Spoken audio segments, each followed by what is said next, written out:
Thank you. Thank you so much for watching. Thank you. Have you subscribed? Yes, you. Have you subscribed? You. Yeah, before you go, click. It's free. Click. Just that's it. Have you subscribed? You are laughing. Have you subscribed? Have you subscribed? Thank you. Thank you. Thank you. Hey, madam, thank you so much. I can see you. I can see you. We have to get to 100,000 subscribers. By the end of the year, how are we going to do that if you don't subscribe? Yes, you. Yes, you're about to click off. Why? Have you subscribed? It's free. If you don't, ask your son, ask your daughter how to. Just one click. Thank you. Thank you. I see you. Aha. Thank you very much. Thank you very much. I'll see you tomorrow. Hello, my people. LEMFI, the International Money Transfer Service, is here to provide you with a simple and efficient money transfer experience with no fees and the best rate in the industry. If you are in the US, UK, and Canada, LEMFI is here to serve you and help you transfer money to over 21 countries. In all ramifications, they are better than their competitors.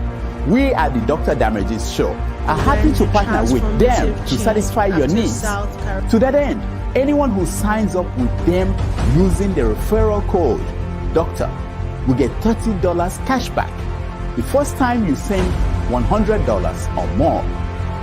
From now until July 10th, 2024, LEMFI will enter your name into a raffle draw where you can win an iPhone, Apple Watch, MacBook, gift cards, and others. For an icing on the cake, the first 20 people to use Dr. Damage's code DOCTOR will get a signed copy of one of his books, This American Life Safe or Chimamanda, The Adventures of Little Mermaid's African Cousin. Hello, my people. LEMFI, the International Money Transfer Service, is here to provide you with a simple change after South Carolina seceded from the Union in 1860, followed by other states, leading to the Civil War in 1861. Yet, despite this tumultuous past, America continues to thrive, and many still aspire to reach its shores in pursuit of the American dream. Just as the sun has consistently shone, Nigeria's union has been subject of contention since its formation in 1914, when the northern and southern protectorates were united into a single entity. Despite numerous attempts to address the issues, the divisions have only grown wider. Is it time to overhaul our system and focus on good governance to create a more united and prosperous nation? Or is it time to separate? By advocating for a system based on the desire for good governance rather than ethnicity, we can move towards a brighter future, recognizing that there is a time for everything, including birth, death, war, and peace. We have the opportunity to reshape our nation's destiny. Join us for a thought-provoking and hopeful conversation as we explore this topic on various social media platforms. Let's work together to build a better future for all. I requested for NEPA bill, NEPA prepaid meter, but then they brought this meter. They said it is 1 million, I want to recharge. They put 1 million in a new meter that has not been used at all. A new meter, I have not made use of it. Over 2 years now, I have been working to allow for them to remove this money. I have been going there. Last week I still went there. I went to redress. We are still on it. This band A must stop. People are suffering. Where are they going to see band A to pay? You buy this thing for 4,000 naira. They will give you about 17 units. 17 units, digital, what they call it. Band A must stop. People cannot more use lights. We cannot more use lights. We are suffering. We have not seen money to chop. We have not seen money to chop. Over 2 years, I have not been able to recharge my prepaid meter. I bought for 60-something thousand naira. Almost 2 years now, I have not been able to pay.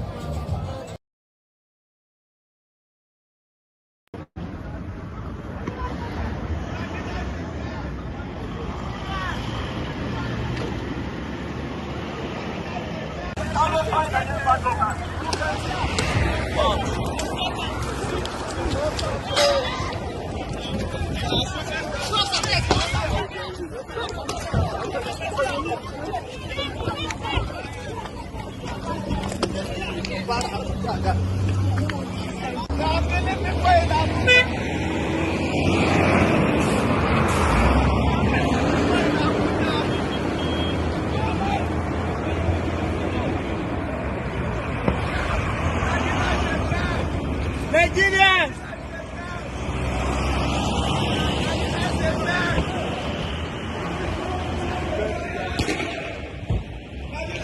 Jesus. No! They don't give us one more.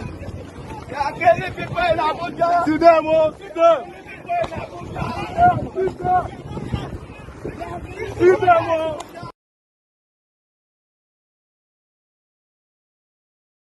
Citizen. Okay. Yes. Tell us what exactly made you join this protest, because there are also other groups that we saw that said they don't want to join protest because they think the modality is not right. Nanda Sabi. Now hunger carry me come here. Inflation. The way things have tripled in the markets. That is why I'm here. It affects me personally. It affects me as a human being, as a citizen. And that is why I've come to join the protests. Hunger. Inflation. People cannot buy things anymore in the markets. You're a woman, you go to the market, you cannot afford crayfish, you cannot afford egg. Even the least gari, you cannot buy. Gari is not a rich man's food. My people, gari, is almost the same level we rise. And you say I should walk by. I can't walk by. I must join. I don't need to belong to any group. Nobody is more Lagosian than any Lagosian. Nobody is more Nigerian than any Nigerian. We are all Nigerians, and it's affecting us equally. Now, people in government actually pleaded with the protesters to shelve this protest. And their reason is that the president has just been in office for just 1 year. Yes. And 1 year is not enough to actually bring about the changes that people are asking for today. 1 year is not enough to bring about the changes. But 1 day was enough to increase fuel.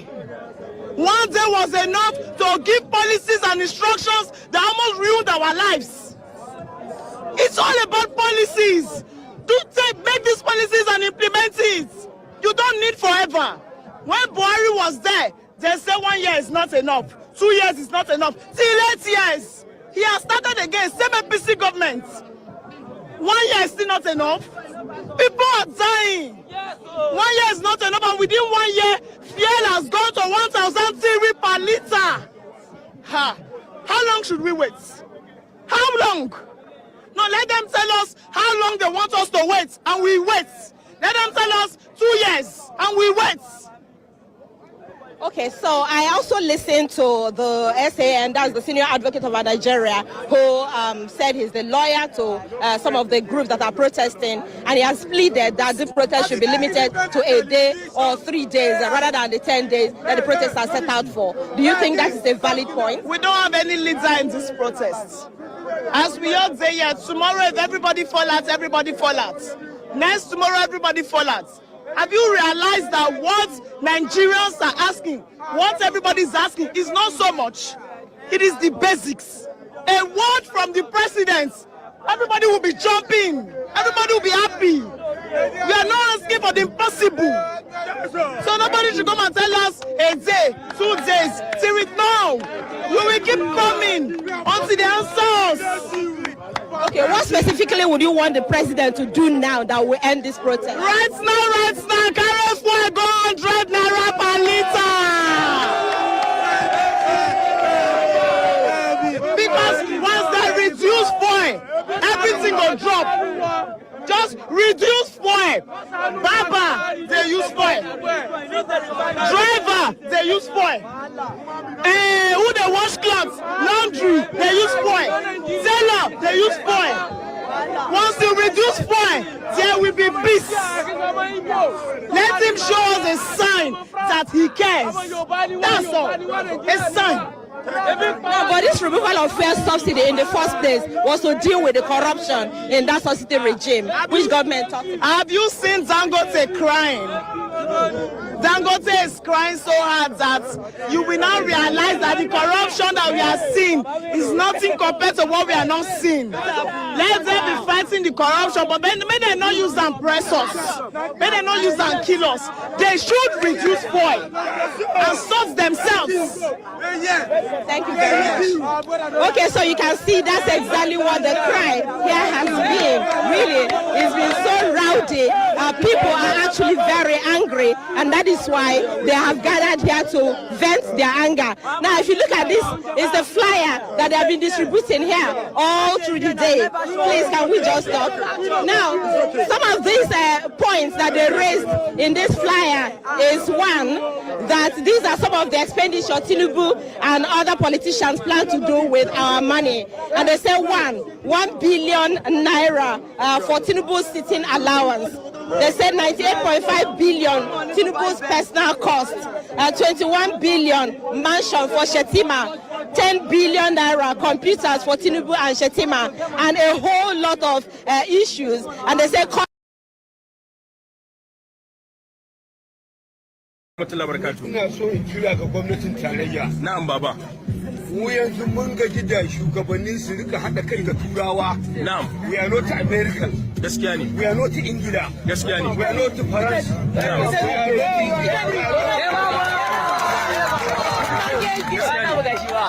We are staying here in the country. We are black people. Don't collaborate with white people to take a loan from ISM. Want to bank Paris Club continue looting our economy. Collaborating with our leaders.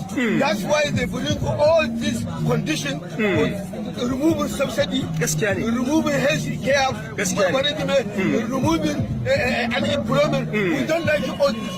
Let our country to be independent. Thank you so much, Baba. To collaborate with white men. Stop ending taking IMF loan. Stop taking Paris Club. So, Baba, if I get you right, you are saying that these loans that the government has been taking is the actual thing that brings us into this very misery. Definitely. I know definitely. It's what they are taking it. I am a World Bank, Paris Club, taking loan. They are sharing among themselves. It's what brought us here. It's what brought us here. Removing subsidy, removing head people. Yes. Removing tax, removing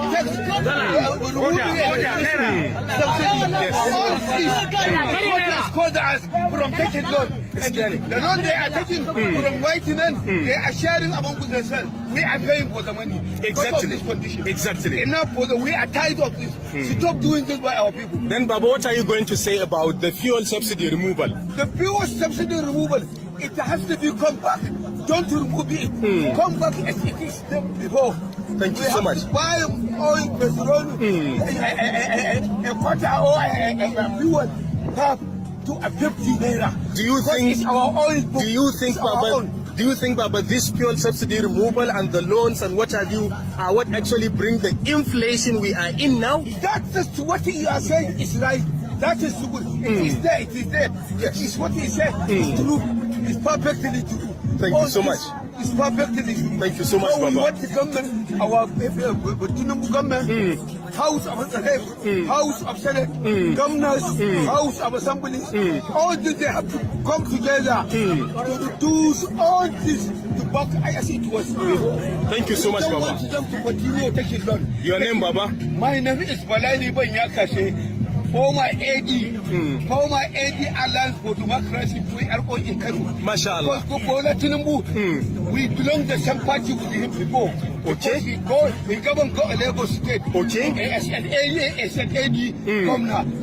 We are all for the AD. Mashallah. So we know him. He doesn't like his ordinance. He doesn't like his ordinance. I know him. We are holding meeting before. A Parkview Hotel Abuja. We know what he's saying to our northern people. Thank you.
Good morning, good afternoon, good evening, depending on your geographical location. Thank you for joining us on day 3 of this coverage of the protests in Nigeria against bad to end bad governance.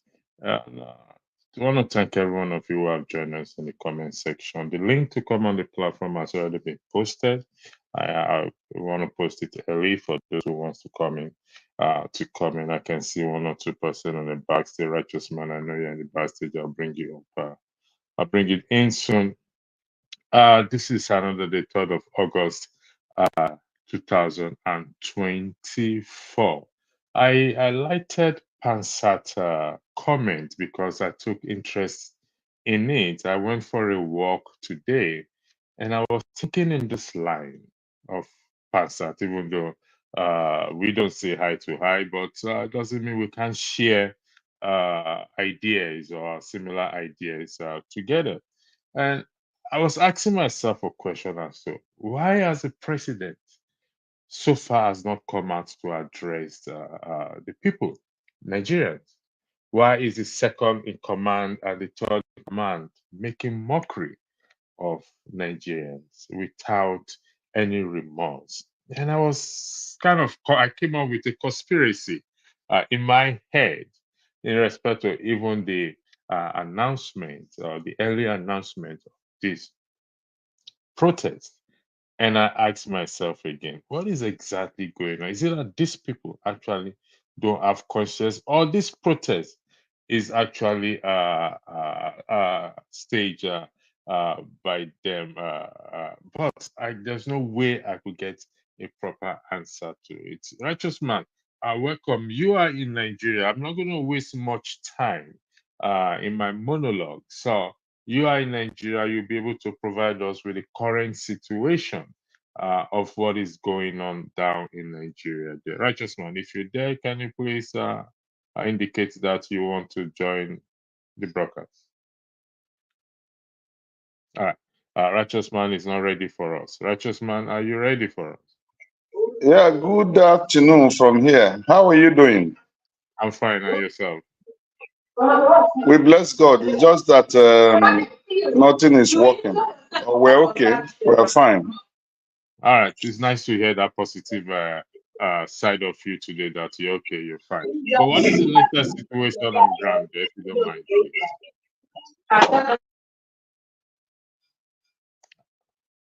Righteous man is not ready for us. He's in the backstage there. So I'm going to go to the comment section. I would like to thank those of you who have joined us in the comment section. Madam Gladys Oyebo, thank you. Good morning to you as well. Too. From my hand here is good afternoon. Mr. James, I can see you in the background. I'll bring you in. We spoke via text message today. And thanks for obliging me for coming obliging my request for coming on the stage here. As explained to you in our conversation, I went through your argument yesterday, and really I can see where you're coming from in terms of the revolution you're talking about and the preparing for 2027 election. I don't know if you heard me earlier. I highlighted Pansat's comment in terms of he wants to see evidence that the president is alive.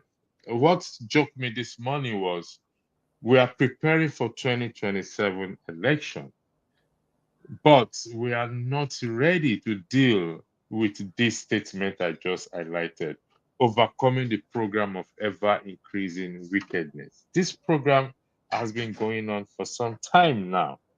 And if indeed we are only preparing for 2027 election, like you rightly said, we are wasting our time. I had a good thought about it.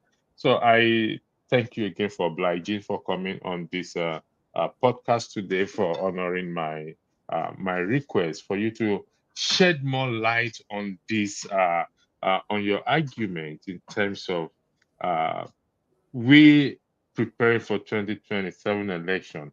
It's just a waste of time. I agree with you, because these people are not willing to do anything for the fact that the president has not come out to address the nation. And the number 2 and 3 men of the country make mockery of what? Of the protesters. Clearly, it's an indication that preparing for 2027 election, it's a waste of time. Mr. James, the floor is yours. Thank you very much for joining. Yeah, I'm sure you can hear me. Can you hear me? Louder. I can hear you. Good. The president is unable to come out to talk to people for, let me say, two reasons. During the 2023 elections, he never appeared on any platform to address the people. Even the presidential debate, he refused to come, and we could not do him anything. When INEC gave him the presidency, we supposed to have resisted at that point, that we did not vote you to power, but we were told to have faith in the judiciary, and the judiciary did what they did. So to sum it all, he's not used to, in fact, yeah, let me put it that way, he's not used to addressing people. I cannot remember any occasion he has come to deliver a speech or address. Probably he did it when he was a governor, I don't know. I was not in Nigeria. So that is one reason. Then the second reason why he's unable to come is the government, since they were sworn in, they've beaten more than they can chew. They took the people for a ride. And as a result of that, they don't know what to say or what to do that will please the people. This is a very, very complex situation they found themselves, because they never knew a year ago that such a thing would be taking place now.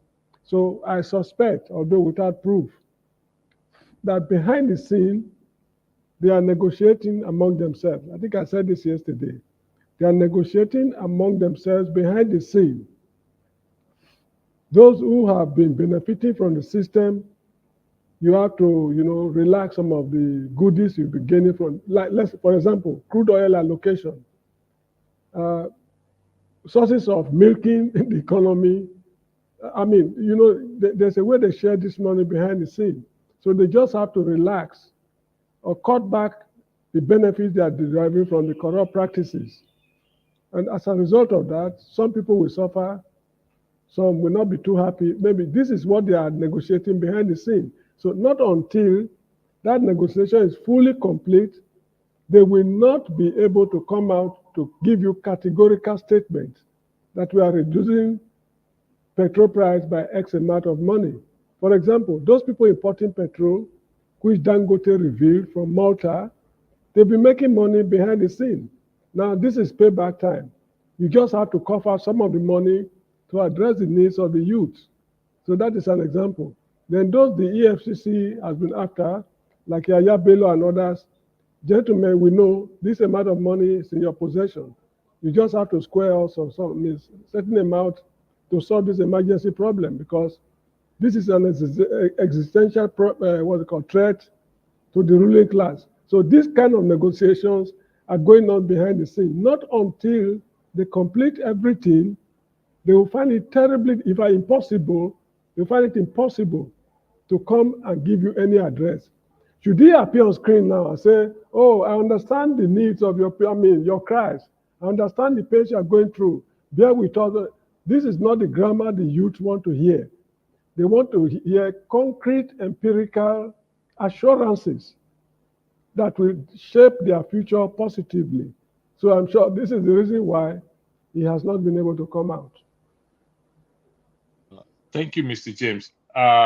Sister, let me go to Righteous Man. Righteous Man, in that last video that was played, some said, the woman said, the journalist said, the 1 year is not enough. And is it true that 1 year is not enough?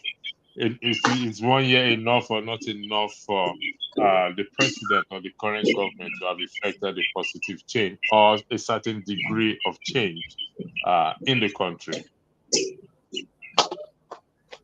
Absolutely not correct. What the woman said was not correct, because this is not 1 year that APC government came into place.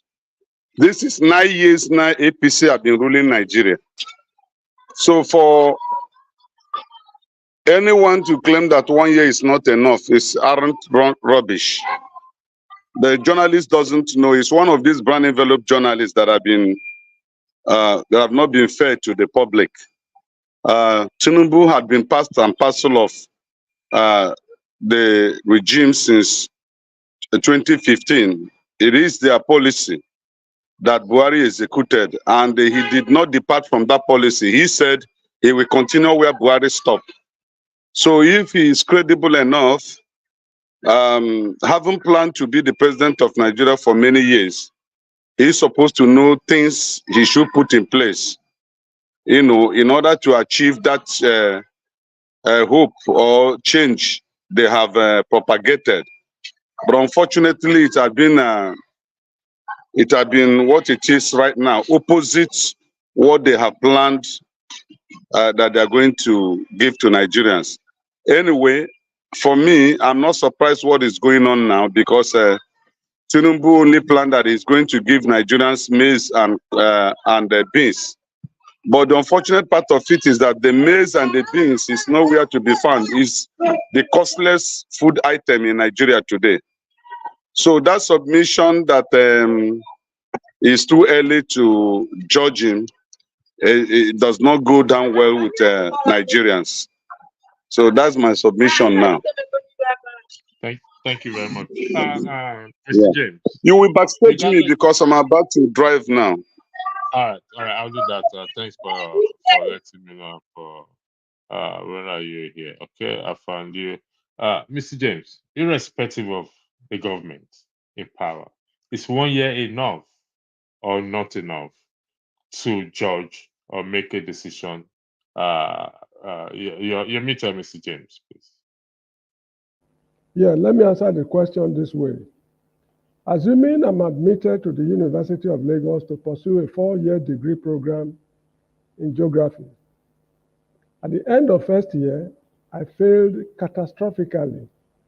Then I go and tell my professor, my good, perfect gentleman, Professor Alao, Nuruddin Alao, that, sir, 1 year is not enough for you to assess me if I will be able to pass the year 1 exam or not. So you need to work out another plan. That is how I see it. Because the professor expects me to, from the first, from the very moment I step on campus, to be on my toes, to make sure I do what is expected of me, to cross from year 1 to year 2. If I fail my courses in the first semester of year 1, of course, I carry the courses over to the second semester. And if I flunk again, they just advise me, there are 2 options. You either repeat the whole session, or you are advised to withdraw for academic incompetence. That is how it used to be at the University of Lagos of those days. Now, is 1 year enough or not enough? 1 year is more than enough. You see, unfortunately, I am only used to Benin City. That is where I grew up. So all my examples are always from that town. When I was there, we had a governor, Samuel Osagbavo Ogbemudia. Within 8 years, this man executed almost 80 projects. 8 years. 8 times 10 is 80. It means on the average, every year, he executes 10 projects. From 1967 to 1975, July 29, 1975. That was when Yakubu Gowon's government was overthrown. Now, this man did what no man has ever done in the whole of Midwest, that's Benin State of those days. University of Benin, he established it at Ugbawa campus. The one at Ekewa campus, Institute of Technology, he converted it to be part of the University of Benin. Bende Brewery at Ikuba Hill. Okoro Poultry, what's it called? The Observer newspaper, Okbila Cement Factory, Wareke Agbede Farms, Afuze College of Education. It used to be College of Physical Education, Ogbe Stadium. In the field of sports, Bende State was always #1 in National Sports Festival. So the man did wonderfully well. So, and this is a man, I don't mean to denigrate him, but I'm hearing that he did not even finish secondary school. that he stopped in Form 4 at Western Boys High School. When he left the school... Are you referring to Ogbemudia? Yes, Ogbemudia, yes. When he left the school, I can't remember, but he attended Western Boys High School. Anyway, when he left school, he didn't go to university. Now, from there, he went to join the military. They taught him how to shoot guns and oil artillery. That is what he's used to.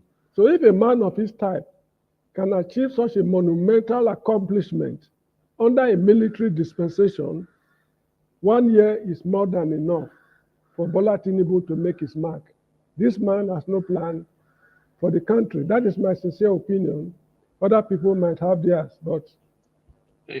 Thank you, Mr. James. Yeah.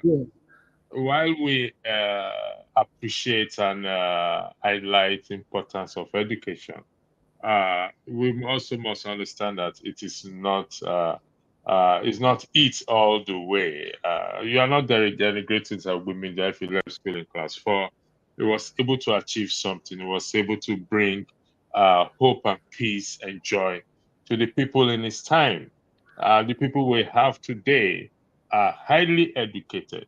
Even the current president certificate is has been a bone of contention or discussion, including court cases and international embarrassment or cause of international embarrassment. And in Nigeria today, you will agree with me that we have the professors and the PhD holders and the whatsoever you can think of. The country is where it is today, regardless of that. So while I say for the record, we encourage education, we want people to get educated, but for crying out loud, what is the use of our education if we cannot use it to change each other's life, first our own life, and to change other people's life? Now, this is one thing that worries me.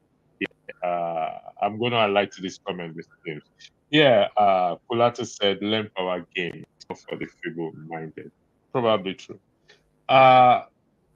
In respect to power game that is being played and causing pain to millions of Nigerians, is that really power? No, you see, let me tell you, learn power games, it is not for the feeble-minded. That is true. In the United States or the Americans, they play power games all over the world. They try to outsmart the Chinese try to outsmart them. They try to outsmart the Iranians, the same thing. You get the point? But at the end of the day, they don't do it to enrich their pockets. Let me cite a very good example. Go ahead, the floor is yours. There was a man they called Oliver North in the US military. There was a problem the Iranians had with the US about hostages. So they sent Oliver North to play some games, some dirty games, so that the hostages would be released. Now, in the course of doing that, they needed money. But Congress refused to approve the money. I hope I'm getting the story right. Anyway, Congress refused to approve the money. Oh, sorry, it's the other way around. The Contra rebels in Nicaragua, South America, they wanted assistance from the United States to fight the what we call the government in power. Ronald Reagan's government was in support of it, but US Congress refused to release the money. So Ronald Reagan said, okay, since you refuse to release the money, we'll get it through other ways. He now sent Oliver North to Iran to negotiate with the Iranians in a dirty deal. Now, I think there was an exchange of money somewhere along the line for some favors. So in the course of doing that, they got the money, which they now channeled to Contra rebels in Nicaragua. That is power game. Ronald Reagan did not enrich his pocket with the money they got from that deal. Oliver North was even sentenced. I don't know if he served prison terms because of that deal. He did not enrich his pocket. So when you are saying power games is not for the feeble-minded, it is very feeble. I mean, I see Tinubu as a feeble-minded fellow because judging by what people have said about him, what he accomplished in Lagos and all those kind of stuff, which I find difficult to believe, I do not see why a man of his caliber to be running this wishy-washy government. What is power game? Is power game the same thing as deceit? To be deceitful to your people, to empty your treasury, to commit. You see, one thing they fail to understand is that in some countries, when things of this nature happen, the penalty is death by firing squad. It happened in Ghana in 1979 or so, when Jerry Rawlings took over the government.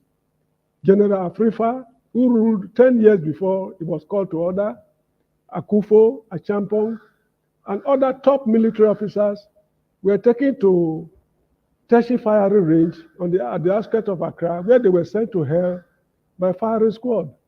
In Liberia, Samuel Doe did the same thing in April 1980, when the American Liberians at Tobacco Training Institute on the beach of Monrovia, that's where they were sent to hell by firing squad. What these guys are playing with, they don't know how serious it is. As I said yesterday, I do not support execution of corrupt politicians because the consequences is always very, very tragic. The outcome, what follows it, is always very tragic. But what these guys are playing with, they seem not to know. It's a pity they are not, I don't know, they don't know much of history. Maybe that is what is troubling them. And this is one of the defects of Nigerian educational system. We don't know much about other African states.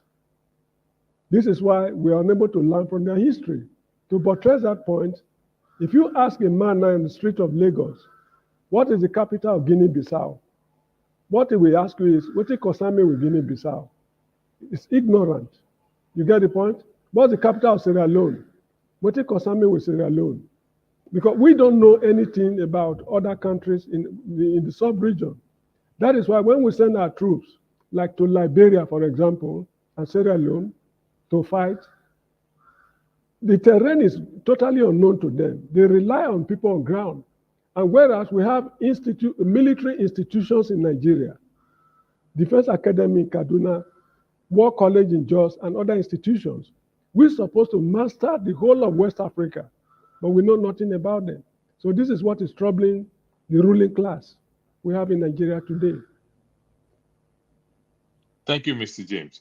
Just to highlight this 1 year issue, which is blessed land said 1 year is enough to buy yet. Why the poor is starving? 1 year is more than enough. If only one change can be made, after all, it's the first day, 29th of May, he says subsidy is gone. You could as well reverse it. I come out and announce it and reverse it. 1 year is enough to allocate, I don't know how much it is for the vice president house. 1 year is enough to allocate money to the pilgrimage. This next comment I want to highlight, this person will not make heaven. Makinelli, you will never make heaven. As far as I'm concerned, you will make heaven. I delete your name from that right now. Anyway, thank you for joining us in the comment section. Mr. James, yes, thank you for that Yes, strong argument you made in respect to comment Kulata made.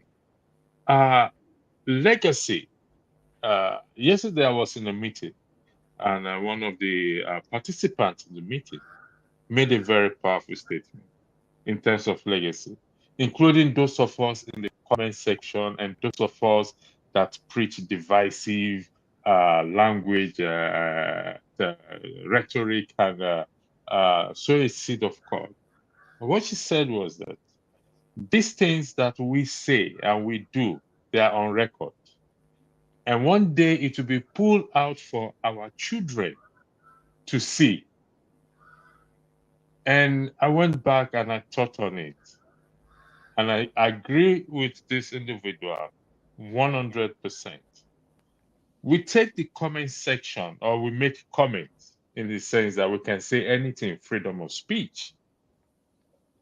What do you have to say in that regard, Mr. James, in terms of these things becoming legacy?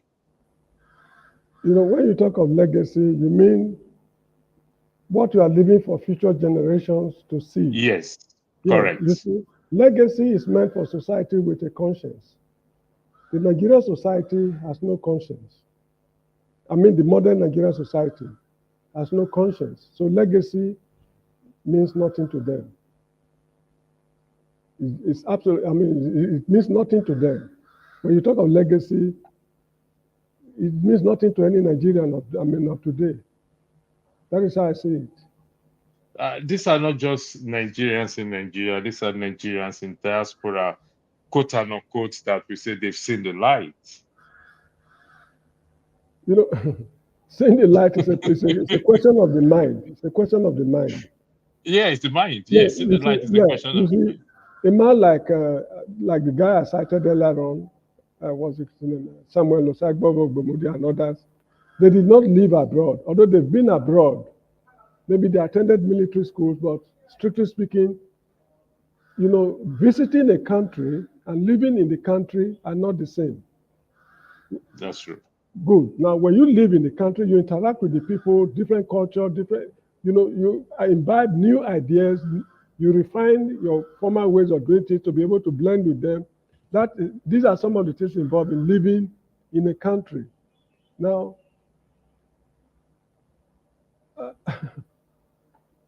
no. The person is giving you thumbs up, Mr. James. The person is giving you thumbs up. I know. Sorry, I shouldn't have disturbed your.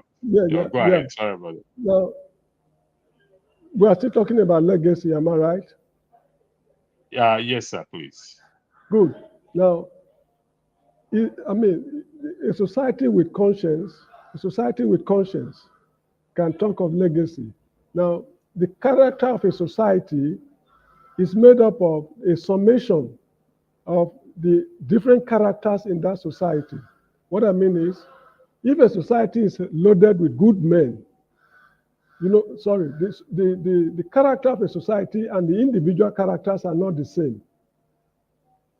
Character of a society and individual characters are not the same. Let me explain it this way.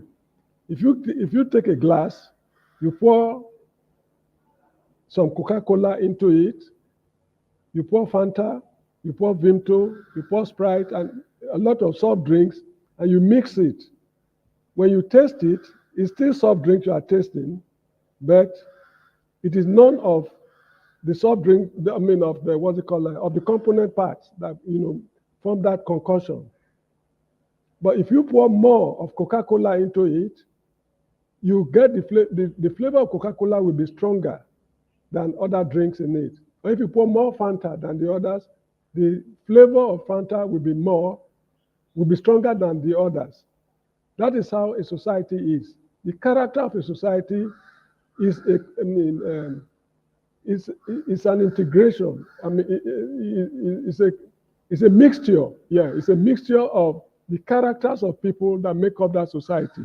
So if there are so many, what the Yorubas we call GPT, now 419 people in a society, if they dominate the society, the character of the society will be tilting towards fraud.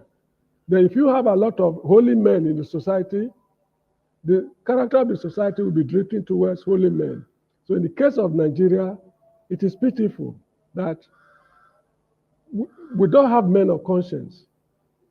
Nobody cares about how you make your money, what sort of favors you want. You can swindle anybody.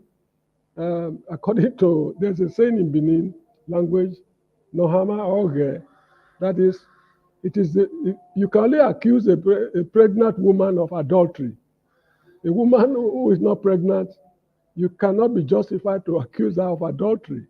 So that is just how it is. So Nigeria is morally barren and bankrupt. So it will take society, maybe a whole generation or even more than a generation, to put things right before we'll be able to find our bearing, if the country will exist as a country in future. Thank you, Mr. James. You said only men. We a little bit shed light on that, because some of us may be confused, or it may be confusing to some of us when you reference only men. What do you mean by only men, please? Are you referring to? When I mean rational people. Let me put it that way. Rational people. Rational people. Right. That's what I mean thank by you, because only men. people may come out and say, what do you mean only men? Are you referring to the pastors and whatever it is, No, and they may no, probably I'm say, not. let's know No, Mr. no, James you today. see, when I was at home in those days in Benin City, majority of the people were not going to church in the 60s. They were not churchgoers, but their character was exemplary. Their character was exemplary. It was possible those days, in the early 60s, when you find money in an area, if it's a huge sum of money, you go to what they call the Odionwere of the area. Odionwere in Edo language means something like the local chief in the street, the head of the community. That street, all streets are communities in Benin. So the head, that is the first man to build his house in that street, is called the Odionwere of that area. You take the money to him, that this is some money I found somewhere along the road. So they look for what they can do to locate the person who actually, who lost his money. So that is how it was in those days. They were not churchgoers. They were not going to mosque. They still worship their ancestors and other things they do to commune with their gods. So to be a holy man, you don't need to be a churchgoer, or you don't need imported religions to be a holy man. Thank you, Mr. James. Before we go on, I'm going to play this video again, and which to me rank higher than in the highest ranking than any other videos so far, which is this one again. So it's just a short break while we play this video. I'll be back. Citizen. Okay. Yes. Tell us what exactly made you join this protest, because there are also other groups that we saw that said they don't want to join protest because they think the modality is not right. Now then, Sabi, now hunger carry me come here. Inflation, the way things have tripled in the markets, that is why I'm here. It affects me personally, it affects me as a human being, as a citizen, and that is why I've come to join the protests. Hunger, inflation, people cannot buy things anymore in the markets. You're a woman, you go to the market, you cannot afford crayfish, you cannot afford egg, even the least gari you cannot buy. Gari is not a rich man's food. My people, gari is almost the same level we rise. And you say I should walk by? I can't walk by. I must join. I don't need to belong to any group. Nobody is more Lagosian than any Lagosian. Nobody is more Nigerian than any Nigerian. We are all Nigerians, and it's affecting us equally. Now, people in government actually pleaded with the protesters to shelve this protest, and their reason is that the president has just been in office for just 1 year, and 1 year is not enough to actually bring about the changes that people are asking for today. One year is not enough to bring about the changes, but 1 day was enough to increase fuel. 1 day was enough to give policies and instructions that almost ruined our lives. It's all about policies. Make these policies and implement it. You don't need forever. When Buhari was there, they said 1 year is not enough. 2 years is not enough. Till 8 years. He has started again, same APC government. 1 year is still not enough. People are dying. 1 year is not enough, and within 1 year, fuel has gone to 1,003 per liter. How long should we wait? How long? No, let them tell us how long they want us to wait, and we wait. Let them tell us 2 years, and we wait. Okay, so I also listened to the SAN, that's the Senior Advocate of Nigeria, who said he's the lawyer to some of the groups that are protesting, and he has pleaded that the protest should be limited to a day or 3 days rather than the 10 days that the protests are set out for. Do you think that is a valid point? We don't have any leader in this protest. As we all say here, tomorrow if everybody fall out, everybody fall out. Next tomorrow, everybody fall out. Have you realized that what Nigerians are asking, what everybody is asking, is not so much? It is the basics. A word from the president, everybody will be jumping. Everybody will be happy. We are not asking for the impossible. So nobody should come and tell us a day, 2 days, till it now. We will keep coming until the answers. Okay, what specifically would you want the president to do now that will end this protest? Right now, carry fuel go 100 naira per liter. Because once they reduce fuel.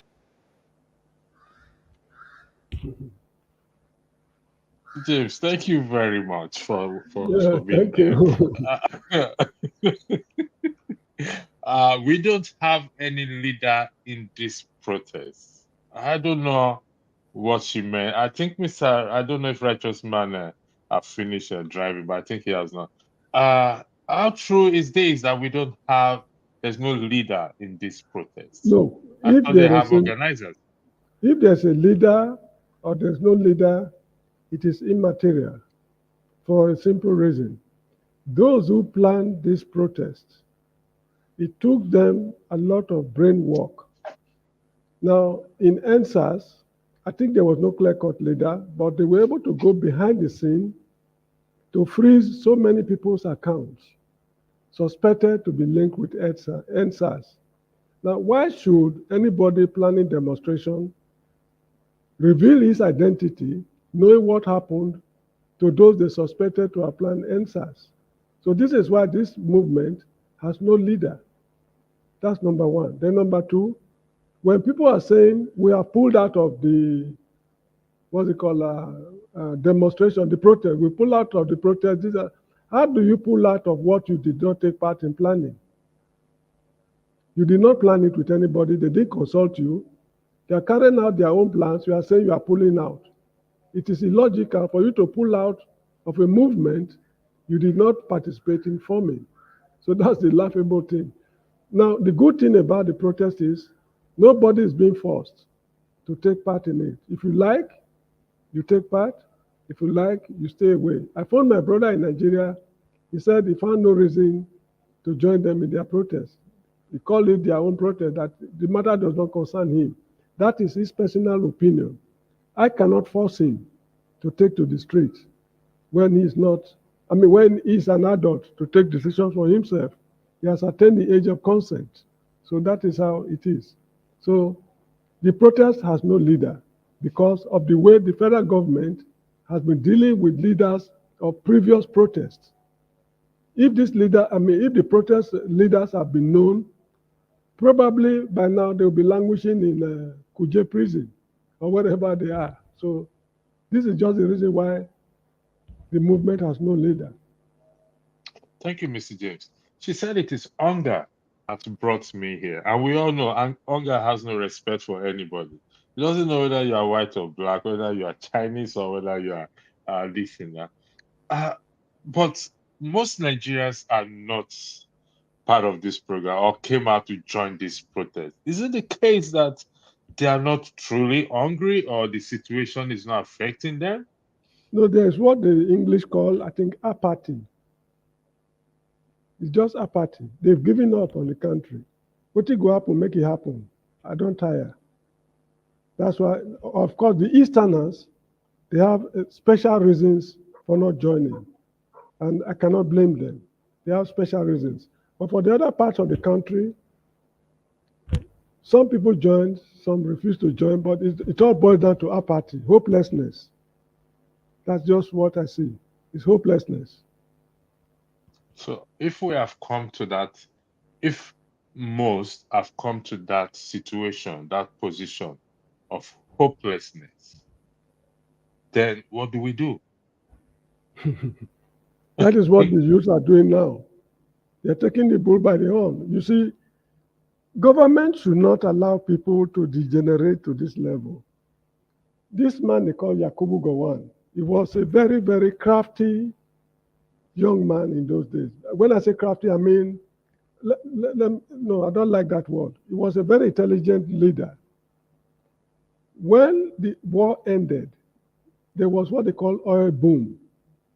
I think there was a war in Israel, Arab-Israeli war, when the Arab countries cut supplies of oil to the United States. So there was high demand for Nigerian crude oil. A lot of money flowed into the country. Yakubu Gowon, on his own, without labor movement pressure or anything, unilaterally decided that the workers' salary should be increased. And it had one advantage. A lot of industries were springing up in Nigeria.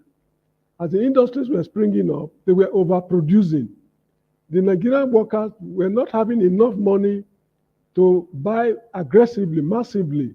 So the salary increase enabled the workers to increase their demand for goods and services. So that was how Yakubu Gowon did it. That was the Simeon Adebo Commission, Simeon Adebo Salary Review Commission. Then as time, rolled by, the condition was getting better again than it used to be. Then he brought what they call Jerome Udoji Salary Review Commission. They reviewed the salary again without wahala from the labor union. These are people who had foresight. Their intention was to make Nigeria grow.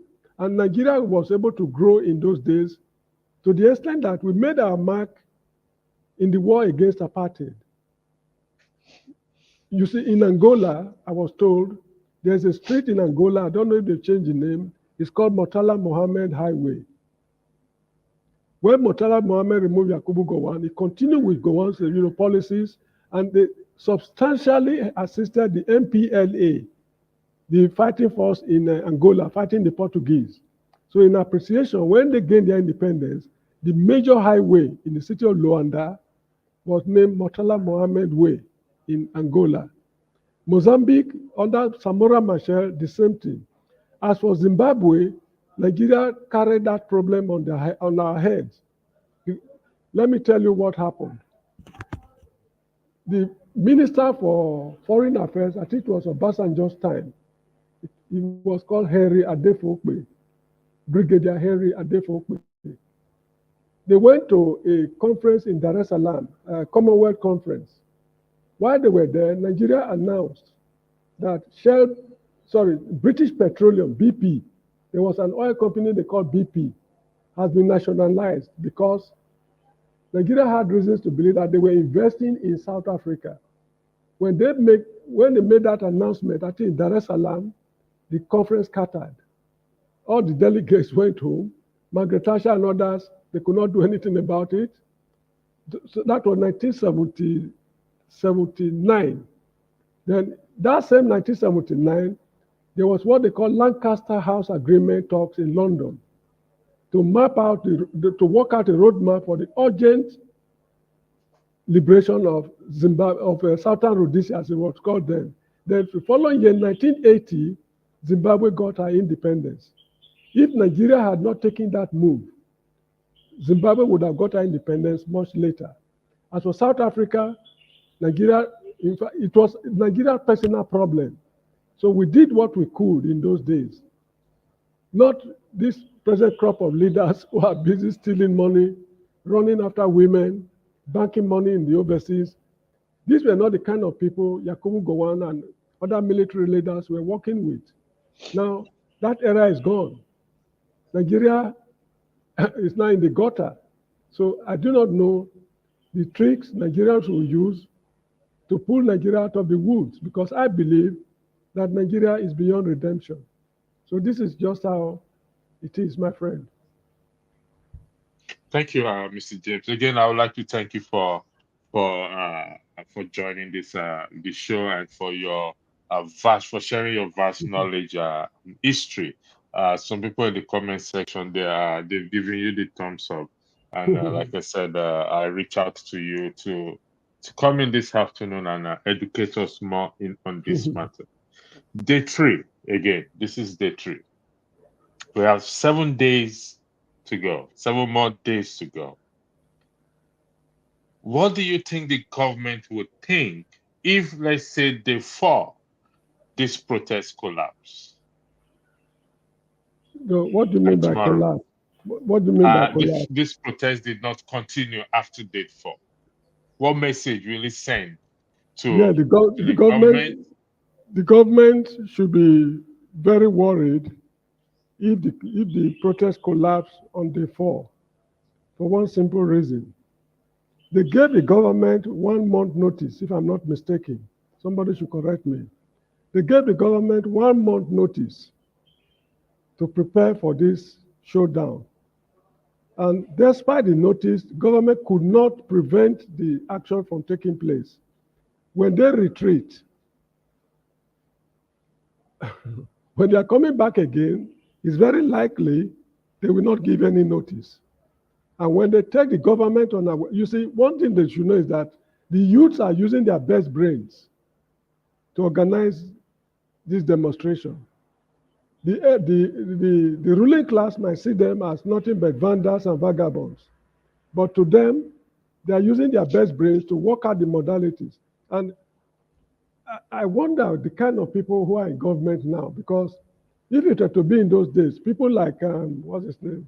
Bolaji Akinyemi and people of his likes who constituted the government, these guys were proactive.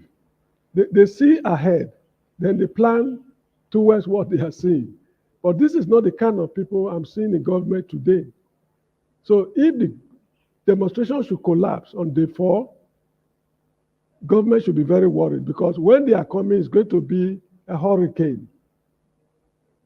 Because if they are taking the government unawares on this very occasion, government would have run helter-skelter. Most government official children and wards and wives and concubines, they are no longer in the country. Is it not disgraceful that Parliament has decided to go on recess in a time of crisis? As I was saying yesterday, when September 11 happened in the United States, it will have been outrageous for US Congress to say we are going on break. If they were on break, when that incident happened, they would have been recalled for emergency sessions. So the government should be very, very worried, because from the look of things, they don't have anything to offer the youth. The concessions the youths are asking for is beyond what they will be able to satisfy. So they should be very worried. Thank you for that. Really, evidence shows that when there's crisis in any country or developed country, and even when some of their leaders are away, the next thing they do is they come back immediately to come and address the situation. And we've seen leaders forced to resign, went on holiday and refused to come back, or for some reason they did not come back. The people have to rise against them to say, you know what, that shows that you really do not care. There's a question posed to you here, Mr. James, by one of the commentators. Mr. James, what makes you think these criminals who want to pull Nigeria out of the ditch, this is what they want? The first one is the question. What makes you think these criminals want to pull Nigeria out of the ditch? No, I don't know if you... I'm not saying that, no. I'm not saying that they are trying to rescue Nigeria. No. I'm not saying, to pull Nigeria out of the ditch, it means they want to correct the ills in the country. No, that's not what I'm saying. They don't want, they want the status quo to remain. They want the status quo to remain. No, that is not what, maybe I'm being misunderstood, I don't know. Okay, Warrior, maybe would you rephrase your question? Yes, please. Thank you. Can you please, if you don't mind, so that Mr. James can weigh in on that? So thank you again. For those of you in the comment section, I would like to thank you. I would like to thank you for your for maintaining decorum, and this is what we want, for not promoting bigotry or insulting one another. I'm very grateful, and most grateful for your cooperation in this regard. Mr. James, yes, you said after 4 days, if the protest pull out or protest is stopped, the government should be worried. Why should the government be worried? Because if the government did not come out now to address the people, rather making mockery of them, don't you think the government would think it's a victory for them? Left to the government, they want this matter to be peacefully resolved, and the status quo will remain. Things will remain as it is. They give fake promises. That is left for the government.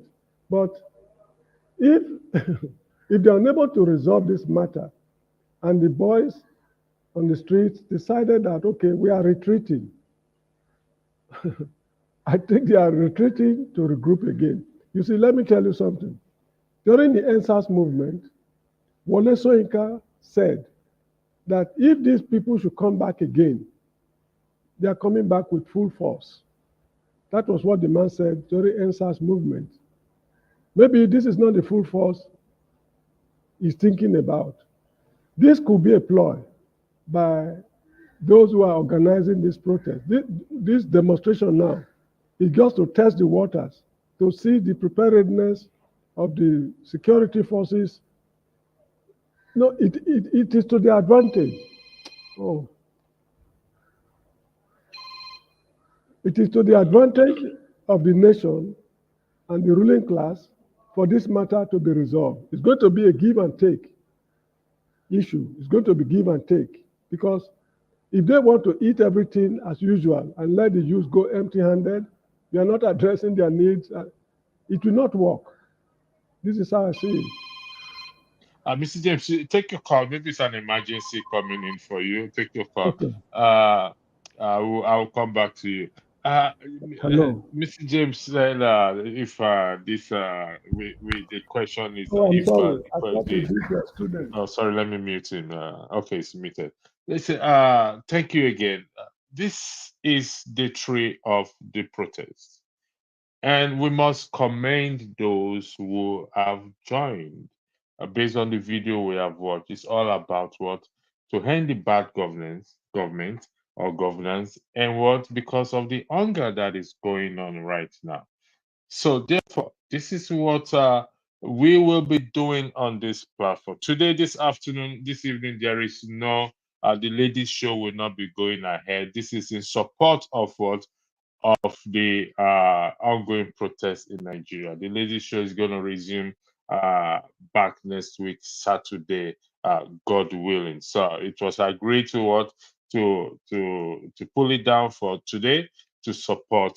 This is our ladies supporting us, supporting Nigeria because they are also Nigeria in respect to this ongoing protest in Nigeria. We will be back. They will be back next week, Saturday, God willing.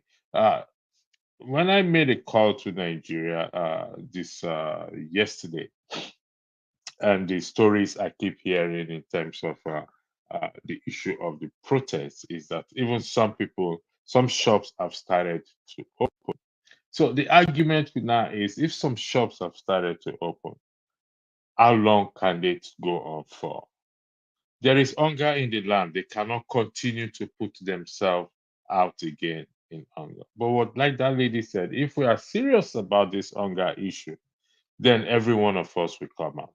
Those of us who really believe in that country will come out and what en masse, and this protest will work. Thank you, Warrior MD. Mr. James is not on seat right now. He will be back later on. It's actually, let me take him off the screen for now. And once he comes back on the seat, I am going to bring him back on. Kulata, I highlighted your comment earlier, and I believe Mr. James was able to answer weighing on your comment. Warrior, you said again here, Mr. James, for clarification, you just said give and take from the government with the people sent to them there. They work for us. They should have zero personal agenda. Mr. James will weigh in on your comment when he comes in after the short break. Thank you very much.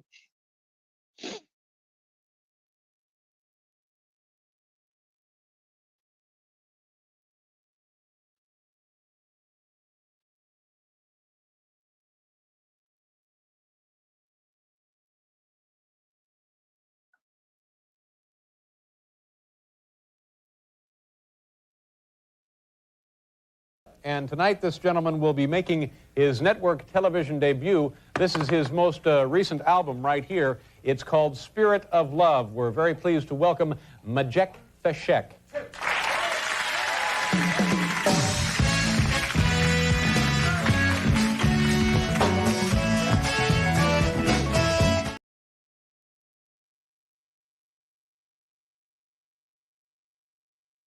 Back on stage. Yeah. Thank you, Madam Gladys, for joining the platform. Yes, We'll come back to that thank short you. break later. Thanks for joining the second time again. You were here, was it yesterday or 2 days ago, if I'm correct? Just give support from and the women. So I'm going to yield the floor to you to weigh in into this matter. Thank you very much.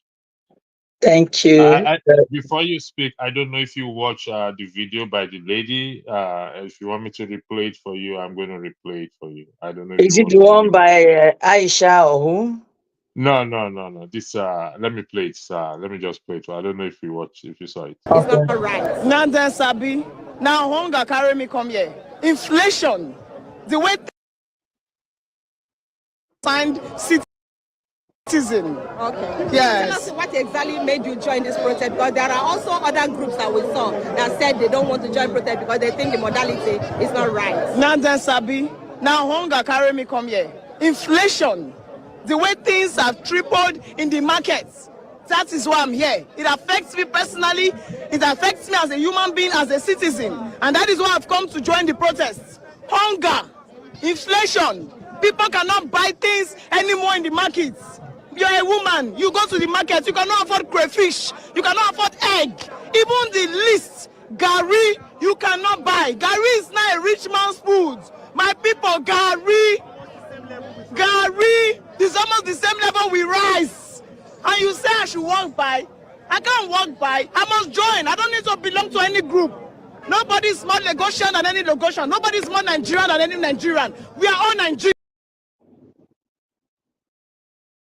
That was a video played earlier. The floor is yours, ma'am. Thank you.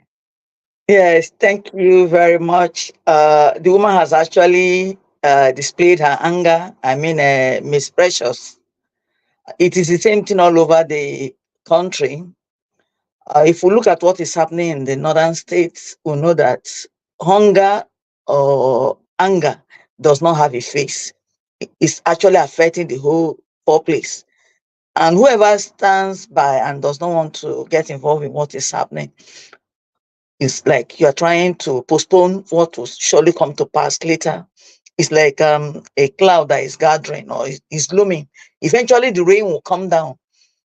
And what we have seen being done by the people in the past 2 days is actually trying to vent out their anger, the anger of hunger that is tormenting the land. Even the rich people are also feeling it. I schooled in the north. In the past, things were not really very expensive in the north, and people survived. They had their farms, they had their markets, they had other things they did. But now the crowd I saw in the past 2 days, the crowd in Tudunwada in Zaria was something else. Even in Kano, in Yobe, and Niger State, this goes a long way to tell us that the times are changing. In the past, they could have used religion to try to distort the story, telling the people that he's a Christian. Now, it has nothing to do with religious sentiments or tribal sentiments. I think the hunger is something else. It's really biting her. And besides, we also expect the president to come out to address the nation. If he comes out to address the nation, I think it will go a very long way. But the president is not saying a word. But people like Babio, sorry that I'm saying it here, Babio has made his statement that they will try to meet up with the youths. Let them meet and then find a lasting solution to what is happening in the country. If there are things that we need to call down on so that people can live the lifestyle that will not affect the people, Koshoko in the land, you see people, children looking malnourished because of the situation of things. Who is not feeling it? We're all feeling it. Mothers are feeling it. Fathers are feeling it. The women are also feeling it. The children themselves, they know. Like a woman I watched this morning, she said her grandson is at home. The grandson cannot go back to school because the school fees have been increased. If whereby the parents in the past 5, 6, or 10 years have been on the same salary scale, no increment, nothing is happening. Where are they going to get such money from? And look at Gary. Gary is in our land. The cassava is there. But now to even buy a mudu of Gary is something else. Let alone rice, let alone other condiments. So we are praying that the government should not just pay deaf ears to the people. We need to come to a round table talk to have discussion, just as it happened in Kenya. The president came out at last to address the nation, and we saw the drastic actions he took. Though he was asked to step down, he didn't step down. But the other things that the people requested for, he has granted. But still, the people are still protesting. So I believe that there's nothing God cannot do. We also need to be prayerful as well, in as much as we are, yes, in as much as we are protesting, because you can see that the hoodlums have even taken up, they have actually joined. Most of the people you see trying to cause trouble are not the people. They are maybe people who are on the wayside trying to make trouble for themselves, like what happened in Niger State, where you heard that some people were shot and they died. They actually went to set up some government institutions on fire and the rest of them. But those who are protesting peacefully, nothing has happened to them, apart from the tear gas that the policemen are using. Please, let our president address the nation. Let's know the way forward. Thank you very much. Thank you. I need to play a video, Mr. James. I'll come to you about the police. I need to find the video. I'm not sure if it's this. Let me see if it's this one. After South Carolina seceded from the Union in 1860. Sorry, not this one. Let me see. I'm trying to look for a video that about the police. I hope I find it. Let me see if it's this one. Well, demands for good governance. No, not this one. Well, I can't find the video again. It's about the police actually supporting the protesters. I think it was put up here. I don't know where it is again. It's one of these. Let me see. It's not this one. The meaning of that is that something is around. In Nigeria, the revolution is around. So we should make it revolution. Oh mama, oh yes, say, right? Revolution. Oh mama, oh yes, say. Revolution. Mama, oh yes, say. Revolution. Mama, oh yes, say. Revolution. Mama, oh yes, say. Revolution. Mama, oh yes, say. Revolution. Mama,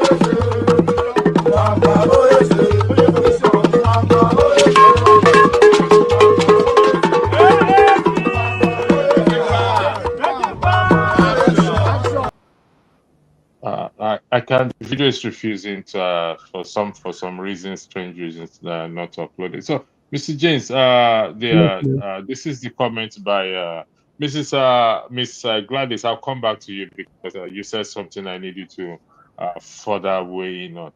This is a comment by Warrior MD. We say, Mr. James, for clarification, you just said give and take from the government. We, the people, sent them there. They work for us. They should have zero personal agendas. Yeah, I think it's correct. When I say give and take, what I mean is this. They are in government. They'll be doing a lot of things which we did not approve of, which we want them to change. For example, we want them to reduce the petrol price. Inflation should be controlled, and quite a lot of other things, corruption and what have you. This they can do. That is, they have to give away. These are benefits they were enjoying. They have to give it away. Now, to take, for them to retain the power, we are not asking for that. You get what I mean is, we are not telling them to give away the power, political power. They'll be voted to office. Let them complete their tenure. If we don't want them, provided INEC will allow us to do what we are expected to do, we will vote them out of office. That is what I mean by give and take. Actually, there's nothing that we owe them. Absolutely nothing. There is a video clip. I will send it to you, Mr. Electricity.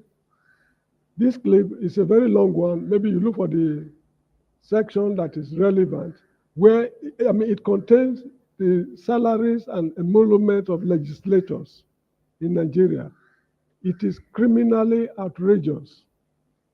Criminally outrageous. If you see it, it's a very long, what's it called, video clip.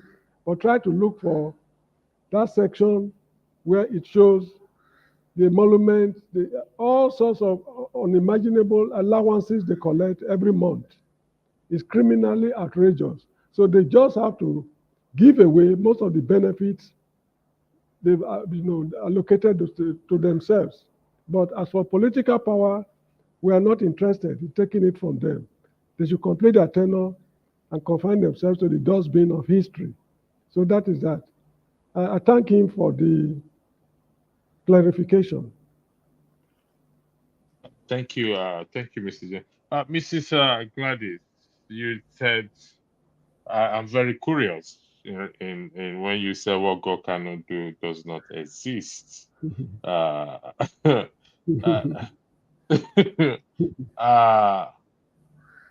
We've prayed a lot in that country, and we've not seen any corresponding action to that prayer. So why would you say what God does not do, cannot do, does not exist? Thank you very much. I'm not saying that if God has not answered us, does not mean that He's not listening to our pains or tears or cries. But I do know that if not God, the country could have been on fire a very long time ago. Yeah, that is. I'm just telling you. How is that? If not God, the country could have been on. Yes, it's true. Yes, because if you look at what is going on now, like when I talked about the northern states, in the past, nothing could have convinced them to join the protests ongoing. If not that they are also feeling the pains. They're even feeling it, like the governor of Kaduna State said. If you have the clip here, you can play it and listen to the governor of Kaduna State. He said a lot of things they have not given to themselves, so as to make sure that things are effectively done in the state.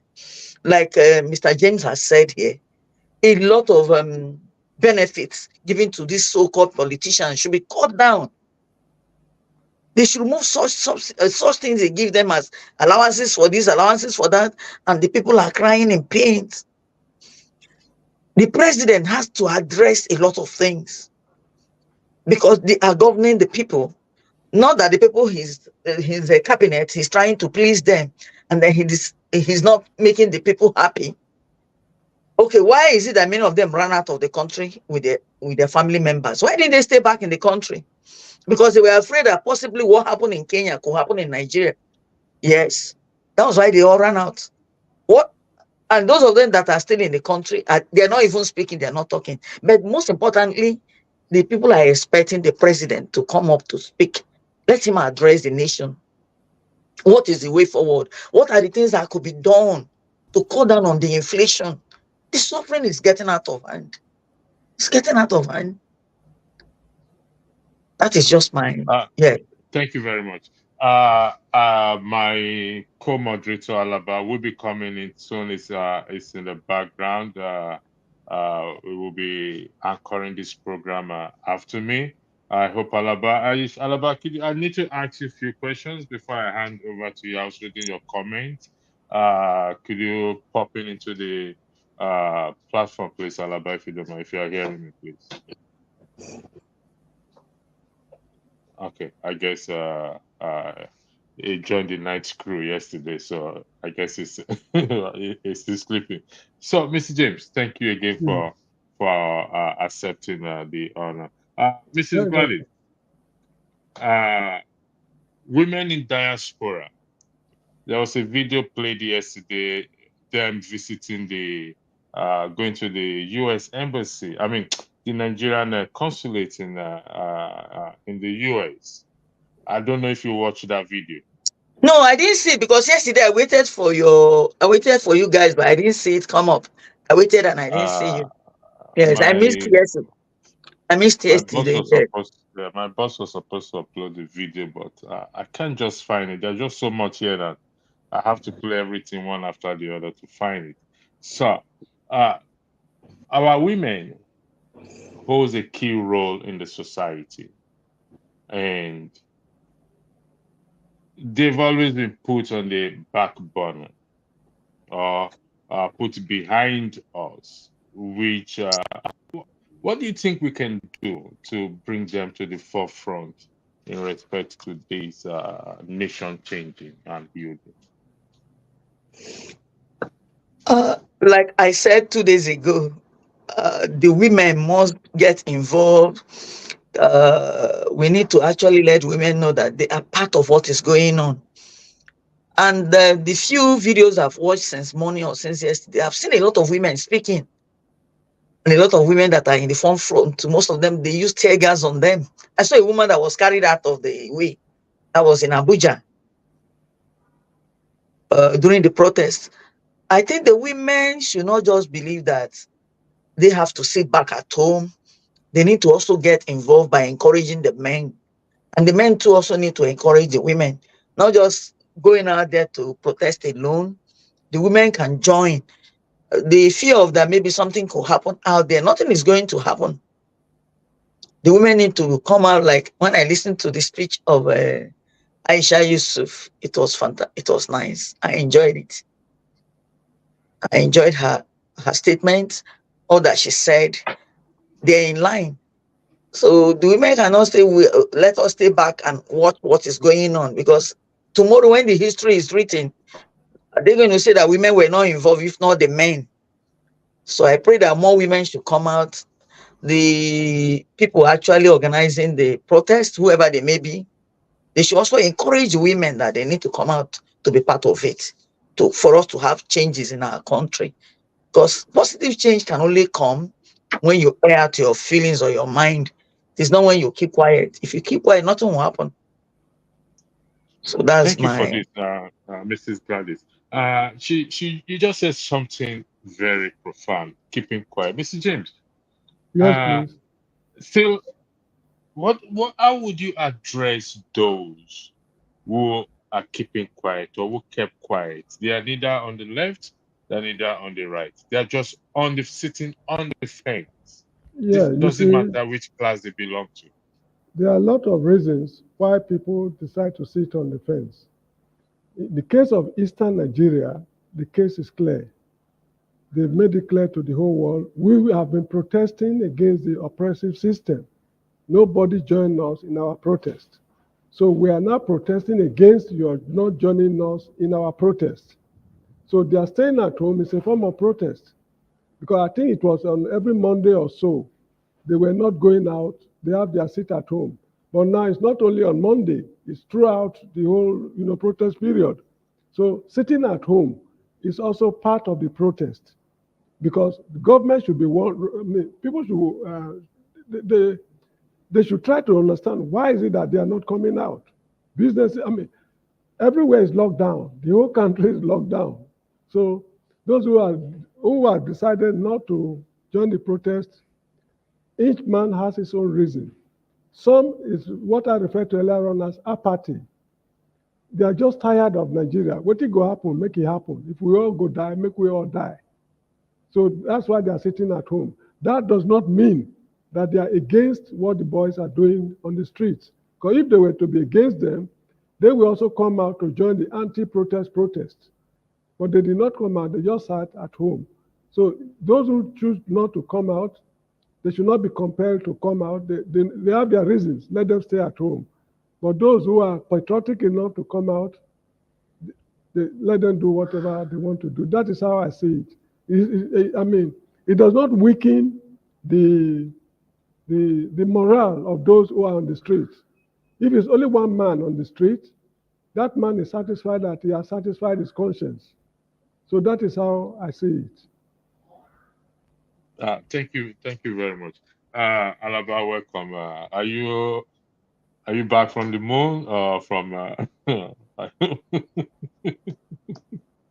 You're muted. You're muted. You're muted. You're muted, Alaba. You are muted, Alaba. You're muted. Yeah, I was busy dealing with some few things. Yeah. Okay. Yeah. Do you want to weigh in on the topic, and I hand over to you? I'll come back. Okay. What's the main topic now? What was the question you asked first? It's just the third day of protest, so it's everything and anything, but in the context of the protest. Yes, I believe that the protesters should be encouraged, that the protest should continue. I think this is a golden opportunity for us, Nigeria, to take the issue of our children, the issue of our country serious. The things have been bad from the beginning. It's not that Yorubas have a saying that one leru wo eru arowo orile nwo ewo sale. When you're looking at the load that is bent, you're not looking at the root cause. Nigeria has a foundational problem. This is the opportunity to have that discussion. But I don't understand why there's always that fight back from those who have been privileged to be opportune. And it's so sad. If you look at the generation that are ruling this country, they were the ones who benefited the most from that country. Let's take people in the age range of 70 to 90. Yeah, they were ruled by the colonial masters. But we know, those of us who live in Lagos, we know that during the colonial era, Lagos had fire hydrant, had running water, had everything, have very good drainage system that were built. So they enjoyed the best. They got the education. Then those who were educated by the Awolowo policies, free education, everything. They're the ones in government now.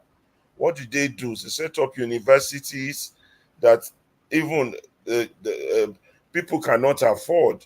They go there, but I don't understand. And day after day, year after year, the country is getting bad. It's getting worse, and people are just there, just ignoring it. I don't know. This money they make, are they going to take it to heaven? What is sad even is that all these people that have acquired all these millions, as they all want to be millionaires and build castles on the moon, the money, they're not even using it. Their own children and children are not able to maintain this wealth. And the people have not been honest to themselves from the beginning, from the days of the first school to the present day. In 1999, when they handed over, everybody knew that the structure would not work, but nobody fixed it. Obasanjo came, he knew the problem, he didn't fix it. He was fixated on his own selfish interest of running a third term again. That was done after God gave you a second chance to rule that country. Then who came? Yaradua. Yaradua, realized the problem, but death took him away before he could even do anything about it. Then Jonathan knew the problem. He didn't fix it, and then now the problem went to them. Buhari, that one came with the misconception of I am a man of integrity, I can fight corruption, but he legalized corruption more like Babangida. So it's just these people know. All these people, Babangida, then Buhari, they went to free schools, had free meal in Nigerian Defense Academy, education paid for by this country. For them to betray this country the way they have, and the likes of Tinubu, for them to betray that country the way they are doing, the Ononugas, all of them, I don't know. Are you going to, when you have limited, just leave something enduring for your children and children. Okay, now the people are on the street. It's not a question of political party. It's not a question of my people, our people, or this group of people. It's a question of posterity. The way Nigeria stands today, it is not something that with the Yorubas will say Tomole Jogun. It is not something that you can inherit to your children or have your children inherit. It is bent, it is wrong, it is unjust, it is unfair, it is barbaric. It is a zoo. In fact, a zoo is better than what Nigeria is. And I don't know why this does not prick the conscience of our so-called big men. Big men for nothing. Big men inside gutter. Something should at least prick their conscience and say, okay, let's talk. Let's talk. How do we fix? Everything is not just money, money, money. If all you have in life is money, then you are the poor. You are poor. Eh? Last night I was discussing the what's this name? Hierarchy of needs by what's that philosopher? And I looked at Nigeria, the basic need of food, shelter, we can't Yeah, even provide. we can We provide can't it. even provide. What's the guy's name? Something hierarchy of needs. This educational philosopher. Can't remember now. Things are skipping my head because electricity woke me up from a nap.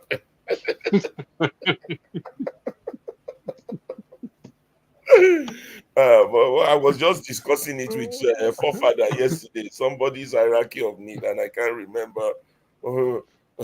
Maslow, thank Is you. that Thank you. Maslow hierarchy of need. You know, at the base of the pyramid is the basic fundamental of physiological physiological need, which is food, shelter, basic survival needs. As a nation, we can't even provide that. And that was why I was fighting with True Niger over you keep talking security, security. Even if you look at basic natural animal, if you cannot fulfill your basic physiological need, the one that sustain life, which is food, water, shelter, even if they are throwing bombs somewhere and they tell you that food is at that place they are throwing bomb, you will go to where they are throwing bomb.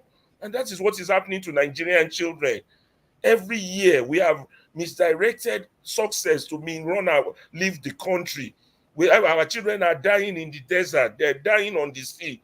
Somebody got to care. I don't understand. We call big man, big man. You have this money, invest in that country, create jobs, do something. Everything is not just I have billion, I have billion. I live in a mansion. I don't know. And it's our men of God. You know, we going to heaven, but we live on hell, in hell. I don't understand. Somebody got to prick somebody's conscience. This protest, they shouldn't see it as some people trying to take down one government, as an opportunity for us to come and sit down and talk about how we want to live. This thing that we are doing is not sustainable, where everybody is stealing money. Yeah, it's called economic sabotage, but we want to call it democracy. Let's just go along with that for now. It's economic sabotage, it's savagery in politics, but let's just go along. It is not sustainable. What the word sustainable means something that can last the test of time. There will always be riots like this if this is not fixed. And if care is not taken, such riot will metamorphose into something worse. I don't know how to preach to these people, how for them to prick their conscience. Somebody said, I will show you the video. Somebody said in an interview, it's actually long, with Sheung Okuboloye, where Inibebe Effiong and one of the organizers of the planner, and then Abiola's son, who is now an advisor to Tinubu, were all talking. He said, Inibebe Effiong addressed Tinubu directly. What do you want to be your legacy? This is okay, you jagba, you snatch it, you run with it. This is God giving you a sign. Bring all Nigerians together. Solve Nigerian problem. The country cannot continue like this. We can't continue to close our eyes. And the tragedy of this all is that people believe that this political dispensation can yield result. No, it cannot. The foundation is wrong. Let me stop preaching, Jare, and just let all it. right? Alaba, you have 20 minutes to put on your three-piece suit and come and take over the platform. So 20 minutes. I'm gonna hold the line for you for 20 minutes. Thank you very Okay, much. no problem. Anyway, this question is to every one of us on the platform. Do we think that I agree that the first subsidy hype thing a lot. If the first subsidy, let's say the president, no, before I want to highlight a comment. Where's this comment again? Now, I want to highlight a comment. This individual is not spokesperson for the president. So I'm just highlighting it with the hope that it's going to calm nerves. Where's this comment again? Come on. Martinelli said, I can't find it. Yeah, this is it. It's not the spokesperson of the president or the executive arm of government or the presidency. However, I'm going to highlight it just for high electricity. Just a quick one. Just saw on Reno X account that Jagaban will have a national broadcast tomorrow. Like I said, there's no confirmation of this. I'm just highlighting it for the sake of highlighting. Mr. James, Madam Gladys and my AY, let's just go by these arguments, this No, comment that I just. I don't want national broadcast. People have been saying that it should come and address the nation. Now, I don't want national broadcast because he was given almost 1 month notice to avert this calamity that has befallen his government. He could not summon himself, put himself together to work on the ground to see what they can do to salvage the situation. Was he thinking that the demonstration will not take place? If that is what he was thinking, it's very unfortunate. Now, if he is coming to tell us the same grammar, I understand your pains. You have to be very patient for the program to work out. Give me some time. That is not what the youth are asking for. They want concrete, empirical assurances that their future will be better. And is he in a position to do that? For example, is he willing to cut back his expenditure on government, reduce the staff strength of his government? Almost is it 40 or so ministries? What are they doing? I don't see anything all the ministries are doing. So is he ready to cut it, to reduce it substantially? The presidential, plane fleet, they call it. Is he ready to dispose of the aeroplanes and maintain only one? If that one is faulty, they should send it to the manufacturer for repairs, then they return it. There are many presidents in this world that do not have, official, private jets. So he's not, you mark what I'm telling you, he's not coming to tell you something concrete.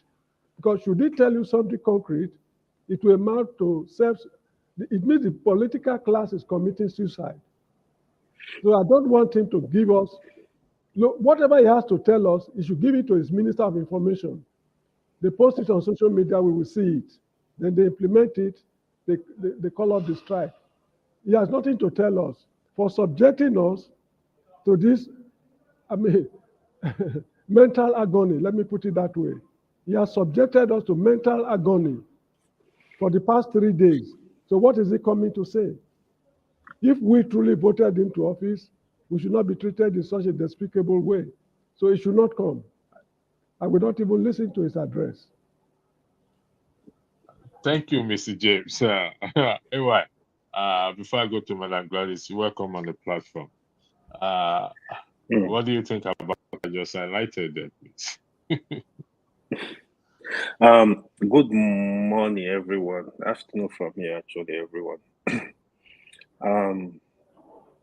So electricity, I think, was it you or Ferreira? The first day we started this discussion, the protest started. I think it was on Friday or Thursday. My point was, again, the mistake of the president before the protest, he was supposed to address the nation. His advisors, I don't know who's advising him. They are deluded. They are delusional. At this point, right, the damage has been done. You don't allow people to go on the street. I think what they don't understand, they think it's a joke. I have been saying it, I have been preaching. Nigeria, we are very kind to give the president the date when they're going to start their protest. They were very, very kind. I can tell you that for free. The next protest they're going to see, nobody is going to announce it. And a lot will go wrong. I'm not supporting violence here, but when you push people to the wall, Nigeria will not do anything. They will not protest. They do what they like. The senators do what they like. House of Rep do what they like. The president, it's not going to be business as usual. There is hunger in the land. What they successfully give it to Nigeria for free now? You're giving Nigerians a reason for the whole country to unite. That is what you don't want to see. That is where we are today. They've given Nigeria a reason to unite. Usually, they use religion and tribe. They divide people across this line. But unfortunately, hunger cannot divide the people. The genesis of this whole problem was removal of subsidy without a plan. I'm still saying it. If you go back to last year when the subsidy was removed, I was here shouting, why will the president make this type of mistake? You can't do that. A country of 200 million people, you remove their oxygen. You don't do that. You got to plan it. I'm not against removal of subsidy. Do a study. You got to do a proper plan. What is the problem? Define the problem. Is it that because people are looting the subsidy? Is that why you want to remove subsidy? Is it that the country don't have money? That's why you want to remove subsidy? Now, okay, I want to remove subsidy. What should we do? You got to look at these issues. He didn't do any of that. I'm not an economist. Common sense will tell you when you remove subsidy. In fact, if you are in Nigeria, you know to move the price of gas from 1 naira to 2 naira, you know the effect. If you live in Nigeria, you know what happened. You know how the market react to it. From transportation to foodstuff to everything. Now you are multiplying that thing by 3, by 4. When there was hunger already, there was poverty. This is a country where you are not paying people living wage. But people will tell you, you know what? This country, they sell gas for... No, we are not that country. We are Nigeria. So it was a big mistake. He was unable to correct it. The people that benefited from that was the state governors. He gave them more money. The state governor, they are more useless. The people need to go after these criminals. Now you see the state governors, they are pretending like they are not involved. I will pass your message to the president. Stole them if they don't want to listen to you. The state governors are rogue. They are criminals. The people need to go hard on them, not only the president. If I were the president, when this protest was scheduled, come out, explain to the nation, this is what I've been doing. This is what I've given to the state governors. Talk to your state governors. Explain to them. Tell them what you are doing. Listen, be patient with me. This is the plan we have in agriculture. This is the plan we have in this. This is the plan. All that, it was a missed opportunity. Again, the hunger continued. There is serious hunger in the land. This is not... Instead, they were blaming Peter Obi. Blaming Peter Obi for what? Peter Obi is not the president. Peter Obi is not telling people in Maiduguri to go to the street. It is the hunger. This has nothing whatsoever to do with Peter Obi. Instead of you to go out and solve a real problem, opportunity, you miss it. I know what riot can actually lead to. I know what it can lead to. But when I speak to people in Nigeria, I have friends that have good jobs in Nigeria, what I would call good jobs. When they cry to you, my fear is what happened to those people that don't have jobs? What happened to those people that are earning minimum wage? How are they surviving? How are they living? These are real issues. It's not too late. The president, the governors, they need to sit up. We have youthful population that, if I can tell you, for the past 20 years, Nigeria graduates, more than 60% of them, they've never worked for anybody. They don't have yet to work. They don't have yet nowhere to submit resume. The youth, the unemployment rate of the youth is very high. It's very high. Nigeria have to be patient. They need to know. The senators need to know. They need to sit up. I was saying it yesterday. If they have to put these people in a room, somebody need to talk to them, to their senses, that the future of Nigeria is at stake. The children unborn is at stake. If they think, after all, I've lived 60, 70 years, I don't have more time to live on earth, their children, their grandchildren, their great-grandchildren, they will be here. Somebody needs to talk to them. The money you are stealing, most of the money, you don't need it. Build your country. Even the so-called Japa, everybody cannot Japa. They need to put these people in a room and let them know the urgency of this situation, the urgency of our problem right now. The country needs help.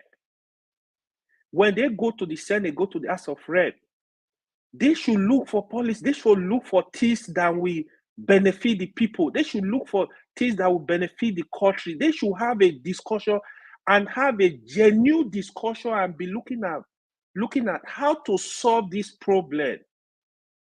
It's gonna get worse. It's bad already, but they can they should wake up and do something and try to solve problems.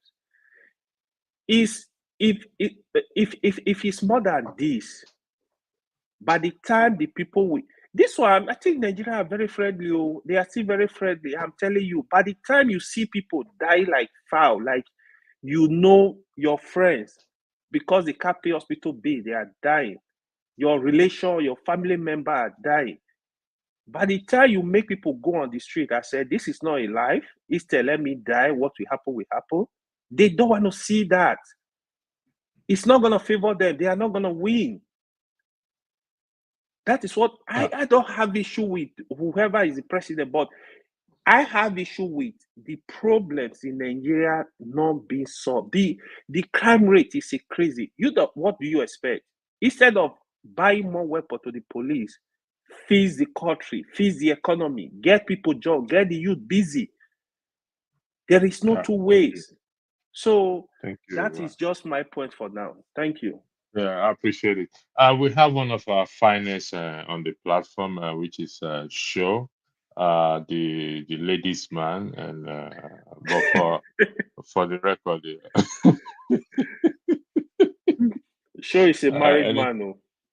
Anytime it comes on the show, you can see, if you go to the comment section now, the ladies are using their heads to eat each other. The Lord, what God cannot do does not exist. Madam Gladys, are you ready to weigh in on this issue? Are you busy? Do you want me to come back to you later on? No problem. I'm okay. I'm here. It is alleged that allegedly that the president will address the nation tomorrow. It's not an official statement coming from the presidency. It's just Reno Mockery, if you know Reno Mockery, with his antics and. But we're just going by argument. Do you think that is a good thing? Is gonna calm nerves down if he really truly address the nation tomorrow? Like I've actually listened here. I heard one of the brothers here said, this is something he should have done right from the beginning, because he saw the intention of the Nigerians when they said they were going to come out to protest, he started talking rough. He spoke rough and said he will send out the soldiers to quell or put down whatever situation it has to be. But I need to also remind him that let us not take things for granted. Because these same soldiers, if we bring them out, they can decide to do otherwise. So if he's trying to address the nation tomorrow, imagine that he allowed it to happen the first day, the second day, and today is the third day. So if he's coming out tomorrow, what are the things he has in mind to address us for or with? What are the things he's going to do to calm down the inflation in the country? Like I said before, I said some of the there's allowances given to some of the politicians. They need to cut down on such allowances. Even here in abroad, no one gives such money to people. The people you claim to be ruling, you have allowances for this, allowances for that. Such money that should be put into other things are now used for them alone. So that's why I said, why are they running? Why did they stay back in the country and face the music? So if the president is going to address us tomorrow, there must be a lot of things he has to put in place. Particularly the salary of 70,000 naira as a minimum wage or whatever it is. What can 70,000 naira buy? 70,000 naira cannot buy nothing. If you have to take your transport to office, you have to feed, you also have to keep some for your medical bills and the rest of them. But then when they are down, they come abroad to take treatment. And then some of the excessive things they have been doing, like taking 1 million people to different countries to go and represent Nigeria and so on and so forth, they are not necessary. Such expenses have to be cut down so that we can also look into other things on how to make the people happy. The people are suffering. The rate of suffering in the country is getting out of hand. It's not that we are not facing the same thing here in diaspora. A lot of prices of things have gone up. But at least in terms of transportation, medical, and so on and so forth, the people are not yet crying out as it is in Nigeria. The situation in Nigeria is just out of the way. We've never witnessed it this way before. Like what we saw that people were breaking into stores to take people's things. It is hunger. When people are hungry, you see them, they become angry, and then they can behave unruly. You cannot stop them. Even they, the leaders, if they have to face what we are facing, they cannot survive it. So if the president is coming out to address us tomorrow, is it to come and give them bags of rice and bags of beans? That is not enough. Well, Madam Gladys, what if the president hypothetically addresses the nation tomorrow and reverses the fuel subsidy? Would that be enough? That's okay. It's not just enough. There are other areas he has also to look into, like especially like some of the places they have closed up some few things from coming into the country, claiming that they want us to stay within us. Now, with the way things are happening, people are also reaching out to other countries to survive. We cannot just do it alone. We need, if it is like importing things into the country, some of the borders that have been closed, but some of the big men are still doing their businesses. And some of the big companies have left Nigeria to other countries to do businesses because of the situation of things in the country, where there's no electricity, the security is not tight, but you can see the soldiers and policemen out in the past how many days. They never cared about security situation where people are kidnapped and they ask for millions for ransom. So the president has a lot to address the nation if truly he's coming out tomorrow. Thank you very and much. things have to be put in place. Yes. Thank you. Again, I would like to thank everyone. Show will be the next speaker, will be the next speaker. But before I hand over to him to speak,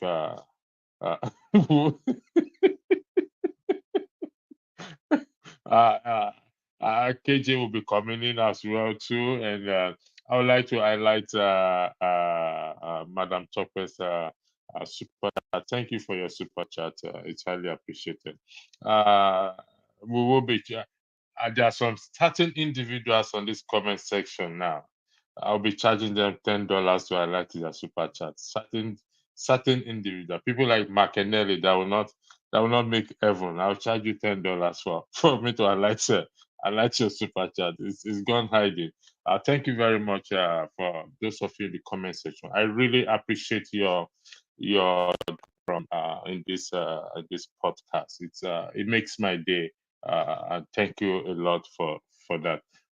Sure. The floor is now yours. Thank you very much, and you'll be handing it over to KJ, who is already in the background. Wow, let me bring KJ in. So according to somebody, KJ already baptized me with his red tie. McKennelly, KJ baptized me with that. So I think we're going to be making a rule for moderators to be putting on ties now. Okay, sure. KJ, I don't have a tie. I don't have a tie. You guys will have to buy a uniform for me. Don't worry, we'll get from Max and Spencer, our charity shop. We go get around. This one is £2. This tie is £2, if you must know. Anyway, I would like to thank every one of you. That's 4,000 naira. It costs to. Time permitting. KJ is yours. Then you hand it over to KJ. KJ, welcome on the show. Thank you so very much. You've done a great job, Pastor. Some minutes ago I was asking myself, are you really a pastor or is it a title? Because these days even native doctors adopt the name pastor. So KJ, don't go there. Don't take me to where I don't know. Okay. All right. Don't take me to where I don't want to go. Thank you so much for holding. We've really enjoyed the discussion so far. And you've made, Mr. James, I want to thank you also for Madam Gladys. We totally appreciate your contributions. AY, my friend, we thank you. We totally appreciate you guys. Show my brother, you're also welcome. It's been, a long day in Nigeria. It's been a long, high. It's been a long, I don't know how to put it. It's been a bit, challenging because when you listen to the lady's video we've listened to, you wonder because she doesn't look poor. So that lady talking doesn't look poor. At least you can see that from the make of her hair, But for her to come to the streets to complain, it means that, the thing has gone to a point where we need some form of intervention. All right. Having said that, I welcome all of you and those in the panel. Let us take it out this way. Thank you. I'm sitting in for Dr. Damages this afternoon, and he wish all of you a good, deliberation today. He's almost at the final chapter of his book. Once he's ready, he will come back onto the stage and we'll all celebrate the book. But for today, we're going to be handling the issue going on right now in our nation, Nigeria. And I want to say this: we don't come here because we know we have all the solutions to all the answers to the solutions, and we're not professing to say we know everything that's happening and we're going to probably be able to discuss or say your mind. But that is why it is have your say. You say what you think it is, and we will either accept what you've said or we will ask you questions. Every view is welcomed. Every contribution is important. So feel free to make your contribution, and you also own it because you have the right to speak your mind. It's called freedom of speech. And that's why I say, sometimes when people say there is hate speech is when government does not have the inability of government to control the narrative is called hate speech. So at this point, you see that everything is being spoken about what are the ongoing in Nigeria. If it's not coming from the government, media, it is hate speech. It is the people are not being told the truth. It is the people who do not have understanding of what is going on. It is the people who do not understand how governance is done. It is the people who do not understand that the government is just 1 year. They forget that the government that they're saying is 1 year old. It's a continuation of APC that have been in power for 8 years. That means that they have been there now for 9 years. And any meaningful government, any man who has taken, I'll give an example. There have been a man who throughout his time was planning of what he can do when he becomes president. That guy is called Ibrahim Babangida, who became president of Nigeria. And within the time, he already had mapped out what he wanted to achieve. And some of those things were actually achieved before he stepped out. Did he go to an extreme? Yes. But was he able to achieve a meaningful traction for Nigerian development? Yes. Almost every infrastructure right now that this government have been relying on was built in some of, he actually single-handedly moved the federal capital from Lagos to Abuja. So yes, so let's go ahead. And then Dr. Rudolph posed a very important question, and the question is, we have had slavery now for over 400 years. Can we say that what is happening to Africa and indeed the black man is as a result of slavery? Wouldn't that be inferring too far? For a people to be able to change their thoughts, their ways, and all that, will take a generation, and we are 400 years down the road, and we are still referring to the colonial masters, referring to colonialism as the reason why we are, sometimes dysfunctional. Will you agree with that, that it is as a result of colonialism that Nigeria is suffering what it's suffering today? Or is it just sheer wickedness of the leaders, the elites in power? Okay, thank you. Sure, I see Mr. James's hand up. Will you want him to go first, or you want to go first? All right, Mr. James, you can go ahead, sir. Thank you, Mr. Shaw. I'm sure you can hear me. Yes, we can hear you. Good. It is colonialism that is disturbing us. I've explained it on various platforms. When the white men were leaving Africa, they handed power to men and women of their choice. Now, take Nigeria, for example. We had a leader, Murtala Mohammed, with a clear vision. He spent only 6 months in office. The day he was killed, Sukabuka Dimka, the leader of the coup, and his boys, they went to the British High Commission that morning before they went to waylay the man and killed him. In Congo, Patrice Lumumba was killed by the Belgians. In Burkina Faso, Thomas Sankara was killed by, Blaise Compaoré in connivance with the France. Kwame Nkrumah of Ghana was lucky he was not at home when the government was toppled, and many other examples. Whenever we have reasonable African leaders that will take us to the promised land, the West do not let them know peace. If Kwame Nkrumah had remained in Ghana, let's say up till now, Ghana would have been a very different place. All the structures he put in place, that is what the Ghanaians are still living on. The port at Tema, Akosombo Dam, and road construction and other things he did, that's what Ghanaians are still living on. If Murtala Mohammed had remained in power, corruption would have been a thing of the dead past in Nigeria. Now, Robert Mugabe in Zimbabwe, that man never knew peace. What is the reason? The British forcibly dispossessed the people of their land in 18-something, and they refused to give it to them, and in the course of fighting to repossess their land, 50,000 Zimbabweans died extrajudicially. Now, the British government wants Zimbabwe to come and purchase the land from them before they hand it over to them. That is why Mugabe did not know peace. The case of South Africa is well known. The West must leave Africa alone. If these good leaders were to still be in place up till now, this continent would have been a very different place. We owe the white man nothing. The white man came here uninvited. It is our hospitality by receiving him with both hands when he came that is disturbing us right now. So the white men should leave us alone. If, let's say, we want Bola Tinubu to be president for life, that is our own problem. They don't need to go to Chatham House to plot who is to become the president of Nigeria. So it is colonialism we are still experiencing down till this day. Not until we take the bulls by the horn to call the white man to order, this problem will continue to continue. Thank you so much. But I want to ask you a question. So, is there going to be any time that your perceived enemy will leave you alone as long as you still have something to offer? No, you see, what the boys and girls are doing now in Nigerian streets, they are laying the foundation for a better Nigeria. The French Revolution of 1789, those who died then laid the foundation for the present French people. to enjoy equality, fraternity, and what we call liberty. You get what I mean? So if we do not stand our ground, which the boys and girls are doing now, this problem will continue. So a time is coming in future, the white man will become, there are a lot of youth in Nigeria these days who are not ready to take it from the white man. The white man is accusing you and me of corruption. The word corruption is not an African word, it's an English word. If it's part of their vocabulary, it means they too are also corrupt.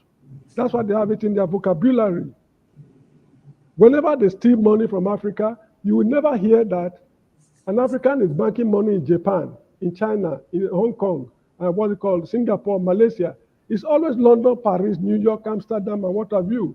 So what is the problem of the white man? We owe him nothing. Africa is for Africans.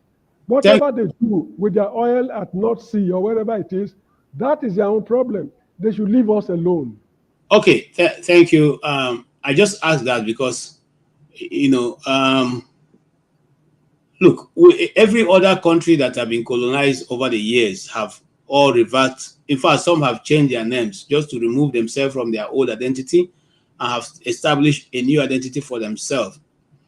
But our own seems to be a Herculean task. Yeah, I know the reason. Okay, no, I'm not talking about it. I'm just trying to frame the question for other panelists. So why is that it is now difficult? Because it seems to me that the jacket that Lord Lugard left in the Lord Lugard Lodge have been taken over by a black Lord Lugard since 1960, and since then they've refused to. In fact, they've not only changed the jacket to become a regalia now, they've taken the out of the coat of arms from the Queen, and they're now imposing it over Nigeria. If you understand what I'm saying. Sure, do you have anything to say? I know I want to start from the beginning, and then we'll go back. We'll come to you, Ferrari. Well, the problem seems to be one that it's not going to go away anytime soon, unfortunately, because like Mr. James said, oh, by the way, good to see you all. It's nice to be with you. After a while, comment section, my constituency, and the panelists, you, the chairman, and lady. Good to be with you. So the problem is one that is not going to go away anytime soon, because like Mr. James rightly said, when the white men left, they groomed some people and they handed power over to them. And that has continued. Now, you're also correct. Mr. James is also correct in the sense that this sort of protest that we're seeing can maybe facilitate our total freedom. Because until we get rid of the people that have been groomed and have a gentleman's agreement with the West, we're not going anywhere anytime soon. The FBI said there are some documents they have on President Tinubu before the election. They said they won't release it due to special circumstances or unusual circumstances. And they said that the earliest that they would release some of those documents would be 2026. Now, if you look at 2026, that is the year leading up to 2027 election, which means if you do as you're told, that's my interpretation of it. If you do as you're told in the first 3 years, we won't release it. They didn't say they would release it. They said the earliest possible. So it's not a guarantee. So if you do as you're told between 23 and 26, we'll keep it. If you don't, so it's like, we have compromised men and women leading us in Africa. And until we get rid of such people, it's not going to change. And the West won't let you go. It's not in their interest to let us go. So they would not, Yorubas would say, so the palm kernel, to get the oil and everything, it's not an easy task. It's a fight. So it's not going to be easy. We'll have to fight however way we want to fight. And like Rudolph and I were discussing yesterday, or was it what they were having a brief chat? And I said it's because majority of the people are still silent. I know there will be people that would always be on the side of the government regardless. Some people would even do it for free. It's not everybody who supports the government of the day that has been paid. Some people, out of ego, I supported them openly during the campaign leading to the election. I can't afford to come out and criticize them. So some people would always be with the government. But you have the majority who are silent. Maybe due to apathy, like Mr. James said, maybe they just can't be bothered. Maybe, they can still get by. They can provide electricity, security, send their children to school abroad or best schools in Nigeria or in Africa, anywhere. So that's the majority, and they're silent. I mean, if you look at the election numbers in Nigeria, for instance, the current president won by, 11 million votes? And the next one had 8 and 7 or 6. Put everything together, it's under 30 million in a country of over 200 million, as we're told. So you can see that it's a silent majority that we have. So until people like that start to get involved and say enough is enough, it has to be Africa for Africans. We have everything we need to be great. Everything. If you talk about China, they tell you China is doing well because they are something billion. So their number is a strength. You come to Nigeria and they say the problem is because we're too many, 200 million. We're too many. It's a problem. You go to India, their population, people talk about it as a strength. All of a sudden, you come to Nigeria that's not even near these figures, and they say we're too many people. So we need the silent majority to contribute, to get fed up. Maybe this government and the one after will push them to the point where they would also not be able to afford the things they can afford. Because Seun Kuti is not somebody that I take everything he says hook, line, and sinker. But some of the things Seun Kuti says is the middle class. Because if you talk about education, why would they protest about bad education in Nigeria or poor standard of education? They can send their children anywhere. There was one useless woman on TV yesterday, a few days ago, that was saying that, there's inflation everywhere. When her daughter had gained admission into university in Dubai, she was paying 3,000 dirham. Now she pays 7,000 dirham for accommodation. So she was trying to say there's inflation everywhere. Nigeria is not unique. But think about that. She can afford to send her child to Dubai. When people like that can no longer afford to send their children to Dubai and they have to go to those dead universities in Nigeria, then maybe we would have a conversation. We'll be waiting for them. We would always be willing to speak to them. Look at the North. I know people are saying it's because it's a Southerner who is in charge now. That's why the Northerners are protesting. Whatever it is, the Northerners are now protesting. Protest is no longer haram.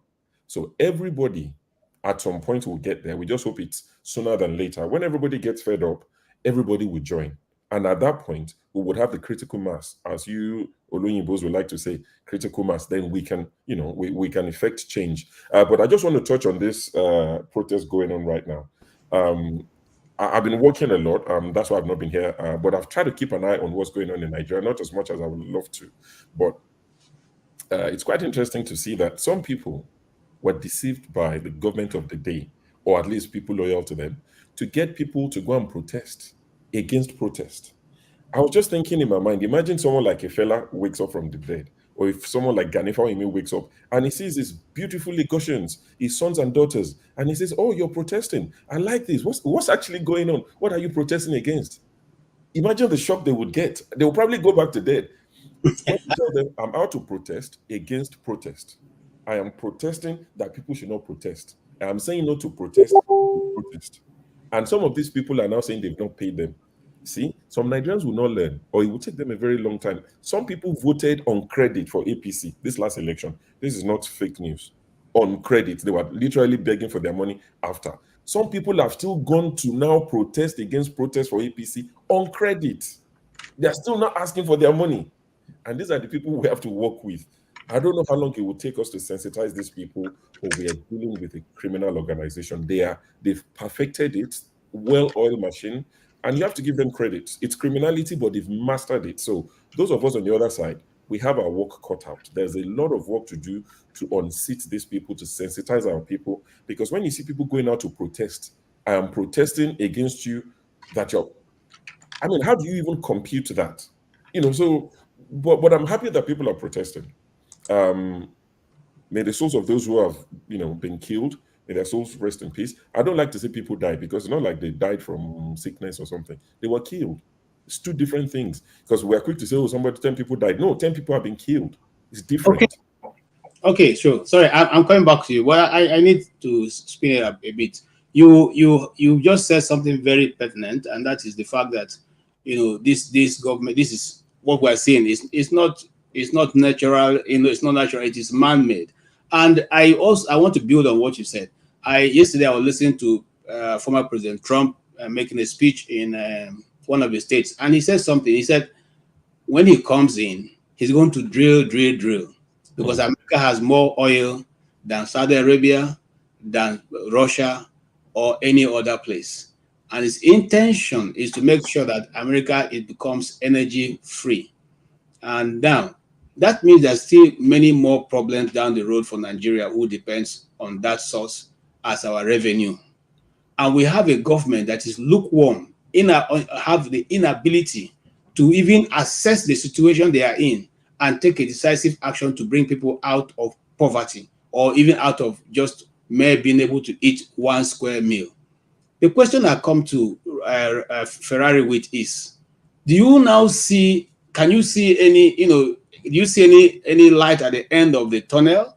Because if he wins the election in the next, 3 months or 4, that means that we are still heading into a darker, parts in Nigeria, because it's not like we're going to have more oil being sold and all that. What do you say? And also bear in mind what the contribution that show has brought, which is very important.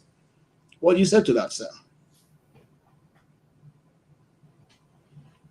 You're muted. Okay, greetings to everybody, to show and members of the panel, ladies and gentlemen. Thank you all very much. I will start by, let me start on a controversial note. Let me attack those of you on the panel that are educated. I start with you, KJ. You just praised Babangida. Why would you do that? Babangida legalized corruption in Nigeria. This is part of our problem. No, let me educated people. Hold on. No, don't say that. Don't defend yourself, KJ, because I got others to attack. Hold on. If you respond, all the others too will want to respond. No, I am moderating. No, I'm moderating. Listen to me, I'm moderating. Now, I made it clear. I said Babangida even in his bad ways. Okay? Except you didn't hear what I'm trying to say that despite his whatever, he was able to build infrastructure that is still standing there. You can't deny the man of that, can you? Did I say he didn't do? I was in the command secondary school at that time. I knew some of my friends who were in the military at that time who had monies, a fallout of it. So will I deny he didn't do that? I'm not saying that. I'm simply saying that even in his evil ways, he still did something that Nigerians could eat 3 square meal. He still did something. He literally moved the federal capital. I mean, they moved from Lagos to the federal capital. Anyway, let's agree. Let's get it straight. Be that KJ, be that as it may. If God really wants to bless this country, the people like Babangida, Obasanjo, all of them, Buhari, and Tinubu should be lined up and face the firing squad. Anyway, but that would not happen. But if they want to move the country forward, but let's leave that. Then who else? Mr. James, my friend. He goes on blaming the British. Yeah, the British were our problem. Yeah, they brought us to our knees. Yada, yada, yada. Corruption is not a Nigerian invention. I'm reading directly from the words of Dele Farotimi. Yes, corruption is not a Nigerian invention. You may credit the British colonies with that, but listen to what he says next. We are not the only country. I've now stopped on Dele. I'm now saying my own. We are not the only country that has been colonized. Other countries have been colonized, and we see how they are doing. They're competing in the world stage. India, Pakistan, even China was colonized. Japan. No. Let me not even go to developed ones. Take India, Pakistan, Indonesia. I can name several. They were colonized. They didn't have the Malays. Now, let me go back to the words of Dele. He said, it's true, the British, and corruption is not a Nigerian invention. You may credit the British colonies for that. But what we have patented, meaning we have gotten the patent for it, no one else has it, is impunity. Visionary stealing. That means stealing in a way someone else has not even invented yet. Visionary stealing. I put it on the notice in case anybody want to follow it up. And an amazing capacity for the subjectivization of the truth. Pay attention to the words this man is using. An amazing capacity for us to subjectivize the truth. All of this is wrapped up in national preoccupation with vacuous, that means vacuum, religiosity. That is us. Dele Farontimi just described us. Our problem is us, not the British, not the white man. None of that. It's us. We have an enemy within, and we are refusing to acknowledge it. As educated people, we come, we sugarcoat, my mommy. I like the way my grandmother always says, Mommy Annie, I'm a poti leke. I can't translate that in English. It's hard for me. My granny is good when you grow up with a grandmother. They teach you a lot of wisdom and a proverb. You get wise. Mommy will say in his shop located on Lagos Island, they will say, "Empoti leke." I think potty is what they put around windows, and then ileke is possibly a toy house. You are now putting potty on a toy house. So my grandmother says it perfectly. I like Latima potty leke gone. Okay. Particularly our Takawe. Now, what I'm going at is that until we start speaking truth, look at that description, vacuous religiosity, the same thing Lugard said in 1926. Okay. Subjectization of the truth. No, don't interrupt me, KJ. No, you don't have time. You have taken No. This is important now. We have to talk about what's important. Other people also have important issues, views to bring. The views is that, for example, because you didn't let me connect it to democracy. Okay, sorry, please connect it. Connect. Let me connect it to democracy and the This is my timekeeper here. I understand. Now, okay. We keep saying, and 90% of our people are on the party train, APC, PDP. We keep saying we are doing democracy, but we are not. What we are doing is budget padding, economic sabotage, and destroying ourselves and our future generation. We have only one well.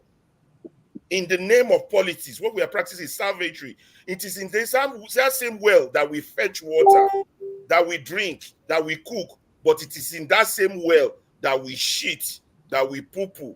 All right. Tell me, are we not going to be sick? So this demonstration is a reflection of that sickness. Thank you. Be truthful. Thank you. I appreciate your contribution. And yeah, we have Ngozi on ground. And welcome to every person who has signed on since Ferrari started talking. That we have Wale and yes, Wale and Pastor. Now, Ngozi, you are welcome. You are on ground. What is the situation today?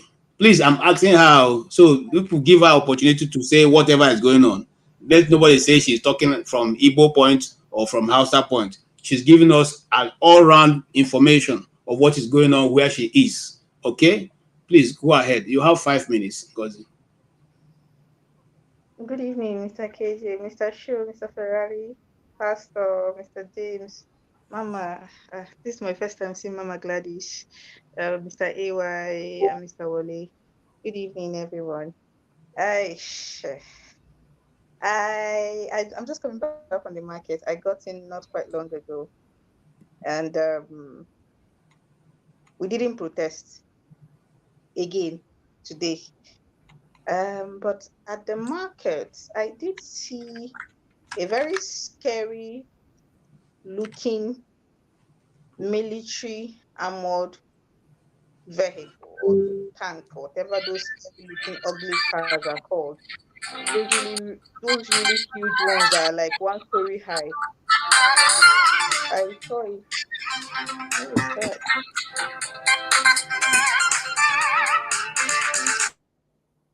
Somebody music is on.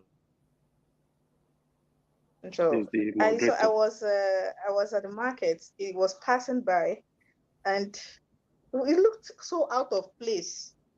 Imagine something that ugly looking and really, really menacing passing through a crowded market. And I kept wondering where it was going. I don't know why I was wondering where it was going. Where is the Nigerian psyche?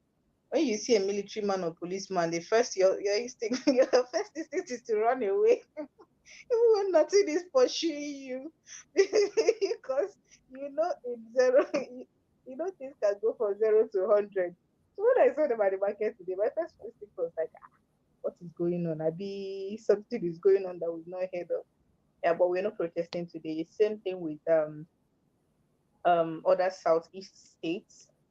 Like I mentioned yesterday, I keep in touch and no protests.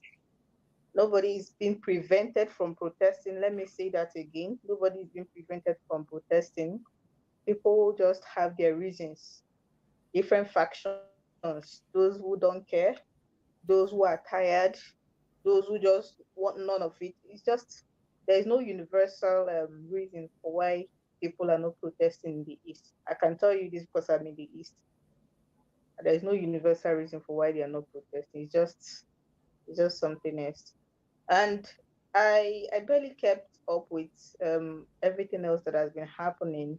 I don't know if some of you, Mr. Show might have seen that Twitter space where Sarah Ibrahim was talking about how protesters were attacked in Abuja by thugs, a mixture of thugs and police, and how she had to do a Formula One race to get out of there alive, and her car ended up in pretty bad shape. So it's a lot. It's getting scarier.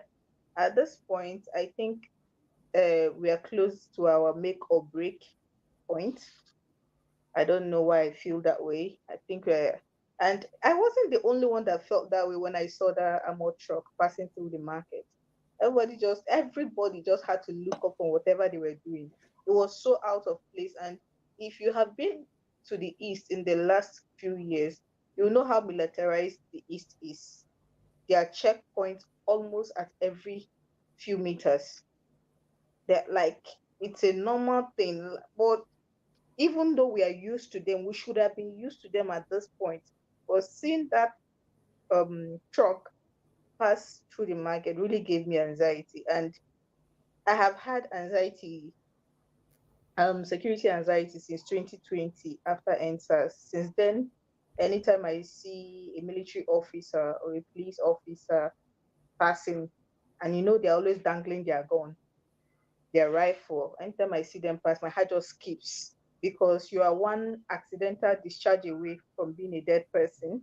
You're one accidental discharge away from being crippled, from losing a body part, and there's absolutely nothing you can do. So that's the situation in the East. No protest, and nobody's preventing anybody from protesting. Okay, thank you so much for that. We at least have a report from the Southeast that it is not because the people are being prevented from protesting, but people are just not out there protesting, and also the places, as usual, still has its military checkpoints and all that place in place. Okay, thank you for that contribution. Does anybody have any question for Ngozi before we move on? Anybody with a question for Ngozi? Right. Okay, thank you. Yes, now being the third day of this protest has gone on, does it seem to us that there is an impact being created by the people in the minds of their captives? Because right now they're no longer leaders; they are captives. Those are. Sorry, KJ. Can I ask Mr. Ngozi a question? Yeah, well, I asked if there was anybody with a question. I raised my hand, but I don't want to. I didn't say that. Go ahead. Sorry, Madam Ngozi. I know our perspective as a Nigerian in diaspora might be different from people who are on ground in Nigeria. When you look at, maybe because most Nigerians have been weaponized with hunger and, all sort of things. Do you think their mentality resonates with people who are in terms of the way we think? It's completely different from the way most Nigerians think. Is it because of the hunger, of the sufferness? I don't know. Would you be able to tell us? Because sometimes when I speak to many Nigerians, it's like, they are expecting people in abroad to come and fight the war for them. And I have a lot of Nigerians that they don't even bother about Nigerian situation anymore. They think it's giving them a lot of heart attack. They are busy with their work. They are busy with their bills. Okay. So what's your question, Wale? What's your question? My question is, what from someone like her, what do you think? How do Nigerians think? Do they still like the kind of life they live, or I'm better than you, whichever way I can live my life. I don't care if I have to kidnap somebody, and we go to church, Okay. we do everything. Can you give us time to answer? All right. Thank you. I'm just trying to make it shorter. Yeah. Go ahead. So, Mr. Ray, if I understand your question, you're asking in essence why are Nigerians so detached from whatever is happening with their politics? Yeah, with the state of the nation. Is that what you're asking? Hello, Yes. Mr. Wale. Is that what you're asking? Yes, Mr. Okay. So Yes. So if that is what you're asking, I think I've pretty much been saying the same thing every time on this show. It's not that they don't care. Their realities are different from yours. Person where they hustle in daily bread, whenever I even show, I hear in family won't take chop for that day. I want to how you won't take the check up with waiting the happen fast for. That is not his priority. His priority is to make sure that there's food on the table for the kids before they go to school. His priority is to make sure that the Okada that is going to carry the kids to school, or the keke man that is going to carry the kids to school, gets his money. His priority is to make sure that when the kids come back in the afternoon or in the evening, that they have food. And he has no guarantee that stepping out that day, he's going to get that priority sorted. So where in his mental spaces does he have time for what is happening in our Europe? We don't have the basics. And when people see, when it comes to survival, if you want a working society, you have to take care of the basics. If we had the basics sorted, at least people would be interested in what is going on in the policy. And that is why when this protest started and the usual politicians started talking, I felt really terrible. I felt if I had magical powers, I'll just make them disappear, because it's they're not even living in their abroad. They're living here with us, but they're so detached. That woman went on Arise TV and was saying that there was inflation in Dubai, that when her daughter got into a university in Dubai, that she was paying 2,500 dirhams, and now she's paying what in God's name? This is somebody living in Nigeria, but she can't even relate to what Nigerians are going through. So in her mind, as long as she's paying from 2,500 to 7,500, Nigerians who can barely afford egg, one piece of egg is 250 naira. A piece of egg, tiny egg, 250 naira. You're telling somebody that can barely afford that you are paying 2,500 dirhams and you're now paying almost 7,000. So you are on the same that they have no reason to complain. So to your question, Mr. Wale, Nigerians are not. It's not that they don't care. They are busy trying to stay alive. And when you're busy trying to stay alive, nothing else matters. You don't care about the color of the clothes your neighbor is wearing. You don't care if your neighbor's house is fine. You don't care about any other thing. You just want to see the following day. All right. So give them the basics. Let the basics be sorted out, and you see that Nigerians are very, very, very politically inclined people. I hope Thank you. that answers your question. Yes, it does answer the question, and I want to also even add to a bit of it. You see, in the early, according to their history, when man was, the first thing that when man started evolving, was to look for how to gather food and eat. That was just it. Nobody cared whether the house was beautiful or the clothes was fine. That is where Nigeria have been taken to, And as a Christian, I remember that the Bible says when God took Israel out of Egypt, he had to teach them afresh how to defecate outside of the camp, how to relate to one another, because they lost that all in the time of slavery. Now, what's the connection here? And this is my opinion, and I mean I'm speaking as my opinion now. The thing is that we have gone to the lowest ebb that Nigerians no longer care. They just want to eat. They just want to eat, for crying out loud. They're not concerned who is going to the moon. They're not concerned if they're not even asking for pipe-borne water. Simply make food available. Is that too much to ask? And I come to the pastor. If you are with us, or I should. Okay, no, Mr. James, go ahead. Pastor, are you ready, or Mr. James should go ahead? Let Mr. James go ahead, please. I'm just putting down some questions, please. Thank you. Okay. Thank you for the honor, Pastor. Thank you. You see,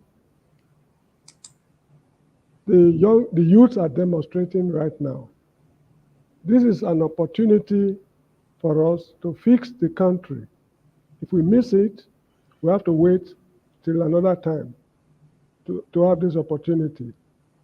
One thing I know is there is very urgent need for those who have offended the state to be brought to book. A lot of horrendous atrocities have been committed. If nothing is done about it, that is a precedent they've set. In future, people will tell you, oh, but Yaya Bello did X, Y, Z, nothing happened to him, why me? Is it because I'm an Orobo man or I'm an Chekiri man? These are things that will come up in future. This is the reason why when Murtala Mohammed toppled Yakubu Gowon's government, they set up commissions of inquiries in all the 12 states, and people were severely punished. When Buhari toppled Shagari's government, the same thing happened. A lot of people were severely punished. Atrocities against the state is a crime. People should be called to order.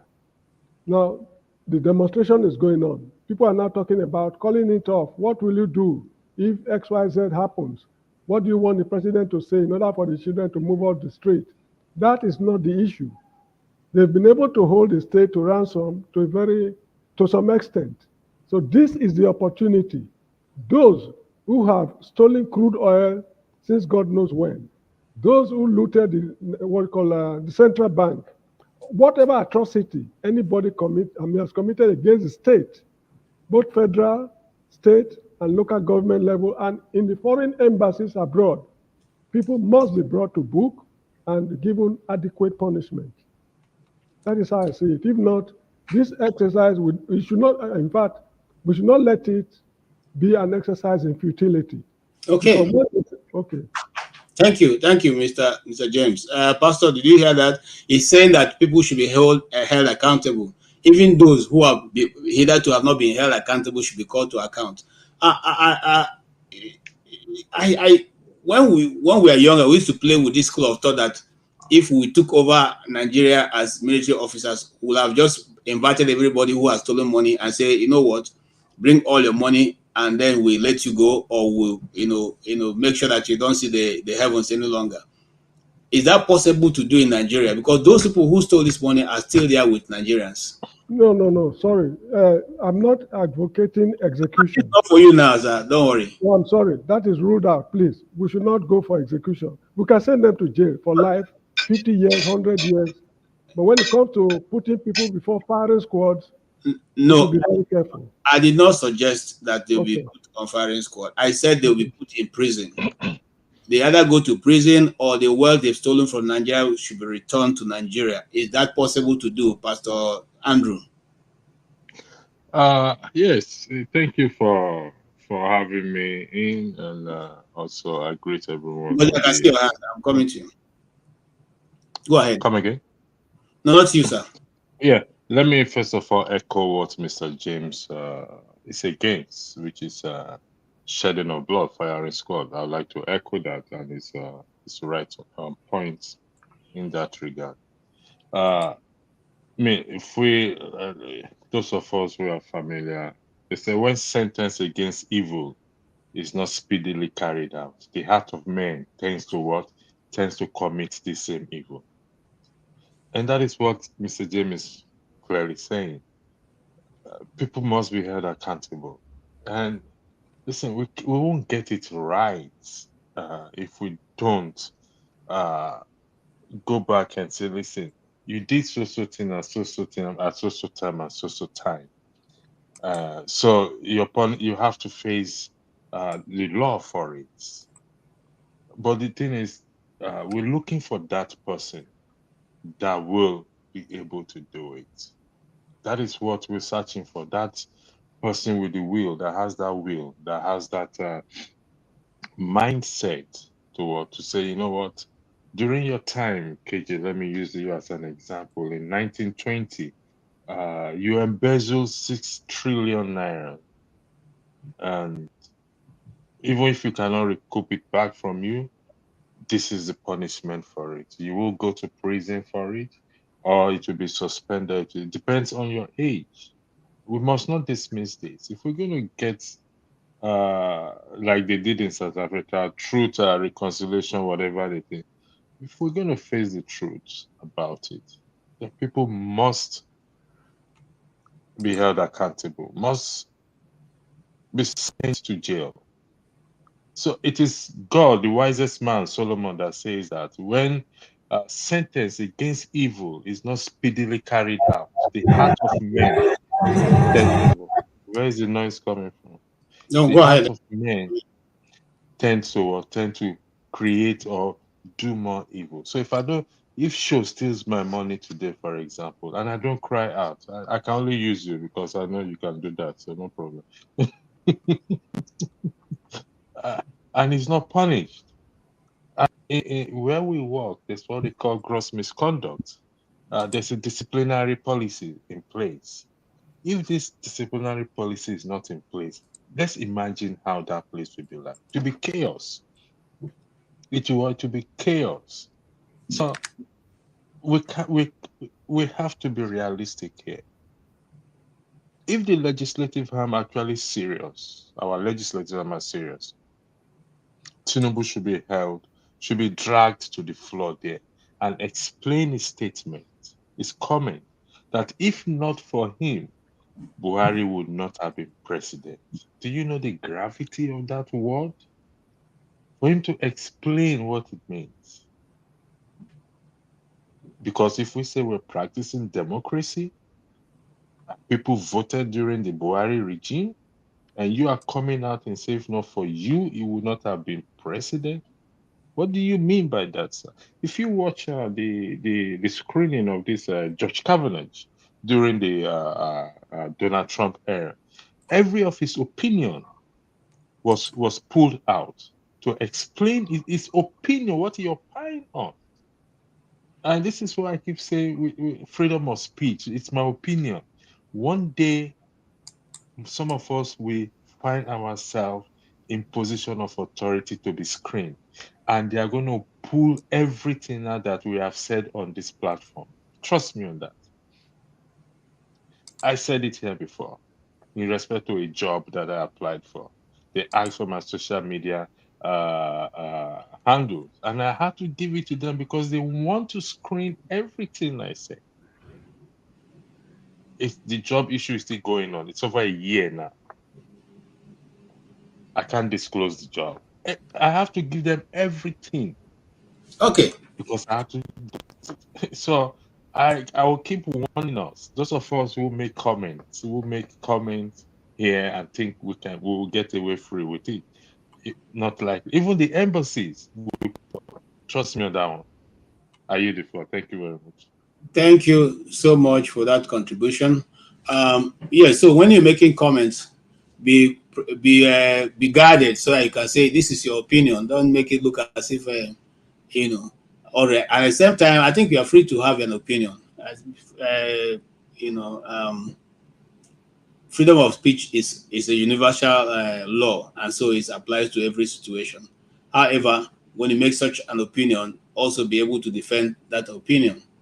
All right. Having said that, let's move a little bit forward. I asked some of my friends to send me the ongoing situation. Yes, I'm coming to you, Ngozi. And they are saying the big videos sent to me are not very clear, but it has police people and the public and marching together on the street. In fact, they are all mingling together and moving forward. It's like the hunger is also catching up with the policemen. I don't know, but that's from what I see. If I can, I'll play the video. I don't know. I'm trying to check if it has any copyright restrictions. All right, Ngozi, let's hear you. Sorry, I was raising my hand. My torch is going down, so I want, and there's no lights. I will go on. So I just wanted to say something. Um, to buttress what Mr. James had said earlier. About holding people to account and then not having people refer to it as an excuse to get away when they do the same thing. I am very concerned that for every time that Nigeria has protested, and I mean the ones that I started following, that was from 2020 and SARS, That was when I became really woke about Nigerian protests and whatnot. So there is a trend. First, they try to scapegoat people. And when that fails, they witch hunt people. And for every protest that has happened or tried to happen after that, you find that families get displaced. People have to flee and seek asylum just because they protested. It is not nice. It should not be. Imagine just because you came out to protest and then your whole life goes downhill from there. I remember after NSAS, people's bank accounts were frozen. People could not withdraw their money from their accounts just because they participated in NSAS protests. And when things like that go unchecked, it is because things like that went unchecked in 2020. That is why Tinubu and his people have the temerity to repeat the very same thing. He set a very God, I don't even know how to use the word. He laid out a very terrible template. And that is what Buhari is simply replicating. We don't even know we need to go back to the military era. 2020 is just 4 years ago. It's not even up to 4 years ago. Nigerians were holding, Nigerian youth were holding Nigerian flags and they were gunned down by the Nigerian military. It is on video, it is on record, the whole world saw it. Nobody has answered to it to date. First of all, the government started with denying it never happened. That was their first statement. They denied that the military was even there in the first place. Then when their lies started catching up with them, they started doubling down bit by bit, bit by bit. And from nobody died to some people died, and from some people died then to where are the bodies? Nobody was held to account. Some people had to flee Nigeria because they protested and were fingered as the leaders. It should not be. And you find that it is what is happening today too. After this protest, mark my words, you will hear of people who have been witch hunted and had to go away and had to run for their lives, whose life will be turned upside down just because in 2020, nobody held people to account. Nobody held Buhari and his people to account. And in 2024, we have to suffer the same thing. It should not be so. And it annoys me to no end that people will come out and make excuses like, you have protested. So now what happened? What have changed? Are you daft? Is something wrong with you? If you can't use your brain, shut up. There's some things you should think in your head that should never leave your mouth. You think it's okay to think it in your head. Nobody is in your head. Nobody will hear it. But don't say it. Shebi are telling them not to protest. Now they have protested. Look at them now. Now they are crying. What should Okay. Precedence is not a good thing, good or bad. Thank you, Ngozi. You've made a very valid point, and I want to even buttress that a little bit. I went to when I lived. My school was in Gwagwalada for a while, and in the time I was there, which was a long time ago, we had this stream that during the rainy season overflows and carries houses and drown people. I'm talking about 1995. Okay, 1992, 1995. And this stream, even as I still speak today, when it rains, it gets flooded, and the same thing happened. That is the kind of leadership and that's the kind of governance we have in Nigeria. Meanwhile, Gwagwalada is a local, it's an area council. It has a budget, it has a chairman, it is the capital of the area council. That, in other words, the chairman lives there. Gentlemen, I want to ask, is there a problem with ability to be able to see what is happening with the people that you are supposed to be governing over and be able to solve basic problem? That's the question. Is there a problem to be able to solve basic human problem of just shelter, food, okay? Shelter, food, health, road. Yeah, sure. I'll come to you so that Madam Gladys can also weigh in, and I'll come to Wale. Yes, go ahead. These questions you asked just now, I used to ask them a few years ago, but I answered the question myself after thinking about it. You see, if you go back to the statement you made when you buttressed Ngozike's response about when Wale asked the question, why are Nigerians almost not interested? in the protests or they've given up, apathy and all of that. You said that the people need to survive. They need to eat. Ngozeka said the same thing. Yorubas will say, "Tibiba kuru ni noshe, isheti bushi." Once you take care of, once you take care of hunger, poverty is done. As far as it's not literally, but Yorubas believe once the people are fed, at least they can think of other things. So the question or the conclusion I came to is that the government are deliberate. For the lack of better expression, I would say we give them little credit for their tact. I keep saying it. They're very tactful. They know that the minute you have food, you have shelter, you have good health facilities, good schools, so your children are educated. Even if you have missed out on it, but your children are educated, it's only a matter of time before your children start competing with their children for public offices, and they can stand toe to toe. And it's only a matter of time before you start asking for cheap internet, because now you're educated, you know you're right.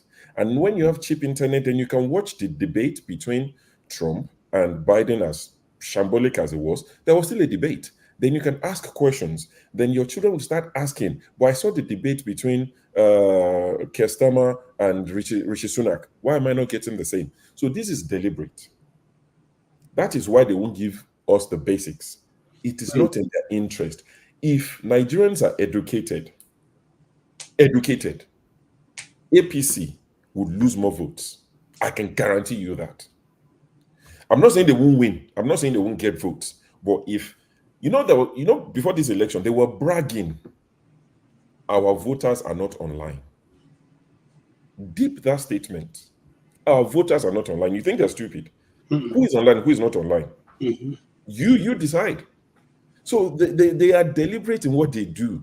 We need to pay close attention to these guys. They have perfected this criminality. It is a well-oiled machine. So, like I said earlier, our work has been cut out for us. We have a lot to do. Thank you. Madam Gladys, are you ready for us now? We'll come back to you. All right, Wale, you want to interview?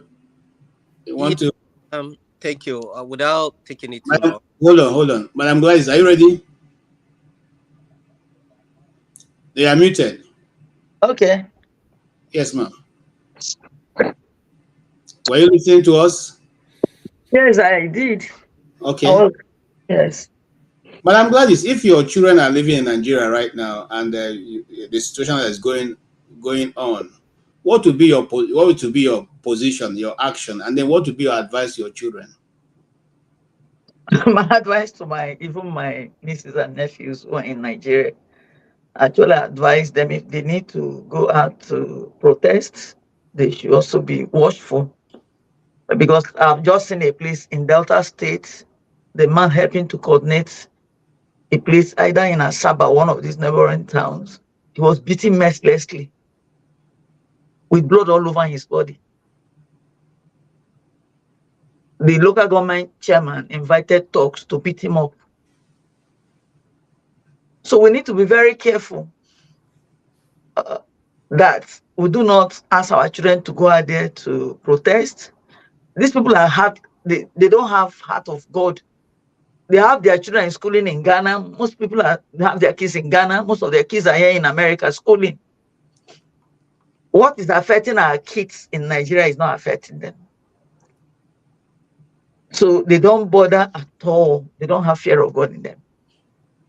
So the only thing we Nigerians can do is to actually be honest with each other.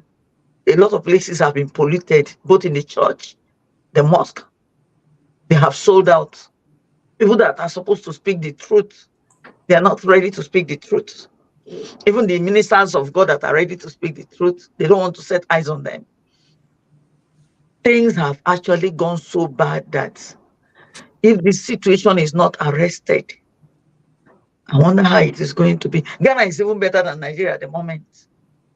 Our Nigerians living in Ghana, the kind of sufferings our people are going through in Nigeria, they're not going through such. But our leaders, they keep saying, be patient, things are going to be sorted out. When are these things going to be sorted out? We have our graduates roaming about, no job. And before you know it, they get involved in kidnapping cases. Some of the kidnappers you see out there on the streets, they are graduates. Because of lack of jobs, they get themselves involved in all sorts of shady deals. But what's his name? Is it Tinubu or whatever is his name? As he's there, will he allow any of his kids to go through some of our children are going through, even to pay school fees? The school fees have been increased. And like I heard someone say here, that tomorrow they want our children to still rule us. Why must their children rule us? If we're able to train up our kids and also make them to be up and doing, to be involved in what is happening in the country, not that our children will come to be slaves. It is a situation of that. The slavery is still going on. They say there is a freedom. We have freedom of speech. We have freedom of movement. We have freedom of being involved in the governance of the country. The ministers that are being, I still repeat it, whatever they are giving our ministers or the so-called senators or whoever they may be, allowances, they need to cut down on them. They need to cut down on the allowances they are giving to ministers. Let us take example from what the governor of Kaduna State has said. That some of them don't even have houses. Some of them is still to build houses. The money they collect from us, they build houses, they buy houses here in abroad. I can count how many of our ministers that have houses in abroad. But when you see them in Nigeria, they pretend as if they have nothing. Where are they getting such money from? How much are they being paid as is this salary or whatever it is? We need to know what we want. These are the basic things we should discuss with the president if he's ever ready to come to a round table talk with the Nigerians. Ask him the basic questions we need to ask him, like what took place in Kenya. We should not just be giving peanuts, then we'll settle down. The problem with us in Nigeria is that we sell out ourselves. We're not ready to see the truth. The moment we are given a small position, and then we try to manage our individual homes, build houses, open companies, we do not bother about those who are around us. Let us remember that some of the so-called past politicians, the money they stole and what they did, the law of karma is real. Because at times you think you are accumulating wealth for your children. What if those children were not even meant to be part of having wealth? And then you have such wealth given to your children. I've seen such cases where stories were carried. Most of the old politicians in the former time in Nigeria, the houses they left for their children, rats are running all around the whole places. Their kids are not even there. Some of them, their kids are abroad. They don't want to come to Nigeria. So let us know what exactly we are looking for. Because if we do not address the issues properly and get them sorted out, we'll still come back again to protest. Thank you, madam. Thank you so much. Thank you. I want to put it, especially those who probably are listening from Nigeria. You see, the bad thing about owning house outside of Nigeria is that the house won't just lie there. You pay every month. You pay for the utilities attached to that house. So whether you're living there or not, you still pay. And that money is the money that we could have used to develop the people of Nigeria. I want to come to Wale. Wale, I want to ask you this question. What demands do you think the people who are in this protest, this struggle, continue to hold on to? And not, no matter what happens, they must achieve that. If you can just articulate that for us, what are the demands that the people of Nigeria should keep on holding on to? And if Fansad can hear me, please come on. We are waiting for you, Mr. Fansad or Dr. Fansad. Thank you. Oh, okay. With the demand, I think they're all interwoven, but like someone said, it has to be in phases. They can't achieve all the demands all at once. There are some that it can be achieved within the short period of time.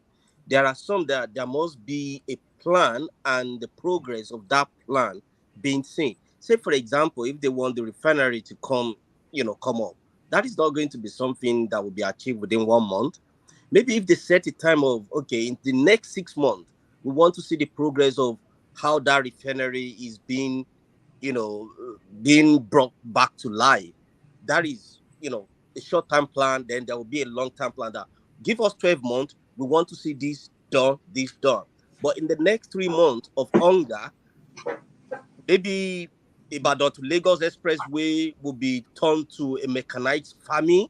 Then we can see that, okay, there are tractors being imported, there are foods, bring the price control down and everything, so that the bag of rice is not going to be rising from 90 to 100,000 and all those stuff. Medication, people can go to the hospital being seen by the doctors, things that the basic need of life, the hierarchy needs, it's a pyramid form. When the basic needs are met, then we can move on to the next step. But we want to start at the top. It's just like, what do they call it? Like building your house on the sand tower or something like that. So that is the way I look at it. But how it's going to be achieved, I don't know. Like the madam that spoke before me said, it's like taking one step forward, and before you know it, we are 10 back. We are 10 steps backward again. Once they give one of us something that, okay, come ahead this position, he will lock the door and forget about the rest of us. And that is what is happening let's take it from our local government where we all come from. Once they choose someone to be the local government, he won't live in your area again. He will go and live in one of the eyebrows in the state. He'll be whining and dining with the so-called powerful, and he will forget you people. And another thing is, even if he's meant to be held responsible, accountable, it's my uncle that will go to him and say, oh, I was the one who coordinated all the people in the village for you. My son is going to school. I haven't got the school fees. Then he will give my uncle maybe 70,000.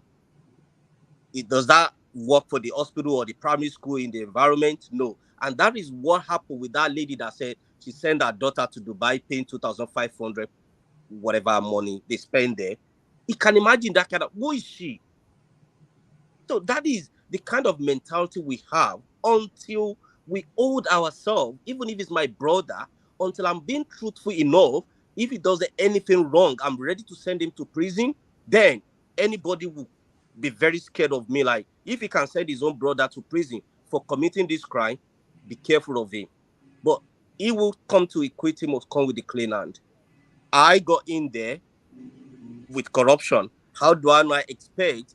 They said, who pays the piper, they take the tune. How do I get to that office in the first place? So how am I going to rock the boat? Am I ready to sacrifice? So there are a lot of things that we need to do to get that country back. And it's with every single one of us. It starts from our own. It starts from, if you go to Nigeria and your uncle is a minister of this and they give you, mopo to escort you from Lagos to Abuja, you ask yourself, yes, I'm scared of my life. It's privilege. I'm not going to turn it down. Have you ever questioned your uncle that, an average citizen that we bought the plane together, how are they going to get to Abuja? They're not going to be killed, but, do you know who I am? That mentality, we have it. And that is one thing you see when you see a Nigerian that moved from Nigeria to any country in the West. You can see how, if they are serious-minded, like you and I, we tend to develop ourselves, our mentality, our orientation will change. And that's why I asked Madam Ngozi about the question. Okay, I think you've made your point. Thank you. I'm coming to please, Alaba, can you sit up if you don't mind?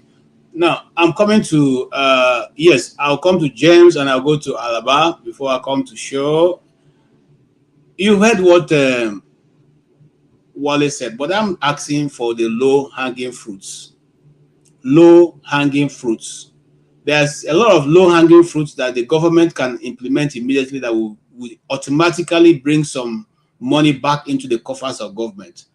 Alaba, and I think you because James on the phone, so let's come to you. what do you see that are the low-hanging fruits that the people should demand for and have it done before this protest is over? Yes, we're waiting for you. First one, to show they are serious, arrest everyone in Buhari's administration. Prosecute them. That's not possible. That's a low-hanging fruit. They've got the money. You're being showed that you're serious. You can't keep doing the same thing 24 years and expect a different result. Nobody has questioned how we got to this spot, and nobody is dealing with that fact. Nobody has ever been prosecuted. Impunity. Governors have impunity. Who gives impunity to people, human beings on earth? So, I mean, we're just joking around. I don't like to repeat myself. We like to, beat around the bush. We want to, people stole money. We hear the headline, nothing happens. Bita Edu is still walking free. This one, I mean, what are we saying to the young generation? What's the message? Somebody just explain it to me. You have laws that are not followed. Nobody has been held accountable for anything. I mean, let's not waste time on, talking all other things while the real thing is not discussed. That's all I got to say. All right. Sure. The question is, what are the low-hanging fruits that the government can pick up right now that doesn't really have to need any budgeting, it doesn't need any time frame?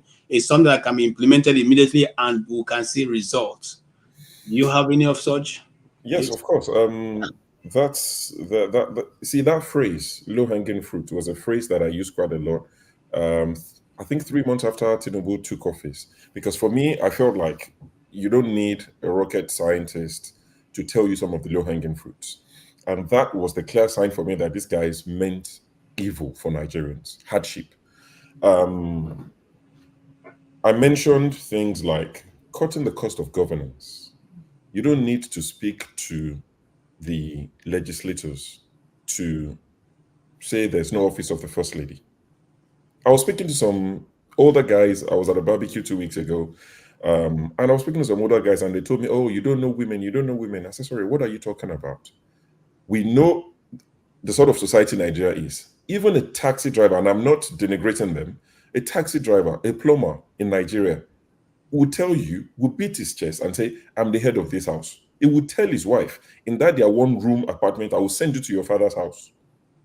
You are telling me a governor. So I said to them, I said, "Do you know that there was once a governor in Nigeria that said there will be no office of First Lady?" I didn't want to mention name because they know where I stand and I didn't want it to be about Peter Obi. I said there was a governor who did it. So you're telling me the president cannot say, "Madam, there's no office of First Lady. The country is bleeding. We don't have the money for that." So all this money they're budgeting for you, we would use it to fix our primary health. So as the mother of the nation, you would go out without official title, without plenty entourage, and go and make sure that our children are fine. They don't die when they are giving birth to, and reduce our mortality rates, childbirth mortality. I was having that sort of. So for me, things like that, office of the First Lady, all these ministers you are appointing, countless, and that was one of my biggest worries about Tinubu becoming president, that he owes a lot of people that he needs to settle. And that's why they're creating all these jobs, job for boys, as they call it. Cut down the cost of governance. It's low-hanging fruit. If you say subsidy must go, cushion the effect of subsidy. Cushion it so that it's not just you and your friends that will be like, we're enjoying the largesse of Nigeria. Don't tell us Nigeria is broke, but you're living like we have money. So like the vice president's lodge, it's not a necessity. It's not urgent. Like the Dodam Barracks, where the president used to live in Lagos during the military era, it was abandoned for a long time. Now they've budgeted 4 or 5 billion naira to renovate it so that Tinubu has somewhere to live when he goes to Lagos. This man lives in Bodilon. He owns one of the biggest houses in Lagos, if not the biggest. So why does he need Dodam Barracks? So these are some of the low-hanging fruits that I see that you can easily do, even if it's, people will call it tokenism, people will call it whatever, but you will have at least shown to the people that I care, I am with you in this.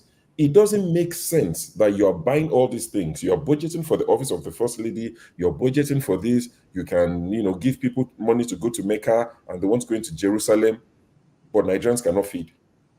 And when we tell you the price of rice, you tell us that's not the metrics for measurement for economics. What are the metrics? If people cannot eat, and they're saying it's doubled the minimum wage. Sorry, when minimum wage became 30K, someone should go and do the finance. I won't do it for them. How much was a bag of rice when minimum wage became 30K? When it first became 30K? How much is a bag of rice today on the 70K? We're not stupid people. So there are so many things they can do to even show the people that we're in this together. Nigerians are not unreasonable people. Right now, we're coping. So if we see that we're in this together, you've cut down the cost of this, you've cut down the cost of this, you're telling, we're not sending money to Japan to buy, God knows, 500 SUVs for our lawmakers to say, okay, we'll downgrade for, this time around. Just show us that we're in it together. It doesn't make sense as the father of the nation to be living as if things were normal and you're preaching to Nigeria and your supporters are saying Nigeria is broke, Nigeria is a poor country. I'm not denying that fact, but are our leaders living like Nigeria is a broke country? And for those expecting Tinubu to come and speak to them, I know was it you or somebody mentioned that Brandon Mockery today something? I haven't seen it, but I personally, and this is to Madam Gladys, I've heard her a few times say Tinubu should address the nation. My job involves a bit of teaching. I teach, employees of organizations, and I find analogies on how to make them relate to what I'm saying. The analogy I will give you, madam, is you have a daughter. She's of age to get married. She tells you, I'm dating this guy. And you say, oh, you and your husband say, we would like to meet him, as tradition, dictates. And the guy refuses to come to you. You made many attempts. He doesn't want to see you. Then him and your daughter starts to cohabit. They have the first child and the second child, and even the third one. And God forbid, things are not going well. Your daughter is complaining, he's not treating me well. He does this, he does that. And you're now saying he should come and see you. Do you genuinely expect him to come and see you? Now he has children, a boy, and another boy, and a girl. And you're now saying, come and see us because our daughter is not happy. Tinubu declined every invitation to come and speak to Nigerians. He spoke to APC members. Credit where is due. He spoke to his people who needed to hear him before elections. That's all that mattered to him. But you expect him to come and say what to who? Before he got power, he didn't speak to you. Now he's got power. He's the president of Nigeria. He should come and speak to you about what exactly? You are not happy. Okay, so what are you going to do about it? Protest. Okay, good luck. He doesn't care. Okay. Yeah. Thank you so much for taking time to analyze that. And again, some of those low-hanging fruits we're talking about, that Nigeria has a fleet of presidential jets. Nigeria has a fleet of official vehicles for ministers. Governors have their own fleets. Local government chairmen have their own fleets. A barrage of special assistants, a barrage of advisors, ministries that are sometimes doubled, that duplicated, and ministers that are even not functioning. Some of them, since they were appointed ministers, was not heard about them. These are not things that you need policy to change.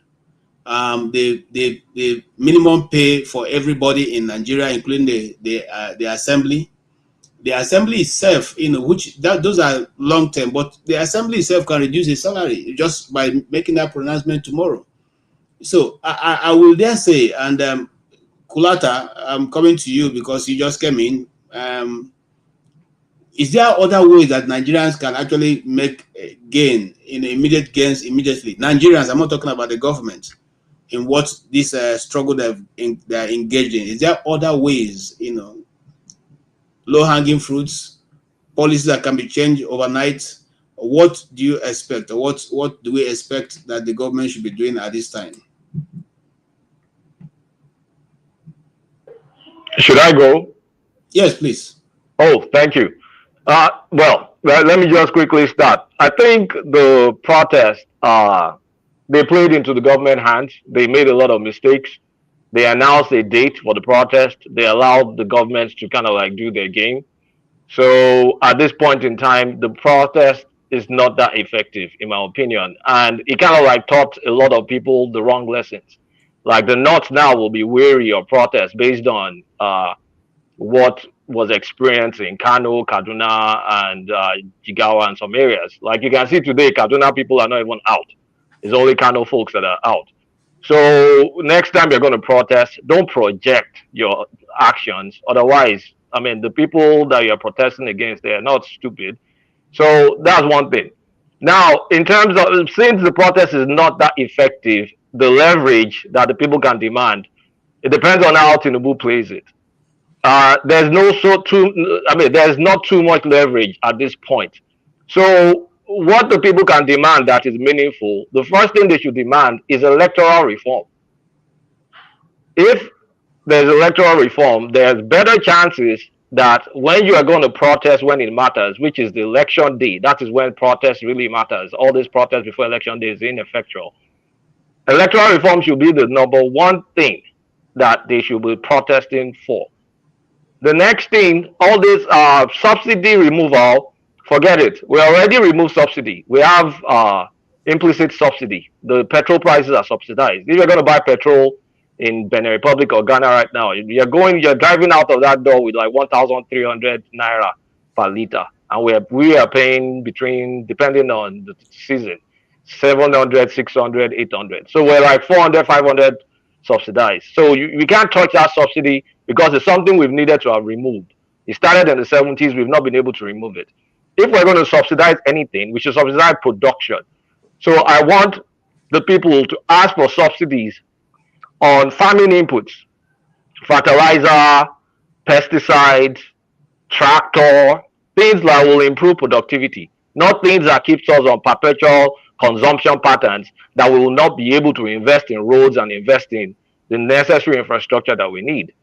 Same thing, removal of subsidy of electricity. We saw how that improved power for people that are on Band A. People on Band A enjoy power. One trick, Nigerians, we've been subsidized for too long. We don't even realize that things really cost. Now that Band A people are paying the real price, they're getting power. Power is not free. So if I'm making demands, electoral reforms, like I said, top of mind. The next thing is subsidize our input. The other thing they could have asked for, the government already reacted, which is food. Because Tinubu made a big mistake. You can't make massive reforms and then forget about the basic needs of people, which is their feeding. You can't make reforms where people are hungry. If people are not hungry, at least they will be able to tolerate whatever reform you're doing. So massive importation of foods, crash the prices down. When you crash those prices down, that will crash down, that will reduce food inflation, which is the better part of our inflation at this point. So if you can reduce food inflation, the salary increase, the 70,000 that they just increased, it will be more meaningful than what it is right now. Because if inflation doesn't go down, that 70,000 naira is useless.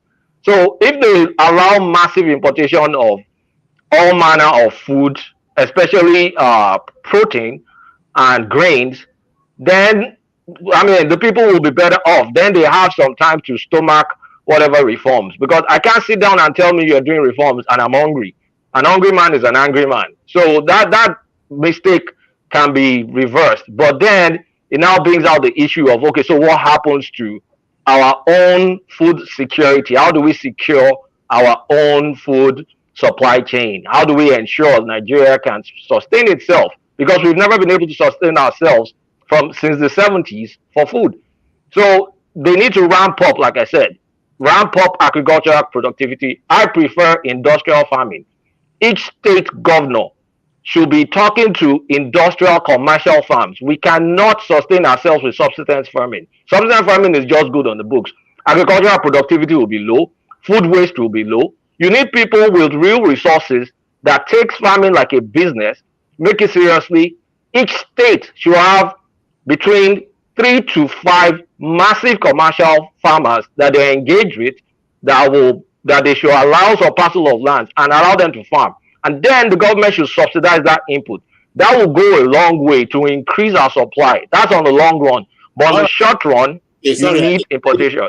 Thank you. I need to come in. Thank you. Yes, sorry, I'm not. Pastor Andrew needs to say something. And Are you interjecting or I mean, Don? I have to watch Shakari Richardson. you're taking more than I would like to allowed ask time. Kula So you some are taking questions. more than the allowed time. So let's someone else speak, sir. Okay. Do you want to ask me a question? I can bounce. I don't know what he wants to say. Yes, He has a question for you, so let us the listen to question. him. No, don't bounce. I want to give you a response to your garbage you just spilled out. No, Alaba, I don't have time for your beer. I want to give you Andrew. a response. Don't bounce. Stay. Alaba, I can smell your breath from here. Keep quiet. Go ahead, Pastor Andrew. Ask your I question. want to give you a response to that garbage. Oh, Go ahead, Pastor Andrew. Thank you, Kula. Could you make reference to electoral reform should be made during election period? Am I correct? Yeah, he said that the electoral reform. I said the people should demand for electoral reform. If you're making any demand, that should be your number one demand. Now or during election period? I just want to be sure. Now. Even now is when you have any sort of leverage. Okay, all right, fair enough. Then I guess I thought I heard you wrong. So no further question. Thank you. All right, thanks, guys. I have a question for you. A lot of what you have said, I have problem with, because right now, the situation on the ground is there's no food on the table. So the question we are asking is there a way the over bloated government and expenditures that government is embarking on? Oh, yeah, you brought up a point I forgot. Yes, you're right. The government should make sacrifices. They need to cut cost of governance. But the thing is, we're not going to ride. Cost of governance cutting is not going to go a long way in terms of like fiscally, but it's going to go a long way in terms of optics, because it's a good image to show that we're in it together. So one thing I expect Tinubu can do, which is also some of my own selfish stuff, announce massive cuts, take Oransoye report seriously, and then fire a bunch of the useless ministers, good for nothing ministers that he has in his cabinet. A lot of them are just political appointees. A good example is Minister of Youth that doesn't even have Twitter account open. How can you be a Minister of Youth and your Twitter is blocked? What sort of Minister of Youth is that? And there are many useless appointees that they just need to go. The time of politics is over. This is the time of governance. So I agree with you. Cutting or cost of governance should be one of the things. The government needs to take a haircut.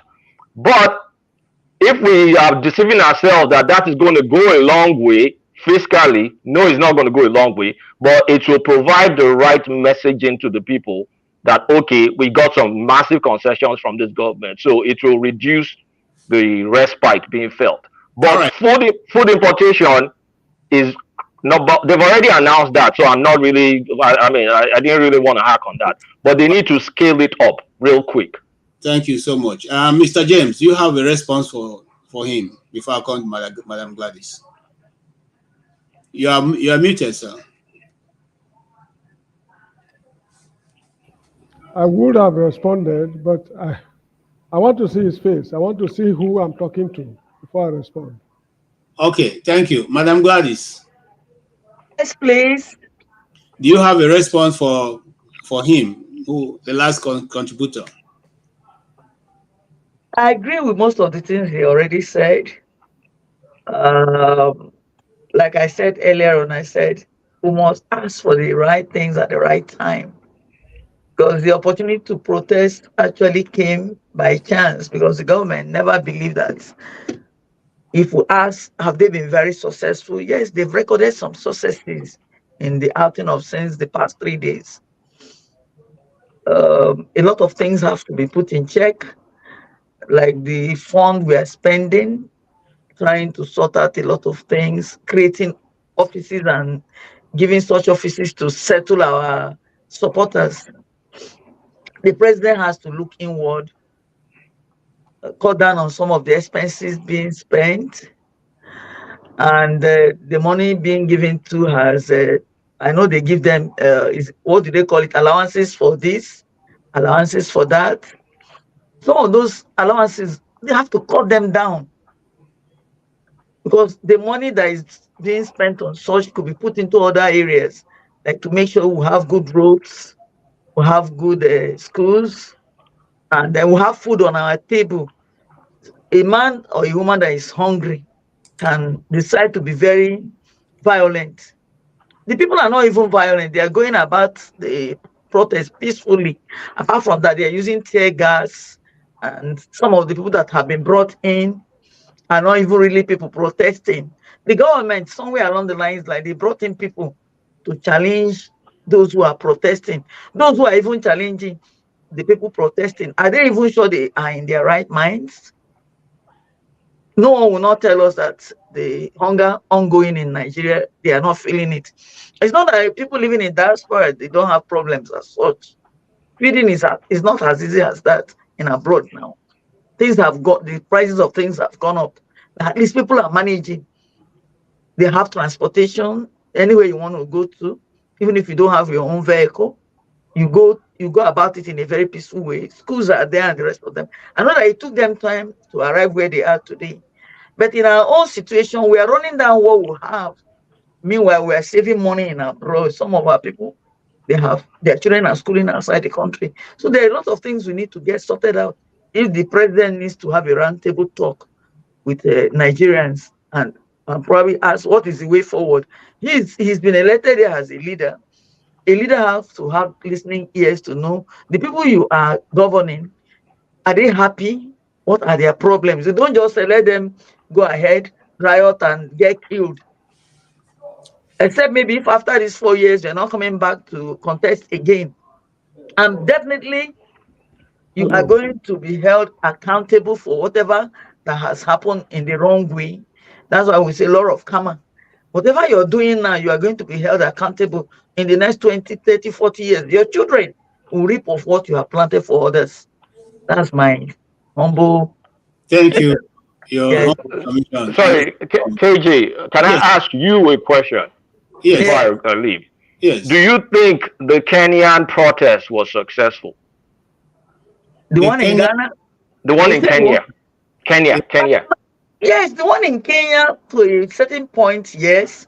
Because some of the demands they asked from the president, he has actually granted some of the demands they did, like trying to cut down on his ministers and the rest of them. He sacked them. But the only thing he is not ready to do is to step down because they asked him to step down. So if I tell you that half of those ministers are back, and if I also tell you that Moody's has downgraded Kenya into junk status, and Fitch recently, yesterday, downgraded Kenya into B-. So that means when Kenya wants to borrow, they will be offered higher interest rates. That's why I asked, did you think it was successful? Now, I have a question for Kulata. Hold on. Kulata, the reason why I didn't want to, butt in is because I wanted to hear you, and I do not think I want to disregard what they're saying in the comment section. I want to say this because we have followed, I as a person, I followed the development in Kenya. I want to also let you know that as we're talking now, the youth are started mobilizing and they are giving themselves timeline to go and collect their voters' cards, register themselves, and it is secretly going on. We had a panel here, a panelist guru who came in and told us how far they've gone with whatever is going on right now. But I'm telling you what's going on behind. And I can assure you that Ruto is not going to come back in that place because the youth have determined that they will remove him at all costs in the next election. Secondly, yeah, he brought back some of the ministers, up about 5 of them.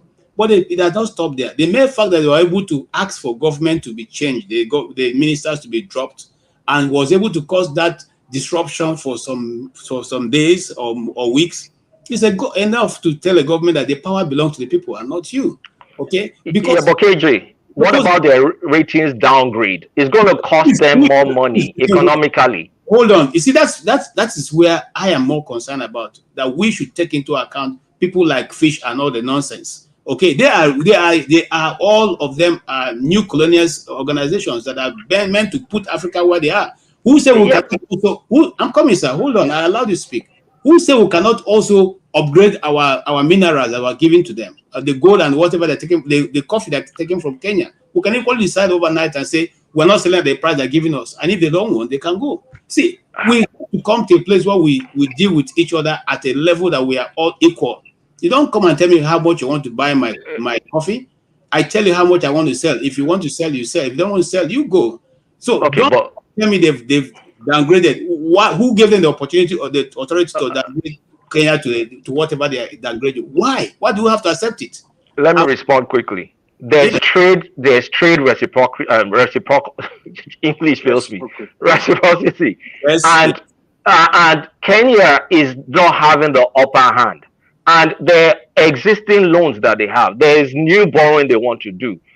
And they can go to China, but China, seeing an opportunity, will also not give them a favorable, a deal, because all these things is a global world. It's easy to say, my commodities, I'm not going to sell your commodities to you, but you're not the only person selling commodities. They can shift and then they can strike you back. So that's why those agencies, while we hate them, they're still important. All I'm trying to say is Kenyans got a Pyrrhic victory. On the long run, it's going to hurt them more economically. Well, I totally disagree with that, but I'll give AY. AY is not my, you go ahead, sir. Yeah, Mr. Colata. You want to have a question for him? Yeah, he's become Colata. Yeah. I agree with some of the points he made. One of them was they should demand for the electoral reform, which is very, very important. What that is going to do is going to give power to the people. I actually wanted this so that we have a situation where the vote of the people will count. I completely agree with you. Issue of agriculture you raised. Each state need to sit up. Each state governor need to sit up. I agree with you. But here is one point I completely disagree with. The issue of subsidy, the ministers also, they are dormant. A lot of them should go. If Tinubu is really working, after 1 year, he should be able to look at this minister in their eyes and say, what have you been doing for the past 1 year? Give me your KPI. I don't think they are not interested in development. Tinubu himself, I feel he's not interested.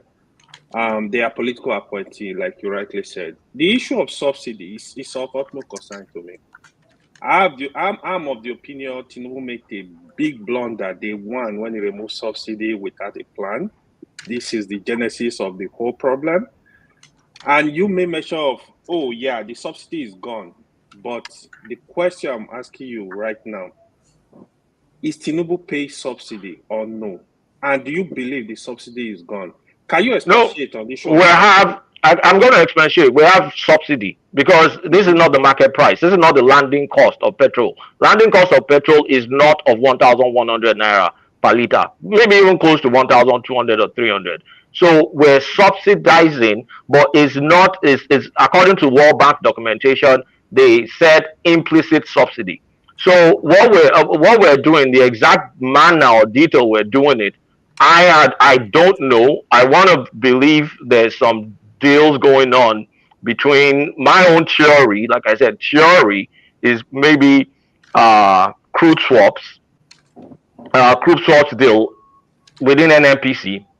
Everything is within NNPC. And then we found out about this Malta situation. And if the Malta thing, the way it's described, if you mix low grade petrol plus high grade, then you're cheating on the price, because the price you're going to get to those low grade is way lower than the landing cost. So between all that, between swaps, between all those theories flying around, we are still subsidizing petrol, because petrol prices is not 600 naira or 700 we're selling it. If we're going to sell it market price, it's going to be 1,200, 1,000 this. And yes, the Tinubu ad-libbed when he announced subsidy was gone. Subsidy has been gone legally in the PIB bill in July, but he went there and just blotted it out without knowing the power he has in his mouth as a president. So as he blotted it out, the marketers did what the marketers will do. They started jacking up the price, even though their current inventory at that point in time was a subsidized inventory. But who cares? They're going to profit. They're going to make profit. But so for us to now sit down and say, oh, it removes subsidy. Subsidy was designed to go July 2023. That was the law. If he didn't do it, it would have been illegal. Now, did he make enough plans for the after effect? Did they carry that out well? No, because he shouldn't even have announced it on day one like that without realizing that the market will act. And the market acted. And since then, they've tried to put the subsidy back, but it's never going to go back into what it was before because, like today, it's still subsidized. Go to Ghana, look at how much they're selling petrol. Ghana produces crude too, so we're still subsidized. So that's why I'm asking, what other subsidy do you want to ask for when we're still subsidized? Yeah. So the other thing, why can't the government come out and be transparent about issue of subsidy? Telling the people, listen, we are subsidizing petroleum product. This is how much we are subsidizing. This is what's supposed to be the pump price of petrol. Why can't they come out if truly they are subsidizing it and be transparent? So here's the thing: the government, in one of their pronouncements, they used a ceiling, like a price ceiling, because they don't officially have subsidy in their budget. So if they come out and say we're subsidizing, it's going to be illegal because you don't have subsidy, you don't have any line item for subsidy payment in your budget, but they're doing it. So they can't come out and say that, otherwise then you can sue them and say, okay, where's the subsidy in this your budget? You don't have subsidy in your budget and you're paying subsidy. So you see that they put themselves in the conundrum. All right, thank you. I think I want to let you know. Thank you, KJ. Thank you. All right, thanks, guys. I need to bounce. Yeah. Okay, I hope you don't mind. I want to respond to some of the things you said. Oh, okay. It's maybe good you listen also. I have a video here which I'm trying to load up of people who have taken time to examine what is the cost of petroleum in Nigeria. You see, these things are no longer abstract. It was done before now that there was no social media. It looks abstract to all of us. There are people who are also, it's not only Nigerian NNPC people that are experts in petroleum. I have a friend who works with Chevron, a higher manager, in a management position. So there are people who have done research on the Nigerian crude oil and how much it costs and how much you are getting and what's the real reason. So when you guys come up with this Nigerian issue cost, Nigerian petrol shouldn't cost anything less than $70, 70 naira. In fact, 70 naira is even too much because it be all shredded in secrecy. Nobody is telling us anything. Okay, nobody in Nigeria really knows how much the fuel, the oil is extracted, how much is sold, what's the landing cost, okay, what's the cost you pay. So these things are, if you think they are true, let it be established, let it be advertised in the dailies. Now this group went and did a research and also wrote to every one person who has a stake in Nigerian oil to find out how much they've been receiving as subsidy in the last, I think, 15 years or thereabouts. And the result will shock you. I don't want to go ahead and talk about it, but I'm simply saying, sir, that it's not true that Nigeria petroleum should cost more than 1,000 naira. It's not true at all. Very far from the truth. Remember, what's the basis? What's the basis for what you're saying? Hold on. Remember that when Jonathan was in government, Jonathan said he was going to remove all the subsidy on the Nigerian fuel. How much did they ask for? That was the thing that we protested against. It wasn't up to 200 naira in the first place. So how come now it has all of a sudden become 1,000 and above? You see, this okay, over time, and we don't even know where we stand any longer. And when this is over, it doesn't make it the truth. It doesn't make it. It doesn't make it. If you, I'm coming. Finally, I'll say this to you. If you say that Nigerian oil is being subsidized, allow it to be free flow. You allow the naira to free flow. Why do you have to give people license to import, petrol? Why do they have to be regulated by one agency called NNPC? Or why do you have to have petroleum equalization regulatory body there? Those things does any woman need to take permission to, or any man need to take permission to go and buy Maggi in the market and begin to sell as a Maggi seller? Do you? So let it flow. Let it flow. Let people be allowed to give them the standard. Let them bring their own this and sell at whatever price that they deem fit. If you say you are not manipulating the system. You said a lot, and I appreciate you said a lot. So let's start with the price. Jonathan deregulated kerosene and diesel. and anybody, if you have the license, you can import those two products. How much are they selling those products? Because I mean, these are internationally traded commodities.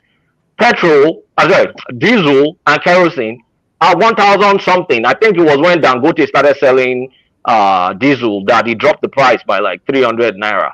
So that tells you petrol cannot be that far, because first things first, it's not like NNPC is taking care of the entire supply chain.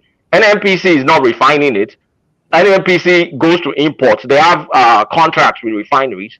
That refineries will make their profit. NNPC too should be making some profit. NNPC is not, according to the PIB law, is supposed to be a profit-generating entity. So the aspect of importation, NNPC killed it for everybody by pegging a price. When they say, okay, price is 700 or 600, everybody that goes to import it, they see that, no, this price is unfavorable for me, so they quit. Because if they land the petrol, it's going to be 1,000 something. They cannot sell it below what NNPC is doing. Now, the area of NNPC that's massive fraud, in my opinion, because you can import petrol, they import petrol, but then they also do crude swaps. That crude swaps is a cesspit of corruption, because it's basically, for layman terms, trade by barter. You have some companies, Glencore is one of them, and actually they just indicted one of the billionaire traders in Glencore yesterday, a UK guy, because of corruption in Nigeria. So you have Glencore, you have Trafigura, you have Shell, some Shell trading company, and another Swiss trading company, and some other ones that have license to take our crude and return petrol for us. Nobody asks about, okay, what about the other derivative products like diesel and all whatnot that you get from crude? They just give us petrol. And on top of that, why is that still getting subsidized? Because if we're doing trade by barter, so where's the subsidy coming from? So that subsidy from a crude swaps perspective, that's a sham. But from importation, because not everything is from crude swaps, from importation, the landing cost is not favorable, because you be a marketer, ask those marketers that why did you quit importing this stuff? Because they can't beat the price NNPC sells it, which is subsidized. Okay, thank you. Let's hear from Mr. Ike. Mr. Ike, what else says? You have been all right, bye guys. Thank you so much. Yes, Mr. Ike, go ahead, sir.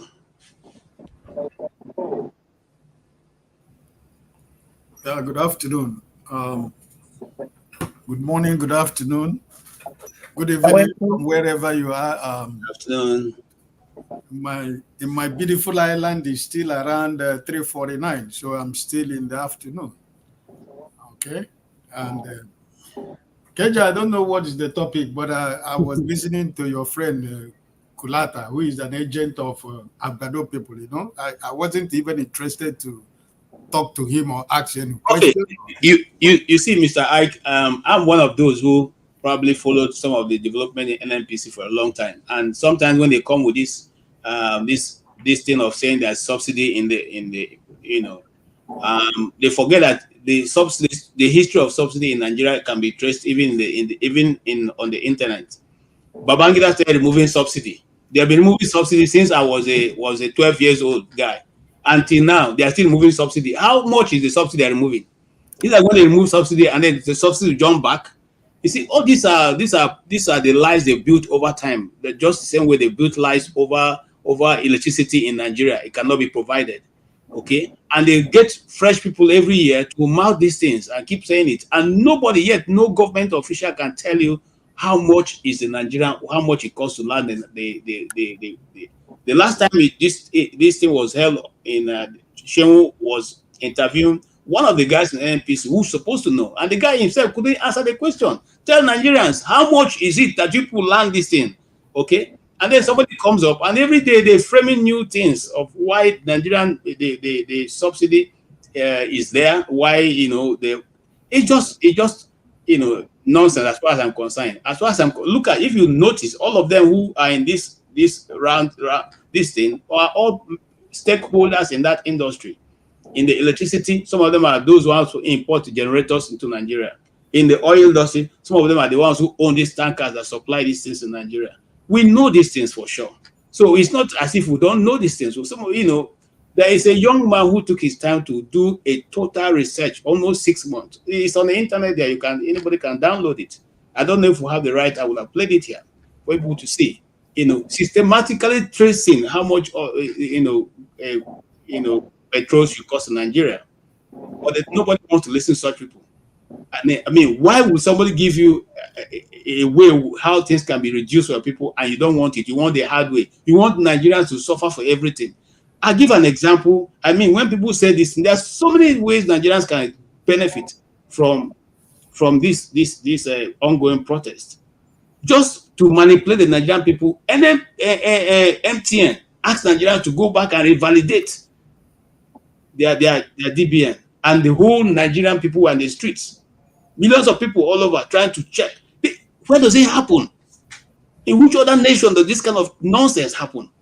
You just wake up. Anybody can wake up any day and decide to.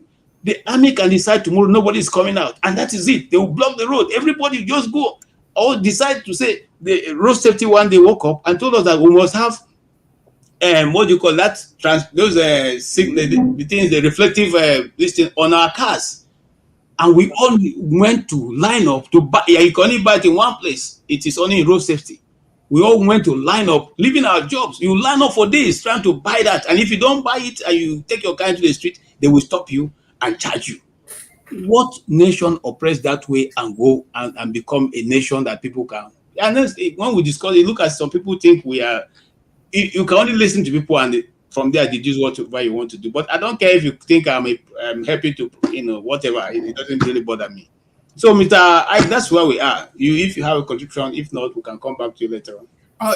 Brother James is raising up his hand. He can say something before I make a comment. Mr. James, go ahead. Oh, that's very kind of you, Mr. I. Thank you so much indeed. Nigeria has a hard road. I think at my age, somebody will manipulate me.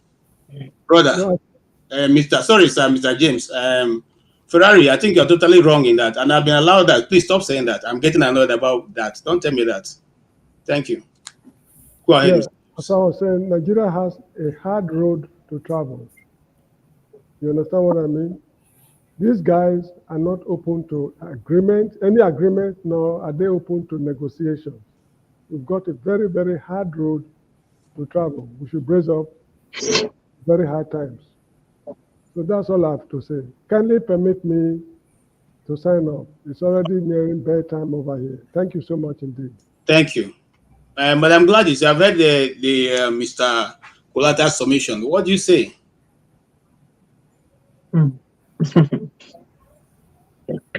Well, maybe that's his own point of view. I'm not going to be against him. We all have our different, and we're entitled to say our minds.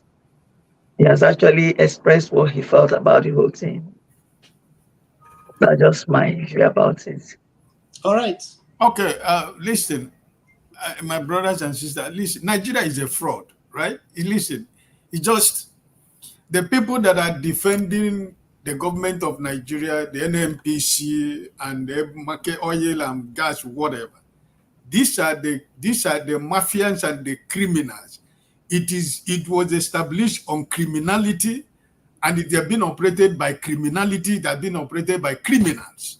So for a common Nigerian to be able to know what is going on in NNPC or the oil or whatever they are saying, it's not going to happen, because the people that they put on televisions to defend the indefensible that they are defending, they are the beneficiary of the criminality in the oil industry.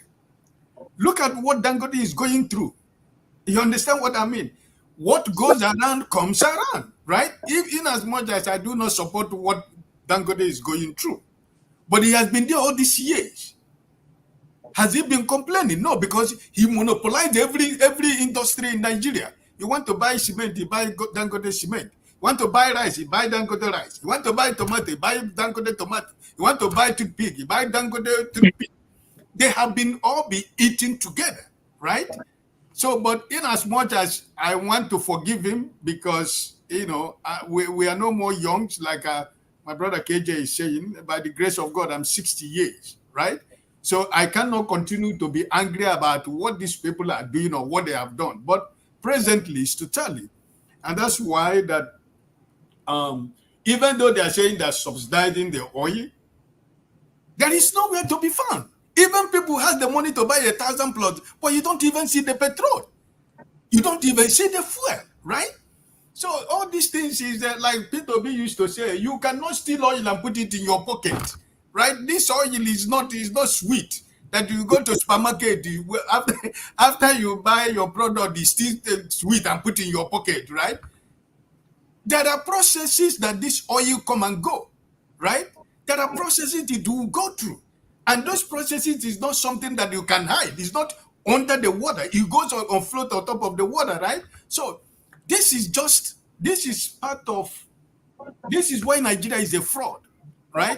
So this thing you see that Nigeria today, you look at those people who were fighting when Jonathan was in power. The architect of the demonstrations and the rest of them, they are the people today that are against demonstration, right?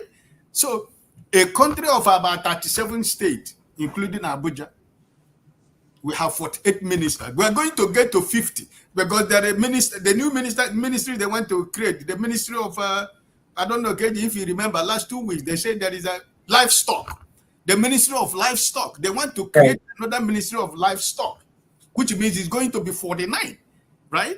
And we're trying to say cut cost of governance, right? I was watching on television this week. I saw the convoy of Wike, the minister of Abuja, the Abuja Federal Wike. I see his convoy, right? You know, it's just like sometimes when I blame the government and I come to look at Nigerian citizens, right? Your friend was trying to defend the thing was going in Kenya. The Kenyan people succeeded in what they want, but they're going more than that. Yeah. That tax he wanted to implement, he did not implement it. He withdrew that, right? Yeah. He sacked some of the ministers, he pulled all the ministers, but he got some back. But now it has gone beyond that. They are saying that this man is not coming back, and they are working towards that. Yeah. Right? So the demonstration, the protest that was going, that with Nigerians planned, was peaceful. But because they say people who are the architect of demonstration and protest in Nigeria now, because they are the seat of power, they do not want anybody to demonstrate. They now decided, they said they don't want protest, but they paid people to protest against protest. Can you see the country you call your country, Nigeria? The government is saying they don't need protest, but they paid people to protest against the protest. So which one is it, right? And at the end of the day, they play them for one night. The money they promised them and the right they promised them, they didn't take it, right? So you see what I'm telling you. If we talk about, if we say that there is a problem in petroleum industry, the government will share rice.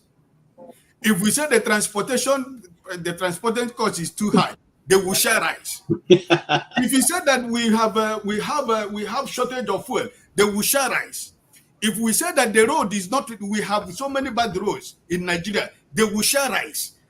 Anything, check what I'm telling you. If every problem in Nigeria today, the government decision at the end of the day is to share rice. Even the rice, they're not even sharing. I was watching online yesterday. A local government, one of the ward chairman of PDP in Edo State, the rice that was to be shared by the people, he went to put it in his own house. And I don't know how the people get to know. And they scooped his house like bees.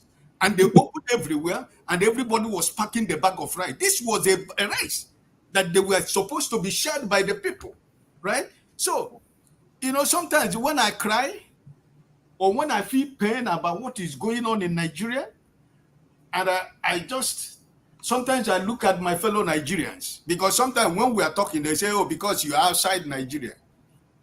But it's not like that.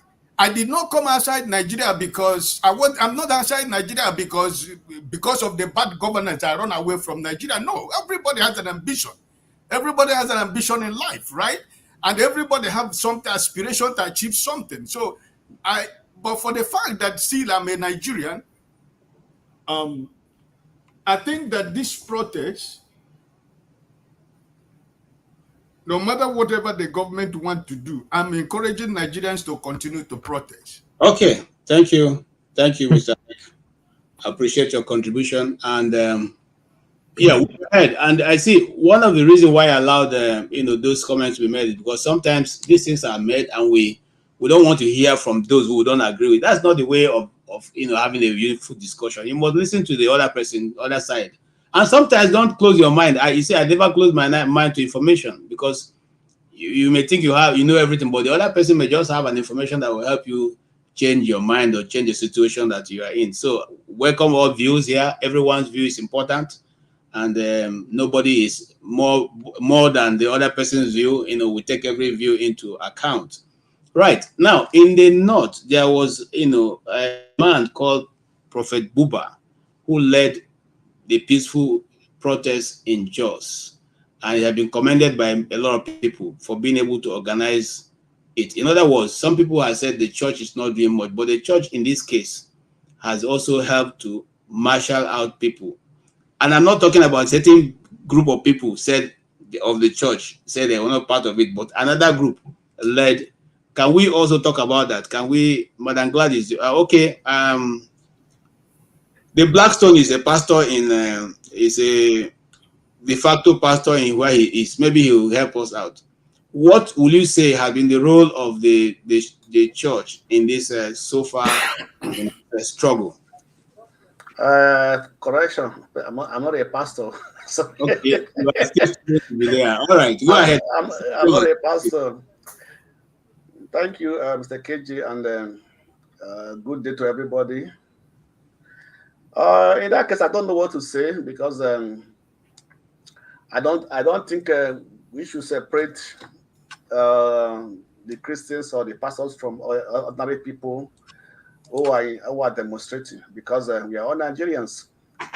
You go to a church, you don't go to church, you still go to the same market, you feel the same pain, and you go through the same hardship in Nigeria. So I don't believe that it should be a special discussion, because maybe the pastor lead it or the Christians are there.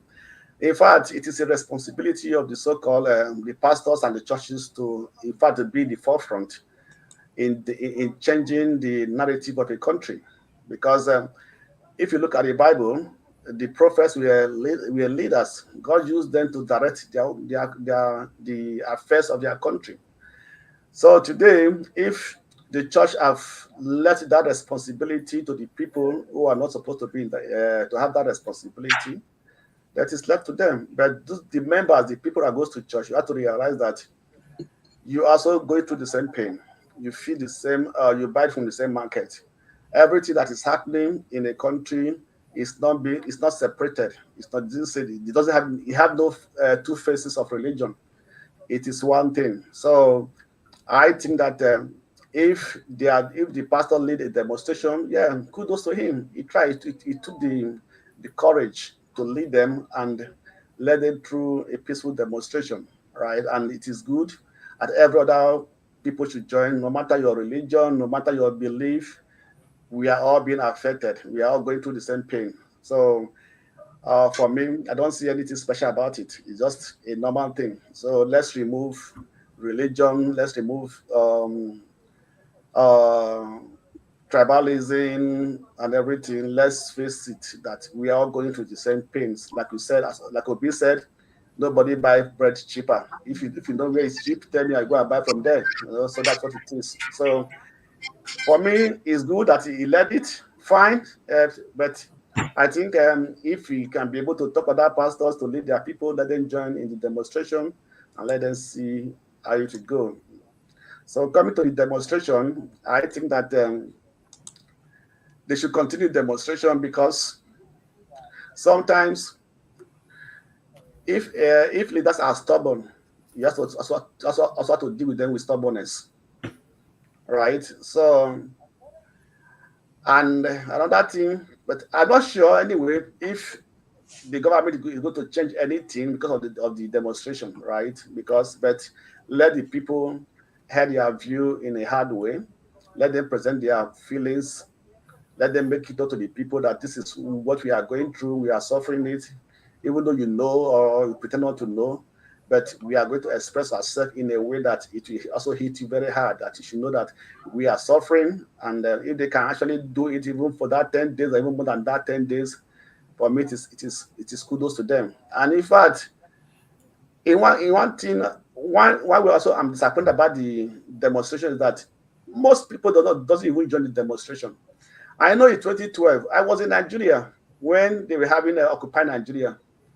In fact, I knew I was in Lagos. I knew that everywhere shut down. For the old process, for the old days of that demonstration, Lagos was shut down. Nothing was going on.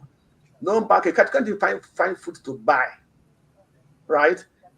And if they can do, at least let everybody, no matter your business, what you are doing, let them be a part of this demonstration. Let them sit at, if you're not going, sit at home, close your shop, sit at home. Let the government very hard.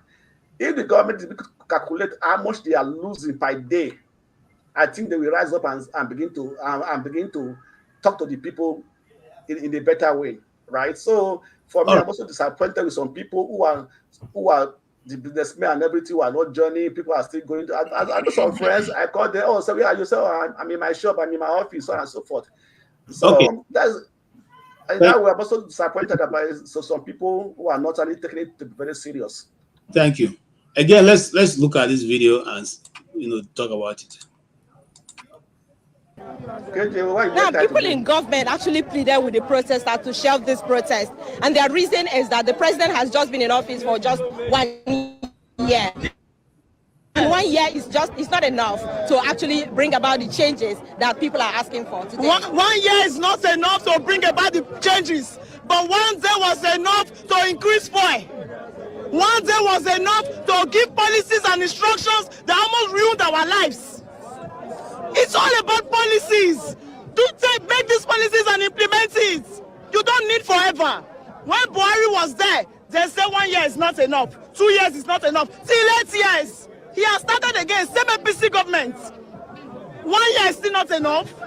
People are dying. 1 year is not enough. And within 1 year, fuel has gone to 1,003 per liter. How long should we wait? How long? No, let them tell us how long they want us to wait, and we wait. Let them tell us 2 years, and we wait.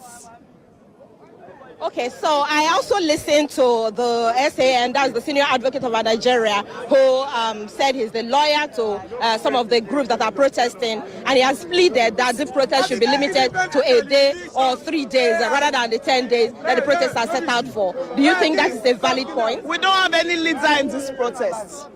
As we all say here, tomorrow if everybody fall out, everybody fall out. Next tomorrow, everybody fall out. Have you realized that what Nigerians are asking, what everybody is asking, is not so much. It is the basics.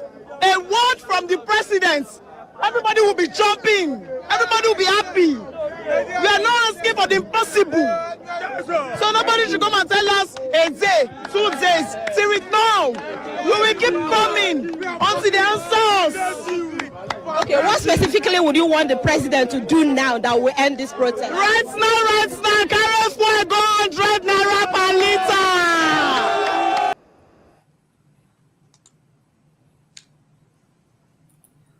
Too much. They are over laboring us. They are over killing us. They are killing us. They are sucking our blood. People are dying of frustration. People are dying of frustration.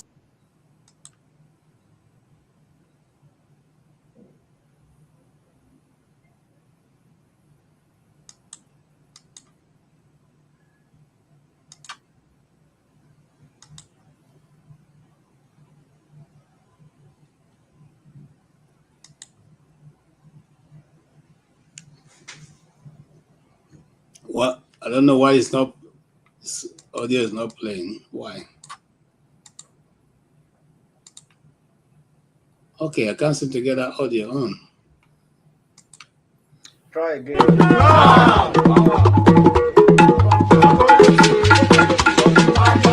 No!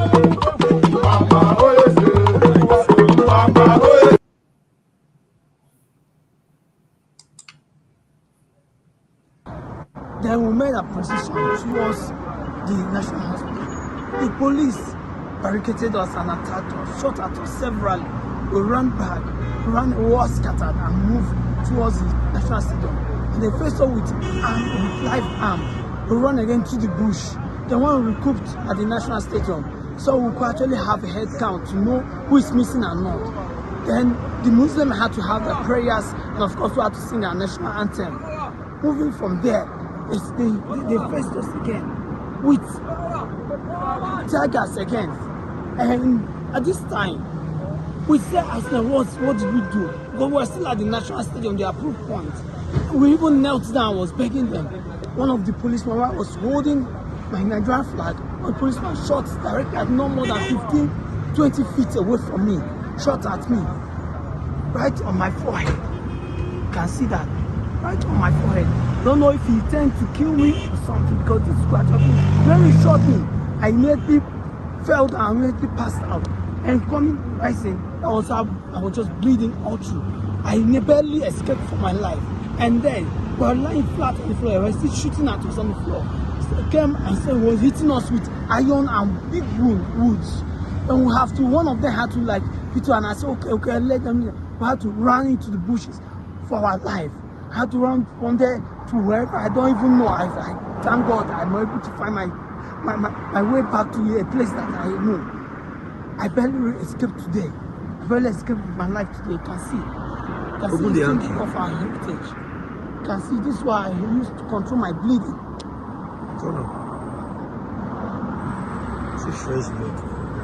Don't we have the right to protest anymore?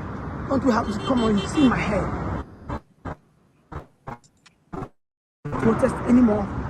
Thank you so much for watching. Thank you. Have you subscribed? Yes, you. Have you subscribed? You. Yeah, before you go, click. It's free. Click. Just that's it. Have you subscribed? You're laughing. Have you subscribed? Have you subscribed? Thank you. Thank you. Thank you. Hey, madam. Thank you so much. I can see you. We have to get to 100,000 subscribers. By the end of the year, how are we going to do that if you don't subscribe? Yes, you. Yes, you're about to click off. Why? Have you subscribed? It's free. If you don't, ask your son, ask your daughter how to. Just one click. Thank you. Thank you. I see you. Aha. Thank you very much. Thank you very much. I'll see you tomorrow. Okay, thank you very much, everybody who is in the studio and those who are in the comment section. We will like to appeal to you, especially those of you who love me so much and have been telling me I'm a bushman.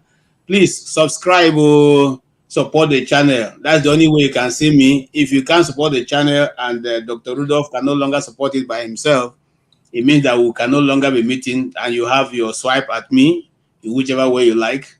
I'm not against it. Enjoy yourself, but support, subscribe, invite your friends, invite your colleague, invite your not so friendly friends, and invite, of course, those you don't like, and let them all be on this channel. Let us jaw. As long as we are talking, there will be no reason for fighting. Let us talk and talk and talk and talk. The more we talk, the closer we become.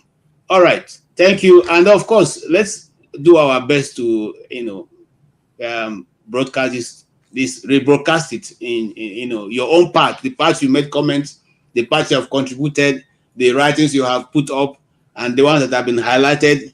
Screenshot them and put on your page. It's also showing that you are participating in development and the contribution of Nigeria. You are contributing and you are developing also.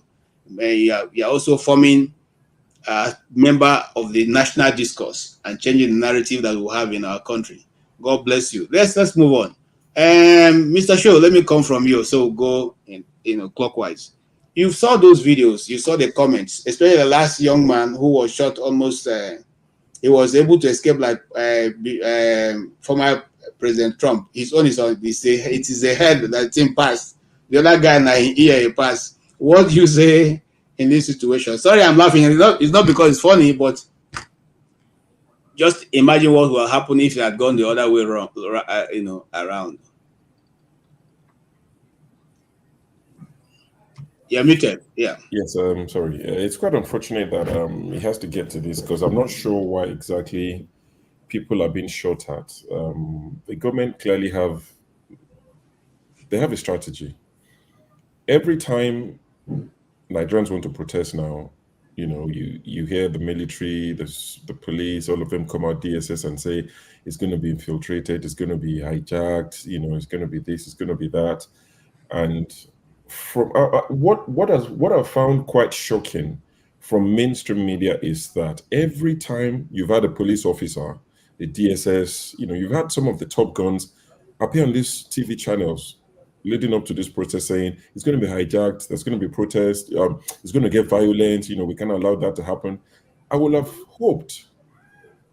wished that they play the clips from NSAS when SUVs that belong to the government dropped off thugs.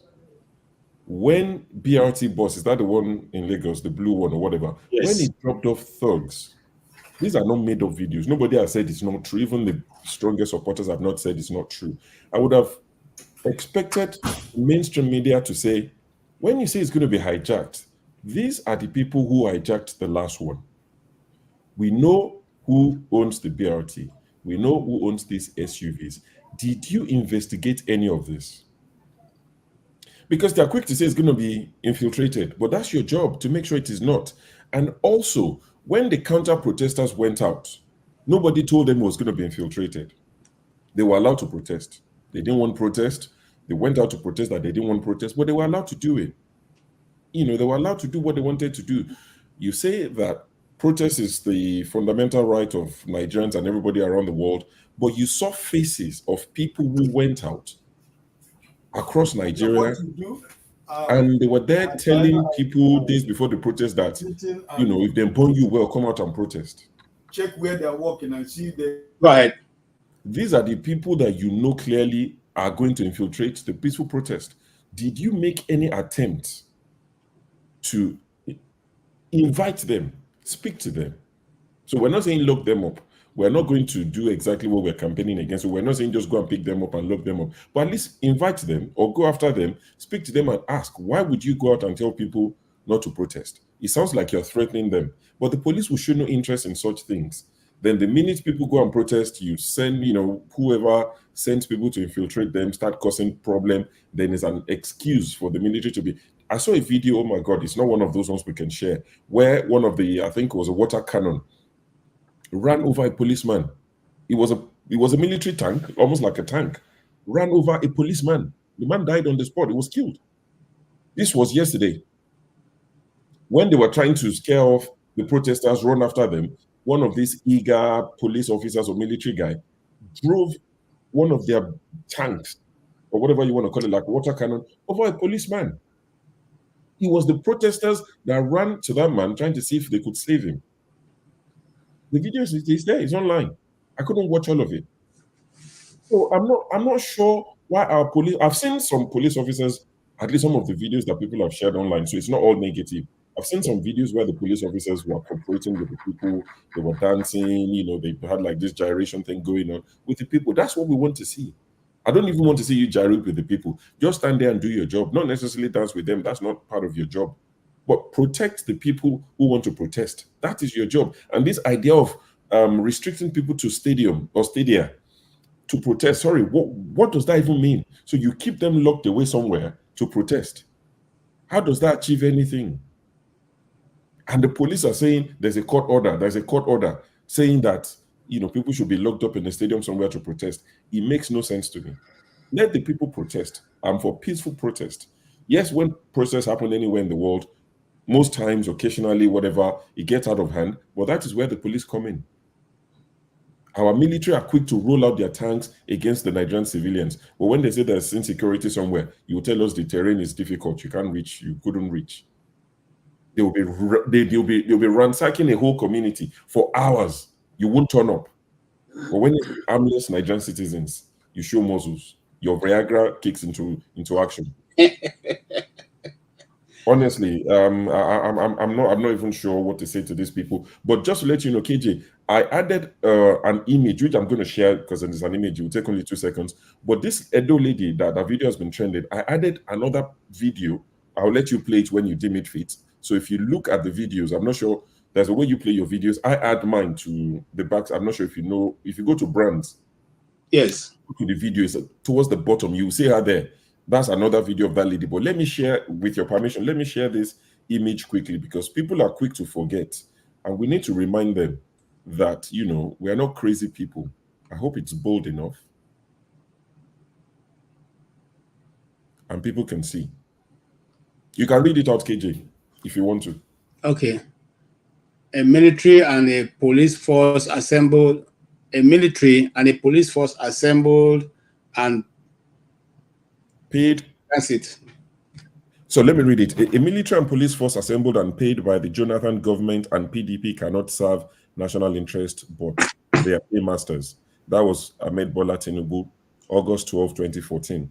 The same man said, rather than fight terrorists, the government targets opposition. The equipment procured to track and fight Boko Haram is now being deployed against opposition. That was Bola Ahmed Tinubu again. And also he tweeted a while ago, he said, I have no fear either for my political future or my present. My greatest fear is for Nigeria and Nigerians. Nigeria is in the wrong hands. This was the president when he was, you know, a private citizen against the Jonathan administration. He tweeted all of this.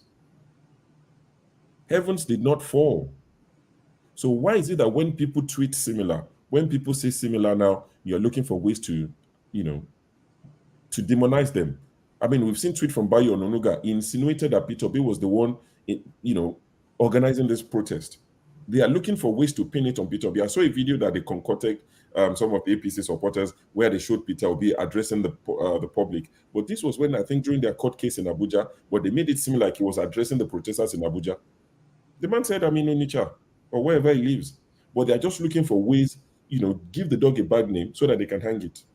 What's Peter Obi done to you? Leave the man alone. He lost an election. He went to court. He's moved on. He hasn't said anything. Yes, he might be in his house smiling about this protest. He might be, you know, looking at it and be excited or whatever.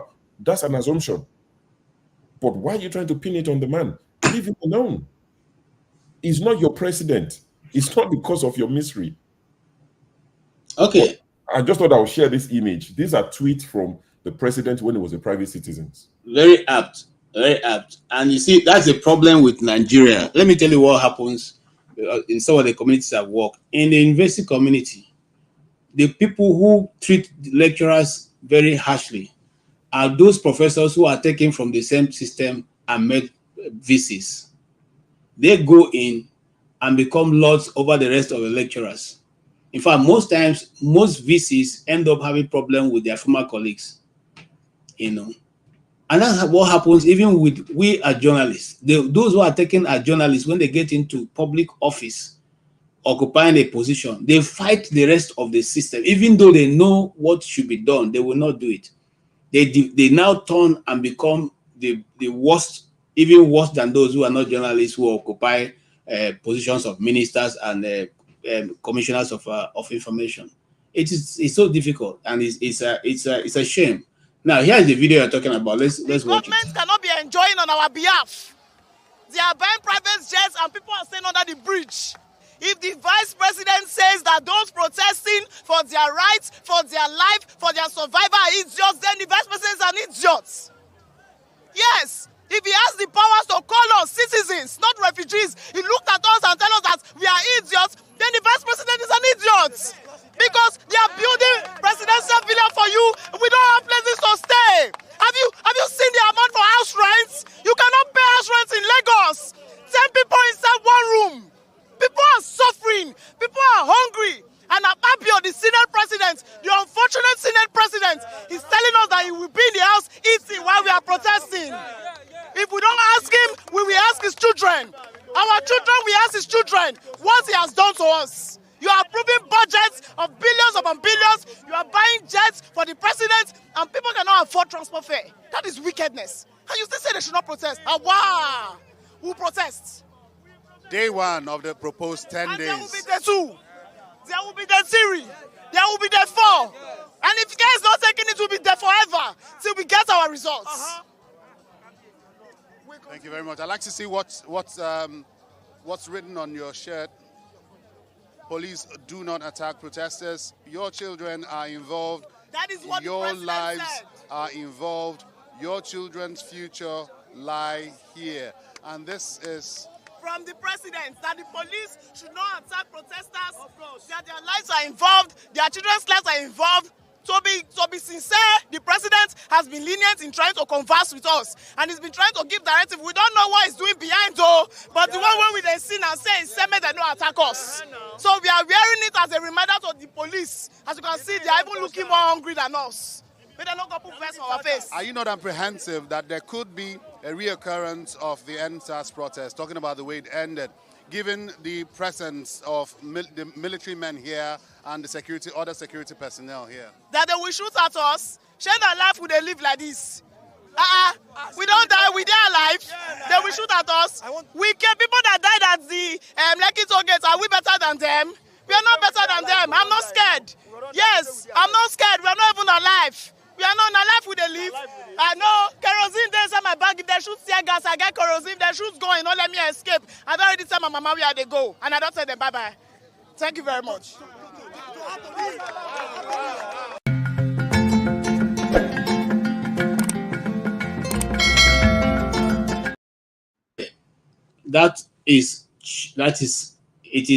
It is frightening what that young lady has said.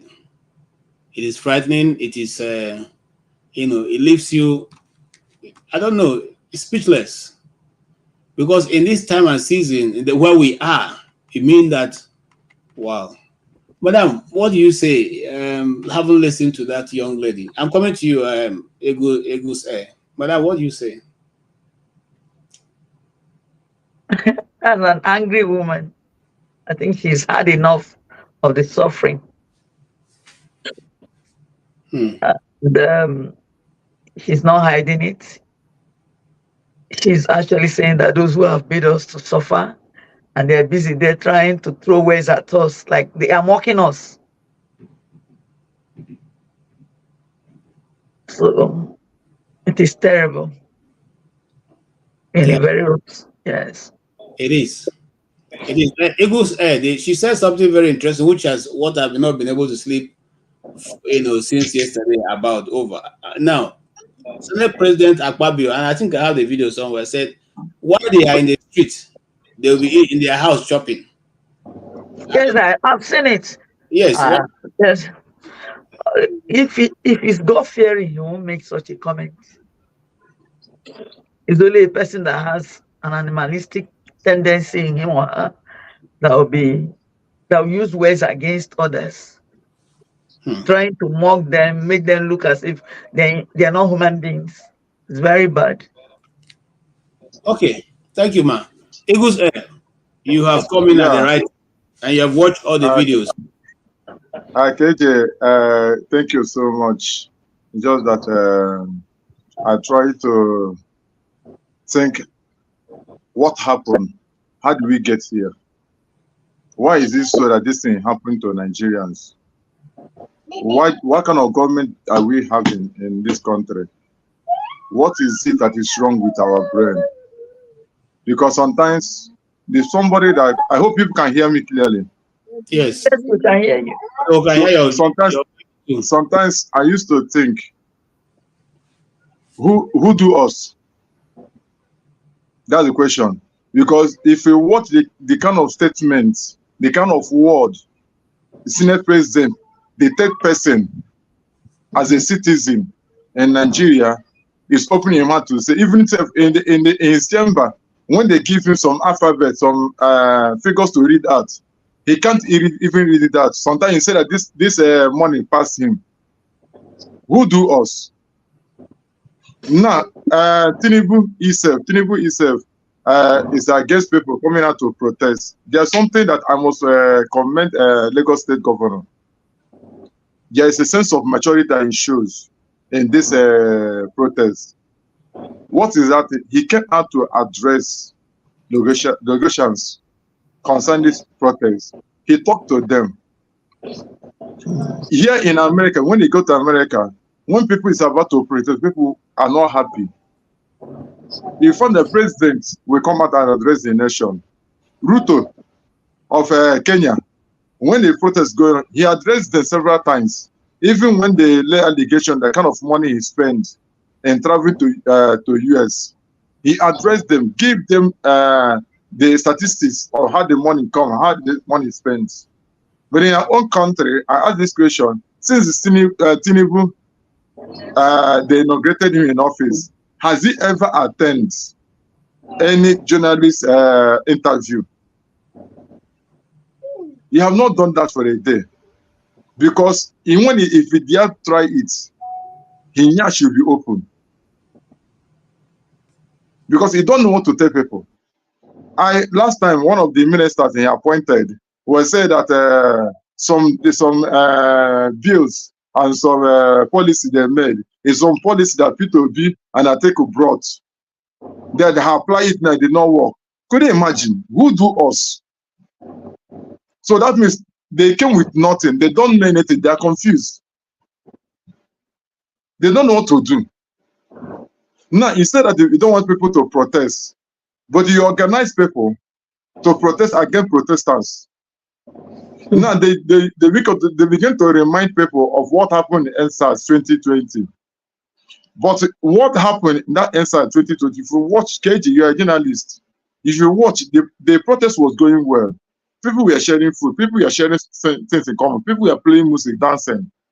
Until government officials, they use government officials vehicle. He lost security vehicle to do what? To bring into that place. And they begin to scatter everybody, begin to create a lot of problems. The protesters, they carry wood, carry everything. This is how problem comes. Just let me ask you this question.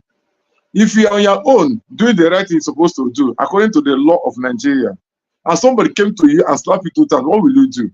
You will retaliate. That's exactly what happened at ESA 2020. Even when soldiers military came and began to shoot gun, they were singing national anthem, raising flag. We are not with anything. But it was government that created the whole mayhem. Now they have started again. If you watch what happened in Abuja, what happened? They come with a coaster. And the coaster, some of the coaster carried government plate number green. Where did they come from? But my own happiness that some of them they pay 2,000, some of them they pay money. They'll carry placards and no protest. But they are protesting against Tinubu, so say that they are hungry. Some of them said that the one I watched said that the 2,000 they didn't give him 2,000 naira. Now his balance remained 3,000.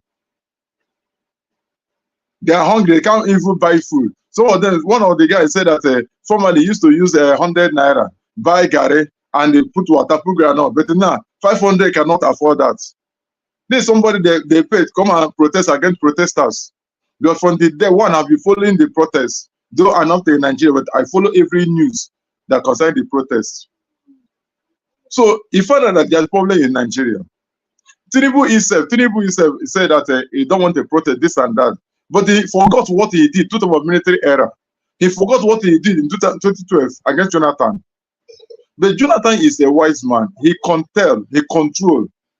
If it is Tinubu or a Buhari regime that other people are protesting the way they did in 2012, there will be massacre. They will kill a lot of people.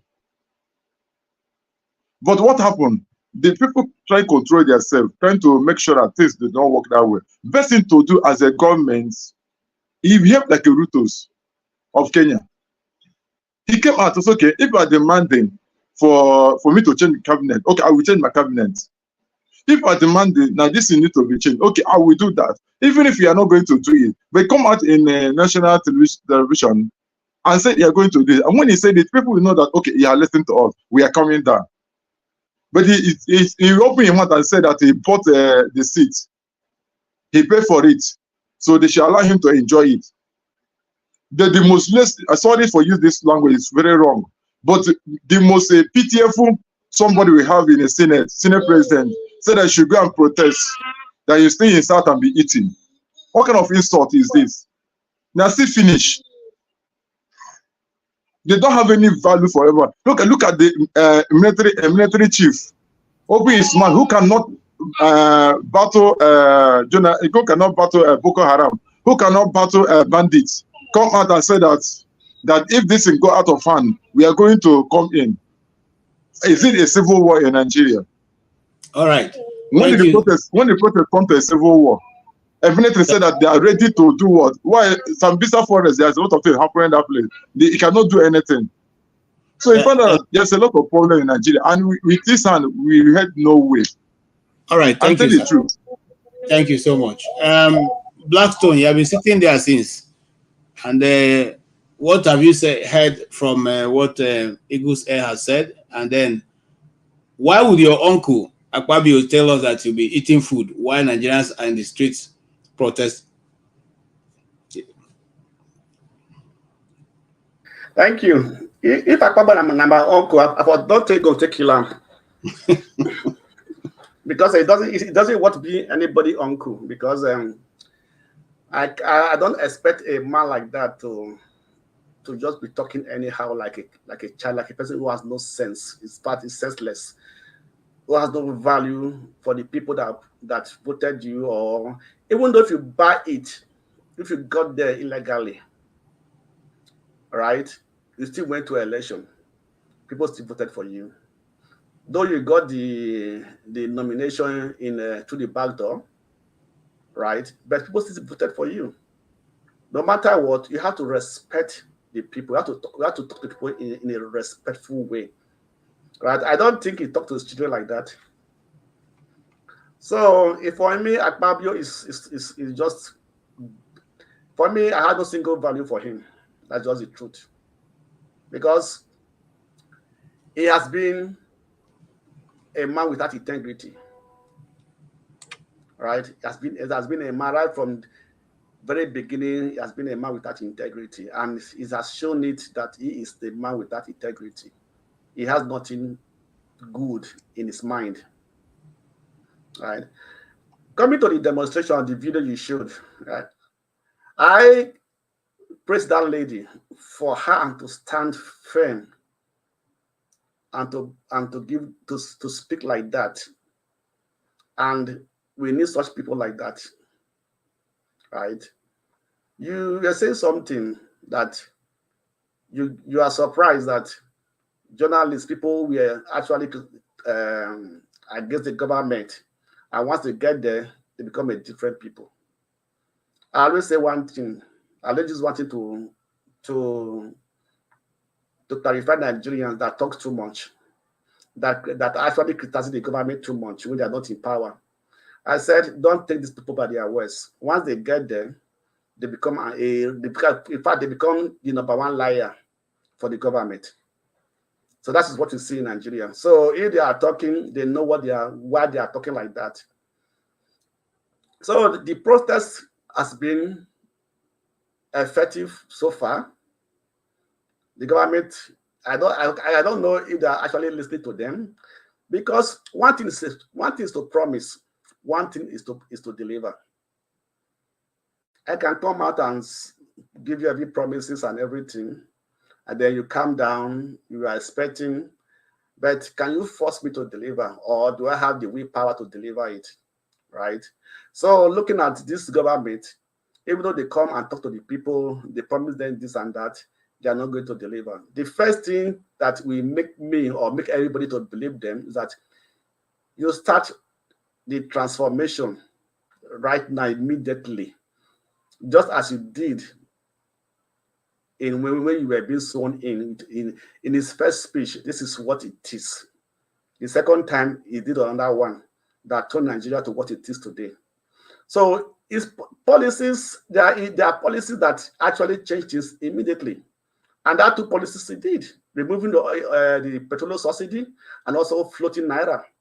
So that the two things that killed Nigeria economy, that brought this hardship to the people. So if you cannot revert the two, at least you can work on one. At least that also cushion a little bit of the effect on the people. So there's a way you can do, like she said, policies are very important. So the way you put your policies to work, look at my tell me and give me a bag of rice. How many bag are you going to give the people a bag of rice every day? If they have a bag of rice, they don't have tomatoes, they don't have other things to cook the rice. What is it? Is that anybody that eat rice? They wanted to eat the rice without sauce. So for me, those are nothing. They don't give the people palliatives. Put policies in place, put your program in place. Let your program begin to have effect on the people, a positive effect on the people. Not that you are just talking badly around. If the policies we put in place have caused hardship, and you are still telling people in just 1 year, what is the assurance that after 1 year it's going to be positive, it's going to turn? If your policy cannot, even within 6 months, it's not show any positive effect, that means in 4 years, it's not going to show any positive effect, because it's going to be the same thing. What's going to change it? What's going to change it? Right? People companies have left Nigeria. When the multinational companies were leaving Nigeria, they never took any step to say, oh, please, at least every company that wants to leave the country, the president or the prospective power approach those companies. What is the problem? How can we help you? We want you to go. But Nigerians, the Tinubu government were clapping for them. You can go. You can go. Otherwise we come.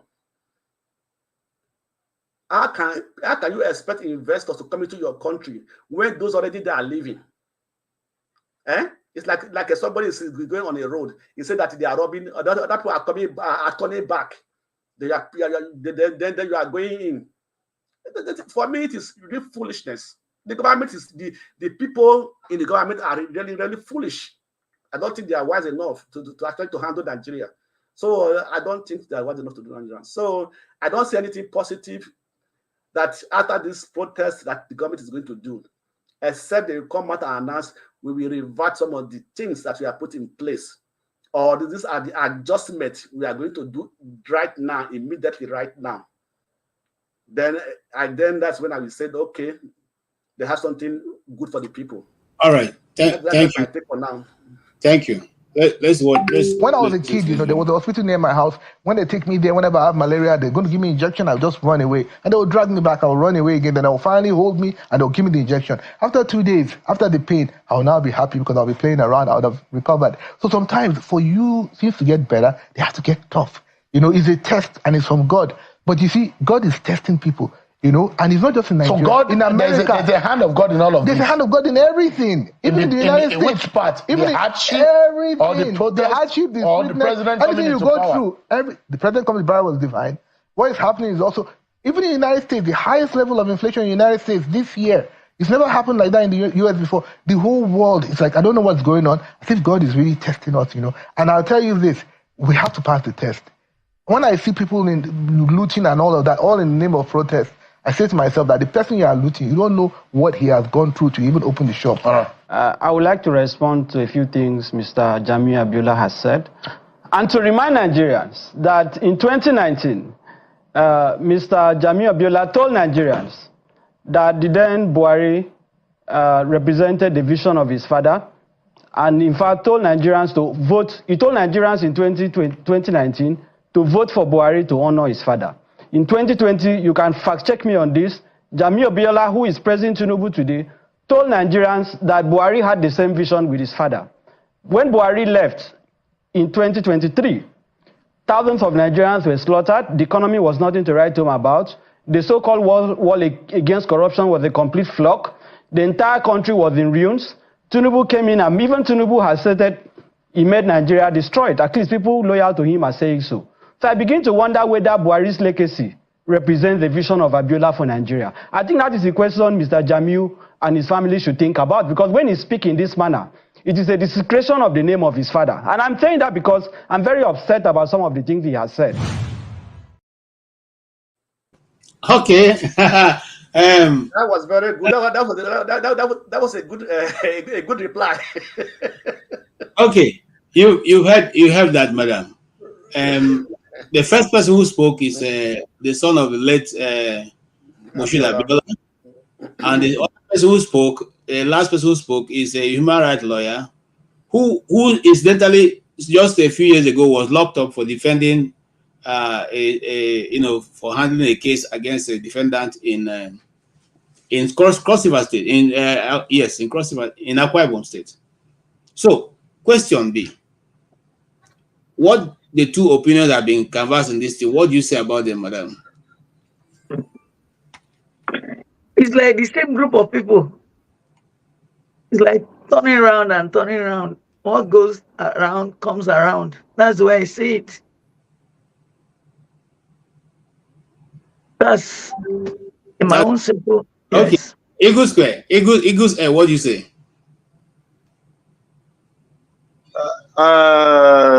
KJ, let me tell you the truth.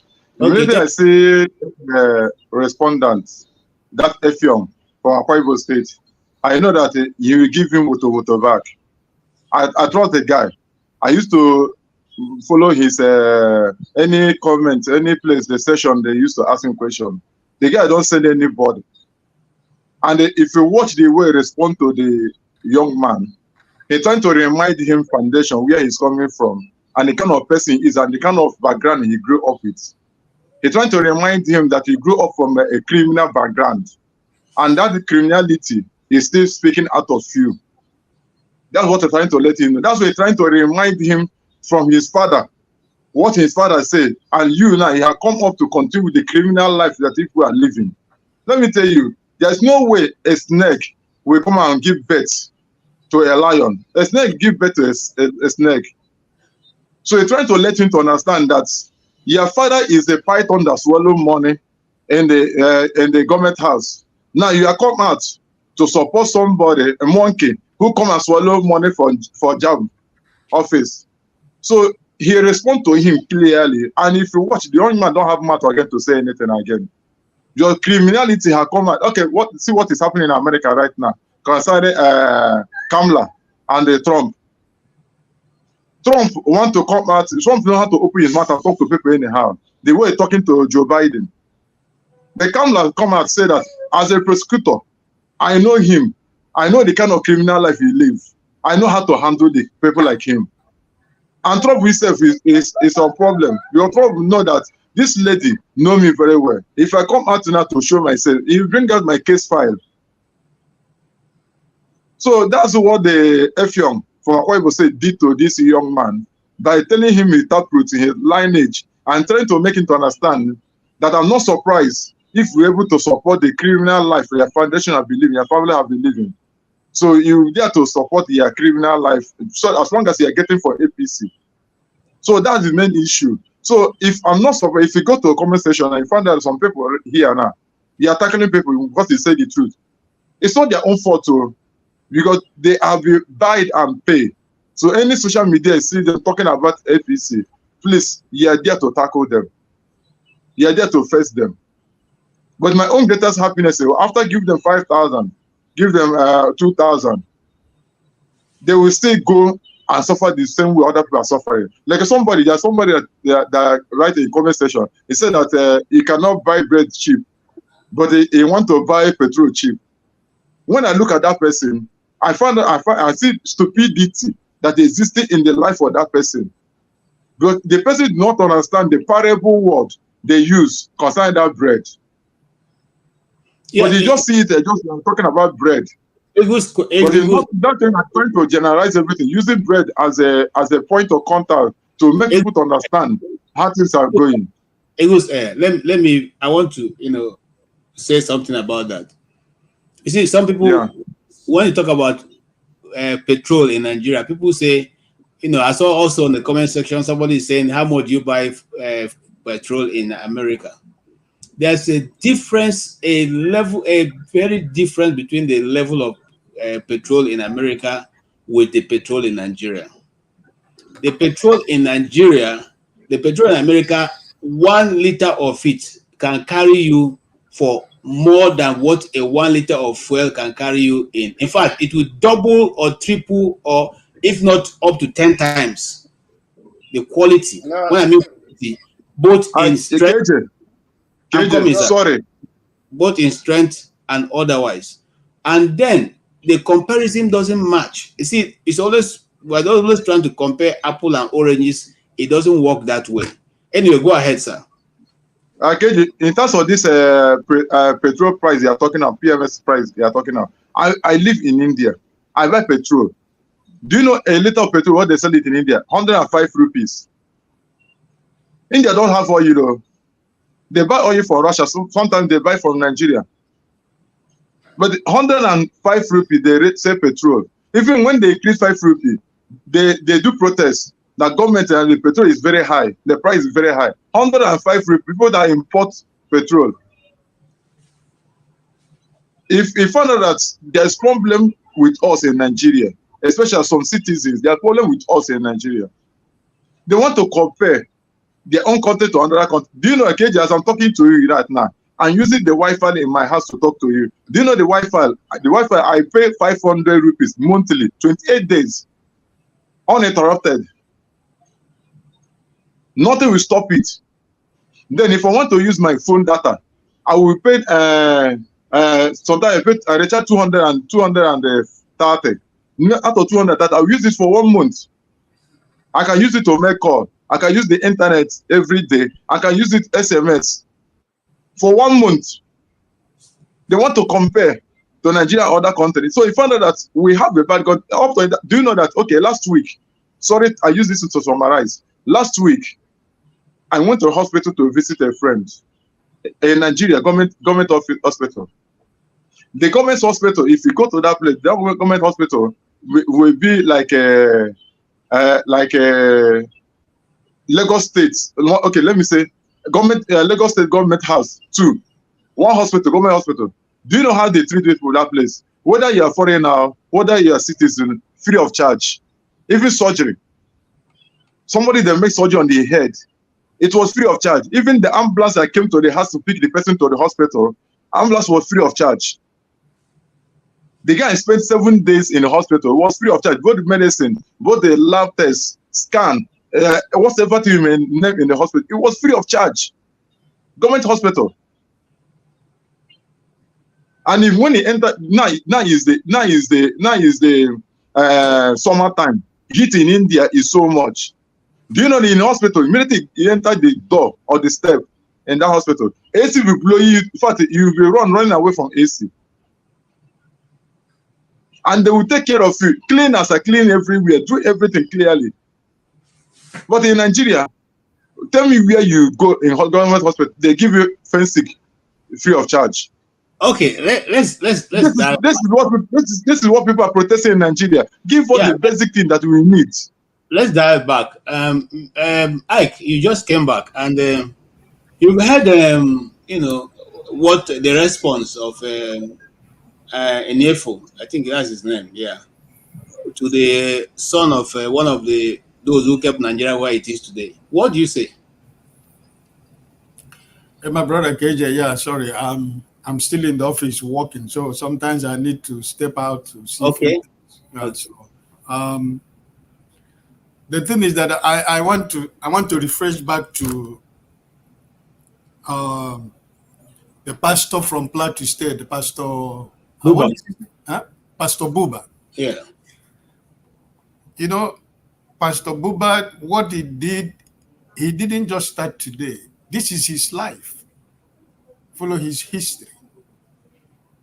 He has always been opposing government from day one.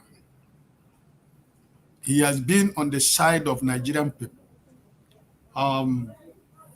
He's a pastor, but a pastor with different like myself. You know, sometimes I'm also a pastor. I was trained as a pastor. I was a pastor of the Lord choosing charismatic ministry in Mali for more than 13 good years, right? So I'm a pastor, but I'm a pastor with different. You know, there was a message I did many years ago.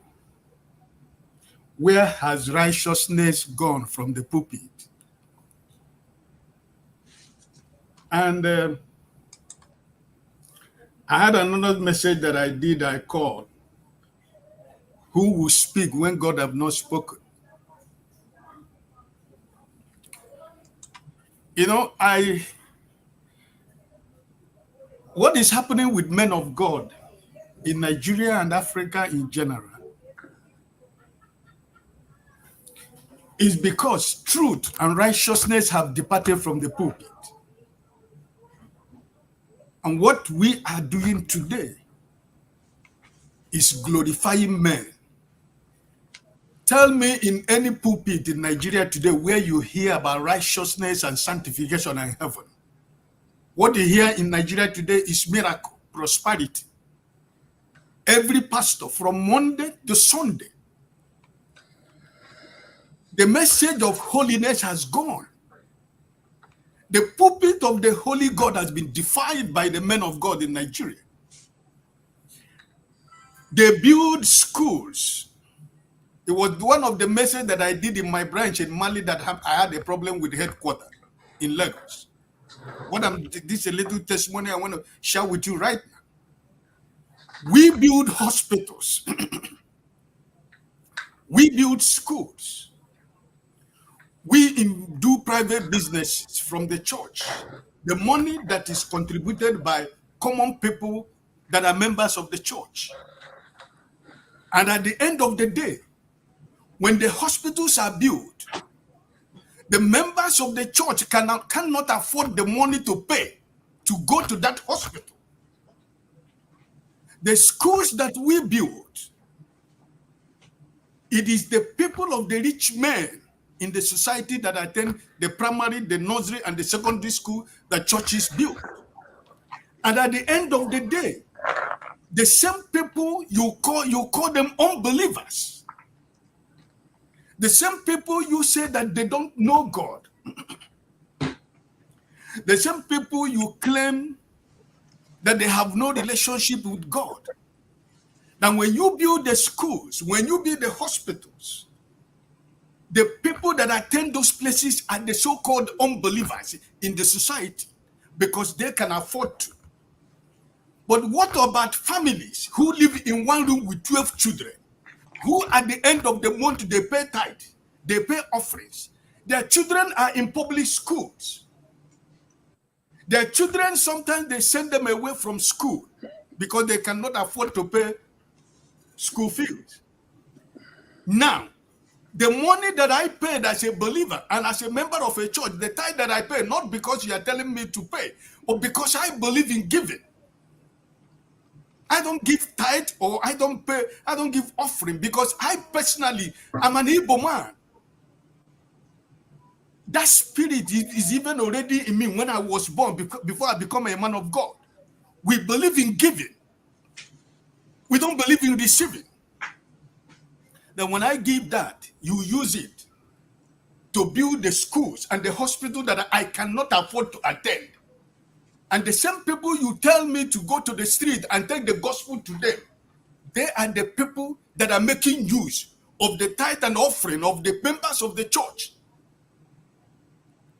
So after I made that message, it was a very hot message that I did because I know what is going on. How can I take gospel to anybody when my life do not reflect what I preach? It's not only for me to read the Bible, but also if I want to interpret the Bible to somebody else, first of all, the interpretation of the word of God is the reflection of my life, because my life is a mirror to the people that are looking at me. It's what my life portrays to the outside people will make people to say, hey. I'm going to ask you permission so I can go to the old newspaper, yes? It's only... All right. Oh, okay. Yes. So it is only my life is the mirror that the church, my church members see, because everything I do is the reflection of the member that I have in a church. Because I cannot reflect something else and reflect another thing in the life of the members of the church. No, I do not believe in that gospel. I preach the undiluted word of God, but you should also live that life to make sure that when you are taking the gospel to an unbeliever, there is nothing that that unbeliever has to hold you an account, because everything about your life reflects what you are coming to preach to him or her. So, Pastor Buba, I dock my cap for him because I've been following the man for a very long time. I love his courage. I love his understanding about the word of God. You see, today, Nigerian Christians are praying, fasting. They fast from month to month, from year to year, right? But if forgot that the Bible said that faith without work is useless.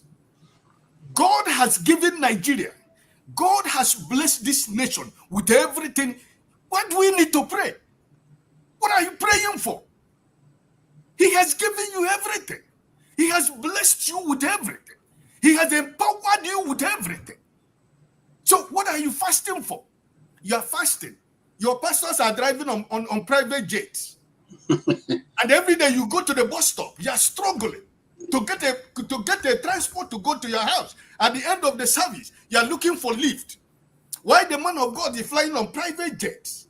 The money that you contributed into. So listen, it's all these men, so-called men of God in Nigeria today. I thank God. I have respect for Pastor Lazarus Moga, who is the founder of the Lord Choose. But because the church is too big, he don't know what is going on. Let me tell you, if they want to post you to a branch outside Nigeria, the people in the foreign mission, the pastors that are in charge of the foreign mission, if you want to be posted to any country in Africa, you must pay money. Most of the things that happen, the man himself doesn't know. But people like us who revolted, who had the opportunity to confront Moka himself, it was there he had an eye opener. What is going on? What these people who are in the foreign mission are doing? The only way you get posting to somewhere else is that if you can be able to pay how much they ask you to pay. And that's why when the men of God go to a state, a place where they are asked to go to minister the word of God, first of all, what they have to do is to be looking for money that they have to pay the people in the foreign mission so that they can get recommended to the senior pastor when they travel to Nigeria for convention, so that they can get money to run their churches in wherever they are, right? Okay. I hate to stop you, but here's what I'm going to say. We are going to map out a particular day, and I'm arranging somebody, a pastor who we know is a pedigree in Nigeria, who will come in and sit down and we discuss this issue, because taking it, chunk after the other, we may not be able to do, a good job on it. Okay, let me reverse to Abiola's talk. And discuss the Nigerian church. That day to be the Nigerian church, okay? And then we can written on it. Now what the KJ, the platform will be the church for Ike and be the senior pastor. let me go to Abiola's. Song. You right? You see, I said it before. Madam said it here. What goes around comes. You see, nemesis is something you can never run away from. You understand what I'm telling you? Because when you are pointing at Brother Ike with this hand, you don't forget that the other hand is also pointing at you. You know that most of this well-to-do children of billionaires, they think they can manipulate everything. You see, social network, social media. I thank God for social media, because there are so many things you think you can get away with that you can never more get away with it.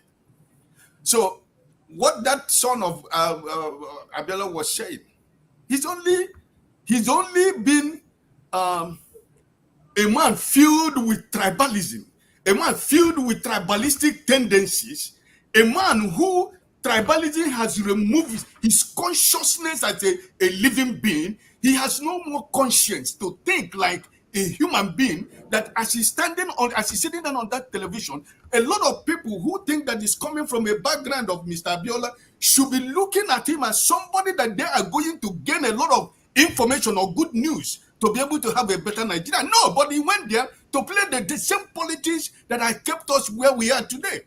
That's why I tell you, when we started, I tell my brother KJ, Nigeria is a fraud. Madam, you live in US. You live in the US. From the island where I live, it's 2 hours to Miami. For me to travel to US, it's just 2 hours. It's just like going to the supermarket. It's just 2 hours from my island to Miami. But I refuse to go to US. You know why? Because when Trump was in America, it became a country that I said I would never step my feet into. Because this man reduced people, he reduced so many countries of this world to anything he can call anything. And I said, I can't I can't deal with this man because this kind of a person who is claiming to be a Christian, who turned the Bible upside down, whenever he hold the Bible, he hold Bible upside down, and the Americans are claiming they need Trump, right? I have friends. I have thousands of friends, Nigerians and America. They have been inviting me to come to the US. I said, I am not coming to your country, but I will go to US when I feel I want to go to US, because there are so many things also that I see that the so-called government, the so-called the defenders of democracy, or the fathers of democracy, I see how do I describe that? I see what international politics they are using to play, and at the end of the day, they claim to be okay. the headquarters of democracy. I don't want to take us away. Our focus today is on Abiola's son. Situation, yes. If my hand could reach Barrister Effion, because like my brother said, I've been following him. These are the kind of lawyers that we need in Nigeria. People, like he gave him the history. He told him, he said, refer back to what he said in 2019 about Buhari. So God help him. Somebody that has a mind of a true Nigerian was part of the discussion on the day that he was on that television, because they have been planted all over the world, including the social media, to defend the defenseless government, a government that has no legitimacy, a government that has no credibility, a government that was, was instituted by INEC chairman. But Ike, right now the elections are over, and the government is running. That simply means that every other person now has fallen in place. So it is journalists like us. KJ, sorry for interjecting. Please, I know that the election is over, but there is a saying that says that whatever they get by the side of the pot goes by the side of the mouth. So Tinubu, they are doing according to what what they call it, INEC chairman did. So the way they come in, that's the way they are behaving like that, because they do not get through the door, they go through the window. So they will behave like somebody that go through the window. So not our election are not finished. As long as they say the election are finished, but the attitude, the attributes they are bringing and show that the election are not finished, that the criminality in the INEC and the Nigeria Bar Association is still going on. That's why we are now suffering today. Tomorrow we say that election are finished, but we are still suffering the mayhem, the brouhaha they have caused. Okay, but here's what I would say to that also. It is better late than never. So we appreciate the Nigerian youths for taking out this action. But we are saying that the time this action will have been taken and will have been meaningfully executed was when the election was denied. Unfortunately, you see, that's one of the things that I've always said I find a bit funny. That time, people would have been settled. But right now, authority rests in President Bola Ahmed Tinubu, aka Jagaban of Lagos. Whether you agree with it or not, that is the history. It's not, it can't be erased. And so I just want to give myself peace, like the Americans would say, take a chill pill. Exactly, Okay? my brother. That is what I want to satisfy. I don't want to carry headache for anybody. The man is enjoying the apparatus of government, enjoying the largesse that comes with it. And I'm here having carrying headache. No, I won't do that. I won't allow somebody, occupy in my head, an office that is not supposed to have. So that's why I'm saying right now, as the things are playing out, how will you advise the people out there? Do they hold on to their demands? Do they, just like some people have said, when the president speaks, they should all be happy and go away? Would that put back food on their table? And just like the governor of Lagos State said, at the end of the 10 days, what next? That comes to you, Blackstone. Okay, thank you, KJ. Before I go on your question, Igor, I want to disagree with you. I believe that integrity matters a lot. How you enter, if even they enter through the back door, that's what's supposed to give them more, at least also to give them the impression that they have to perform very well. and impress the people, right? Because for the next election, people will say, even though you came into the back door, now you have done well. We have seen the impact. We have seen what we have done. So at least their performance, I think, will be better than what it is today. So they came to the back door, and so they're not also performing. So indirectly, if they even came into the front door, they wouldn't have even performed. That's my own take on that. So because a good person will always be a good person. A bad person also will always be a bad person. If you know how to do things, you will do it right. If you don't know how to do things right, you will not do it right. Nothing will make you to do it right. So that's my own take on that. Right. So KJ, coming to your question. Yeah, that's the question I'm also be asking. As I said, with the protest, we need the government to change their mind. That's a big question, actually. But one thing that is sure that the government have seen that the people when they make up their mind to do anything, they will go ahead and do it. So if the 10 days comes to an end, everybody goes home, and there's no change, no positive change, no positive response from the government, they can go back to the street again.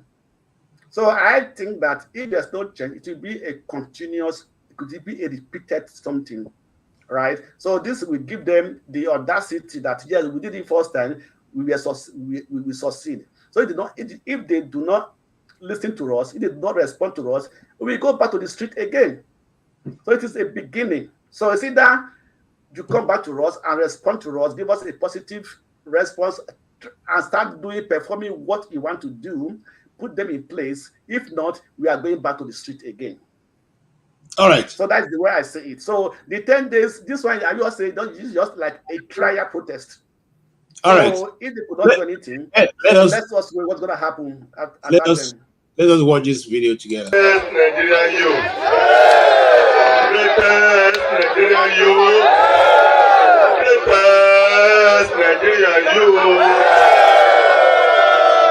First of all, I want to thank you. I've been begging you people that let Edo State set a standard for what is called peaceful protest. And with what I've seen, I want to say thank you, and thank you. Thank you, sir. Thank you, sir. I remain your commissioner of police, your friend, your colleague in progress, so that this nation will be better. I want to repeat to you that we should continue in this tempo. By the time we do this, this is going to be a standard that other states will copy on what is called a peaceful protest. All the police where you see around are to protect you.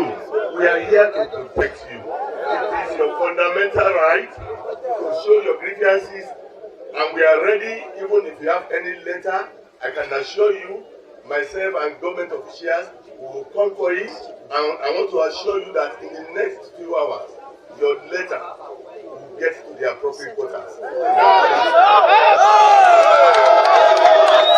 I want to let us know that, to let you know that we are with you. We are going to provide water. We are going to provide more water. We are going to provide biscuits. We are going to provide some other snacks. Please let us make this a carnival.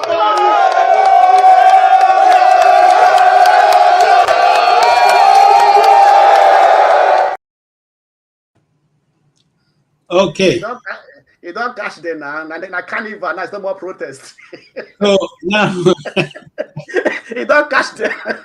Now the police are dividing water and biscuits. Madam, will you say your children now are being appeased since police is able to provide water and biscuits? Or are you gonna? What will you say? Are you gonna? I mean, for me, it's a bit different because that's the first time we see a police commissioner actually come to address and without using the word force, over the people.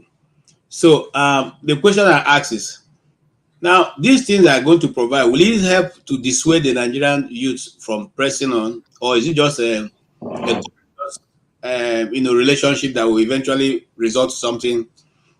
How do you see this thing going further away, man?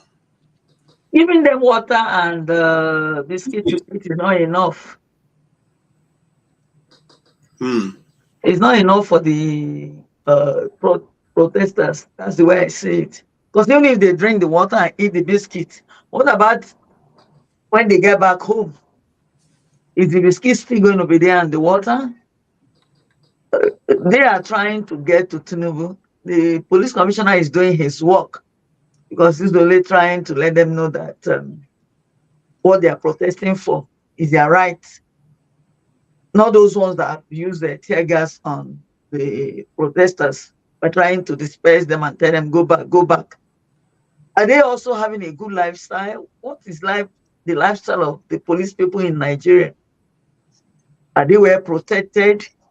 Even if in the process of trying to make the protesters to go back and something happens to one of them or two of them, that's the end. The government will not go to train their children. They'll just leave them in the cold. So water is not enough. Thank you. Thank you. So welcome, Mr. Tone. And Mr. Tone must have come in as he saw the uniform people, since he himself was a former uniform man. So the question comes to you, sir. Why are they always using people to intimidate the Nigerian people? Why am I doing what? Sorry. Good evening. Why are they always using your people to intimidate the Nigerian people and force us to continue to remain slaves to government? That's a wrong narrative. Maybe let me rephrase, sir. Is there any training that you get in your training that tells you that the Nigerian people are inferior to a person with a uniform?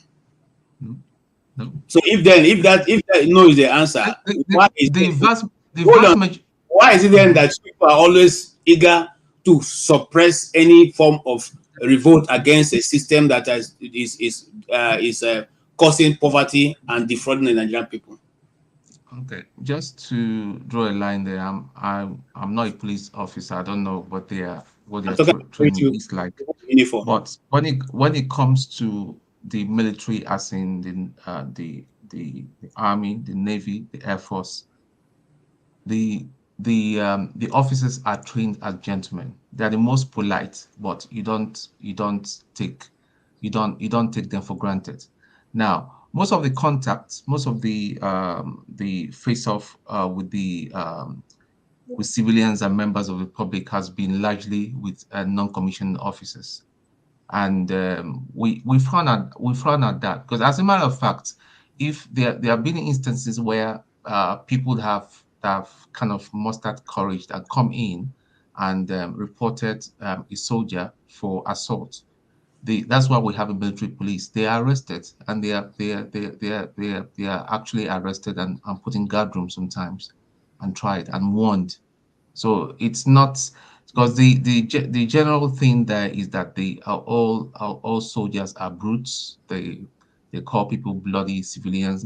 No, it's not true. Yeah, I'm going to put you for a while, so pardon me if you may. The general earlier on came out in defense of government by saying that Tinubu's government have done what they can do. It is just 1 year, and the government cannot solve all the problem. I am, don't you think it's ludicrous for a general to be defending the government that has a spokesperson, has a minister for information, has in the first place, it was out of order. No, sir. What's the business of a general to come to address Nigerian people who have given him that uniform? It's a political matter. A general shouldn't be coming on camera or even anywhere and be speaking into political things. His main aim is to face the security of the nation. That's why he's there. He shouldn't be commenting. But again, we're not surprised. It's the Tinubu's government. That is the MO that we have, the modus operandi that we have within the Tinubu's government. You see, I don't want to say some certain things because I don't want to insult anybody. there, and I don't want to cause a face of but. Not that I'm afraid. Let me just state it categorically. I'm just being polite. But I don't know. The military right now in Nigeria leaves a lot to be desired about. Now, why I even came in. No, let me see, before you go to why you came in, let me ask you another question. How come it is so easy for the military to roll out tanks? The tanks were not seen before in years and roll it into the streets of Nigeria. Is that meant to intimidate? And if that is meant to intimidate, is that not against human rights to intimidate another person, a citizen of a country? Whilst I was wearing the uniform, if I'm a commander, if my commander asks me to roll out the tank, well, if I belong to the armored corps, and my commander asks me to roll out the tank, and there's a threat to national security, I'll do that. That's what I've been trained for. I'll do that. Okay, one more question for you before you go on to say something. Is the Nigerian people demonstrating against bad government a threat to national security? It is not. That is the question. Because the entity called Nigeria is the people. So if the people say we are dealing with this issue, why would it become national security? Okay, but I don't think it's fair for you to lay blame on the feet of the military. That is why it's very, very important for you to know who you elect, because at the end of the day, right now, Tinubu is the president, like you said yesterday, and he's the commander-in-chief. If he tells the chief of army staff to roll the whole tank to my village, they will do that within 24 hours. They will do that. That's why they say they will say army is about just go. They don't hear come. That is it. They will just go. It's just like the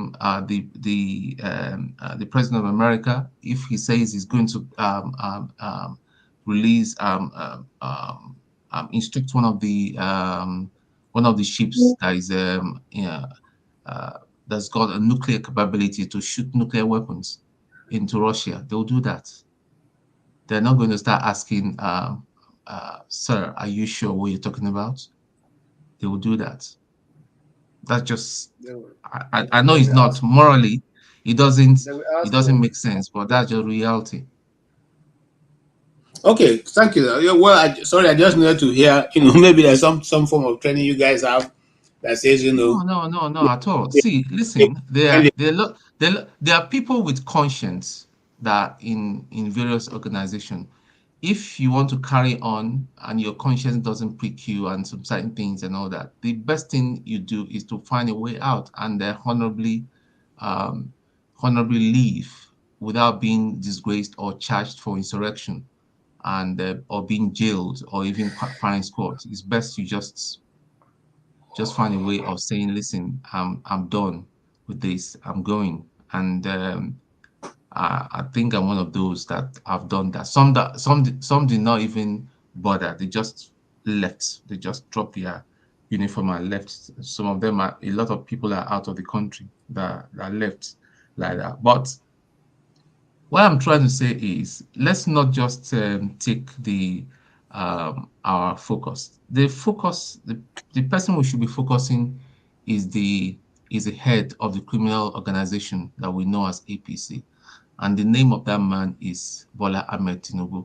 Let's not listen, because the APC, I was hearing Kulata of all the things that wants to sound like a sensible submission that he made today. Then he ended it with their usual lies that we shouldn't be looking at Tinubu. We should be calling for the Minister of Youth. What has Minister of Youth got to do with all this rubbish? Was it Minister of Youth that borrowed all the money or set up some phony refinery that they didn't even tell us about? If not that they were putting pressure on Dangote, then that secret was revealed to us. Was it? What has it got to do with Minister? In fact, if the Minister of Youth should come right now and say nonsense, it will even be you even be more stupid and annoying. Even it will make people even more annoyed. They are saying that Tinubu should come and talk, that we've not heard from Tinubu, that he has not spoken. What has the man got to say? He knows he's got nothing to say. In fact, it's even better that he's even hiding and keeping mute, because he's got nothing to say. He knows that there's nothing to defend. All he's doing is using his minions, his ministers, he's even getting his a general, which is a shame, to come and speak into political stuff. He knows now. Dele Alake is there. He can talk. Onanuga will talk, but you know that one is a bigotry. Him and bigotry is 5 and 6. You know, so the whole thing is sadly a mess. You see, it's just sadly a mess. They don't want to admit it. They don't want to admit it that they are in just a very, very deep mess. They just don't want to admit it. So Tinubu coming to speak now, and okay, what is Tinubu going to tell me now? Let's say I'm in Nigeria, I'm a youth. What is he going to tell me? I will say, okay, okay, we don't hear Baba. Everybody will just go in. Listen, what I'm just saying, and I'm repeat that again, what I said yesterday. Nigeria, if now miss this opportunity, you're done for life. This is the biggest this is the second opportunity that's been presented. The first opportunity was when the judiciary sold out and betrayed the whole Nigeria, that everybody will have hit the street and said, listen, this is enough. Forget Peter Obi, because where it stands now with Peter Obi, God knows I respect the man. I still respect the man. I stand where Okonkwo stands. To face these people, you need someone that is more strict. Do you think if Dati was the main man, do you think all this nonsense that Tinubu will try with him? Okay, so that's people keep saying we don't want bloodshed. Take it easy.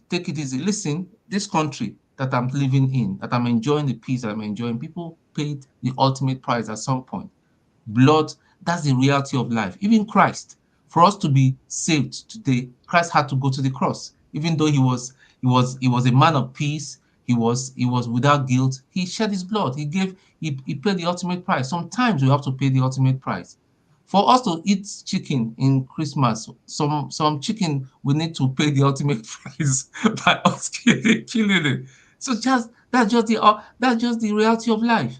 I'm not saying anybody Thank you. should die. Before I move on, since morning or midday we started this program, there'll be this constant question: where is your president? Tone, where is your president? I believe he must have sneaked away to France. That is my belief. Okay. All right. Thank you. Madam Gladys, where is your president? Sorry. I've asked the same question several times. Okay. Is it still in Nigeria? Why is it refusing to come out to address the nation? If he's in Nigeria, let him come out and address the nation, just like Ruto did in Kenya. Okay. No using people, accusing people, like when I saw where they accused Ireti Kingibe. They accused her, they accused Peter Obi, they did all sorts of things. They're just trying to look for people to cover up their mess. They've already messed up the whole place. It's for the president to come out to say, please, this is this or that. It will calm down the situation. Like he said, I've actually listened to him keenly, to all that he said. This is the best opportunity that God has given the Nigerians. And if they miss this opportunity, I don't think any other opportunity will come up. All right, ma.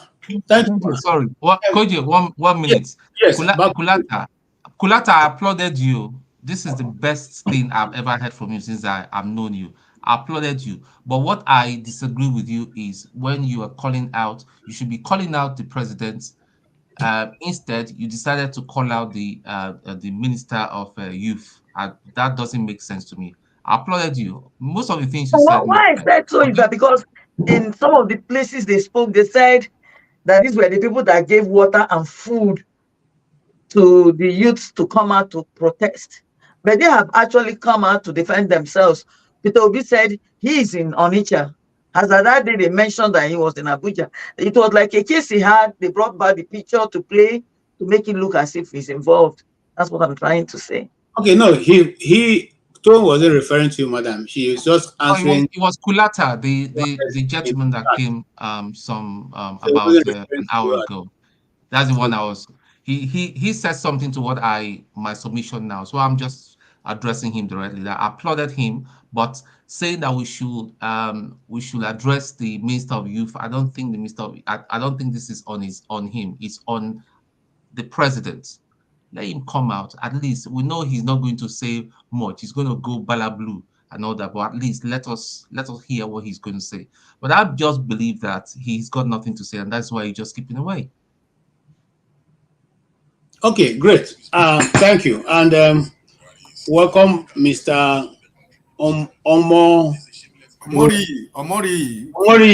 I'm out. God help me. I'm sorry. Omori. I won't forget again. All right, welcome, sir. Thank you for having me.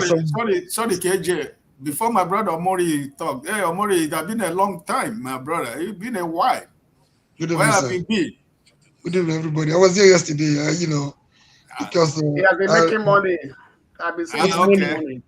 Money is all everything. Oh, it's good to see your face again.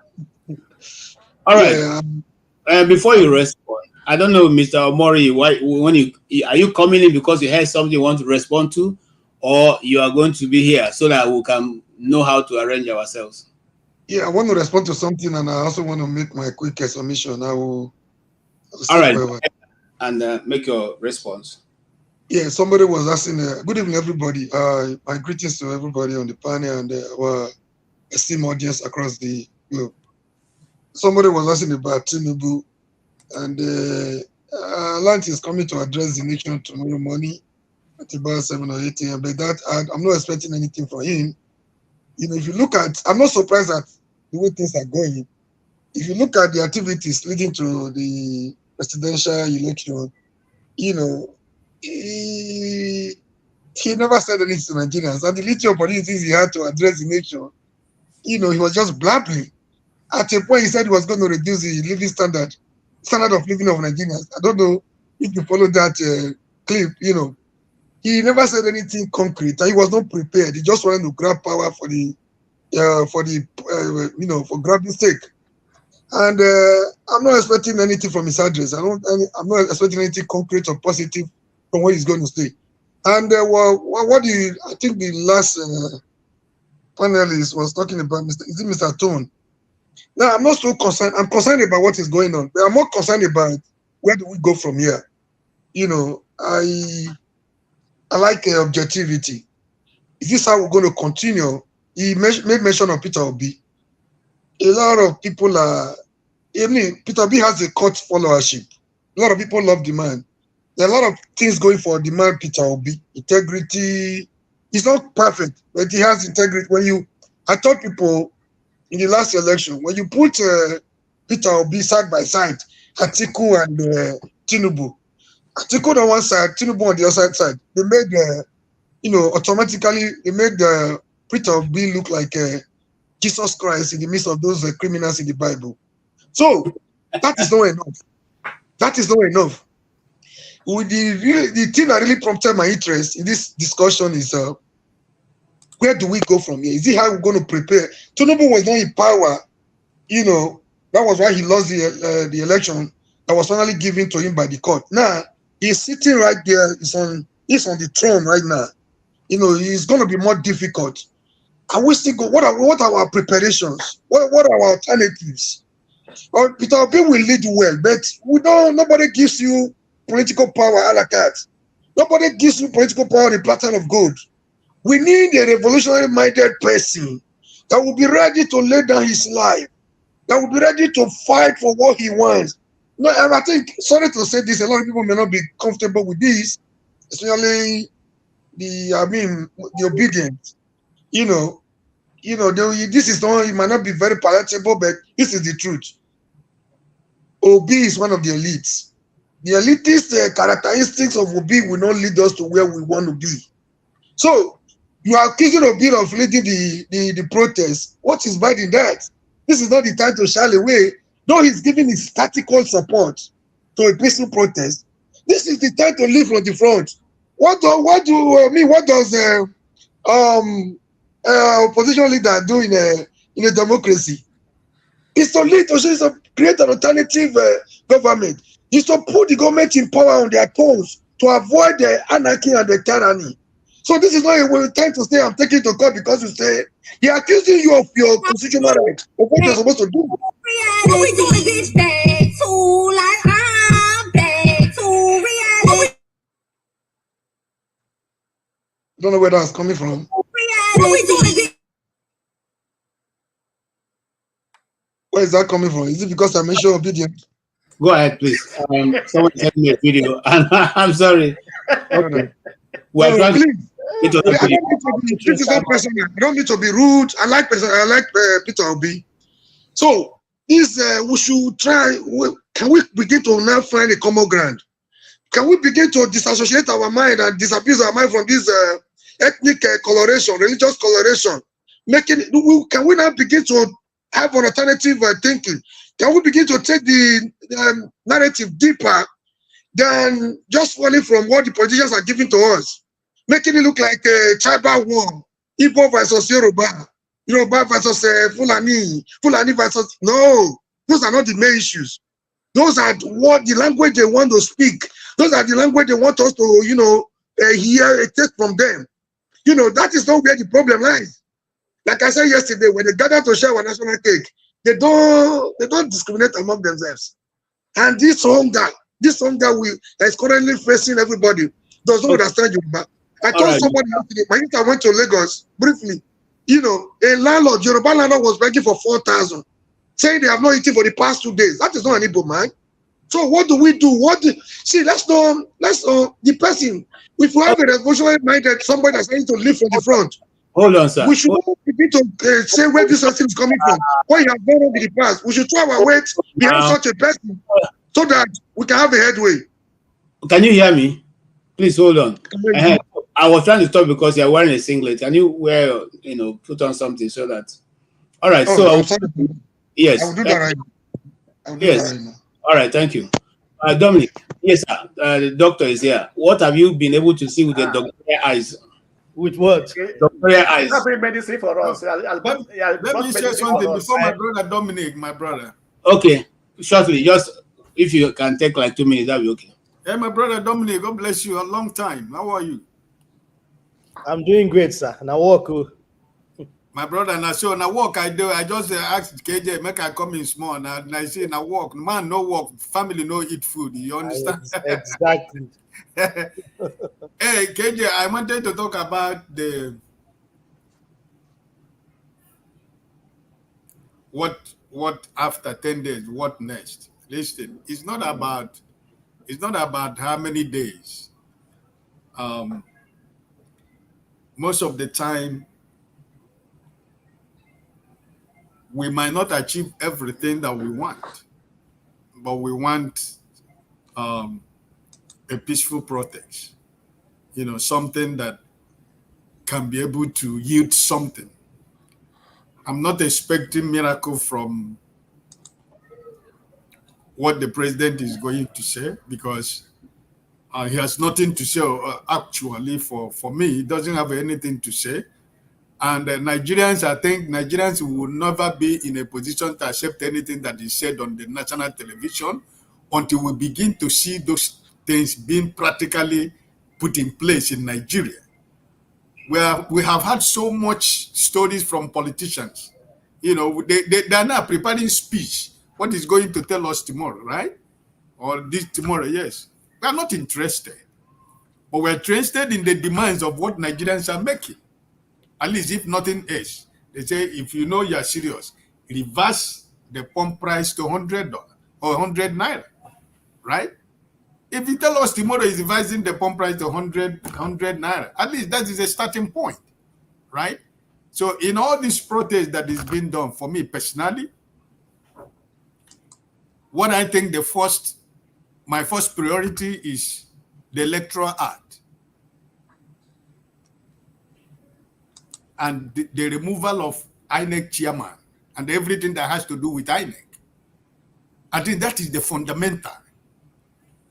If that Electoral Act is not changed, if that INEC is not made truly independent, if the people that are running that charade organization, that organization called INEC, are not removed completely from where they are today, it doesn't matter what we are doing today in Nigeria. At the end of the day, it ends up at the judiciary. The judiciary is gone. It's gone. The judiciary in Nigeria is gone completely. If anybody is telling you you are deceiving yourself, it's gone. So I think that part of the demand of Nigerians is that we want to redefine the Nigeria Electoral Act, the judiciary. The hope of the common man has become the hope of the rich man, right? So I think that no matter how long it takes, I'm only encouraging my brothers and sisters in Nigeria, never you give up. Even after 10 days, never give up. Never give up. We know that they will do everything possible to make sure, at least from available information, 21 people have been killed in these few days. We are not supposed to, those people who die, we are not supposed to die, but because Nigerian police is always the question you were asking my brother Tone. You know, they have to create that scene. They have to create that confusion so that they say the protesters are rioting. But I don't think so. You saw the brother who will show you his video now. He was shot by the National Stadium. Thank God that the bullet, it was only on his head, right? It would have been another story. So listen, Nigerians should not give up because like somebody said here, we have this opportunity right now and they should not let it slip off. Thank you, my brother. My brother, Dr. Damli, welcome back, right? God bless you. I was actually, thank you very much. I mean, I do watch the show here and there, but I most times don't join because if I'm at work, I can't really join, but I can watch and see what's going on. I was here yesterday and some folks, I think on, especially on the panel, were complaining how, you know, the conversation pivoted towards Igbos and Obi, and I'm here again, and that's sort of what's happening. But just to clear the air about yesterday, KJ asked me a specific question about what do I think about what's going on with people calling this Igbo riot, and I answered that question. And for some people, they kind of blew a fuse. Anyway, I'm curious, why are we talking about Obi again? I know that, you know, people have been saying, I think some people want Obi to be more involved in what's going on. I mean, this guy is an opposition leader. He's doing what he can. This is an organic movement. I think the mistake people will make and are trying to make, whether or not it's something intentional or something kind of like unintentional, is people trying to give a face or a name or leadership to this protest. This is something that's organic. Yes, there's been people involved in the planning, the Take It Back movement, and some other CSOs that are involved in organizing things through the media space, internet. But I think the biggest mistake we're gonna do is putting a face, because once you put a face and a label to something, it's easy for the government to shut it down or blame someone or proscribe some organization as a terrorist organization. The fact that this has been able to last is because they can't pinpoint this on any single person. Our mothers are out there protesting. Our kids are even out there protesting. I saw a kid on the internet being interviewed, and the kid was like, "My dad can't afford the rent, can't afford to pay my school fees." Are you going to label that child as being part of a particular organization? No. These are the common masses who are there complaining that things are not going well. So I think the conversation should steer away, not just ours, but away from P2OB. When you start to try to put him as the face of this, that's when people like Bayo Ononoga and the other guy who's the spokesperson will start saying things like, "Oh, Obi is the one leading the protest." People have, Nigerians are sore losers after an election. Don't fall for those tricks. Let this stay as organic as it's been. The much that we can do is to sensitize people to keep being, active, whether or not you are abroad. You can stay abroad and provide monetary support and moral encouragement, like we're doing, some of us here. Or if you're down in Nigeria, go out and protest. In a way that is safe, in a way that is law abiding. All right. Thank you, Dr. Dominic. Let's watch this video. Government are appealing to you not to carry this protest that we believe some miscreants will take advantage and cause mayhem and cause destruction of property within their city. See what happened in most of the states today. Kano is there, Kaduna is there. See what happened in Bauchi. We do. And that's why we say, look, we are aware. You have said this, you want it to be resolved. Now, look at the loss of lives in Kaduna. See what happened in Kano. And for the vigilance of security agencies, and such a thing happens in their city, what would you think people will say? Here we have international communities carrying out their businesses, residing in their city. So, we think that this country belongs to all of us. We think that we must work according to the rule of law, and working according to the rule of law is obeying God's orders. We believe that if you want to have intelligence, that yes, you may attempt, and you may not have fully discussed, may not have succeeded what they wanted to do, carry out what they wanted to carry out. And we have intelligence that look, they are coming up tomorrow to destroy property that would. Somebody hearing anything from the video. Does he have audio, right? The security agencies will not allow every protester, please go to the Abiola Stadium and do your protest. Now, we also have intelligence that a senator have to invite some security agencies to lead some of them to go and provide food to the protesters. That is sponsorship. A senator providing food for protesters. At the end of the time, the security agencies will invite the senator and find out how you will be sponsoring this kind of against the government of the day. In part two, after the break, more. Okay, thank you so much. So, a senator providing food for people who are demonstrating is against the law in Nigeria. Can I say something? No, hold on, sir. So you see where they try to bring in people who are opposing to their views. And I want to liken you quickly to what Wike said to Reti Kingibe. Let us see how you're going to win again. Now, all this you see is a tie up to what is to come. He's now lining her up as an enemy of the people. Now, remember, he had just appointed 4 new traditional rulers in Abuja. And now the second thing he's doing now is to say that because she went out to give food to demonstrators, whether she's the one or not, she is now laying it squarely on her table that she is the enemy of the state. You see, these are how these people work. And we said this on this panel here that these people are coming for state capture. At that time, we were telling that people who don't know anything, who don't like Tinubu, who don't like. Can we squarely see it? Before Wike became Minister of FCT, I said he was going to bring Wike to make sure that FCT never again be lost to him. Gentlemen, you have heard it. The senator gave food to people who are hungry, who are demonstrating in the street. She's now a criminal. What do you say? Allegedly gave food. Even if she has nothing wrong with it. No, but he didn't even say allegedly. He said she gave food.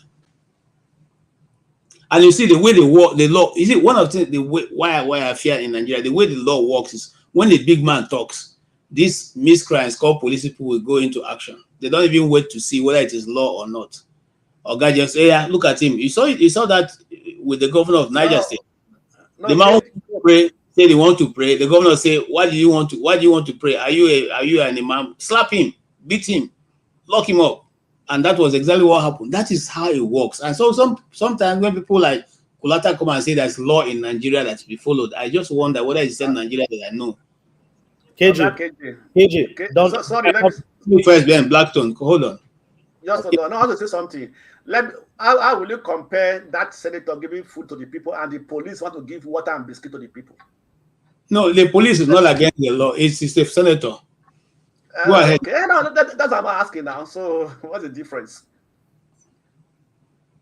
All right, Dr. Dominic. Dr. Dominic, go ahead. Yeah, go ahead.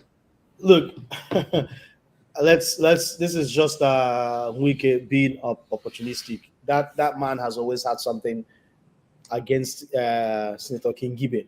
You know, this is not the first time he's throwing jabs at her. I think he's just, you know, looking for cheap political gain. And I think sometimes we give so much fuel to noisemakers. That man is an empty vessel.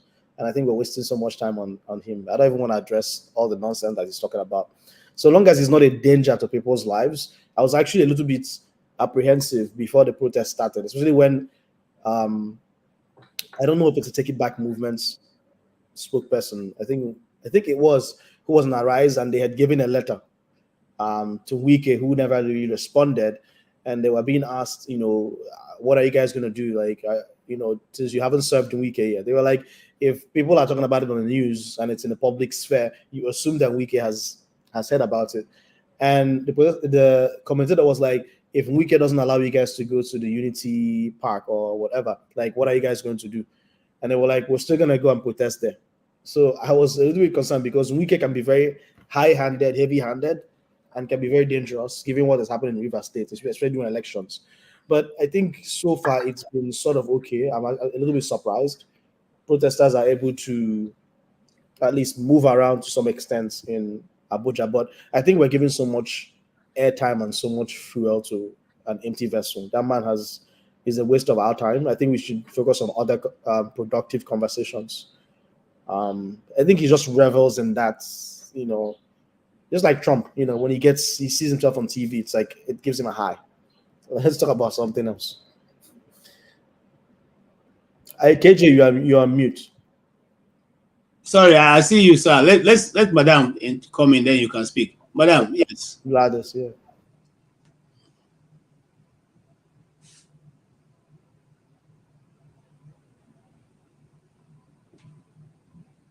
Hello. Yes, ma. You had the Wike's take, and then you had Dr. Dominic's take. Do you think that we should ignore Wike, who is the minister of the FCT, and by all means the most powerful man after Tinubu right now in Nigeria? Assertion is that he should be ignored. Okay. But you know, my problem with ignoring is that powerful people with plenty of money can sometimes do foolish things. But he's already exhibiting his foolishness. It's like giving a monkey a gun, you know, it's always very difficult. I don't know what's going to do with it. Yeah, it's because you can see what he did in Rivers State. He's not yet done with Rivers State. But I know that very soon the youth, they will look for him. It's not as easy as that for him to get into Port Harcourt now. Maybe possibly in Abuja, he's making so much noise. But the man, I think something is wrong with him. He has to be examined. Because the ways he's speaking or saying, I don't think Tinubu has asked him to say that. He's only saying that to defend his job. The job he has today, I pity him. If he's still going to handle that job, if things are fully sorted out. Thank you. Thank you. Yes, go ahead, sir. Yeah, please. I just saw a comment, a very derogatory one at that. Mr. Ton, what have I saw wrong about to be that you calling me an Edo goat? I don't know what necessitated that. And look at the response of KG. You don't know. Somebody's asking you, who is this Edo goat? You know, talking about to be. You telling him, your response to him, instead of, you know, correcting him or trying to deflect from that, you telling him you don't know. So who is a goat? Is anybody that talks about Obi is a goat, right? Because it doesn't sound the way you want to hear it. You are the one that brought up Mr. Obi. You know, I merely responded to what you said, and I wasn't insulting. Okay, Mr. Mori. Mr. Mori. People here can look at the fact that Mr. Mori. Mr. Mori. I even went as far as liking a bit of Jesus Christ, which is not. Mr. Mori, you know, Mr. Mori, hold on. You calling me as a god. You must be a cow.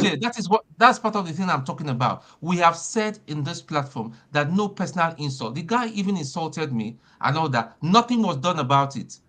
Who insulted me? I'm in the studio. See, listen, this platform is going down.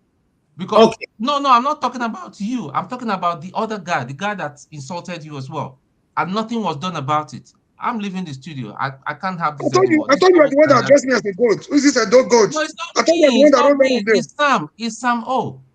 I'm talking Oh, I'm about the sorry, same brother. guy. My apologies. My No, apologies. I'm talking about the same guy that insulted. I'm not the one. My name is Tone. I don't Oh. use funny names. Okay. He left. Sorry. He left already, right? Money, please hold on. We try as much as possible not to carry the discussion going on the chat group into this, into the. No, this is. I thought this was No, case you're from the panel. you're missing it. You're Again, missing it now. Come on, guys. No, Anyway, let's do that. see Let's you do all that. later. Bye bye. Let's just go ahead. All right, let's just go ahead. I see a lot of comments. I don't pick them. I only pick reasonable questions that I ask them, and I ignore the rest of them. They are free to say what they want to say. There are people guiding it, and those people, if they feel what they said is not is abusive, they will take it out. I cannot run all of the things. I'm trying to concentrate on what people are saying beyond what people are writing in the comment. Not everybody who is here. We are 155 people on this broadcast, and they're not all here. So why should I be concerned about your response to him was not even okay. Instead of correcting him or placing him where he belongs, so he will not make another blunder. You tell him you don't know. What you are seeing, Mr. Oni, calm down. What you are seeing, the public is not seeing. That's a backstage comment. It's not public. It's asking me backstage if I know the person. And I don't have time to begin to explain to you who the person is. I don't even know the person. That's why I say I don't know. Please leave that. AJ, you are here as a moderator. Don't worry and focus on those things.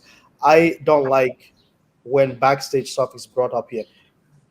He was addressing a statement about someone else that has nothing to do with you, Mr. Mori. You may have happened to be from Edo, but that misunderstanding has been carried to the public sphere and it has caused some kind of quagmire. I don't like that. I think when things are on the backstage, you can always comment on the backstage and we can take care of it on the backstage, so we don't end up causing chaos here. We're here to forward a particular agenda. People are going to have, misgivings and step on others' toes. Those things can be handled in a civil manner at a different channel, but that could have been handled backstage instead of being handled up here.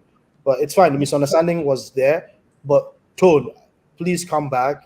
It was a misunderstanding, and you were not talking to Mr. Mori. He misunderstood. You can come back on stage.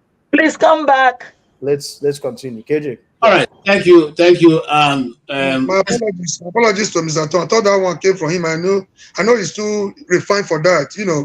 I wasn't having a personal insult on Obi. I have nothing against Obi at all. You work here when I liken Obi to Christ in the midst of Barabbas and the other criminal, right? So I think that's the highest of sin you can give to somebody. So my concern again, I say, now that it's already there, this criminal element is already there. What do we do? Military is not ready to do. If you look at his nepotistic appointment, we are not expecting anything to come from the military or the police. So I'm saying, as a people, what do we do? There's a leader in America that says, change does not come from Washington. Only people can bring change to Washington. What do we do between? What do we do? What can we do? So we should debunk this, this their gimmick, this their political, gimmick. They always want us to. This is a trap against the people. Like we should detribalize this issue. It's not about tribe. It's not about religion. So people should come together, concentrate more on this that bring us together as a people, whether Yoruba, Hausa, and other. We should try to make fences, build bridges across, tribes and religion, to let them know that they are our common enemy are these oppressors in power. That was my concern. I wasn't having anything against Obi. And who is to lead this revolution? It's going to be a revolution. We might not be shooting guns, but it's going to be a political revolution. What do we do between 2007? That is my concern. I'm not against Obi. Mr. Mori, I will say this and I will say this over and over again. I don't think, and it's just the media does something that sometimes when the media does stuff, they do it very well. And, we're all happy about it. At least the media that I tend to watch, like Arise News. I watch Arise News every day, whenever I can. But there are other media that sort of talk about things in a way that is untrue, and there are other medias that are very sensational. But I think this whole Obi conversation detracts from what people are doing. Ordinary Nigerians are going to the streets and making their voices heard. Whenever we're trying to insert Obi, it lowers the conversation. Obi is one of many opposition. He is a citizen like anybody else. He has a right to be in opposition. The common man and woman are protesting on the street that they are hungry. What has Obi got to do with anything? Nothing. He's an additional pressure on the government to do what they're supposed to do. Because remember, when you have when you realize that there's an alternative to you, there's someone else who's ready to take power once you are out of power, it puts you on your toes to work hard so people re-elect you. So Obi kind of having that opposition coming from Obi is helpful because it puts Tinubu on his toes. And no matter how much the media, Tinubu's PR machinery will try to denigrate Obi or kind of make him to seem irrelevant, the fact that they're talking about Obi means that Obi is pinching them somehow. But when it comes to these protests, I think we're wasting so much time and distracting from the main focus by always mentioning Obi. Leave him alone. He's doing the opposition. He's already doing what he feels is right to move things along. Let him do his stuff. But let's focus on the protest. How do we make sure people I'm not talking about the protest. I'm going beyond. I'm looking beyond the protest. Exactly. I'm looking beyond the protest. Obi, anytime, any day, he will win. Is that how we're going to wait for the court that is not there? Wait for what can the people do now to take their power back to take their country back? This is my concern, not just the protest. People are in the street. People are in the street protesting. People are in the street protesting. Did you see the video of the man who was talking to the police? The police blocked a group of protesters. I don't know what state it was. And this guy was appealing to their conscience. Like, you guys are part of us. Like, you should be protecting us and not being against us. And I think one of the higher commanders told the rest to kind of leave the street so the protesters can move on. That's the kind of stuff we want to see in the street. People engaging the security forces, helping them realize that you are part of us. Like when you send your wife and you give your wife money to go buy soup as a police officer, the wife is when she goes into the market, she's just like any other person. And she has to struggle to buy stuff, rice or, materials for soup where she doesn't even have enough money. The same, hunger that is wiring the guy under the bridge in Lagos is wiring the police officer and the soldier. When the soldier goes to confront Boko Haram and dies because he doesn't have proper gun, and Boko Haram has heavy machinery, it is the state that has failed this police officer. It is the corruption that has failed the police officer. That is what people are protesting for. Whatever gains we get from this protest is going to trickle down to the police officer, to the army official, to the civil defense corps. These things are important. I think, one, let us stop distracting with this OB conversation. Two, I think we should be focusing on discussing these 10 to 15 point agenda in terms of what people want to hear. Because I think right now what the media machinery is doing is saying that there's no focus to this. This protest is going to last for 10 days. And after 10 days, what? But if we're having this conversation, constantly reiterating to people, these are the 10-point agenda or 15-point agenda of what people are demanding. There's hunger in the land, bring down the food prices, bring down the fuel prices, put back the subsidy, which honestly, I don't even know if it's subsidy. I think subsidy is probably still being paid, but let me not digress. Fix the court systems. Let's have a constitutional conference, or let's put into effect the Oransan report. Like, we had the confab conference during Jonathan. Like, can we go back and look at some of those things? There are sensible things that we can talk about to, edify people about what's going on politically. But I think we waste so much time on things that are irrelevant. Talking about Wike, who cares? Wike is a noisemaker. He's always going to make noise. All right. Thank you so much. And very true. So the 10-point agenda is what we'll be discussing after this. That patience, tolerance is they are both the 10-point agenda elastic, but they are not eternally elastic.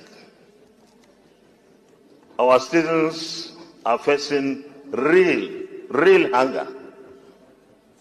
I traveled to 2 states last week, in the north particularly, and I've seen firsthand how people, especially those who are neither in the civil service nor in any business, common everyday citizens are suffering, fighting, struggling to have food at least once in a day. Under normal circumstances, Mr. President, in the rainy season, from maybe June up to September or October, when there will be harvests of new foodstuff, prices escalate. Prices of foodstuff. Now we don't even have. That's the truth. Mr. President, in today's national dailies, the executive arm of government is saying is considering reducing or removing taxes on imported foodstuff. Mr. President, here's the catch. This Senate must engage the executive immediately. What are the issues? Which taxes are they talking about? Because we should be seen to be doing the right thing. We have really little or nothing in our food reserve across the country. And nobody should come and tell us they will distribute foodstuff from our silos. The silos are empty, Mr. President. So it means we have to import food. And if we have to import, it means we need foreign exchange. And that is scarce. We have to engage with administration. We have to help the administration. Mr. President, we are the most vulnerable in the leadership arrangements of this country, members of the National Assembly. Everybody looks up to senators or members of the House of Reps. In fact, people see senators like the messiahs. Any problem, they say, go for a senator. So if we don't take immediate action, and our citizens, under this situation of increased fuel price, increased electricity price, increased everything, and we are yet to get the right measures to provide cushions for our citizens, we wouldn't like the kind of thing that we see in our streets.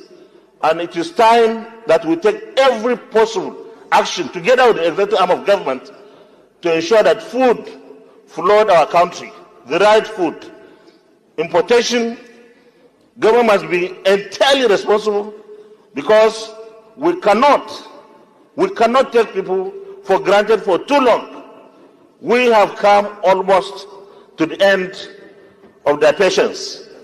And I think the elasticity is now going to snap if we are not careful. Thank you very much, Mr. President. Thank you. The same way you feel, and the same way we all feel, that Nigerians cannot suffer from hunger while the government has the capacity to ameliorate the situation. By removing import duties on all the food items, it's a way to flood the market and flood the country with food, with cheap and affordable food, so that nobody will say, because I paid tariff, or I paid import duty, or paid levies while bringing the food in, that's why I'm putting a high price on them.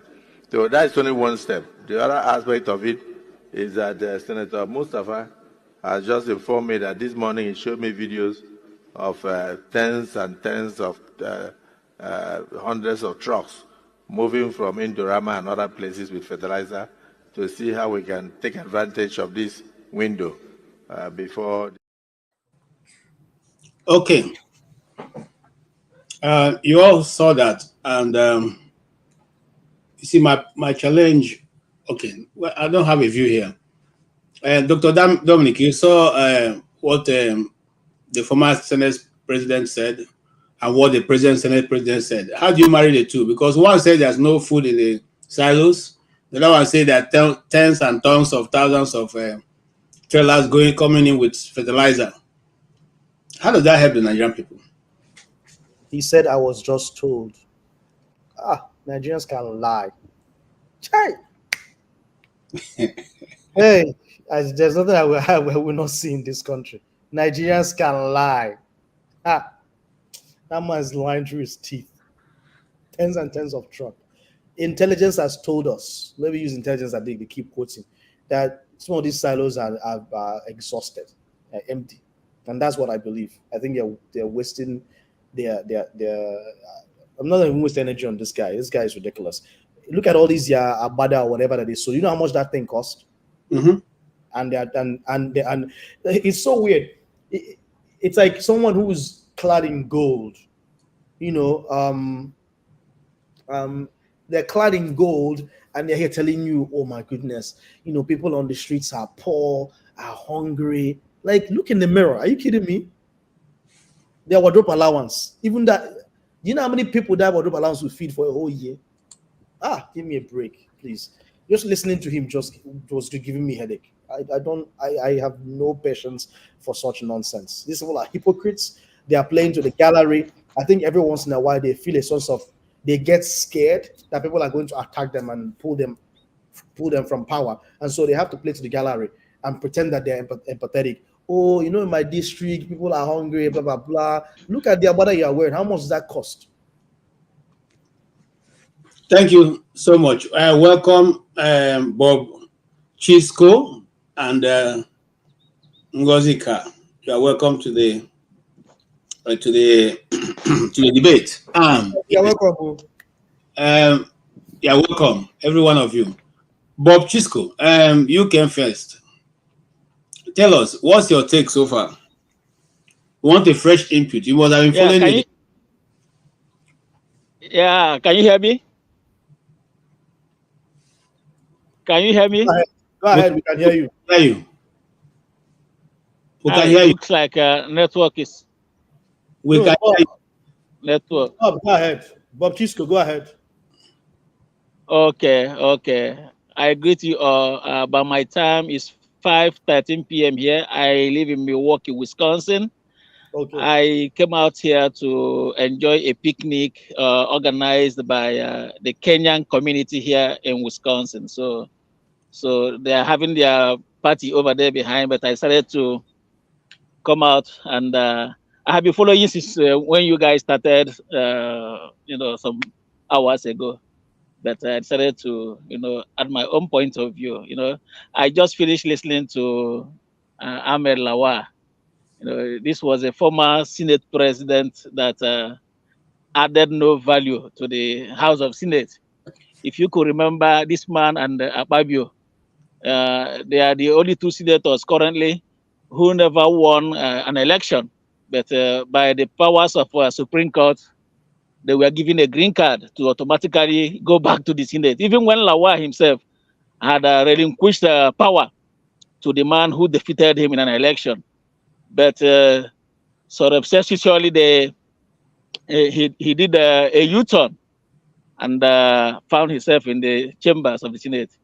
And that's basically why Abiola, who was anointed a Senate president, could put Nigerians in a dustbin, the way he's been talking like a man who has no senses at all, a man who is insensitive to the plight of Nigerians, that people who want to protest should go ahead and protest, while the thieves should be in their homes enjoying the money they have looted over the years.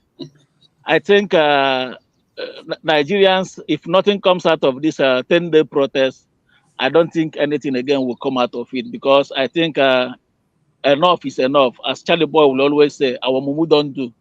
For how long shall Nigerians look at how many Nigerians scattered all over the world? I've been in US 12 years now. I came here since 2012. I used to work in the bank. Some people, some of my colleagues back home, if they tell me their stories of what they are passing through today, I just pity people. I knew some guys who graduated 10, 15 years ago. They are still begging me for money. And I beat my heart and say, oh my God, someone who spent 4 years in university 10 years, you still carrying files all about, you know. Or they beg you every day, please, is there a way, is there a link you can give me? I want to travel, even if it is not US, even if it's any other country. This is why what our government has put us through to. I just listened to news ago, few minutes ago. It was being stated that Tinubu will give a broadcast tomorrow morning, Nigerian time, 7 a.m. we are going to see what he has to say. Anything Tinubu we say without reversing that fuel subsidy. You told us that fuel subsidy is gone on your day of inauguration, and starting from that day, it was as if Nigerians, you threw Nigerians from frying pan into the fire after a disastrous regime of Buhari, a man who, if I would say, you single-handedly made a president, and you told us that you are continuing in his footsteps, and that footsteps, Nigerians are now seeing it. But one good thing about it is that we have no special market where those who voted for you or those who didn't vote for you go to buy bread or food or rice or gari cheaper. Everybody is feeling the brunt, you see. But one good thing I must take from it is that majority of those you see on the streets today protesting are all those who voted for Tinubu. And those who say, why are some sections of the country not protesting? They tell you, why will I protest? Why would I protest against a man I didn't cast my vote for? I would say that I'm gladly protesting if I had voted for him. That the man I voted for is not doing what I voted him for. But you that voted for him, I think we have every reason to say to see the majority of the protests coming from the north. You know, I don't blame them. People are going through here in Nigeria. You see, so if Tinubu should know what to do, the best thing he has to do in his broadcast tomorrow morning, the thing Nigerians will be expecting him to say is that he's reversing the price of petroleum from this current 800 to 1,000 people are buying it now to at least 300 or 400 naira.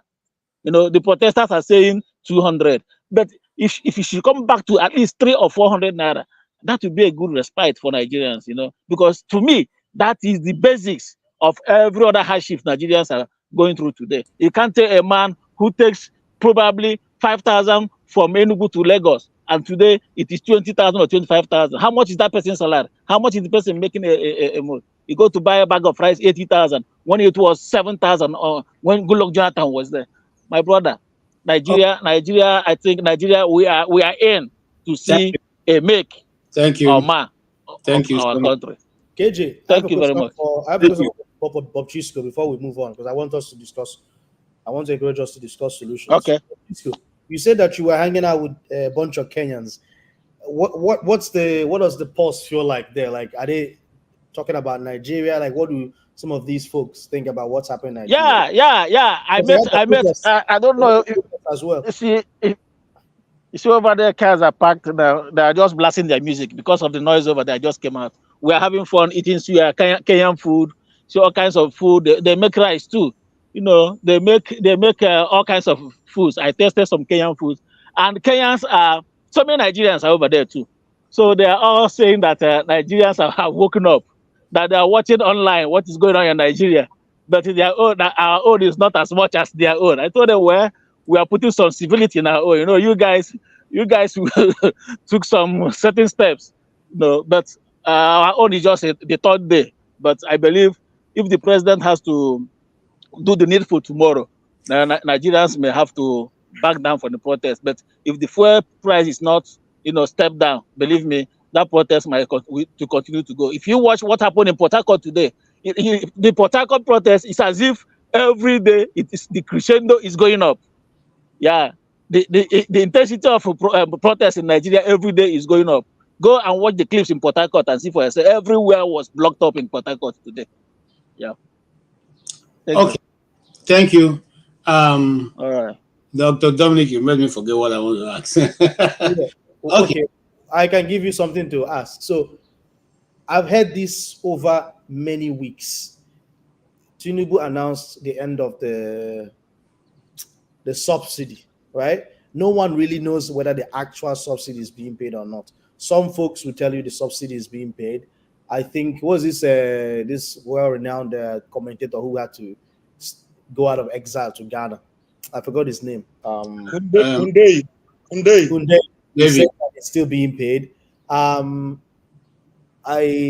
can't remember what I was talking to Shaw, like I saw him like 2 weeks ago, and I can't remember whether he mentioned it, whether or not they were still paying subsidy. But there's some noise whether or not subsidy is still being paid.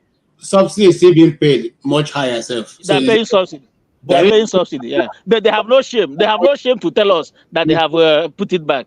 So if it's being paid, then really it's more of like what we do, like when we buy stocks, there's speculation, right? So the fact that the president said that it was going to be removed, even though it's still being paid, it doesn't prevent the marketers from saying, oh, publicly, people think the subsidy has been removed. Now we have an excuse to raise the price. And guess what? The government can tell people, oh, by the way, these marketers cannot raise it because we are still paying it. Because then the government will have to walk back and swallow their saliva and vomit. So the marketers can continue to raise the price, and things continue to get. It is a fixed price.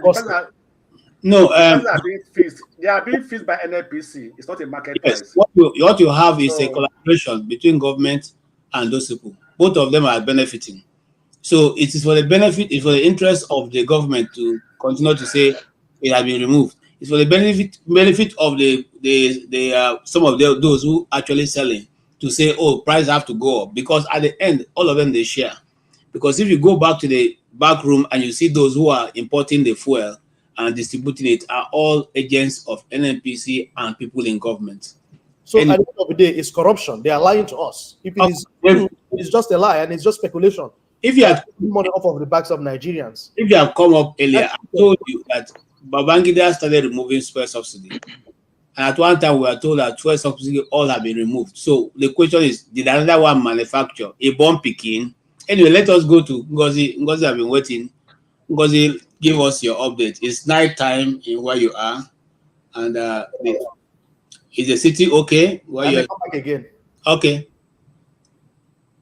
Yeah, Ngozi, go ahead. No, I don't know. Well done, Ngozi. Enugu is a chill town. Enugu is a really chill town. Yeah. Because I was born and brought up. I was born and brought up in Enugu. Yeah. Oh Lord. Yeah. Hello, can you hear me? Yeah. Yes.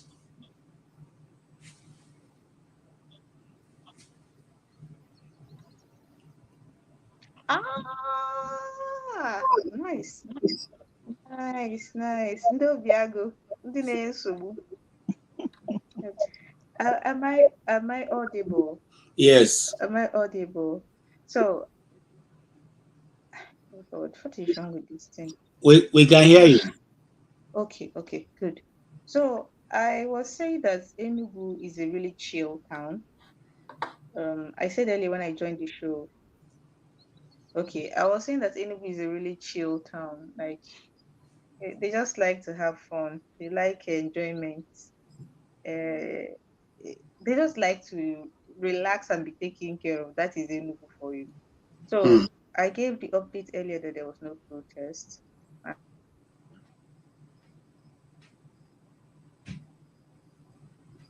Oh, all right. She has gone off. Yes. Bob Crisco. Chisco. Yeah. Chisco. Tell us what is your view?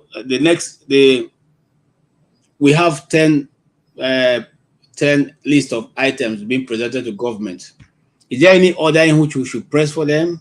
For instance, is there any low-hanging fruit you think I recommend for the people who are in the street to to insist that those must be met? Some milestone that must be met before they leave the street? Yeah, those guys from those who pencil down. Yeah, I think they have a 10-point agenda or something like that, but I can't remember all of them. But I think the major one there is that the fuel, that is number one, fuel subsidy, whatever Tinubu put there should be immediately reversed, and that is the basics. Without that fuel subsidy being reversed, nothing, they're not backing down. Then another one, they said all those NSAS protesters, some of them are still languishing in detention, in various detentions across the country, that they should be released, you know. And some of them are talking about subsidizing education, you know, opening the border. You know, I can't remember all of them, but all I know that should Nigerian people or the youth of Nigeria back down tomorrow, it all depends on the outcome of President Tinubu's speech in the morning. You know, before now, people have been rumoring that Tinubu has been flown to France, that he has gone to change his blood. You know, for the past 5 days now, nobody have heard from our president. Some people have been rumoring that he's been, you know, sheltered, you know, by the cabals, just as we had during the Buhari's regime. But today we just heard Tinubu will make a broadcast. Let it not be that the broadcast he will make tomorrow, he will be speaking to us from France after a televised or recorded video, as because Tinubu has never given us a live video. All the broadcasts he has made so far has been televised. After making the speech, they now push it out there for us. All So right. should Nigerian people step down their protest? It all boils down from what the president has to tell us tomorrow. So we are waiting for his broadcast tomorrow morning, 7 a.m. Thank you. Ngozi, we can hear you now. Sorry, oh mine. Don't worry, We'll it's not get your better, fault. sha. It's, So I was saying that at this point, I don't even know. go ahead. I don't even complain anymore. When you go, I just try. So I was saying that Enugu is a really chill town, and I wanted to jump in on the whole broadcast tomorrow. I think it's a ploy. It's a ploy to pour cold water on the heated temple. It's a ploy to try to make people lower their guards and then pounce on them unexpectedly. I think anybody that is serious about this protest will not even bat an eye at this so-called broadcast, because one thing, like Mr. Bob Chisco said, you can be certain it's not going to be a live broadcast. It's going to be pre-recorded. Those people are crooks. I wouldn't put anything past them. It might even surprise you that that recording they're going to play tomorrow is a couple of days old or even months old. Just piece a couple of videos together or a few string words together, and then these days you can manipulate videos. So it's not going to be a live broadcast. You can be sure of that one, and it is a ploy to have protesters lower their guard, and then who knows what comes next. And I can tell you that whatever is coming next is not going to be nice. I was Okay. saying earlier when I came on.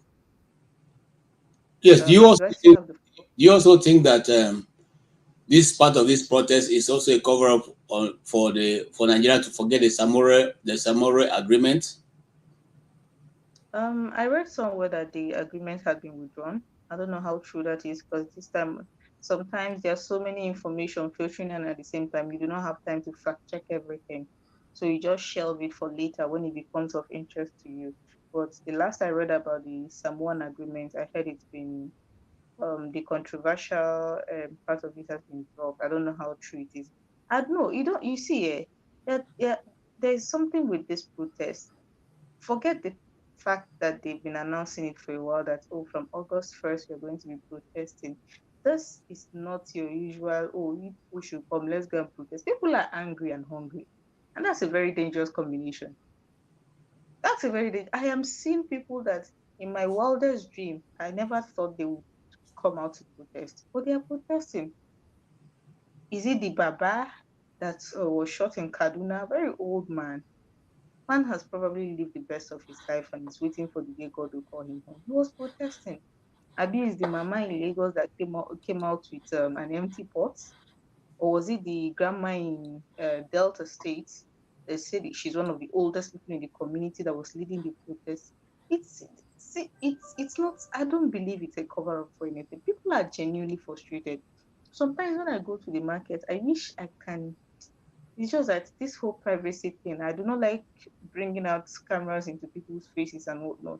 I wish sometimes I can enter the market and let you, like, I want for you to see, read the body language of people inside market. These things, they do not care about propaganda. People do not care about propaganda or conspiracy theories or all these things, all this politicking they are doing in Abuja. They don't care. They don't care.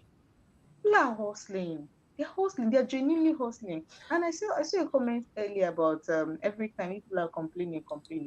Well, a couple of weeks back, I told you guys I had an epiphany. I had woken from my slumber and I gave you the solution to Nigeria. And it's as if the gods heard my voice. And that's the solution is what is happening now.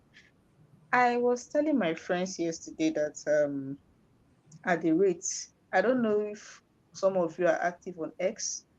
The police are subtly threatening protesters on X. They are on X threatening protesters that if you're peaceful, if you're not, you see the other side of us, something along those lines. So if I was to prefer a solution right now, I would say, you know what? Don't let's not try to preach calm. Let's not try to say, you know what, you've lost too much, it's not going to matter, go back home. No. I say let this continue till it runs its course. If Nigeria burns, it burns. Whoever survives will rebuild we'll have no choice but to rebuild whatever is left of it. I think too many times we've been with you want the country to scatter. What will happen if the country scatter? What we have now is a country. We don't have a country.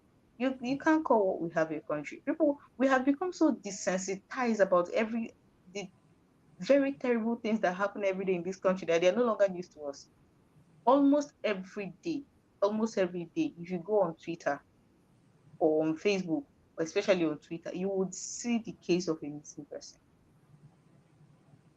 People that are just going about their normal businesses, all of a sudden they disappear. The next thing, their families are being called for ransom. The next thing, there's no even guarantee that after paying the ransom that the person will be returned home. These are things that have become normalized. These days I see it, I'm like, oh, another one down. Oh, next one. These are things that shouldn't be like that. So if you're telling me, I hear people saying, we told them, conversation is better than hitting the streets. Now look at what is happening. I said, no more conversations. We've been talking since 1960. Where has it gotten us? No more conversations. If it's going to burn, let it burn. Whatever or whoever survives will have no choice but to rebuild.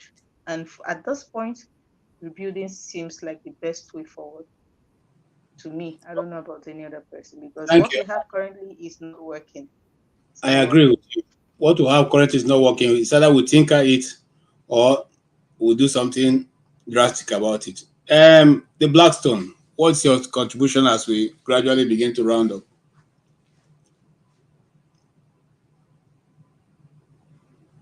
You are muted. Yeah. Is it on the template agenda? Oh, no. Oh, you're not listening. We were saying, okay. So at this point, do we withdraw or do we continue? What's the 10-point agenda that we must hold on to before we can say, what is Tinubu going to say tomorrow? What's the promise going to make for Nigerians and their minds to be changed? I said it earlier. I said it's not making a promise that is important. Are you going to fulfill your promise? The fulfillment of the promise is what is important. So we know politicians, they can come and tell you everything they want to tell you. At the end of the day, that they're not going to fulfill. So if they are going to, of course, they are giving their template agenda. If the government is really serious, at least they can start with 1 or 2 or 3 of those template agenda. Like, for example, when Tinubu said that they want to go back to the Orosaye report, right? They want to find a way to reduce the ministries and everything. But he came out again and tried to create a new ministry. So what is that? So you say one thing with 1 month, one side of the month, and do another thing, and you say on that thing one side of your mouth. So that is it. So promises are not guaranteed. So if you want to, it's like if you want to pet your child and cry for something, okay, I will buy it for you tomorrow. You will go and relax. So that's what I think is going to come and tell the Nigerian people tomorrow, that we know you have been saying it, we know your pain, we know what you are going through, we do this, we do this, we do this. Even before this protest started, they brought out some things they said they are doing, the student loan, or this and this and that. But those things were not true. They have not started doing all those things, right? So I know that since now everywhere is hot, you want to come and try to reduce the heat, quench the fire.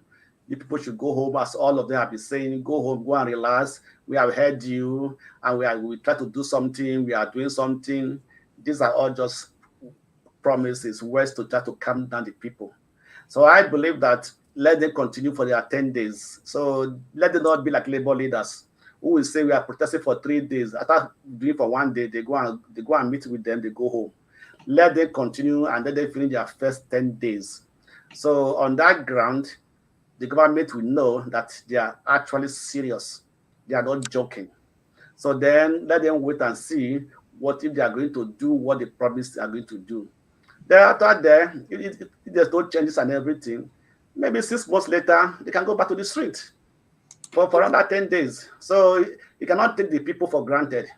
We have our say, and they have the right to air our point, to air our grievances. Nigerians are suffering. In fact, I've never seen such a suffering in Nigeria before. This is, at least I've never seen it before since I was born in Nigeria. I grew up to some extent in Nigeria, and I've been monitoring what's going on in Nigeria. Even the Buhari said he was the worst person. The hunger was not as bad as this. I can surprise you that when they were, they have been talking about ways and means in the central bank. Do you know that they have increased it from 5% to 10%? So that's the government. That's the Tinubu government. So what are we talking about? So that's what we're talking about. So this is it. So you guys be saying one thing and doing a different thing. So they are not serious. Nobody's not serious at all. So let the protest goes on. I particularly was surprised that they increased ways and means. I was surprised. I mean, I don't understand how you keep spending the money you don't have. So that is it. So, and we are blaming Buhari. Yeah. Right? Now it is their turn now. They make it a law, 10%, and the passing of that ways and means budget was smoothly, less than 10 minutes. It was passed by the House. All right. Thank you. Sir, begin to give us your final concluding statements. So we're rounding up in the next 10 minutes. Yes, sir. We're waiting for you. Mr. Omori. It is frozen now. No, I can see his eyes moving. Mr. Omori. All right. Yes. Okay. Yeah. Yes. Yeah, as per tomorrow brokers, I'm not expecting much from the president. I think the guy is arrogant, is reckless. If you look at the genesis of this whole crisis, almost all the presidential aspirants promised to remove subsidy, except Showere. But the way the manner he went about it was a very wrong approach.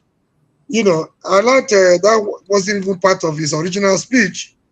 But he wanted to prove a point that he's strong, he's a strong man, and he wanted to score a very cheap political point. That statement from the president on the very first day was reckless. So that has been the genesis of this crisis. So I still believe he wasn't prepared for power. The excuses they are giving that the economy was already messed up by Buhari and all that, for me, does not hold water. Tomorrow, I'm not expecting much from him, considering the caliber of persons around him. There's a cartel around him.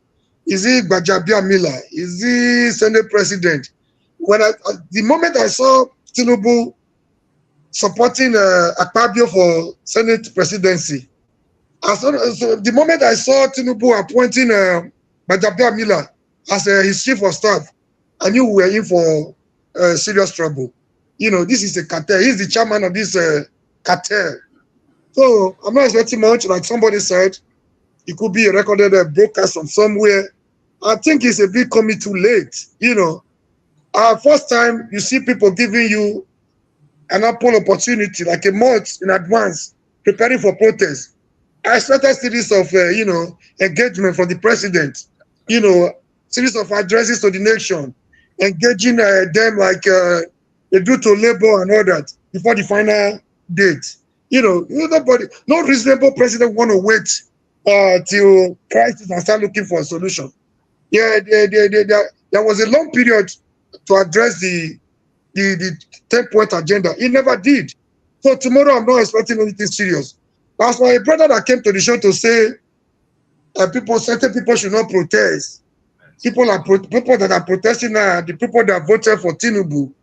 And those that didn't vote for Tinubu have no opportunity, have no right to protest. I think we should do away with these divisive tendencies. They're not taking us anywhere. Obi that won in Lagos, sorry, I'm mentioning Obi again. The votes Obi got in Lagos were not votes from the Igbo people alone. People were tired. Some Yorubas were tired. Some non-Igbos were tired. Igbos were tired. A lot of people were tired. So let's not defeat ourselves by trying to bring all these necessary sentiments. If you want to protest, to protest. If you want to protest, you want to sit at home, it's your right. Then we should not hide under these flimsy excuses of, they voted for Tinubu, they know how to remove him. No, nobody voted for Tinubu. If a Tinubu for the first time could lose election in Lagos, that tells you that people were already hungry. Even his own party, APC, if you look at the body language of Buhari and co, they never wanted Tinubu there. No matter how bad you feel Buhari was, I think Tinubu Islam is even more terrible. They knew he's kind of person. They knew it was going to get worse. So let's not hide under the pretense of they voted for him. No, he didn't win election anywhere. If he didn't win election in Lagos, he didn't win election in Port Harcourt, he didn't win in Abuja. So where did he get the vote from? So let's not hide on. If you don't want to protest, don't protest. Let's not come and deceive other people by saying, discourage other people that are interested by telling them it is not our thing. It's not our thing. Our region is not involved. I saw the youth president of Han is the today or something. Let's just raising raising a comium on Tinubu, how much Tinubu has assisted them. Everybody's entitled to his opinion. Let's not hide under this. Let's not make it a tribal thing. Let's not make it a sectional thing. It's a general problem. The earlier we realize this fact, the better for everybody. All right, thank you. Let's leave it there. Yes, Gozika, go ahead. Your final thoughts. Okay, so my final thoughts, I wanted to reply to Mr. When they were announcing the protest, you were expecting him to do something. He did something, sir. It's just that he wasn't what you were expecting him to do. He was paying clerics to tell them, he was paying everybody payable to tell people not to protest. They were threatening people not to come out and protest. They were gaslighting people not to come out. They were doing everything wrong. Just to prevent people from you have to understand that you're dealing with people who cannot relate. They cannot relate. It will be their problem. They look at us from that high table and they're like, who are these minions? Who are these ants? Let's just step on their head. It's because they're becoming a nuisance. It's like they're grouping. When you see ants gathered in one place, you're like, what are these ants doing here? And you match them. That is how they look at us. So he does not consider the Nigerian people worthy of any sort of decent conversation or consideration. He does not. He holds the Nigerian populace in contempt. And I don't know what Nigerians have done to him. He holds them in such high contempt because if you do not hold your people in such high contempt, there is no way you'll be doing everything wrong that you've been doing all this 1 year, in the last 1 year. The risks of contempt, the risks of disregard. And I hate to say this, it's almost as if he's punishing us. And I don't know why. I don't know why he would want to punish us. And my It's final because we did vote for him now. my final word is I hear people, I don't want to say, and I don't want to mention the person, but something in the comment, you're saying the country should run, Nigeria is not working, or you are here and you're talking to people in Europe. Sir, you see the login man. The person that said that, you see the login man, you're not all right in the head. Do you know, like, what do some of you people drink or eat? What kind of air do you breathe? They have to sound so daft. Do you even read your text before you? Do you realize this is a live chat and people are seeing you display a certain level of stupidity that should not be displayed by any right-thinking human being? Nigeria is working because I am on StreamYard on a live show. Really? That's your KPI for working Nigeria? Oh, at this point, there's no hope.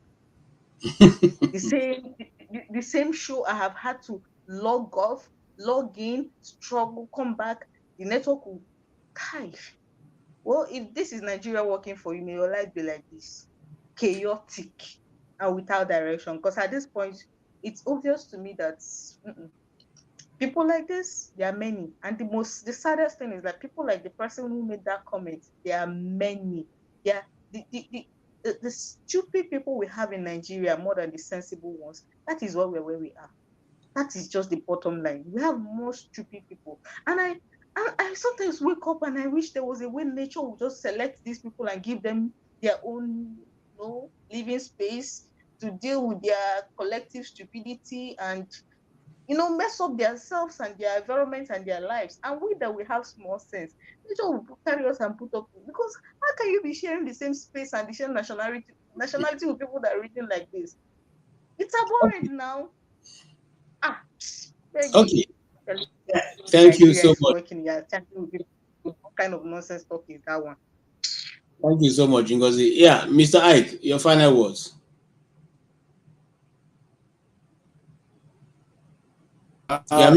Yes.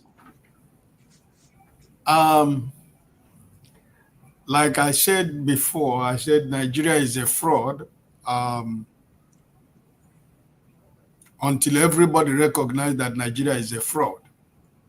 And what is happening in Nigeria right now,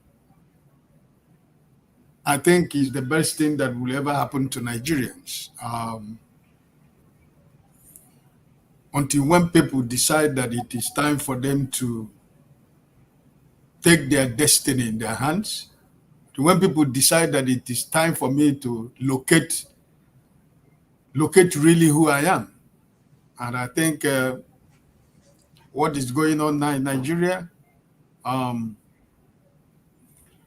this time they were told that they are going to have protests.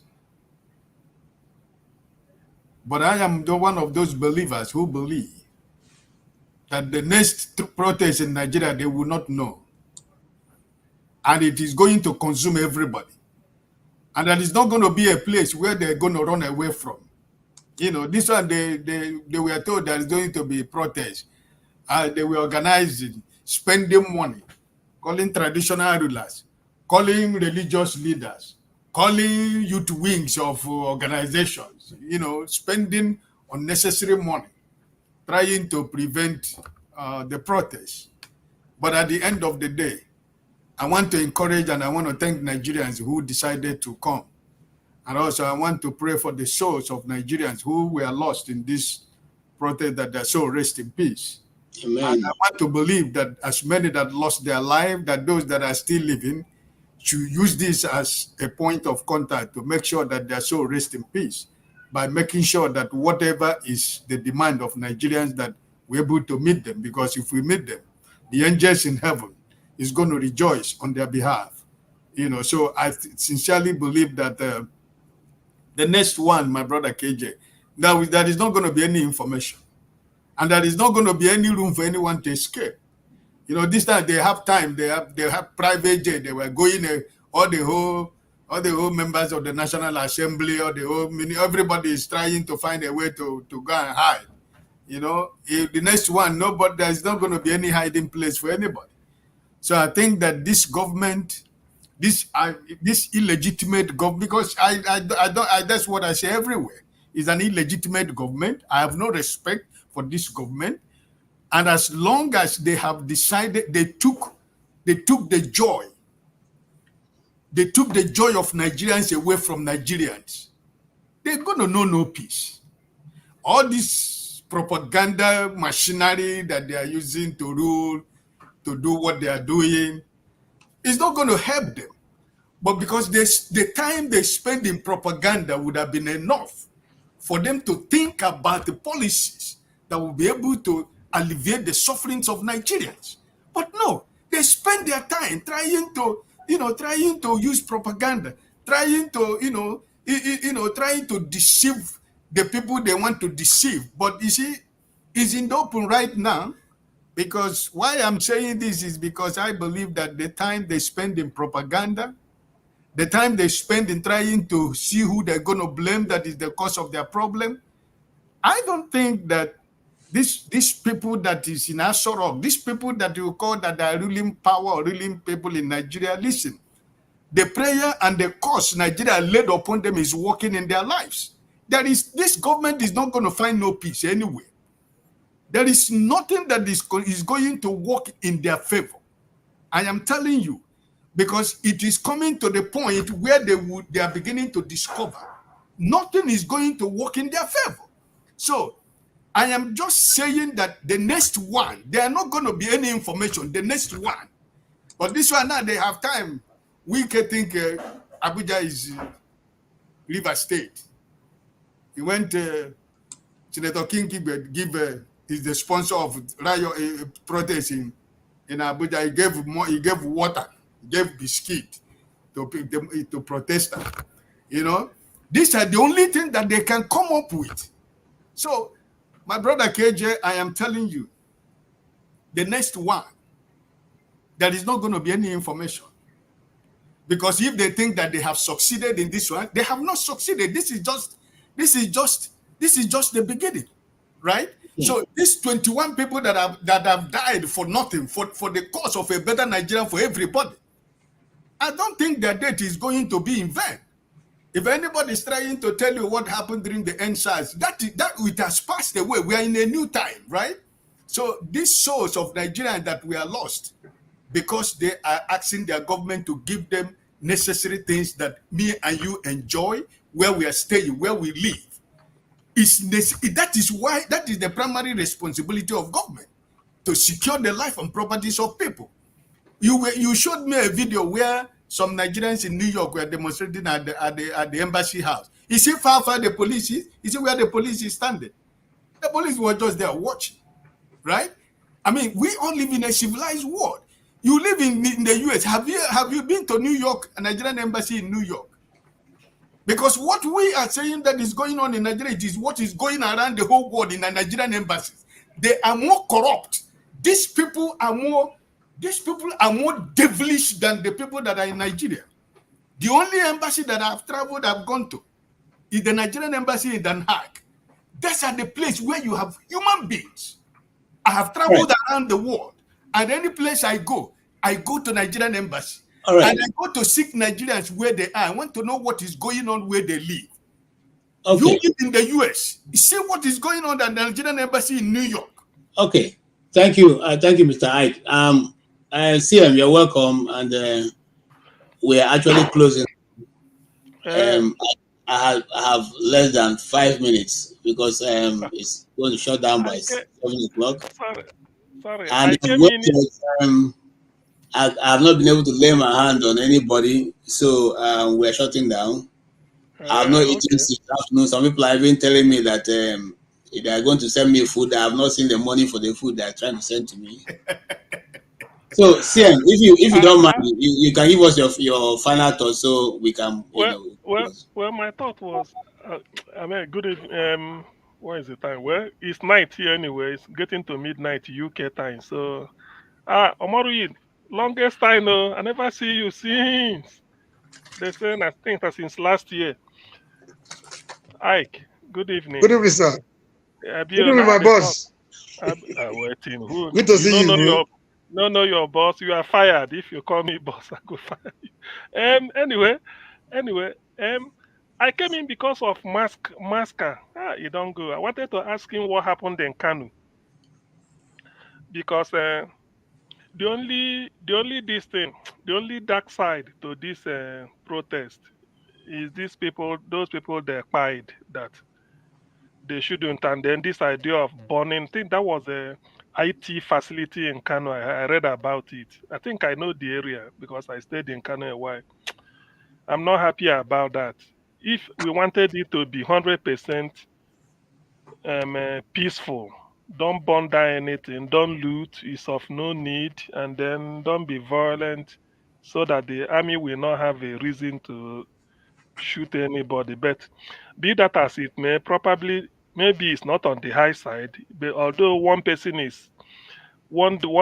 dying is regrettable anyway. But well, the thing is, to me, some people may see this as not achieving anything, but to me, a lot has been achieved because the awareness is there now. So it means that Nigerians can decide on their own without being prompted and decide to come on the street.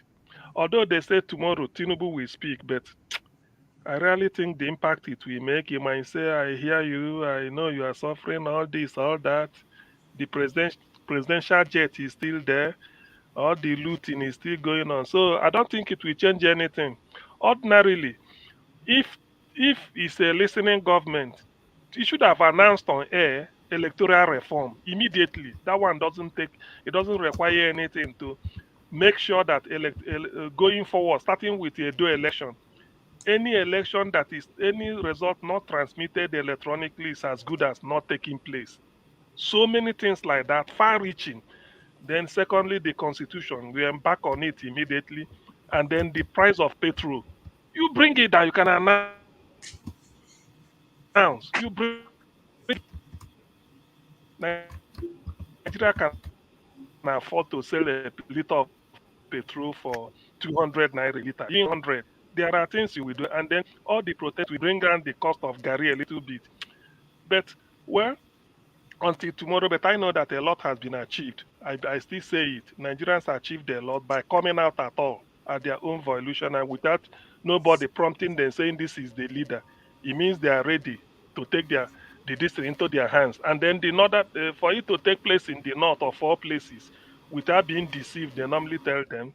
I think a lot has been achieved. So I wouldn't say much. I didn't see maskers. So let me All give right. way for Thank other you. Thank people. you. Don't leave. People have come to rescue us. So Ngozi will sit in. I totally at the end of my speaking now. We'll have our music, and then from that point, it's Ngozi that you'll be talking with, and she'll be moderating until Papa's call, as they say those days. So yes, I want to just thank everybody who has been on since we actually came on since 12, and we have held this discussion even to this point. And I want to say everyone has contributed as much as he or she wanted to, and every view has been totally valid, whether you agree with the people or you don't agree with the people. And I want to say, when you are coming also, please have an open mind. All that you know is not all that there is to know. Others also have something they can put up. And at any given point, anybody can defend his or her own views. So let's come with an open mind. I don't think other people's view, because they don't agree with us, means that their views are inconsequential. As a matter of fact, everybody's view is important. On that note, I say let's continue to Georgia, because talking is more better than war. God bless you all. Have a good night. You too. God bless you. Blessed are those who know how much they need to know before they know how they know.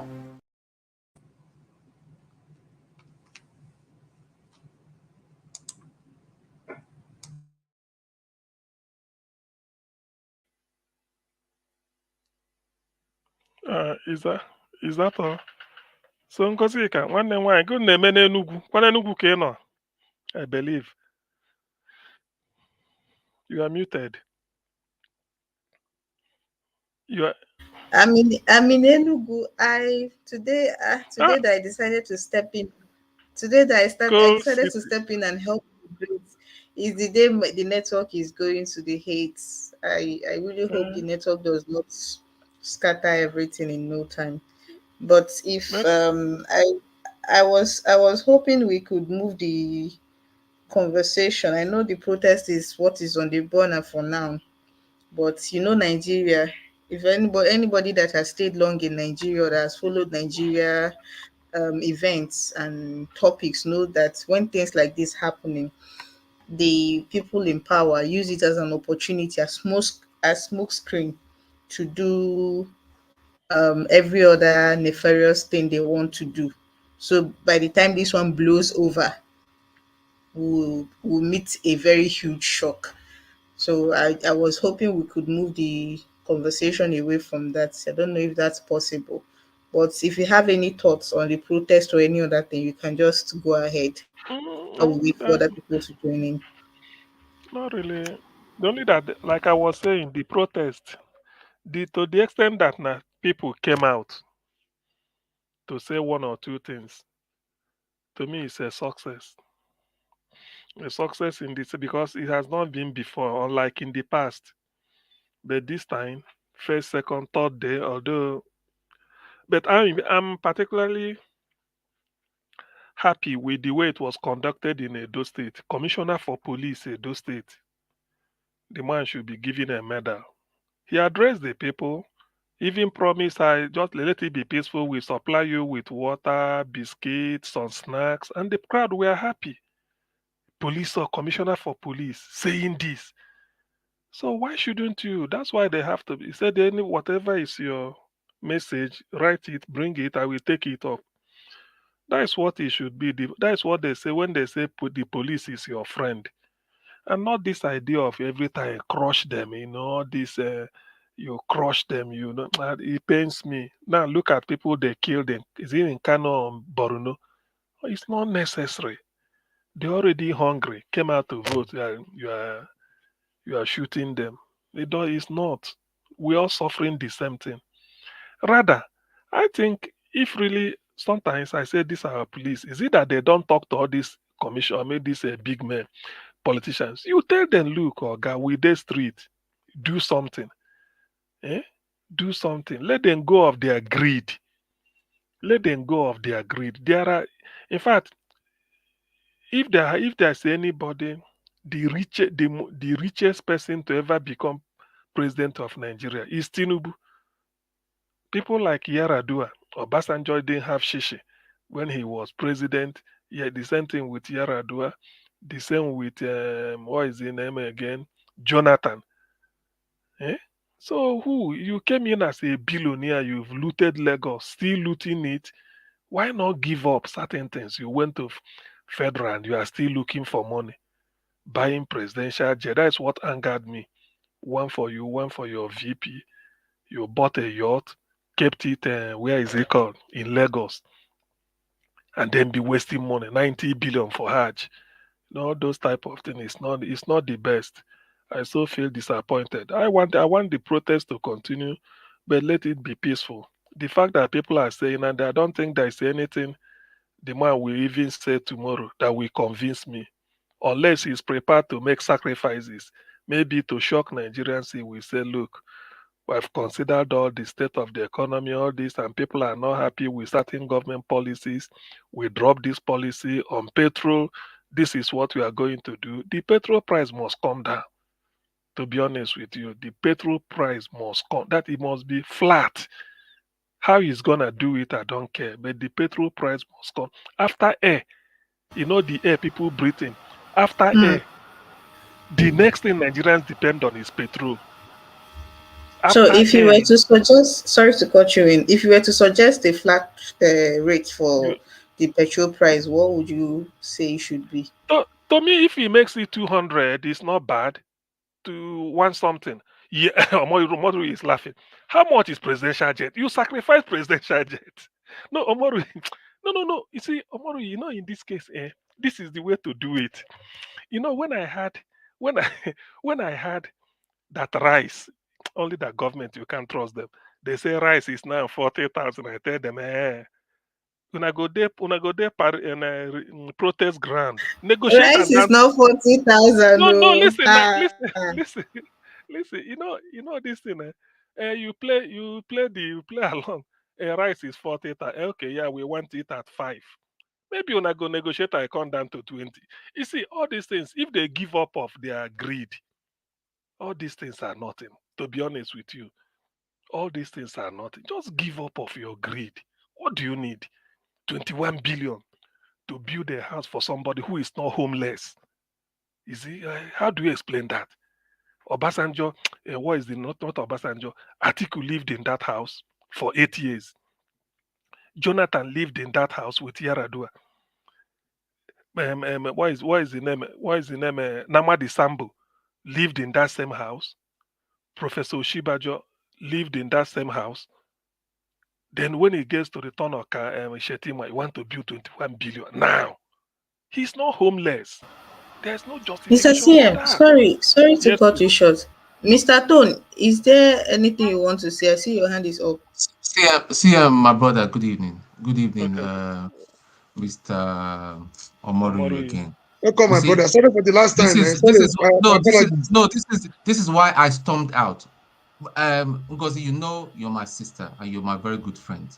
Why are we saying we should allow bigotry? Look at what this guy is writing. This is part of the thing I say that what we say the Yamiris are the people we don't want in Lagos. We are going to repeat how the people of Kano reduced Igbo's rush to Kano. This guy should be banned in heaven and earth. Plus, the person he's interfacing with. What is Wait, let this? me see. Did I We even start thank God? Is he on tolerating. the Doctor, chat? What is Did I that? What is that? What did is I that? Is it a comment or what? Is it a comment? comment? We should be allowing this kind of people here. on the chat section? Wait, I have not seen it. Yeah. Let me see. Wait, let me copy it to the private chat. You see him. He's still there. Oh Lord. See, what I can tell you, moderating the comment section is a full job, even when all the I have but are I am here. I've online. just copied it to you. I'm helping you out and all that. Pointing it. We shouldn't be Pointing allowing this thing. This is the core problem we have in Nigeria. I've just copied it. I've just copied it to the private chat.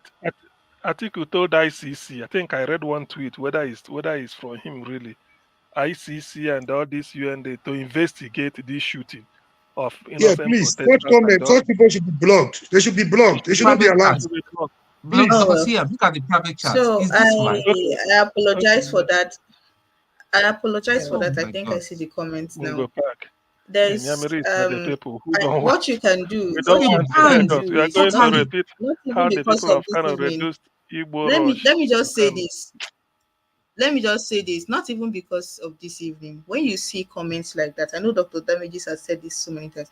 Bring it to the private chat, to the notice of the moderators or whoever is shooting. Most of the times we don't see these things. But if you bring it to our notice, we'll take action. Let me tell you what happened early. Let me tell you, Ngosika, let me tell you what happened. Because TJ is being clever by half. This is a problem. Please, This is a problem I had with Mr. TJ Tone, about last month. please. But that has I been deliberately want to move this conversation away from that. It's for a reason. I want to move this conversation away from that. Please, whatever happened before now, we're going to resolve it okay. off I'm here not talking and about make sure I'm this not talking kind about of comments. I'm not talking about before. This kind But of this comments. evening, This kind of comments. We are going comment. to make sure There was a it does. comment. There was an insult on Mr. Moroyu about 2 hours ago.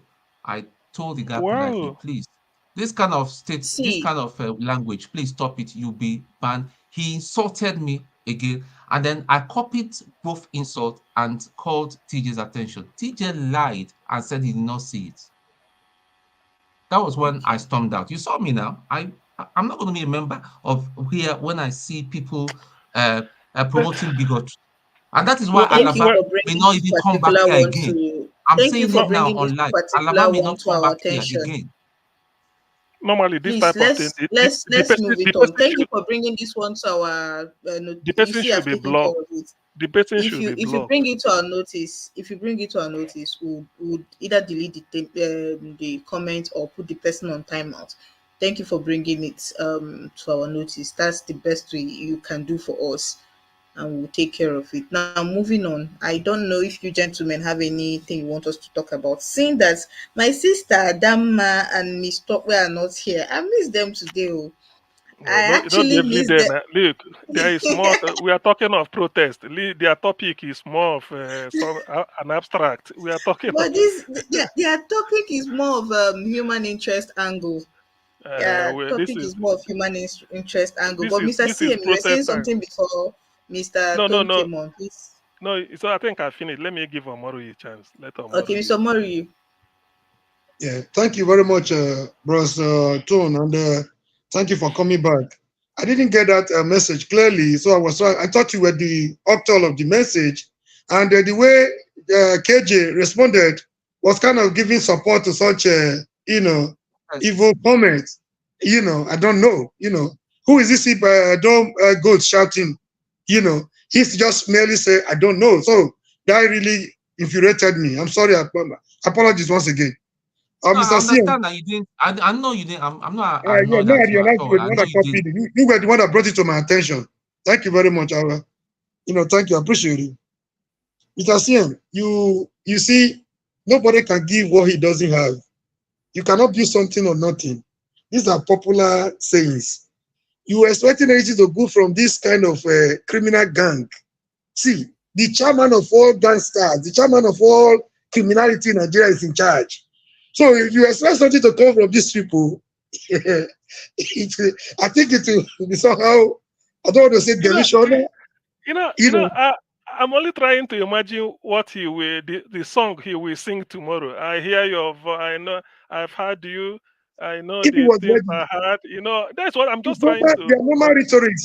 Be patient. Be patient. Be patient. Be patient. You buying expensive, jet. You buying expensive yacht, which you don't even need at that your age. And the way you are going, where you are going is closer to where you're coming from. You accumulating so much that you don't need. Some people call Abiola criminal. They use all sorts of names on Abiola, but then they say a clear difference between Abiola and this guy. Yes. When you talk of church, Abiola was there. Talk of mosque, Abiola was there. Talk of sport, Abiola was there. Look at his investment all over.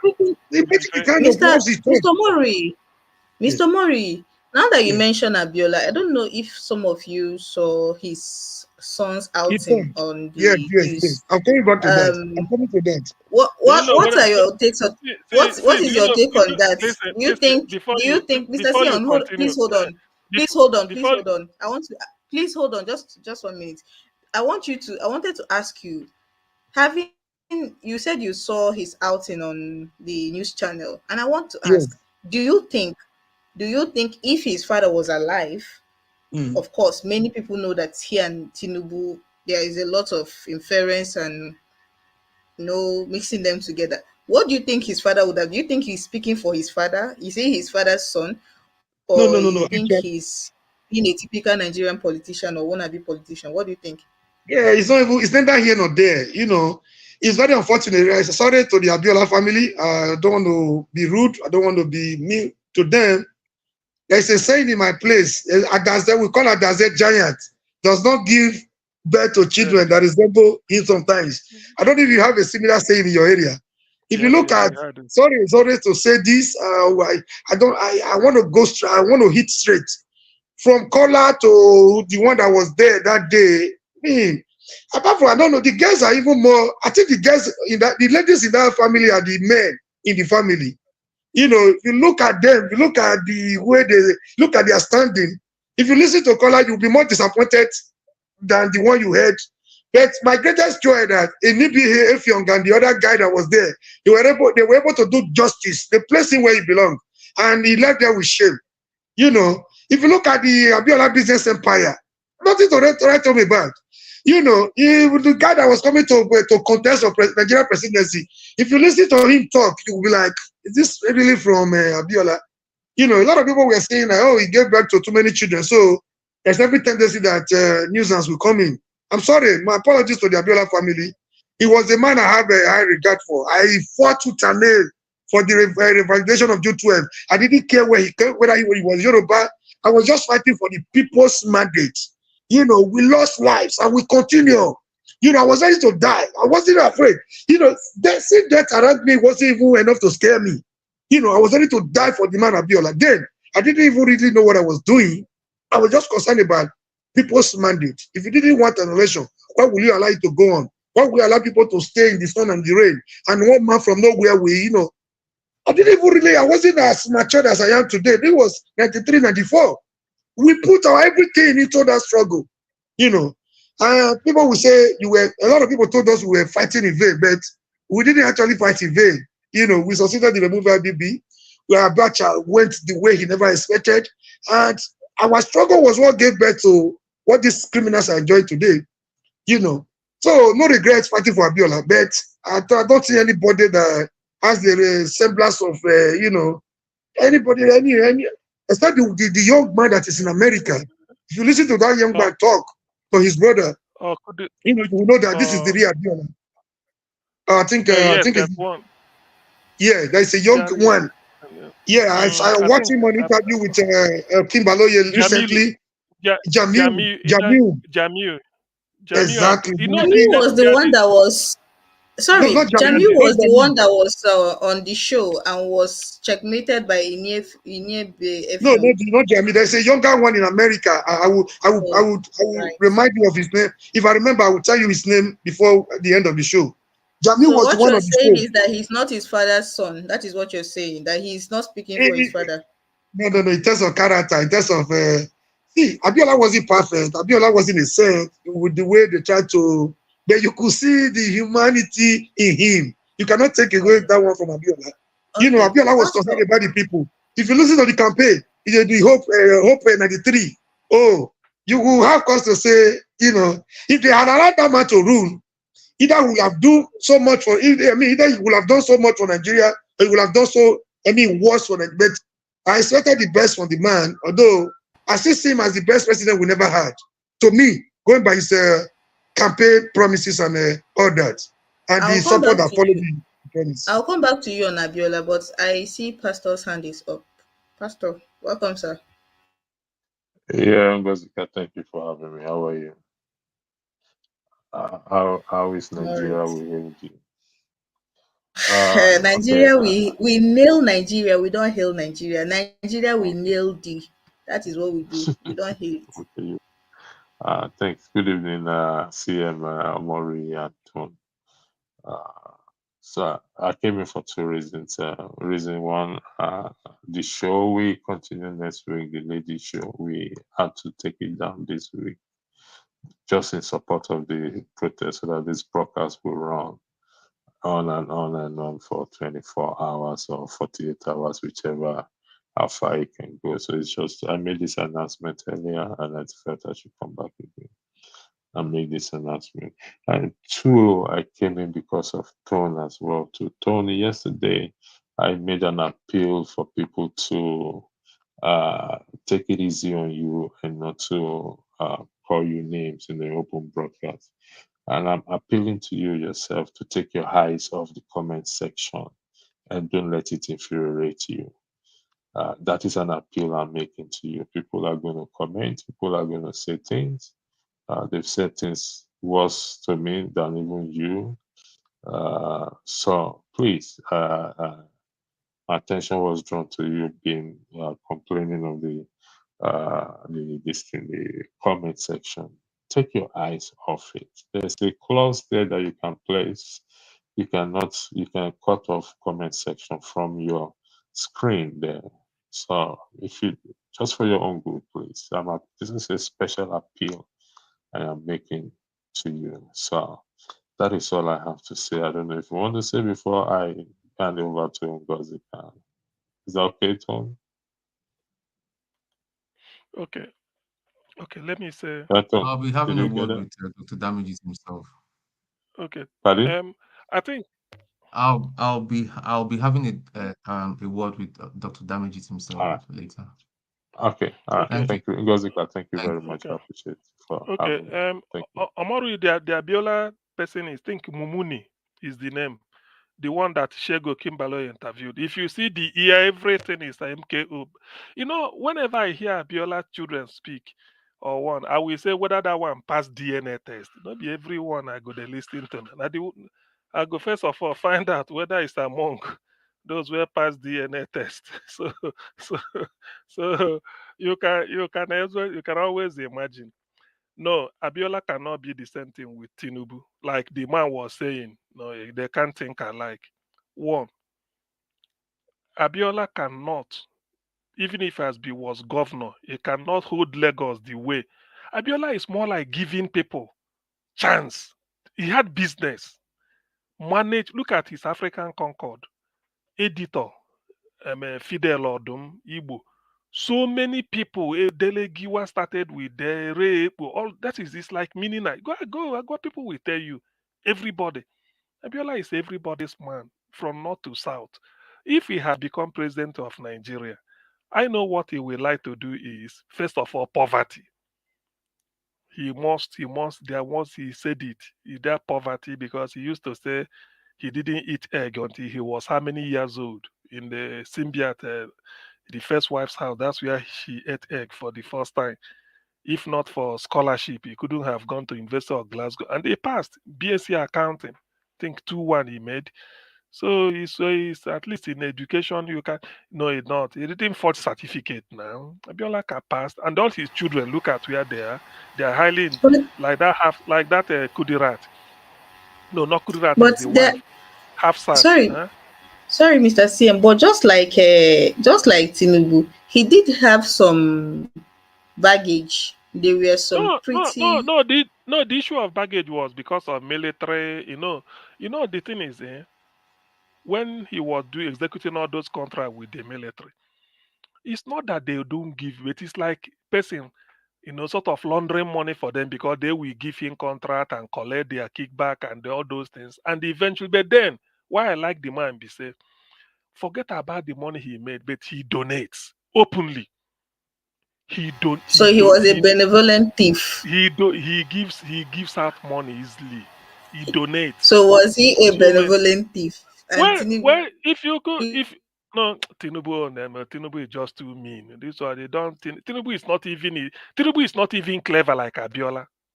Keep the two of them. Fugitive. I mean, Abiola can talk now, grant interview. You see him speak, off cuff. Tinubu is just like a real. Just all he knows is just who is he competing with?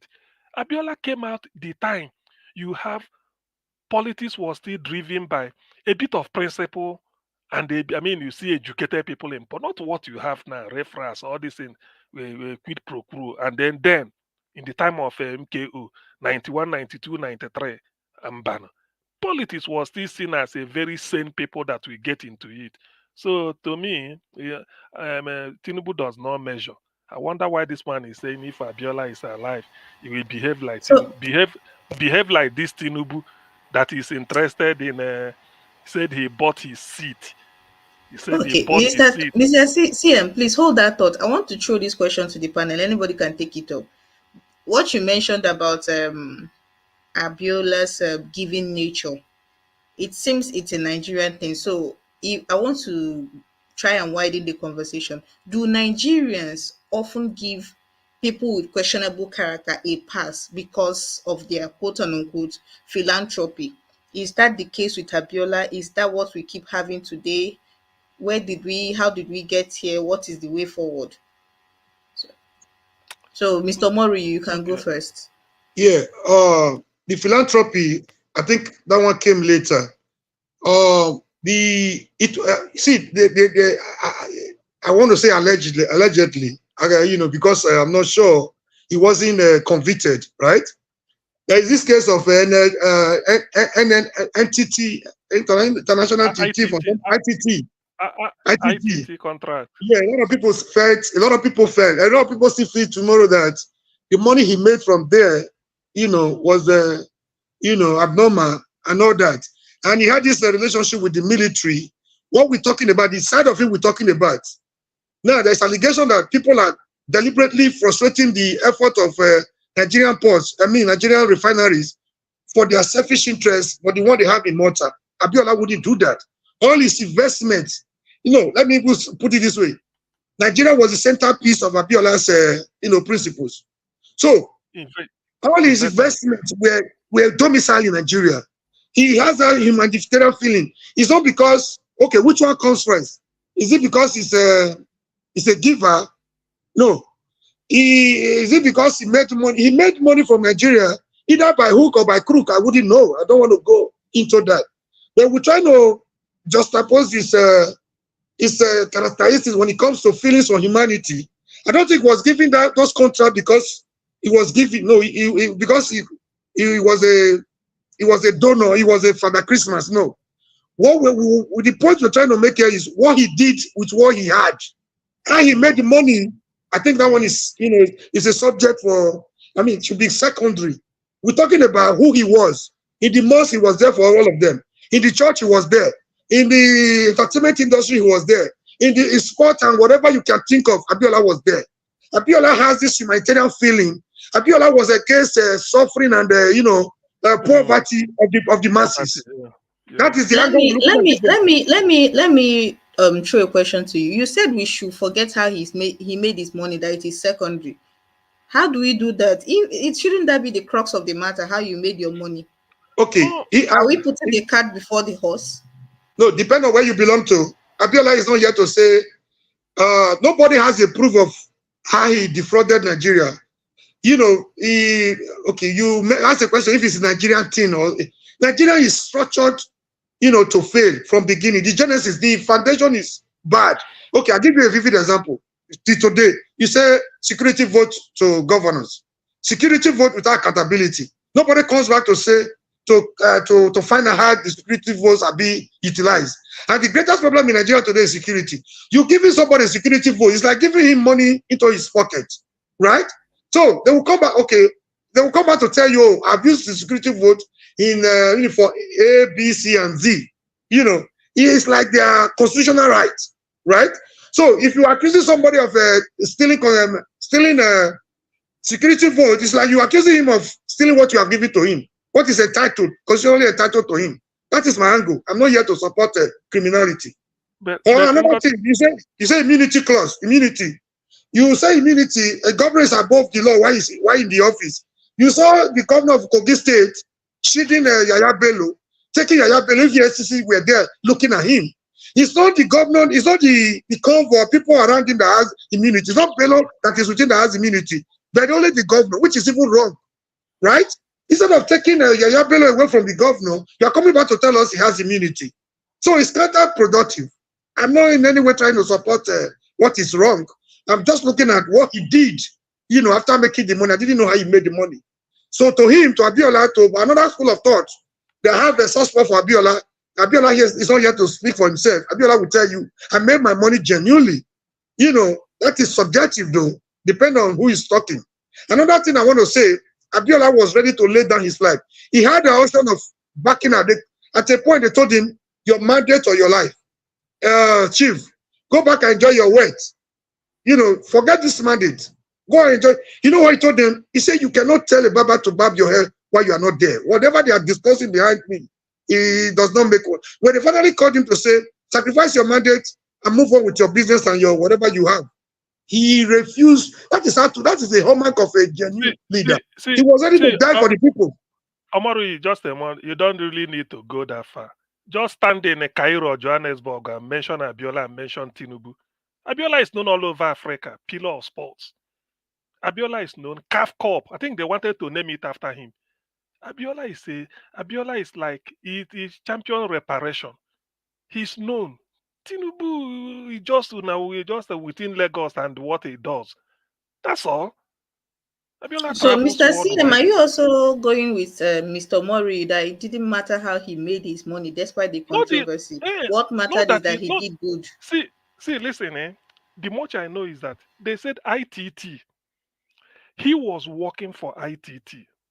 It's an American company. They had a contract. with Nigeria. But for one reason or the other, they've not paid them the check. So the Oyibo man is like he's not doing it the way it should be. So Abiola sort of double crossed and got the check. And then go and tell the American consul, if you dare you make me this, say, look at what I've done. They now have to withdraw the man and put Abiola there. Because that was under Murtala Mohammed. Something like this. That was the way Abiola just really want to show that, yes, he can decide, instead of you to bring a white man who doesn't know our culture, make me the MD, look at the check, everything. You know his business. Whatever court they gave him, that's why they say he got ITT contract. Then he's not doing it for Nigeria and everything. From there, he took off. Abiola Bookshop, Abiola Babes Football Club, Concord Football Club, Concord Airline, what is it called? The National Concord newspaper, Abiola Farms, and so many. And then he started doling out money. Then Champion Reparation. Imagine telling the white people that they should give us something, having colonized us for this, that type of thing. Can Tinubu, they don't compare. To be honest with you, no matter what, I really may not be 100% clean, but in terms of, you mentioned there's no part of the country that Abiola will not touch. Just get to him. Any course he will take it up. NUJ, Nigerian sports, all this. And when we are talking about in the Okay. days of Mr. Mary Mr. Sim, I hear you. I want to hear Imo. from. Sorry, I had to cut you. I want to hear from Madam Gladys. Welcome, ma. It's my first time seeing you on the channel. I want to hear from you, Abiola. His son's outing. We started with his son's outing, where his son was alluding that Tinubu is doing the same thing his father would have done. What are your thoughts? Do you think the son is speaking for his father? Do you think it did not matter how Abiola made his money, just like the average Nigerians who do not care how people make their money, so long as they give people money and do charity work, they are good? What are your thoughts? I thought that he was actually speaking for himself. You know, the so-called big men and women, they always be there to defend their family names. Abiola had his opportunity, and now that Tinubu is in place, maybe a non-Yoruba man, probably he was saying in the essence that if his father, a Yoruba man, was given the opportunity to rule the country, but he was actually stopped by his friend Babangida for reasons best known to him. So for him to make such comparison between his father and Tinubu, there was no need for it. He was just trying to make mouth for himself. Basically, what we think is that some of these so-called rulers or politicians, they always want to keep ruling. They do not ever want to believe that others can also excel to such points where they can even do better. So even if he is asked to step in now to do what he's trying to make mad about, he may not even perform better. So that's my take. Thank you.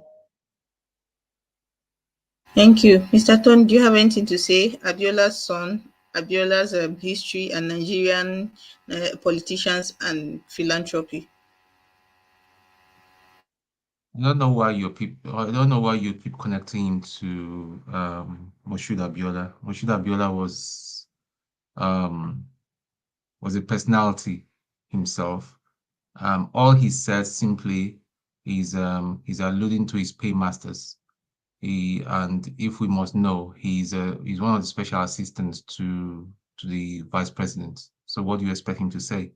So he's sounding like one of them, okay, without being rude. So I don't expect him to say anything better. So it's such an embarrassment. If I have a son like him, I'll just be looking and be shaking my head that this is so embarrassing. He has a man that the father made billions. Each and every one of his sons are meant to have even tripled that money. At his age, at this age of his life, he's been a special assistant to the vice president. That's a shame in comparison with what his dad achieved. So for him to come and blab, he's just replicating the Bala Blue ideology. So I don't take him seriously. And to be quite honest, to start discussing the Abiola family is really unnecessary. That's another unnecessary distraction. So let's not just get distracted. Let's get on the main thing that we are Bala Blue must go, aka Tinubu, he must go. This is about revolution. Enough is enough. They must go. It's not about, because I hear people saying he hasn't come to. It's a tone. Just 1 minute. I hear you. We'll get back to the protest in a bit. I just wanted us to get this out of the way because I brought up his mention of. That's my take on it. We'll get back to the protest in a bit. He's just talking on behalf of his bosses, because that's where his little change comes from every day. So I don't expect anything better from him. You praise the Papa, the tone. Okay, I hear you. Mr. John Abba, welcome to the show. So nice to have you join us. Thank you for having me. Okay. Any thoughts on, have you been watching in the background all through the day? Any thoughts on what's been going on? We are talking about Abiola. I can't even remember how we got here. We'll get back to the protest in a bit, but any thoughts? His son's comments on air about him being similar to Tinubu and Nigerian politicians and philanthropy. Any comments? Don't want to dive into it so much, but Abiola is also one of the reasons why we are where we are today. There's a criminal family. The world is a small place. If you hang around with people of our age where I come from, they always say what goes around comes around. He was tied with the military, and it's the same military people that know him in and out that deny him the June 12. So he reaped what he sowed. May his soul rest in peace. That's all I can say. There's nothing to talk about there. I don't, giving all those excuses about all those people. I don't. To me. It was the mandate we fought for wasn't about Abiola. It was about the people's mandate. Truncating the people's mandate by one man was what we resisted. You cannot change the hand of God in terms of mandate. He also sponsored many coups to remove other people. So you guys are mandate on the election day. This was the people's mandate. This was democracy truncated by one man. People are deplorable. It's the same people that keep us where we are today. How many millions of Nigerians that are voting today? Is it not the same problem we have? We are how many 220 million Nigerians? The one registered voters are less than 40 million. Is it not the same deplorable Nigerians that we full churches, we full everywhere shouting people mandate? People mandate for what? Do you guys think that number matters so much when it comes to leadership or who become a president? It's about people with vision. Nobody is clean. I'm not perfect human being. But these are the people who run Nigeria down raw. When corruption was intolerable in Nigeria, this man head on, and he uses his money, his federal ITT stuff, and sponsor everything, and he have a good tie with Nigeria, even across abroad, across Africa. And then today you saw people's mandate. People's mandate what? People's mandate Mr. CM, please let him speak. I will come to you next. Please let him speak. People's mandate doesn't. I'm not against people's mandate, but he know he won the election. He know what he did. He know how he get everything. So to me, it's nothing about. I mean, thank God for people like Soure and Omar here, who are those who fight for people's mandate on the street with him. But may his soul rest in peace. I know he's one of the thieves that robbed me and my children and my next generation. He started all this bullshit from the very beginning when Nigeria is innocent. Nigerians are just trying to go. That is when Nigeria, when you graduated from university, they will give you a car, depends on what you do. This man come and wipe all the money, and now you guys say you Abiola Concord. Where did you get all the money? It's not our money. Can you tell me? Can you tell us what you know about the ITT?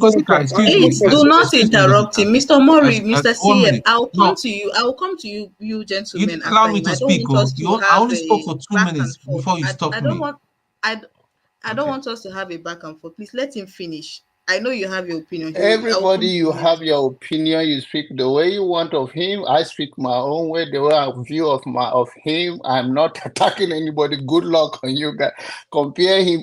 My own brought up and the way I function is that if you started it, the adage in my place, if one of your finger touch oil, the rest will not deny it. So all those criminal people that we got, we are all not perfect, but the criminal that took us to where we are today. In those days, if you know, the judges were functioning. This guy, he started bribing everybody from military. The first time dollar, he bought one watch, $1 million in those days, and gave one to Babangida. That is how much that guy reckless he was. He's a generous person. If you work for your money, you give it out like that. Those who don't work for money like that, it's easy to give somebody else things and something you get on the street. Even today, we that in abroad right now, you work for your money. The way Nigerian people that not even make anything demand for it because it's a way of life. And their pastors say hallelujah, they give it to them. They are trying to build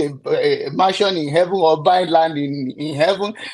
Politicians take their own money, chop it. They are still hailing them, bow to them. It's the same mentality we are still having today. If you work for your money, will you give it out like the way he gives it out? Yeah, we have the same way we praise foreign company or foreign country. Oh, they give us billions. They took our raw materials. They took our resources. They took us, even us today. They took us with their system, brought us here. We praise them for giving us after taking our raw material and converted it to money. Now we are praising Abiola. So, oh, he was giving what? He can give all he gives. May so rest in peace. He reap what he sowed. Thank you so much for giving me the opportunity. Much. Thank you very much. I'll come back to you, Mr. CM and Mr. Mori, but Mr. Odi has not spoken, so it would be unfair not to have him have his say on this. So, Mr. Odi, thank you for joining us. What do you have to say, Abiola, Nigerian politicians and philanthropy? Well, thank you very much, my dear sister, for allowing me to have my say. And hello, fellow panelists.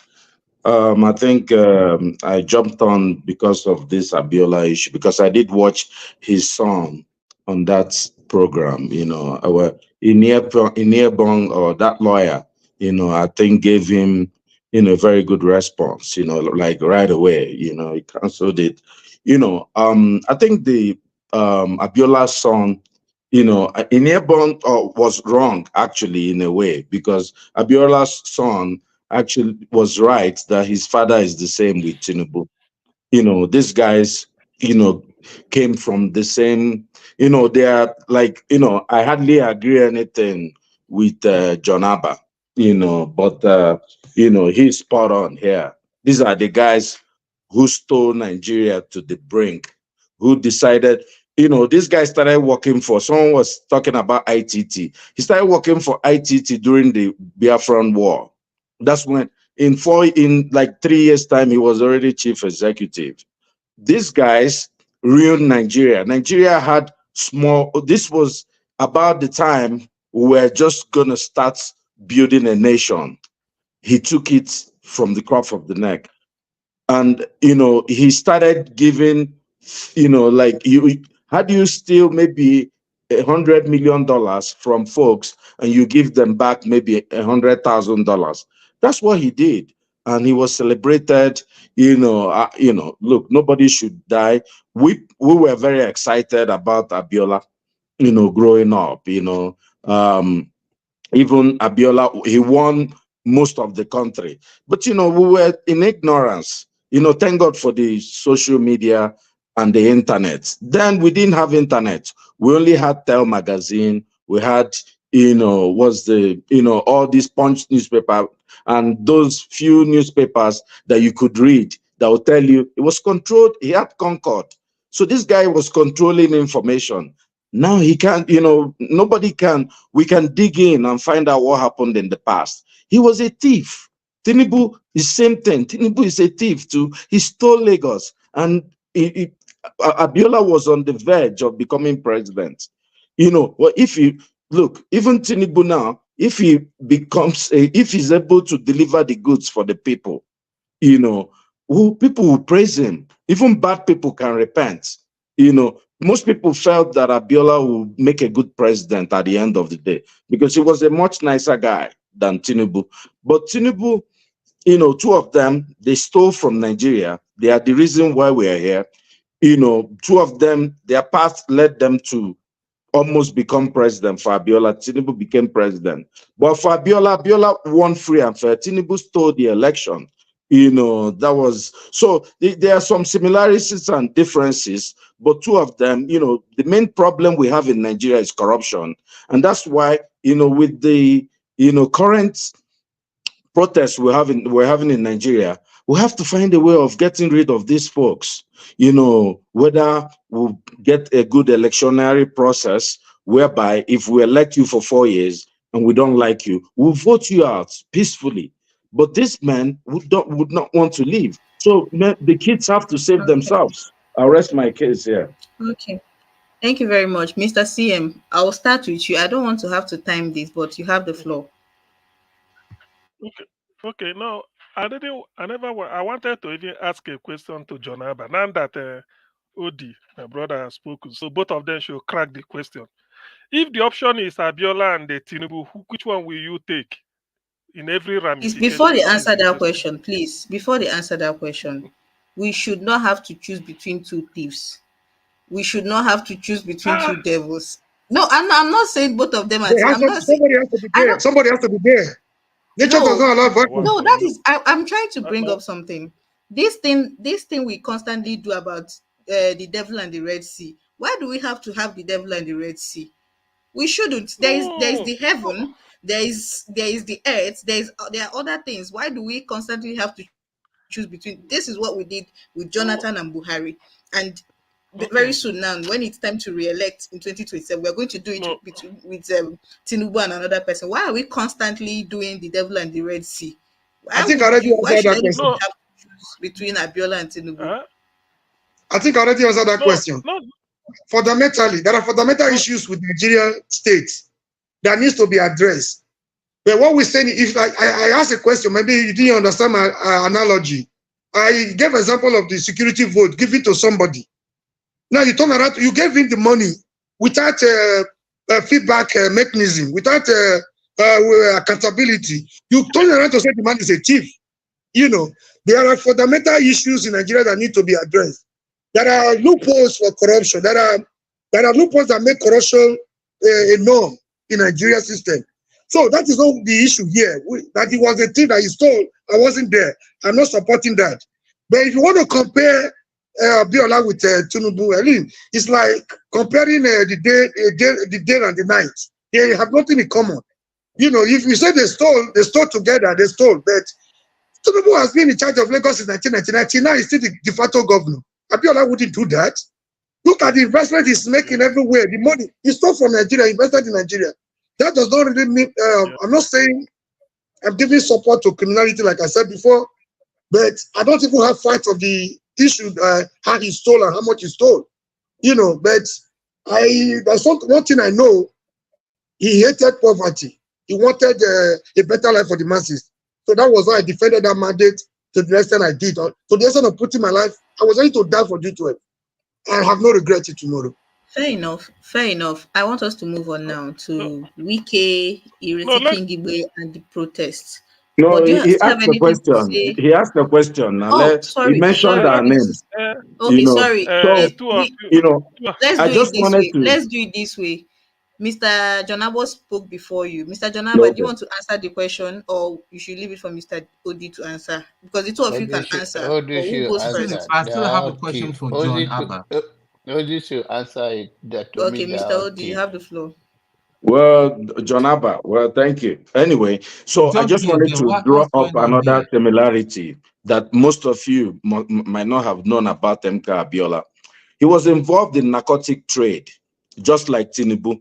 Similarity, go on, the history is there. Please, is that proven? Let's be careful what we say. No, I'm telling you, this is David Hundeyin. I'm referring you to a detailed report investigation that he did. He did an investigation. It's written there. I can, just research it. Maybe we'll find it. His family had to come and deny it. Was he everything put together? Who do you choose between the two? Just no, definitely. Yeah, what's this? My brother is Morege or something. He said something very. Look, you can't. There's no doubt that Abiola loved Nigeria. And Abiola had his problems, like we said, even a thief can repent, even a drug addict. Abiola really, really loved Nigeria. Abiola invested in Nigeria. He had Concord newspaper. He had Concord Airways, right? He had, he had the football team. Abiola Farms, Abiola Babes, Babes. Abiola Farm, Wonder Loaf. They are so. He was like our it's the same thing. In fact, the same thing Dangote is doing. Dangote, we know that his money, if you go through the trade, is illicit. It's not clean money. But but you can't doubt whether Dangote loves Nigeria. And he's investing massively in Nigeria. Where is Tinubu's investments? Except maybe to control this one, at least is doing TVC and this is what, if you're a patriot, Abiola was following our football team to everywhere they were going. He will get on the flight. He will go with them anywhere. That's why people loved him. People voted for him across Nigeria. So the question is already answered, if you get my flow. It's true. Exactly. Yeah, that is true. So between two devils, one is an angel. Abiola is better. Yes, so the question is answered. Can we move on now? Yeah. So I have a question to ask. Okay, sorry, Mr. Tone, let's hear it. Okay. I keep hearing this narrative that Abiola sponsored coup, Abiola sponsored this coup, and he's been sponsoring coup.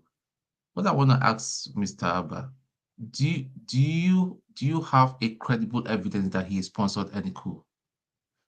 Because let me just give you an example. Let me just give you an example.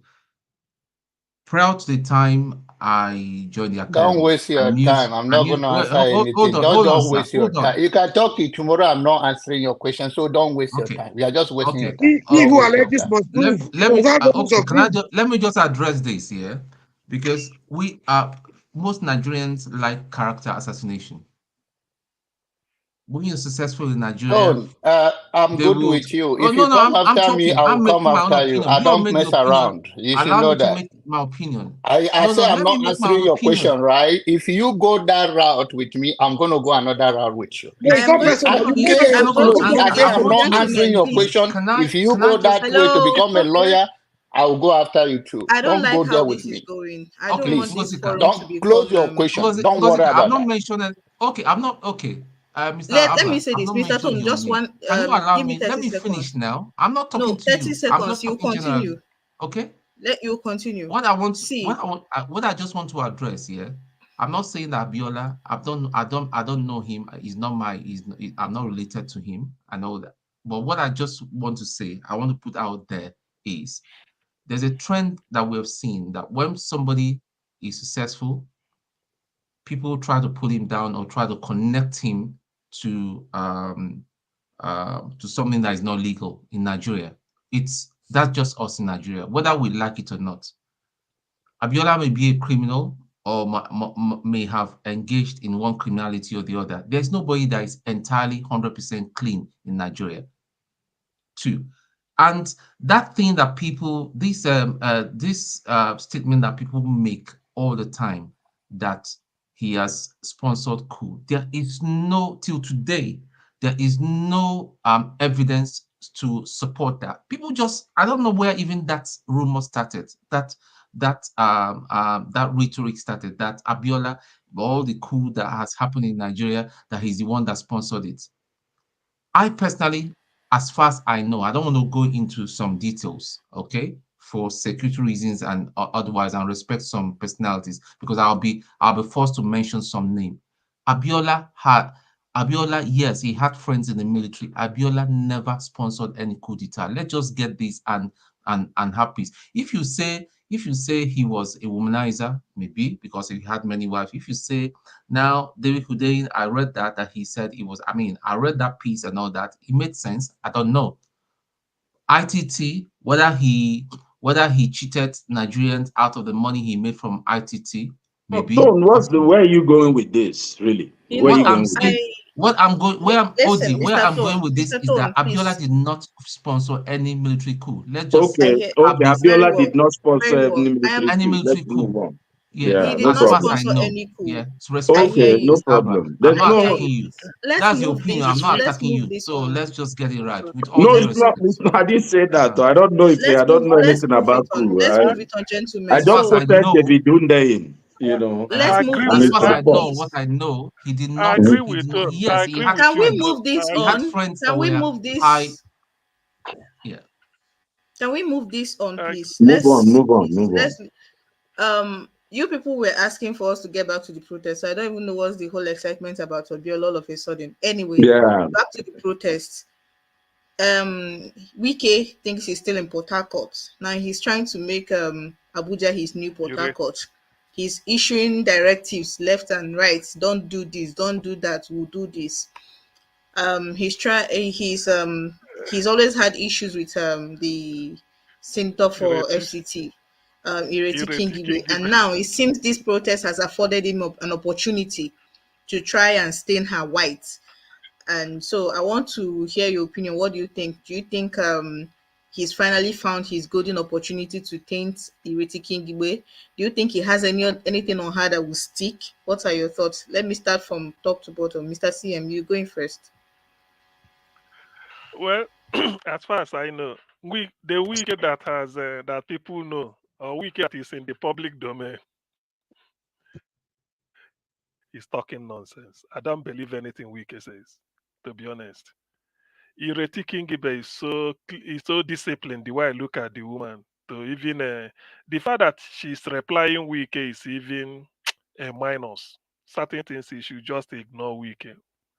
Wike is just blabbing. Was he not the person that said the FCT is not available for protest? That people should leave FCT. In the end, now he's talking about peaceful demonstration. Wike, I bet you he has nothing. By the way, if Ireti Kingibe gives what is the name? Gives protesters cold water, or maybe, what of the commissioner for police in Edo State? The man is the model of what a police officer should be. He addressed them. Great Nigerian youth, great, great. He shouted. They said, "Look, make it peaceful. If you want water, we give you water, biscuit, and other snacks." Whether he gave them, I don't know because I wasn't there, but I heard him say it. Do you see the way people were happy? So if Ireti comes out and say, "Well, make it peaceful. If you want water," is what a big thing. Giving somebody water to drink. Is he even if you give somebody snacks, you bought them drinks, does it change anything? Does it mean you are sponsoring them? The thing about Wike is that he's so he's so crude. Not that if I say illiterate, they say he had a degree in law. He's so crude that he doesn't even he behaves like a bushman. He thought he's in Port Harcourt. Everybody talks anyhow. Enyendebe, enyendeba. If he didn't day. Merembe, merembe. All those nonsense. Now he carry and come Abuja. Eh? No, it's true.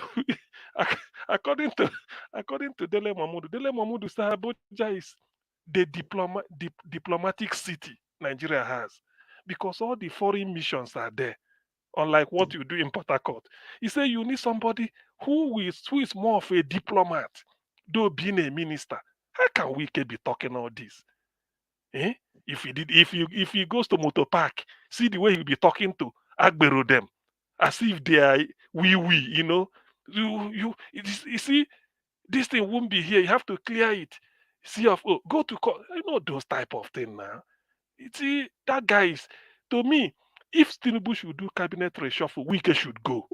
Remove him. Put in, even if it's put somebody who, I mean, see him now. See what he used to do in Port Harcourt. As he dey sweet us, he dey pain them. Now he go dey sing for Abuja again. Is that what we are still doing? You are not a minister. Forget about party. You are not a minister. Let's see. No, it's true. These are Thank evidence. you. Let's go to Mr. Mori. What do you think? And I want you to answer this question. I don't know how many of you are on Twitter.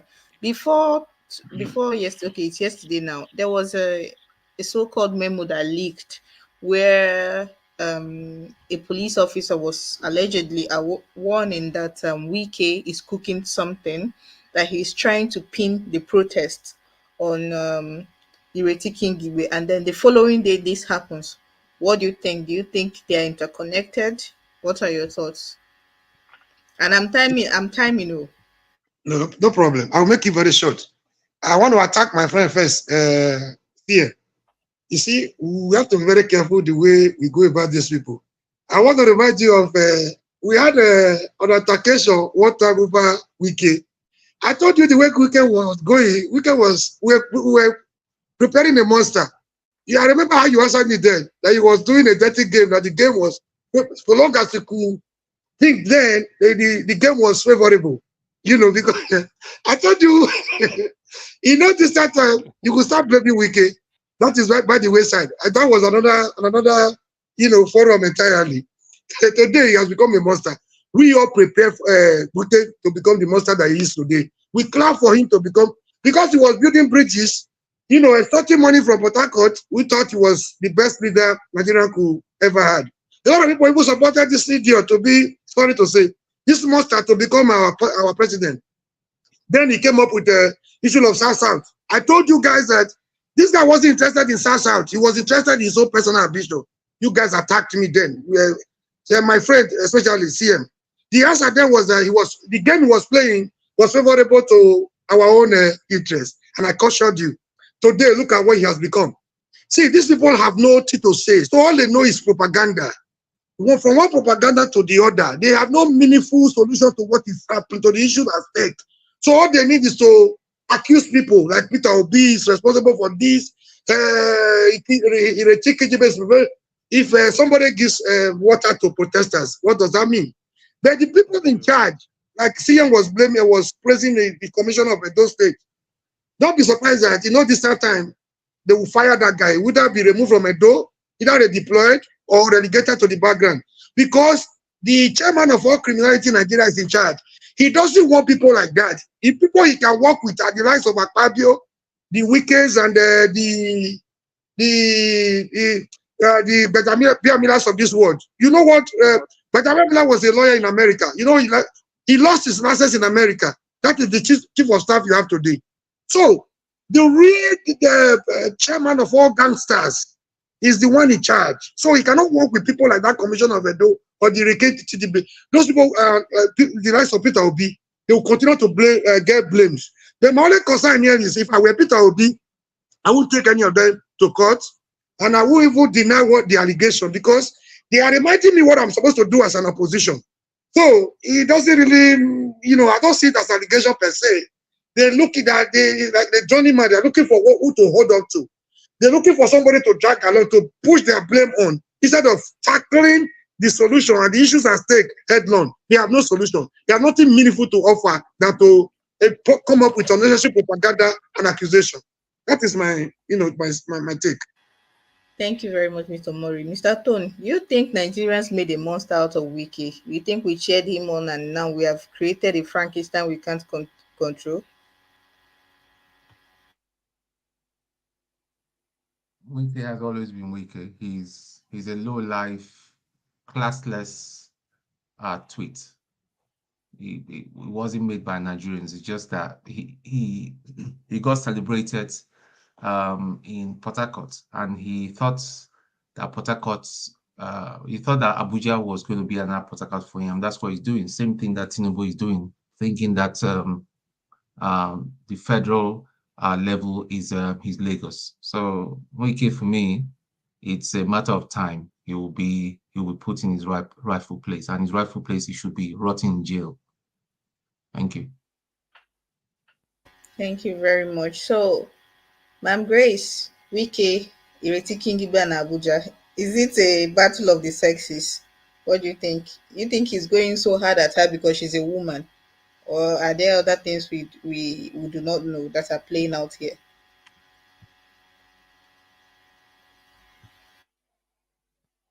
Maybe she's muted now. Is it? Ma'am Grace, can you hear me? I was speaking to you. Sorry. Did you get the question? No. So I was asking, Wike, Ireti Kingibe, and Abuja, do you think it's a battle of the sexes? Do you think he's coming so hard at her because she's a woman, or is there something else at play that we do not know? From the little I know, Wike does not spare any person. He knows how to throw jabs at people. He talks.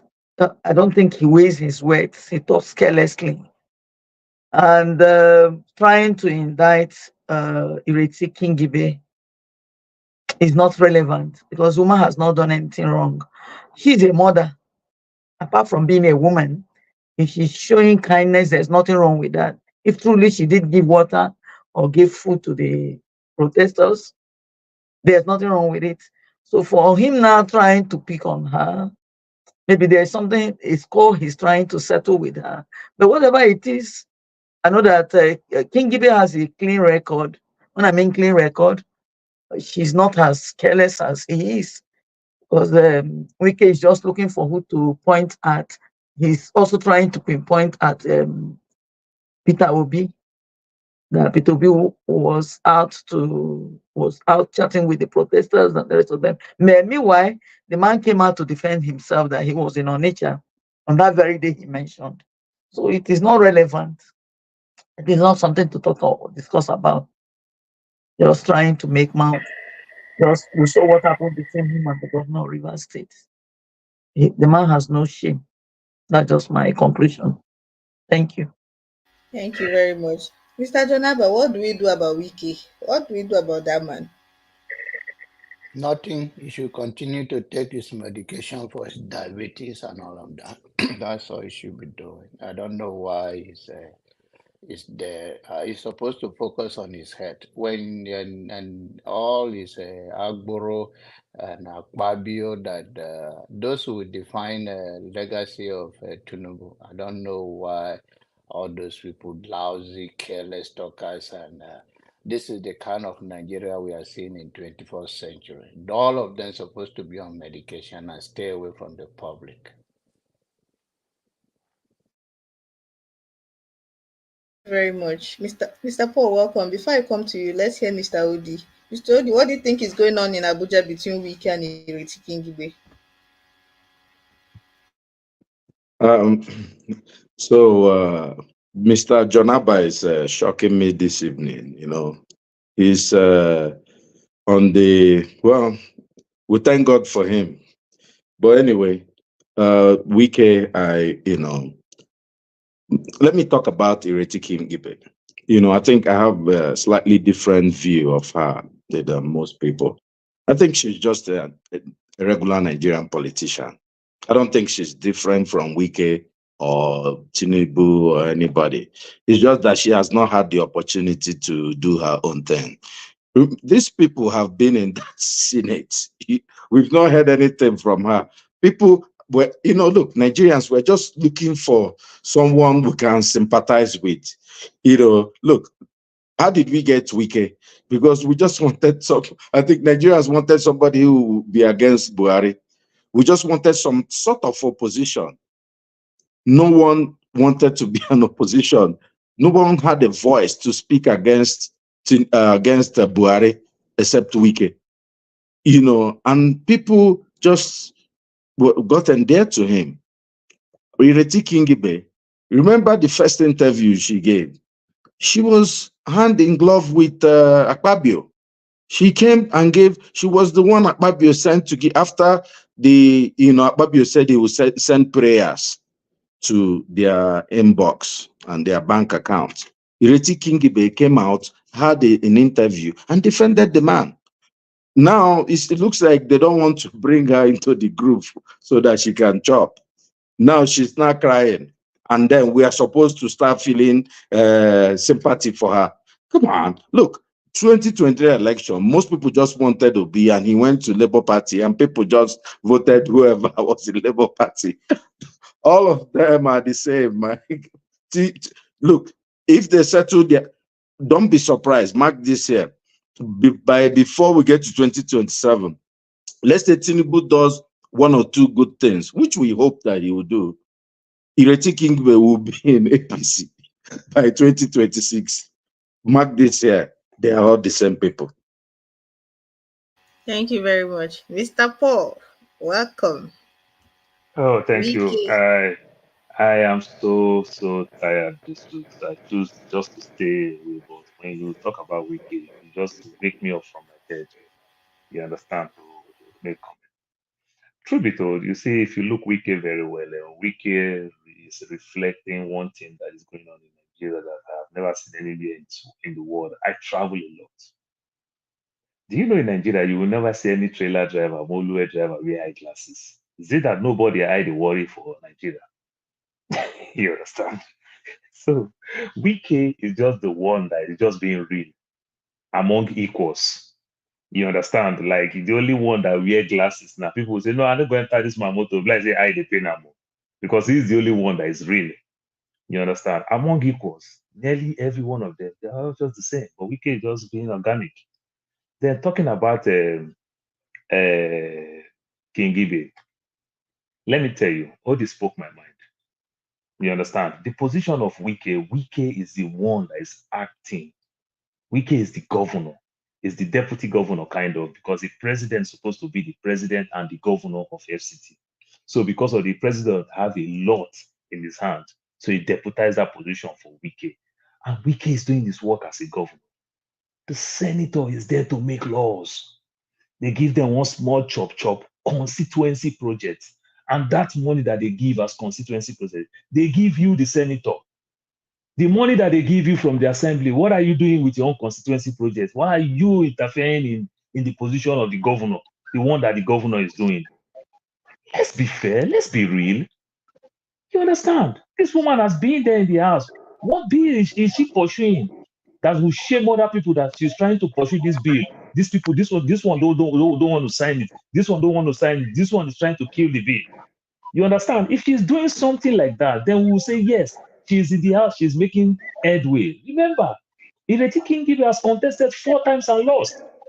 The strong man of that position called Aduda. You understand? Because of this obedient wave that give Ireti that listing, you have been contesting to be a senator. Now you've been contesting, you are there. We're not hearing your voice in the house. Now you are disturbing the executive arm of the state. You're a senator. It's a different arm. You understand? And the Nigeria we know today, the so-called senator and the House of Rep, they also give them some stepping called constituency project. Go and do your constituency project. What are you doing with your constituency project? Is it that they allocate money for you to go develop your constituency and you try to develop it and we can say, no, you don't go do them? I never heard anything like that. You understand? Oh, at all course, you just want to rub shoulder. You want to make relationship with Wike. I see it like you yourself to want to make friend with Wike. Maybe they say go change party, then you go chop like Oshomole. We talk about the deodorant and the shelters and everything. That's how I see. You understand? In as much as we blame Wike for all we care, what the woman is doing, I don't really support it so much. You understand? Because the fight that she's fighting, she's only talking with one side of her mouth. Let's tell her, say the truth. Let's tell her, say the truth. We've not seen anybody that is fighting. Look all the nonsense that Akpabio is doing in the house there. You understand? If that woman is working, then probably we'll be seeing somebody that will be trying to say, we are not approving anything Tinubu wants, Tinubu gets. Tinubu can even ask for money for mosquito net, for malaria mosquito net in Aso Rock. Akpabio will approve it. Remember, Akpabio is just one among equals. You understand? So the rest of them, if they also fight, just going to make it hard. But guess what? She's not doing that. We're not hearing her voice when it comes to that. All the nonsense things that they've been approving for Tinubu to get. Then all she does, she fights Wike because all of us hate Wike. Like I said, he's the only downfall driver that wear eyeglasses in Nigeria. So we say, Wike eye the pain now. You understand? Because no driver in Nigeria wear eyeglasses. That's just the thing. So let's look these things deep. You understand? And also take the opportunity and flip the coin round and also blame the woman.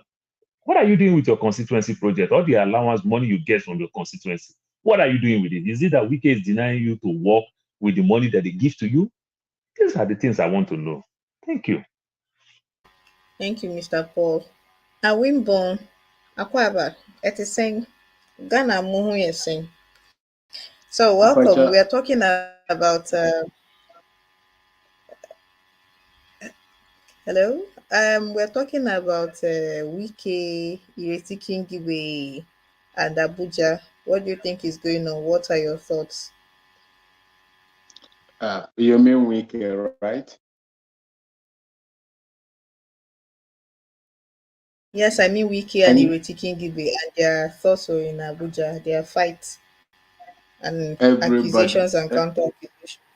everybody should mind their business. Let Wike mind his business and let the woman also mind his business, please. This rancor that is going on between Wike, a minister, and a house of, here we call them MPs, member of parliament, a legislator, is not something anybody should, support. I would have loved that Wike should concentrate and do what the constitution allows him to do, and allow the rest to do their own. There are separation of, duties or powers or whatever. They have their own way. And in a way, if it is, the beauty is that no matter how bad the constitution is, their paths will never cross unless maybe when they have this kind of executive meeting or something like that. I don't expect to see Wike. And knowing who Wike is, you know that Wike always look for trouble anywhere he goes to. So it is in his DNA to find trouble.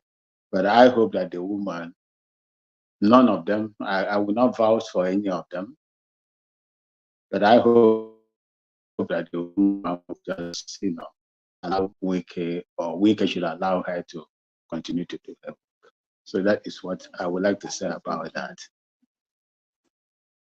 Thank you very much. So moving on, we're still on the protest. The military, they are threatening that if things continue the way it is, they might have to step in. Yeah, they are saying that I read something about they do not want press coverage about what is going on. I want to hear your opinion because some days ago, I think on the second day of the protest, the protesters in Gombe, is it Gombe? Yes, Gombe, were chanting that they want the military to come and take over. So, what are your thoughts? Do you think the military has heard the voice of the masses in Gombe and are trying to use style and come in, or do you think they're being their usual brute self? Mr. CM. Well, I don't really think I can. I don't know. I don't need to think twice about it. We don't need. I don't need them. I don't need the military at all for whatever reason. Look Why at don't what you is want the going on in. military? Look, Listen. why Look don't at you what want is the going. military? Look at what is going on in Abia. They bring military again to truncate it. No way, please. Yes, Tinubu. This is a criminal government. We don't need the military. Rather, I go for impeachment of whatever. Military again. No, I don't want it. Because to me, it's not progress. People might count in the past what the military has done and all this. No, I don't want it. If you ask me, rather than military, let us let us what is it called, restructure this country according to Akifakbunda. Let's do it the regions so that we can now know that the center is very weak or weak. Then the power belongs to the region. You can't bring a military to start doing a post-war military admin. We start all those rubbish again. I don't want to hear that. Every state should go and govern themselves. So many states are trying now, at least providing infrastructure. That's what I'm saying. So bringing a military man to go and keep no check and balances, nothing. They draw budget, they eat. It's not from the area. What we've been doing to bring us to civilian rules so that we can be able to do something. Yes, Tinubu is bad, but there's a way to go about it, but not to bring in military. I can never vote for that.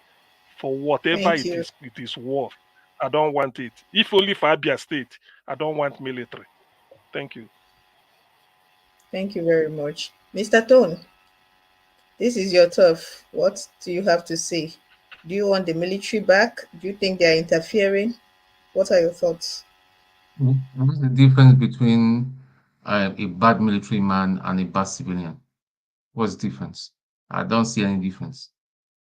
If somebody that's got some common sense and plan for the country and got a passion for the country, not somebody that wants to be there for the rest of his life, be it a military person, be it a civilian, I'm up for it. All I'm concerned is for this bad governance to stop, and after all, look at Burkina Faso. If you had somebody like that guy there, will you say no? Will you say because of your hatred, inherent hatred for the military? I know, yeah, we've had bad experiences with the military. I can understand where CM is coming from. Honestly, understand.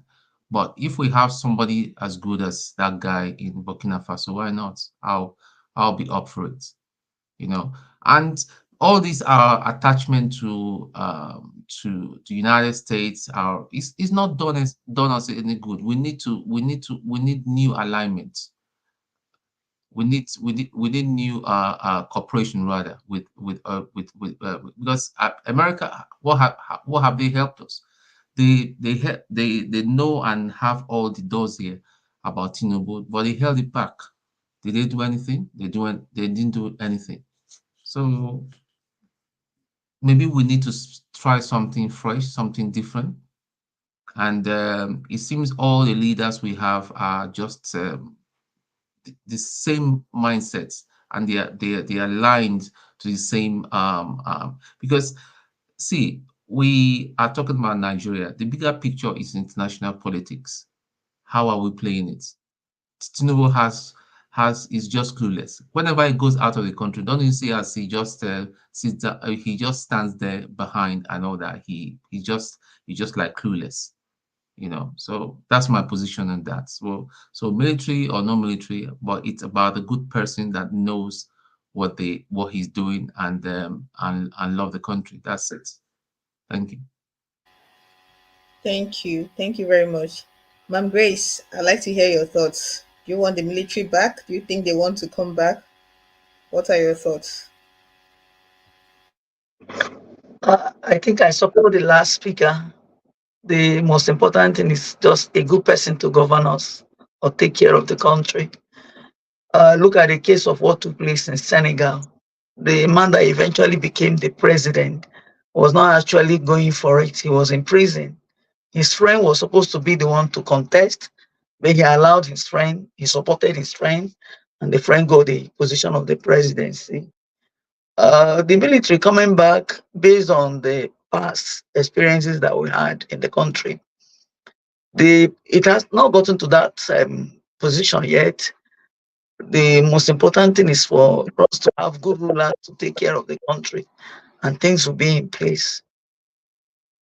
Whether the person is a Christian or a Muslim, the most important thing is a good person, someone who has a fear of God and love of God as well. Was a man in Burkina Faso. He's a Muslim man. How old is he? I think he's about 33 or 34. And he's doing very well. So if it's the youth that can come to take care of the ruling in Nigeria, the very ones that are not corrupted, most of the so-called older ones, the older politicians who have, they are all corrupted. They've amassed a lot of wealth for themselves and their children. So what we need now is people who are ready to be leaders and do the work right. Thank you. Thank you very much. Mr. Jonaba, are you coming back on or do we put you backstage? Let me just keep you for the meantime. Mr. Odd, what do you have to say? The military boys, do you think they're itching to come back? What are we in for a very interesting days? What should we expect? I think I like this line of discussion, because it brings me to my thought process, to be able to lay it down clearly. We've been kind of indoctrinated by the West to believe that democracy is the only way out. There are different types of governments, you have dictatorship, you have colonialism, you have, which is still happening, you have the monarchy. And then, look, I'm just going to go 2,000 years ago. Rome was a great republic, and people of Rome were so proud of their system, and that's how that's where America copied their system from. But it was the bureaucracy was dragging Rome back. See this discussion we're having today, they had it in Rome 2,000 years ago. Their senators were corrupt. They were thieves, but they were in charge of they were the elite. But guess what? After Julius Caesar died, his relative, took over that we know as Julius Augustus, right? Augustus Caesar. He was actually the first dictator of Rome, the first Roman emperor. Rome underwent the greatest, development, or they achieved their greatest development under Caesar Augustus. He was because there was no bureaucracy. He suspended the Senate, and he became, for a while before he let them in, and he ruled Rome directly. People of Rome loved him. Now look at the systems we have. Do you guys know, does anyone know the fastest growing economy in Africa? Now, you can Google it. Anybody? I think it's Burkina Faso.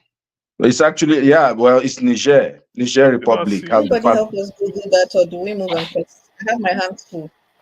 Yeah, Niger Republic. I know. Niger Republic has the fastest growing economy in Africa. Is that not, doesn't it call into question what we are doing? Odi, please. Mr. Please, CM, 10 seconds. Please, being fastest growing economy in Africa. Please, just let me help him. Please, Biko. Yeah. Please, it's important. Being fastest growing economy in Africa. Nigeria has been winning it like laurel for every time. Nigeria fastest growing economy. Where are we today? No, of course, when we were, no, I have an answer to that question.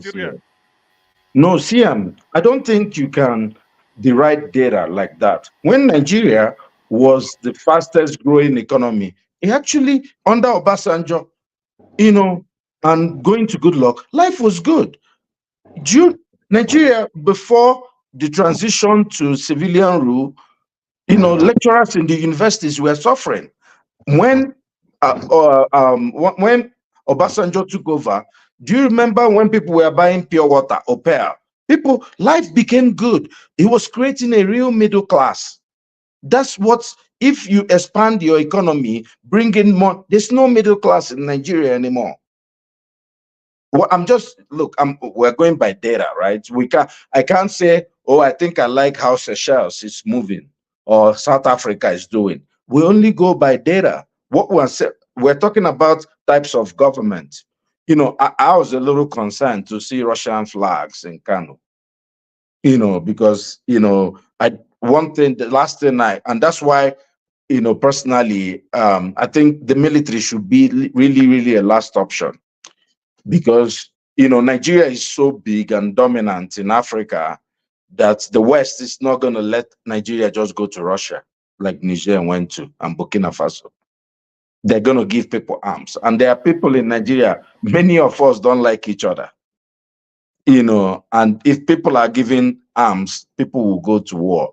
So so I think people, whoever brought that idea of Russian flags in Kanu, should shelve that idea, and the government needs to. And this is where, when Wike is saying, we have intelligence, but they should go and find the intelligence and find a way to control that stuff, because Kanu is too close to Niger Republic that we can't have a war in Nigeria.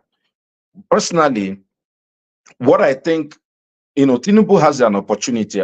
I'm told he's going to address Nigeria tomorrow. He has an opportunity to say, hey, I've heard you guys. Tinubu, look, he has 3 years. He can end up becoming the greatest man Nigeria has ever known. of course, you have to prove a lot of people wrong. Sorry, If it sorry, goes Mr. tomorrow, Odi. Sorry, yeah. Mr. Odi. I want us to stay here. We don't have to go veer off the topic too far. So, your Yeah, last let word me on the just, okay, military. let, You want let me them? finish up Don't with want the, them. yeah. So personally, I don't think, look, I believe that Africa and democracy don't match. I don't believe democracy is for us. Never believed it. We've been experimenting with this, but we can try it out a little bit, maybe 3 more years or something and see. And I don't even believe we have democracy in Nigeria. What we have is civilian rulership because, in a democracy, people make the rules, right? People can decide in 4 years to vote for who they want. But we know that the person in Aso Rock, we didn't even vote for him. Even from the INEC numbers, he only had like 35% or 6% of the votes. So this is the minority ruling the majority. And in the next 3 years, everybody knows it's open secret that with that INEC chairman, there's no election, there's no contest in 3 years. So we're not even talking about democracy. But all in all, hopefully they can prove us wrong. But if it doesn't work, look, we can have just one benevolent dictator, who we will not call him names like we're doing here. You know, when you go to Nigeria, you just shut up, drive on good road, and you know, just respect yourself and enjoy the community and live. I'm okay with that. When you go to Dubai, you enjoy the area. You don't say bad things from their airports. Everybody's like it's as if they have a camera on you. They don't want you to send it. You can't even, the people who live there can't use WhatsApp to make calls. In Saudi Arabia, it's like but it's a good community. They have good healthcare. They're enjoying. Look, Nigeria, if they go that way, look, I'm happy to entertain a dictator like that. But let's give Tinubu, see if he can repent. Okay, thank you very much, Mr. Paul. Conspiracies here and there. Is there something the I military knows that we don't know? I am telling you, because of the civilians kind of government has failed us tremendously. But truth be told, if we want to start with the military, let's not even start with the military. Let's just use one of the biggest problems we are facing right now. People will tell you, even the 10-point agenda that these young youth are fighting for, protesting for, you understand? It's the constitution, the military constitution. You understand? It's not something you can ever think of. Just imagine in the military, if anybody do anything, they don't do anything. You can't sue, you can't do anything. They take that person to military tribunal. They try themselves. Is that not what National Assembly is doing? They try themselves in-house. That's why we are not going anywhere. That's why you can't just see that the so-called police will just bust into a senator's house and arrest him and do whatever they do. They can't do it. So before we even talk anything, whether a benevolent military or the likes, what type of constitution they want to use? I am talking about the so-called military constitution. You understand? Their own paper, the way they do things and everything. On that ground on its own is even wrong. Not to say what we are practicing now is not, it's right. But what we are practicing, if we choose to do the right thing, it's going to pay us. Just imagine that if we have a governor that's a military head of state that don't like my state of Delta State, and we have a good military administrator that is delivering in my state, you can just choose to take that guy out. Nothing. You understand? Just transfer him to say, go and head one barrack and bring another person there. You understand? And every other thing. So I don't think it come close to anything that will solve our problem. You understand? Let us keep fighting for the one that we're doing. I think it's going to pay us more where we still have voice. You understand? It is the system that is depriving us or denying us our voice. But at least the system of government that we are practicing still give us voice, in as much as the so-called politician there is taking our voice. But in the military, you don't have a voice. You see the difference now? You don't have a voice. Let me tell you, my sister, In the US here where I live, good percentage of people are in the military. You understand? When you come back from the military, you go join the police. When you come back from the military, you go join fire service. You understand? They thank you for serving, thank you for serving. You see how the value is, how you prepare yourself. You come out from the military, you join politics, easily you will win. You understand? This is the respect. So, like the politician has failed us tremendously. The military themselves too have also failed us, failed the country. You understand? So there's no anything. But the civilian owned constitution is still better than the military constitution. That's where I would say for now. Thank you very much. Mr. Wimbo, this is your turf. Are your people itching to come back? What is going on? Why are they threatening protesters? My sister, it's late here. It's about 12:36 a.m. here, so I think I have to manage my voice in order not to wake my people up. You see, for me, as a former soldier, the last thing I would wish for a country is military coup. Although we participated in some of the coups that happened in Nigeria during our own time, but I am not a proponent of it. But to me, when you look at the Nigerian system, it's like the Nigerian people are not tired of military coup. The Nigerian civilian administration, they have not learned anything about soldiers and coups. If you make your environment so conducive for the Kake boys to come in or take advantage, they will take it and nothing will happen. If you look at the corruption that is going on in Nigeria today under the civilian administration, is worse than what happened in the time of the military. The only problem I have with the military is that anytime they come in, they set aside the constitution of the country and begin to rule with their own system they call the Supreme Military Council or the Provisional Ruling Council. And they will force you to obey by force. You will be forced to obey. But I would like to tell all of you, Nigerians have not learned anything.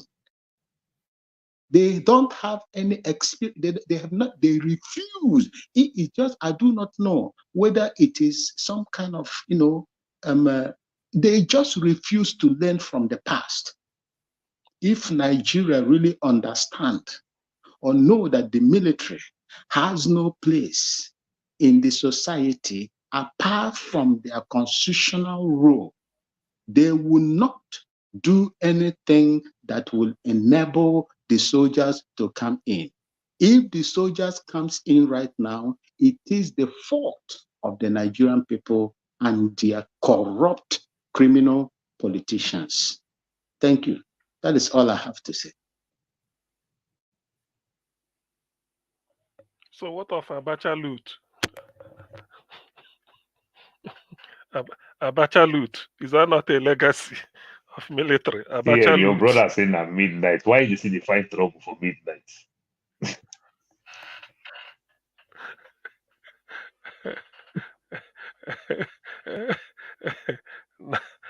I don't know whether Abacha is still releasing money.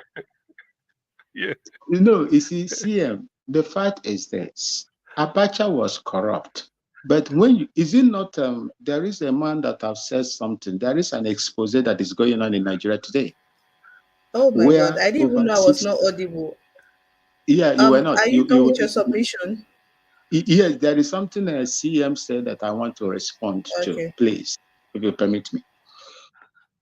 Today, CM, I want to tell you this.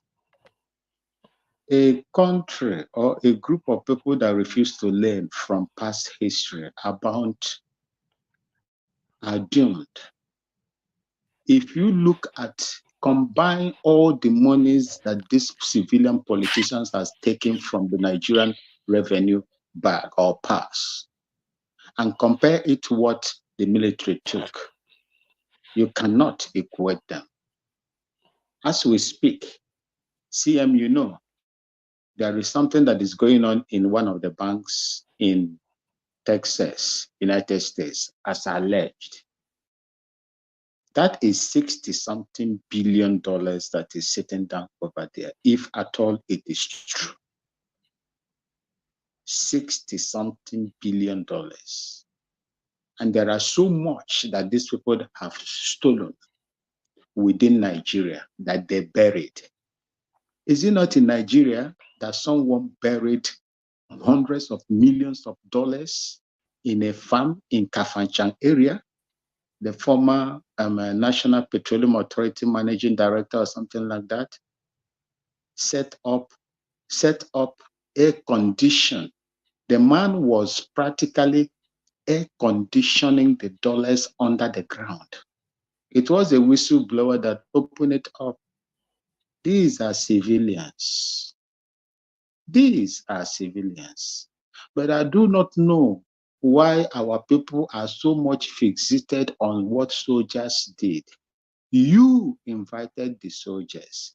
You created the enabling environment for them to come on. And as it is happening right now, if they can use anything now to come in, and there is nothing anybody, the world will not, the heaven won't fall. Because what these people, the civilians, are accusing them of is what the civilians are done. My brother, sorry, I beg, sorry, 1 second, please. Can you bring John Abba in? He wants to come in.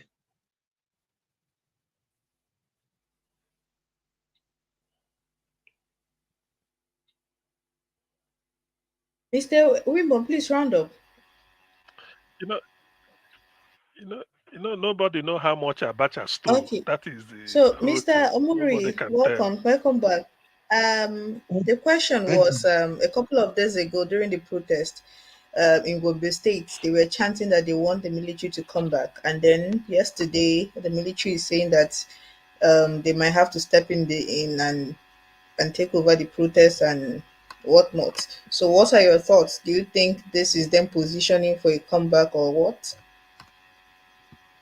No, I think I'm not a proponent of the military option at all, because I saw her. He almost sent me to my early grave. So if what happened during Abacha and IBB, the experience I had during, it's not something I don't, if I dream about them, I would not sleep the same bed till the morning. So it's not something, it's not even an option. Because I think I don't blame the people calling for military, because I was once in their shoes, you know. I was once in their shoes. You could remember back in the days, if there is a military overthrow, we'll be jubilating. Now, no one has taken over. So, but it was, with time, we've discovered that it's not an option at all, you know. It's nothing wrong with democracy. There's nothing wrong with democracy. I think we have to focus on the operators, you know. When the criminals are in charge of democracy, it doesn't look like a democracy. It looks like criminality. So, we should begin to draw the line between democracy and criminality. What we have at the moment is criminality and kleptocracy. It has no semblance of democracy, you know. So we have a long way to go. But the military is not an option at all. People are calling for military, thinking it would be easier for military to help them remove these criminals from power. That is the only thing. It's not as if they're calling for military thinking that the military will be better off. No. Because you know, how do you challenge somebody holding the gun? You know, chasing you with tear gas and everything. They think since the military has the superior power to remove civilians from power, that is the only reason why they're calling for military intervention. You know, it's not a hope for a better governance or a better Nigeria. And again, with the crop of criminals we have in charge, I think it will even be difficult for military to come in, because if you go everywhere today, police IG, the defense man. He's surrounding himself with his own people, tribe. That was exactly what Buhari did to survive his 8 horrible years. Now this one is here. He wants to surround himself, fence himself with people like, apart from people like Dr. Abiola, Chief of Staff, Fabio in the Senate, fellow criminals, all criminals in power. So you go to military, you are taking care of that. Go to the customs, you are taking care of that. Immigration, you are taking care of that. So people that are not wise enough, they clapping for them, thinking that, oh, when everybody was there, what did you do? Now that is the turn of Agbado. So let him go. They are the people suffering the consequence of what is going on. But the question is, Buhari has left. What is the impact? What is the positive impact of Buhari's terrible regime on the average man for Daura? Nothing. Absolutely nothing.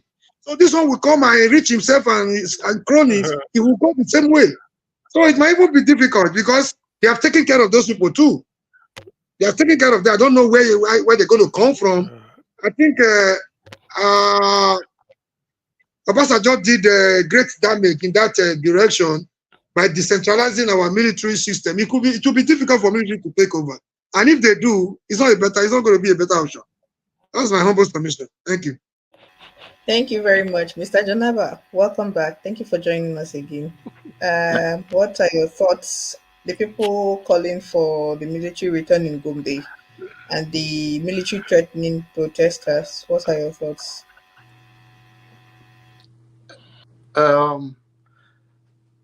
I think if there's a clear, well-trained, visionary dictator that can wipe away all the bad elements in Nigeria and set a standard of a clean leadership, but just for military as usual, the corrupt one taking naira from people's pocket, threatening citizens, calling them a bloody civilian. I don't want to see those ones. But if we mean well for Nigeria and wipe out the old politicians, the religious leaders, the traditional, wipe all of them and send a clear message that we are starting afresh. And it's going to be there for years, not this democracy of 4 years of stealing or 8 years at most. But if not, I don't want military. But if I find anyone like that, I will support the person to take over, because the direction we are going, if something like that do not happen, trust me, whether people are petting Jesus or die to meet Muhammad, they will not get anything. Thank you very much. So, gentlemen and lady, there's something I want to do. Dr. Damages used to do this in the early days of the show. He used to give people time to he asks what keeps you awake at night. I'm sure some of you will remember, where you get like a minute or 2 minutes to say anything you want to say on any topic. So I'm going to start from Mr. CM, and you have I'm going to time this because I'm trying to see if we can do 3 hours. We are almost at 2. So in the next 1 hour, 14 minutes, we'll be shutting down. So let's go this way. You will have a minimum of 5 minutes to talk about anything you want to talk about, what keeps you awake at night, any topic, as long as it doesn't get us banned from YouTube. So I will. Anyway, So I will on this, start with Mr. CM. Can you hear us? I think your audio yes, I system can hear is. you. So did So you hear sorry. everything I said? We are going to start with you. The question is, what keeps Yes, you sir. up at night? What do you want to talk about? You have 5 minutes, and it starts now. Go. Amen. Okay. I may not finish it, but on this military something, I'm happy the way Omoro you put it. I agree with him. It's like we reason the same way. You see, if military comes back, after 6 months, we start to worry them, let them bring transition. When are they handing over power? Is that not the same thing? Or do we think if they come back, we go just clap hand, they go sleep, After 6 months, you go say, I made a release timetable. When are they handing over? Transition. Then go do population, all those things. No, we don't need it. Anyway, that is by the way. As per what keeps me up awake at night, it might not just be maybe what keeps me awake during the day, not at night, during the day. You see, you seeing that Nigeria has gone so low, so bad that that now for the first time I saw people protesting with cooking pot was in Argentina in those days. Now I saw it in Abuja. A woman carry cooking pot to tell you nothing. So it worries me so much that the crop of leader we have now, they don't care. They don't give a toss. For Akpabio to say you can be protesting, we go their house, they chop. What does that mean? It don't very easy height of insensitivity. And that man said Tinubu is even more compassionate than Akpabio. I'm suspecting that man. Tinubu is even more because Tinubu doesn't talk, so you can't really put anything to him. But Akpabio he doesn't care. He just talks. Then with Wike, two of them, maybe then go they meet every evening after work. Then they Abuja. So he really is troubling, to be honest with you. It troubles me. And then, you see, Nigeria is something like a drama. You look if you are with me, you watch a video of Asare Dokubo lambasting Tinubu, cursing him that he untold hardship to Ijaw people and all those things. He said he told the Ijaw people, if Tinubu fail, hold me responsible. All of a sudden now he came out to say turn by turn. No. You see, this is Nigerian character. So when you look at all this, you now ask yourself, is there really a future for Nigeria the way we see it? To be honest with you, I don't really see. This is the worst, very insensitive government we have now. Nothing. To be honest, nothing. I think why Tinubu may like to address Nigerians tomorrow, it's not because he wanted to. It's because of this fact that the military is saying if this continues, they will win. And from the look of everything, the North are so much behind this protest. Even because they said it openly, they were quite in fact they fall out with Tinubu's government. So Tinubu now has to he found out that tomorrow part of his address, let me preempt it or maybe just guess, may apart from addressing the issues in the protest, he may like to throw a word to the military and then maybe call a meeting to tell them that nobody should take over. Because for military to be bold to say it, they are not saying it mainly. So there must be a hand behind it. Of course, I don't want it.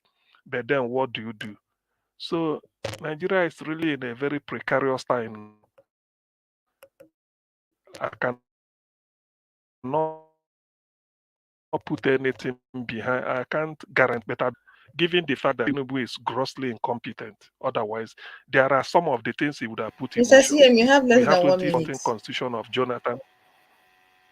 Okay, we have the 2014 2014 conference report of Jonathan. He would have used it, bring it up. A lot of people will support him. Talk of restructuring the country.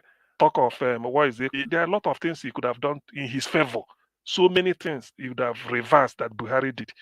But I don't know the agreement they reached before he signed the Miloko. So nobody can really tell. It's like a thief. The gang. You don't know what happened. You can only be outside looking in. You can't see anything. But if you are inside looking out, you can be able to say. So that is really the situation Nigeria is now. I think I leave it like this. Thank you. Thank you very much. You used your 5 minutes. So I want to welcome the people that just joined us. Mama Hecho, thank you for joining us. Been a while. Ify, my sister, it's so nice to have you on here. Welcome. So, gentlemen, before I come to you to ask you what has been keeping you up at night, I think it's only fair that the people that joined us now, before they will tell us what keeps them up at night, let them have a say on the last topic we discussed. So we talked about quite a few things, but the last one was the military. They are threatening protesters, and some protesters in Gombe State were saying that they want the military back. What are your thoughts, Mama Hechu? What are your thoughts on that? Yeah, I heard them yesterday, and my thought. Oh, greeting the panelists and greeting everyone's in the audience. I heard them yesterday, and this is my say to them. If their message is going to do with what they did in the toll gate 2020, I will say to them they should rethink. But if their message is to take over, then the person coming in that kind of shoe should be somebody like Ibrahim Toure. Because the truth is this, we as a people, we need reset in our brain. And it is only the military that can reset our brain. Because this corruption has eaten too deep.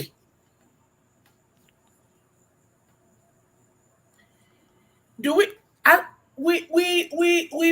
fought for civilian rule? Are we operating as civilian or dictators? We should give ourselves how many years? The year we collected civilian rule, if we born pikin, the pikin when they born that time, what it be now? And what is the hope of that child? For how long? Make we try as small, make we try as small. Now my grandpapa try when he put us for this. My papa try, I put me, and I try and put, and once he carry this one, give children. So the truth is this, we are not moving nowhere with this kind of civilian, that those who enter into power must get in by force. Did my children work hard in this last election? They robbed them crow. The best way to vote for this, okay, there is what they call rule of law. I believe in the judiciary. What was the end? Did the judiciary even look at those evidence before they pass their judgment? And that is what we want to continue. Only they hear story. No person don't even tell me wait till be the real code the military do when these people never do. Is our civilian not worse than those military people tell us about? Are they not? Okay, Mama Hecho, can you please we enjoy today was done in the military era. Mama Hecho, please, I hate to butt in, but can you please round it off? We are about to go around and get people's I want to allocate everybody a fair amount of time to air their mind. So wrap this up on this topic. Thank you. Our men that are afraid of the military, my children today, what did they even know what has happened in the past? There's no history, there is nothing. And the average, look at all the that soldier was shooting. Is that not civilian rule? I rest my case for now. Thank you very much. Ify, any thoughts on the military threatening protesters or protesters asking for the military to return? At this time, I don't even care anymore, honestly speaking. I can't even tell the difference between the military and what is going on now. So whatever that is going on, let it continue. Honestly, I don't really care. On what I said on the, was it Monday? On the 1st, I said there are people that own the country, this country called Nigeria. And a lot of people disagree with me. So Tinubu was given so many time, about almost 1 month, that this protest is going to take place. He didn't do anything. He didn't say anything.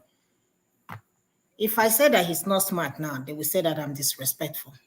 Then 3 days after, you are telling us that you're going to give us, address us tomorrow. What are you going to tell the Nigerians? I'm being curious. What is he going to say to tell them to stop protesting? Or to tell them that he's going to cut the number of ministers that he has? Or what is he going to tell them? Or he's going to cut down the price of the fuel? I don't understand. Yeah? My pain in all these things going on is that what is going on in Sambisa Forest. I didn't know we have all these military personnel. I didn't even know we have all these armored tanks. I didn't know that Nigeria is well equipped with all these. And every time we are talking about unknown gunmen, and they are all over the social media displaying their wealth.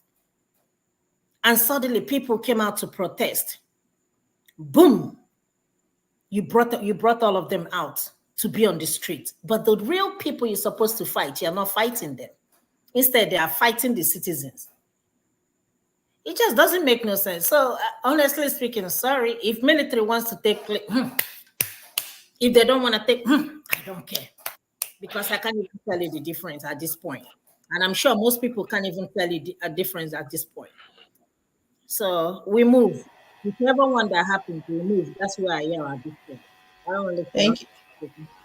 Thank you very much. So going back up to where we stopped, Mr. Tone, are you on seat or do we skip you? If you're not on seat, Ma'am Gladys, are you on seat for your what keeps you up at night? Okay, she's not on seat too. Mr. Paul, you have 5 minutes. What keeps you awake at night or during the day? 5 minutes. Anything you want to talk about? Yeah, I think it's CM already said it. That really what keeps me up during the day. Is when I see +234, no number. It keeps me up at night because it look like they want to say my mama won't die again, even when my mama already died. Problem. That is what keeps me up at night. What keeps me up? I said this thing the other time. Somebody put a comment and it makes me laugh. A country where technically the so-called Yahoo boys, the internet fraud, stimulate our economy. They help our economy grow. They are the one that is literally running every business, all the hotel business, the food restaurants, all the eatery and every other thing. It is these boys. I traveled to Nigeria some 2 months ago. All the new houses that I see that they are building. These are kids that say, this one a very good beginning, get respect. Mama advice and way. Nearly all the houses that they are building are the Yahoo boys building houses. These days now, banker don't even build houses because they struggle to say how my father suffered send me to school. I can't train my own children very well. So these people struggle to train their kids to do everything. It is the bad money that is growing our economy. It keeps me up at night. You understand? There's no sense of decency no more. You understand? It's just bad. You know, you struggle to see good person. You understand? If you see good person, it's like a low line. You understand? It's like you even want to go hang out with that people. What did they go do with that one? They live on a troublemaker. You understand? They denigrate those type of people in my country. You understand? Where everybody is a parent while we're growing up. You know, but these days, nah. Old man will take prayer, pray for Yahoo boy just because of to give him small money. You understand? So where is that sense of decency? Where is that good morals, that good rich culture and tradition that we have? You understand? Because of poverty, everything has gone. Look at our religion.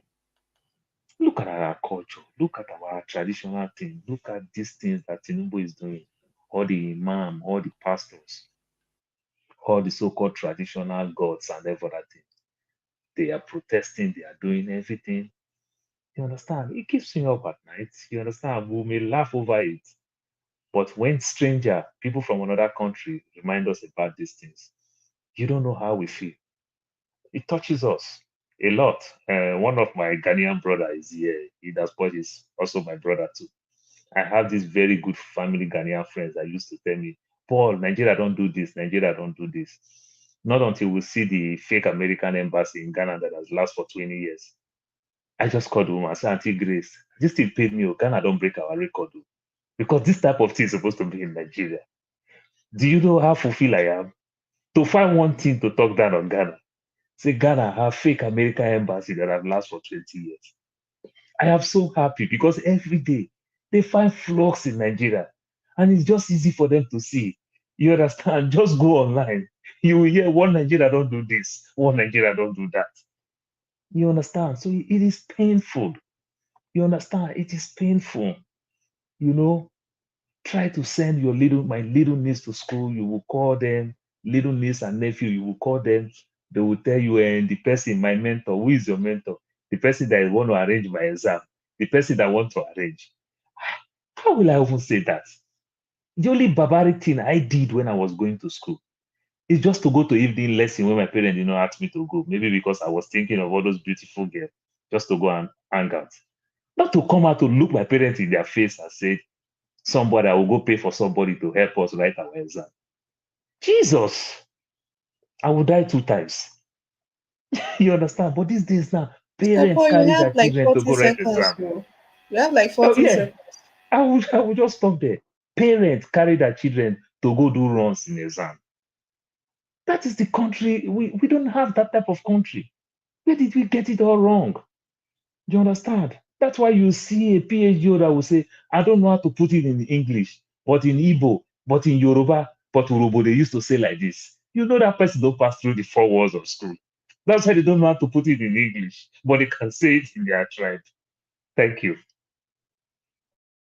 Thank you very much. So, Mr. Tone, what keeps you up during the day or during the night? Let's hear it. 5 minutes.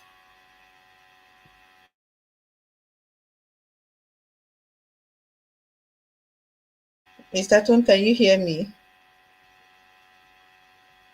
If you're ready to Yourself. speak, your 5 minutes starts now. What Yeah, keeps you up during the day or during the night? What's on your mind? Anything. 5 minutes. it's not life, man. It's not life. What keeps me off sometimes is Dr. Damages. Dr. Damages, Niger Watch. Yeah, my personal business has it. There's nothing. I mean, that's it. Nothing specific. Thinking of new innovations in my own Not even my business. That's it really. There's no specifics. not even price of Gary for Nigeria. Mm. Not Gary for Nigeria. Not the no they Nah, no at they all. worry you. Price of Gary. No, It don't rise. no, it doesn't. Okay, I'll give you an example. Okay, let me give you an example because the people back home, that's part of the thing I'm talking about.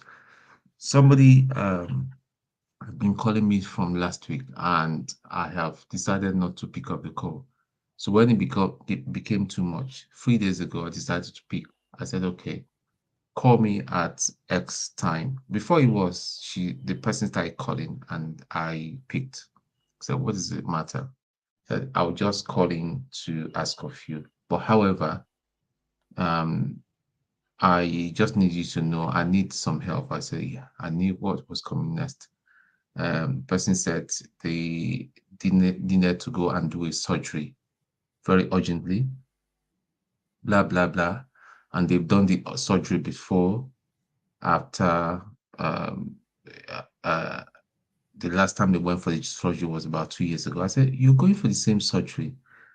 Doesn't mean that the consultant that you're consulting with is, are you sure they know what they're doing?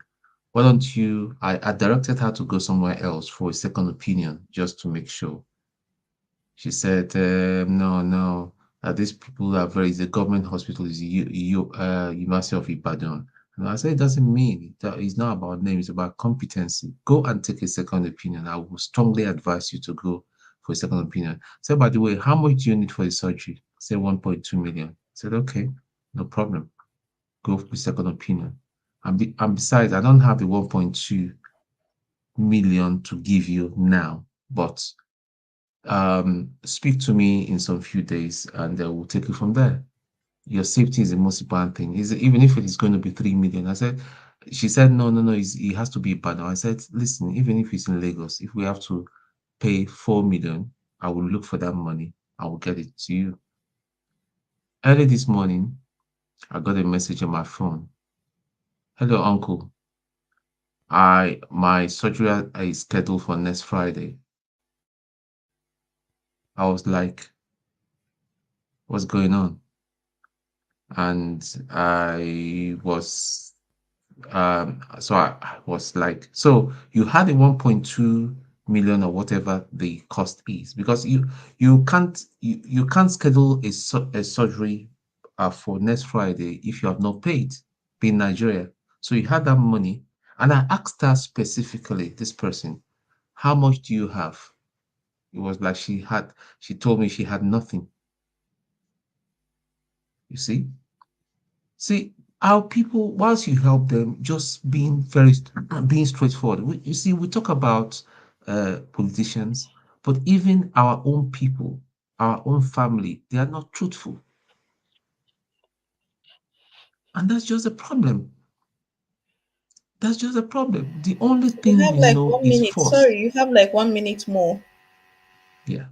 So the thing, yeah. So that is the sort of thing that worries me sometimes, anyway, but doesn't keep me awake. Thank you. Okay, fair enough. So, Mr. Ferrari, you are in the background. Can you help me play the video you talked about? I could not download it. If you'd be so kind as to play it right now. Thank you.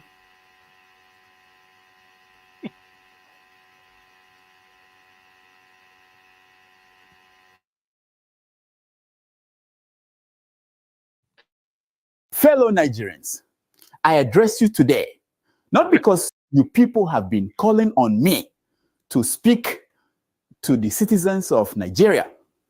I am not doing this because some of you have been making noise on the streets of Abuja, Lagos, and Kano. Such behaviors do not move me. I am the Jagaban. Nobody pushes me around. If you don't know who I am, go and ask them in Lagos. I can rule Nigeria for 8 years without holding a single press conference or speaking to Nigerians in a live broadcast. Heaven will not fall. I make this exception today because I sent my vice president out to calm you all down, only for him to call the people protesting idiots. Let me make something very clear. I agree with my vice president that all of you protesting on the streets of Nigeria are idiots with 9 fingers.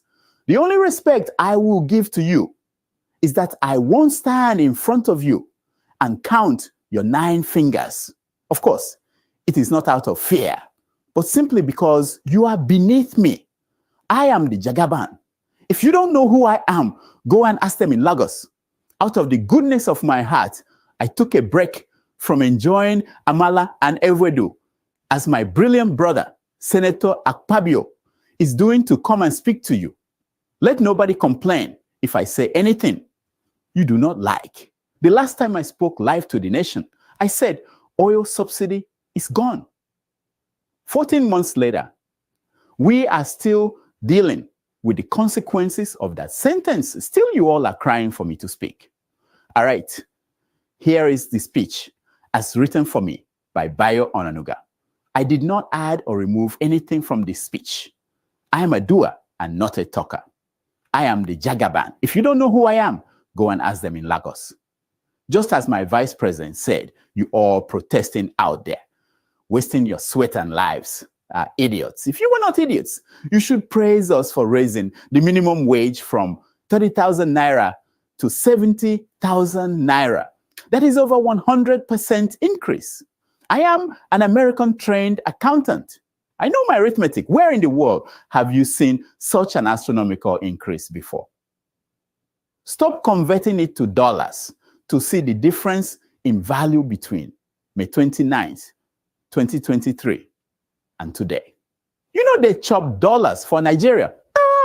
What is important is that it takes care of the increase in the price of 50 kilograms of rice from 40K in 2023 to 100K today. It leaves 10K for your family to go to the movies and have a good time. I deserve a thank you. Instead, what I am getting is this lousy protest. Don't get me angry, people. I am the Jagaban. If you don't know who I am, go and ask them in Lagos. What have I not done for you people? I found 30 billion naira in these hard times to establish a student loan scheme for about 2 million students in Nigerian universities. I had to get some of the money by cutting off some essentials needed for the office of the First Lady and in the home of my Vice President, Kashim Shettima. Because of you, we only spent 25 billion on his house using an inferior Italian jacuzzi instead of the originals. Is that fair? And some of you wondered why we didn't let journalists into the VP's house, the people's house, during the opening ceremony. He ended up with a VP townhouse, with a town hall different from Abu Dhabi, Kuala Lumpur. For those of you gossiping that I do not deserve a new plane, I have news for you. I bought it already. All talks in the National Assembly are just to fulfill all righteousness. And there is nothing that any of you can do about it. I didn't check the price before I bought it. I am not used to such a poverty-induced lifestyle. I cannot come and die because you people begged me to rule you and save you from the government of illiterates and poorly educated fools.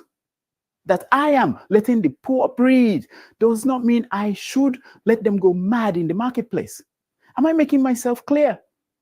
It will take 10 years after my 8-year tenure before the benefits of my incredible vision for Nigeria become clear. If you doubt me, go to Lagos and ask them. There has been no governor in Lagos since I left who had any need to think to succeed. They just follow my template and become successful. Those who try to step out of line got the embodied treatment. So the benefit of what I am doing today in Nigeria will become apparent when David Umahi becomes Nigeria's president after 8 years of Shettima. I am the Jagaban, and I can tell you for free, you can't eat a good banana without its peels. Wow, I just built the most... Well, that was something else. Don't we all miss Dr. Damages? I can't wait to have him back on this channel. That was a breath of fresh air. Thank you, Alaba. Thank you so much. That was nice. Thank you. So moving on, let's go to Ma'am Grace. Ma'am Gladys, sorry, I keep calling you Grace. Ma'am Gladys, can we have what keeps you up at night or day? 5 minutes. Anything you want to talk about? Well, worries about how things are going to turn out at the end of the whole tunnel. When we look at the way things are going in the country, it worries me at times, keeps me awake. I just think about so many things. That our children, what is it going to be like for them in the next few years? Is it still the same group of persons that will still be in charge of the country? And we can see a lot of things going on. Security-wise, a lot has taken place. Kidnappers have now turned it into a business outfit that people could be kidnapped at any point in time. And then they demand for some ransom. And then at times too, begin to wonder people that they claim that some girls were taken away and that they demanded some money that they have been returned. We look at it, that the girl child is being traded for. That most of the things we are told, if we take a critical look at some of them, it's as if some of the things, they look like fable stories. They're not facts. Just look forward to having a nation where our children will grow up and then be proud to see they are from there. Not that other nations are not going through the same teething problems. They are. That we are being fed with a lot of lies. We need the truth. We need truthful people to rule us. It is that it is the youth that have to rule, and we need to elect them into elective positions. You should also allow them to come on board if the older generations have disappointed us. Because most of these people, they've been in government for the past how many years? They've accumulated so much wealth to themselves and their families. But this wealth should be for all of us if things are properly managed. And then we look forward to a situation where whoever has to be in charge has to know that you must carry your people along. You don't treat them like slaves. Like this comic we just listened to now is a comic. That's the way I look at it. We must have respect for others. We don't treat them and see them as if they are our servants that we can talk to them anytime. Or you treat them.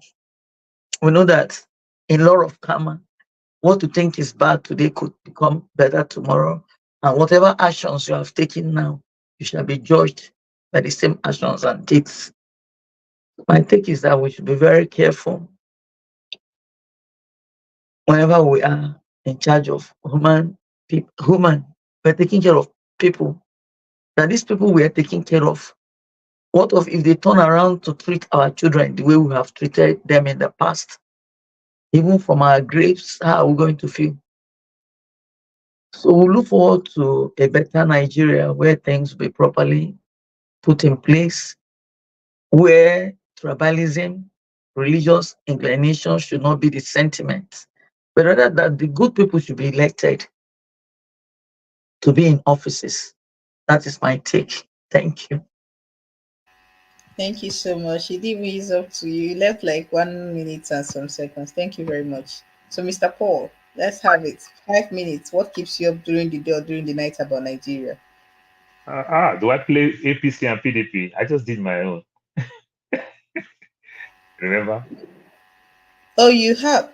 Sorry, my bad. I've already So, used mine. so thank you very much. I've lost track of it. Thank you. So, Mr. Mori, 5 minutes. What is it about Nigeria that you can't sleep about? 5 minutes. Yeah, everything. Thank you for another opportunity. I'm worried about the carelessness, the wickedness, and the insensitivity of our leaders. But I'm more worried about the division among the people. I thought that at a point we'll be able to reach an equilibrium, whether from the north, from the south, from the east, or from the minorities that are not even thought about like us. I thought at that point of equilibrium, something like suffering, hunger, starvation could bring everybody together, irrespective of our tribe and religious inclination. We are still divided, and this is what gives our wicked rulers enabling environment to foster. When we're back in the days in the school, in the struggle, there were a lot of our friends that told us that we're wasting our time. If a struggle is prepared for next week, by this time they're already taking their luggage, they're going to their villages or going somewhere to race. They just thought we were wasting our time. But we really thought, from what we could do, from the result we could get, we were incarcerated, we were brutalized, we didn't care. We thought by now, we just needed somebody that could come around and turn things around. I'm not worried that those that are in charge today, that were most of the people we look up to. They were like mentors to us. Especially Jagaban today, he was a strategist in the days of Nadeko. He could give us a route to leave Nigeria without having a passport. He could go elsewhere and make brokers, concerning the bad governance in the state, against the military, against the military junta. Today they are in charge. What they are doing is even worse than what the military did to us. I'm worried that where do we go from here? How do we build bridges among the people? If there's anything they fear most, is the unity of the people. They fear each time the people want to come together, they fear and they want to run away. And they will do everything to destabilize or to divide the people along this religious, tribal, whatever sentiment. But now that we know that these things are the things that are working for them, what are we doing as a people to come together so that we can take them as our common enemies, because they are the enemies of these people. It doesn't matter where you come from, whether you're Igbo, Yoruba, Hausa, whatever, even the Fulani we blame. They are suffering. I did my youth service in Bauchi. The average Fulani man is suffering. So, how do we build bridges among the people? What can bring, if hunger cannot bring us together, what can bring us together so we can work in unity as a people against our common oppressor? Thank you. This is what troubles me, and it keeps me awake. Thank you. Thank you very much for not using all your time. Thank you very much. Mr. Janaba, thank you for staying on this long. What is it about Nigeria that when you remember you can't sleep? 5 minutes. Nothing.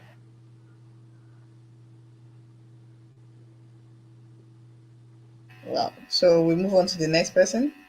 Yeah. Thank you. My sister Ify, what is it about Nigeria that's anything at all? 5 minutes. Everything about Nigeria. I hate to get a call, just to hear that something happened to somebody. In fact, I don't like to see Nigerian call.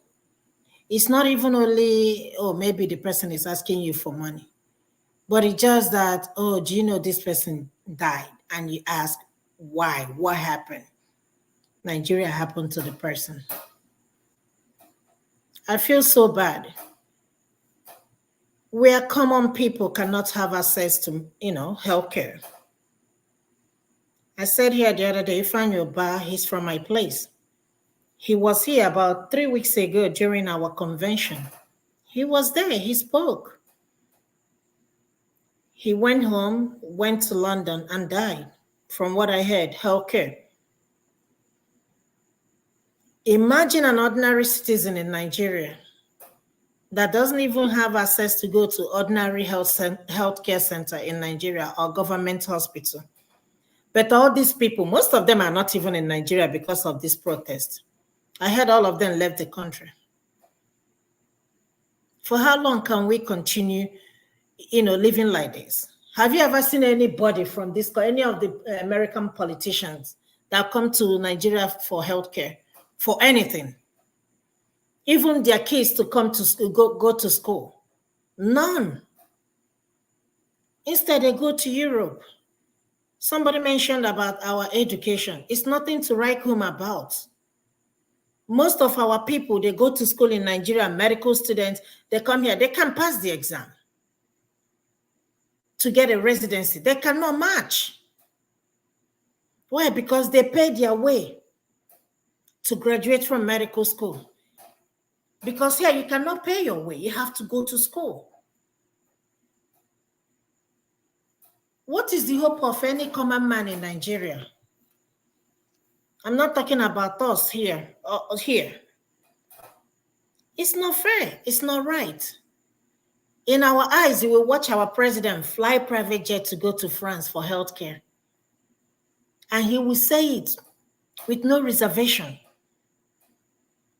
Have you ever seen any president leave their country to come to Nigeria or any Africa for healthcare? No. Because they develop, because they fix their country. Everything's are working. The healthcare system is working. The security system is working.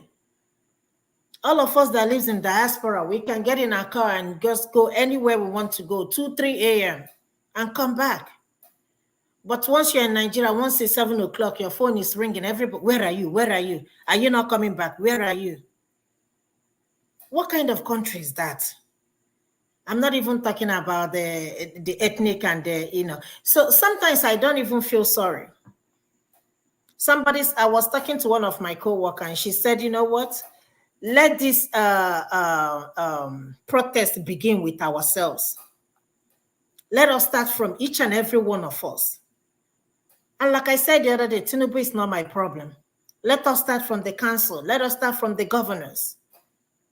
How can a governor tell me that he cannot afford to pay 70,000 naira, but you can afford to fly and go to somewhere else?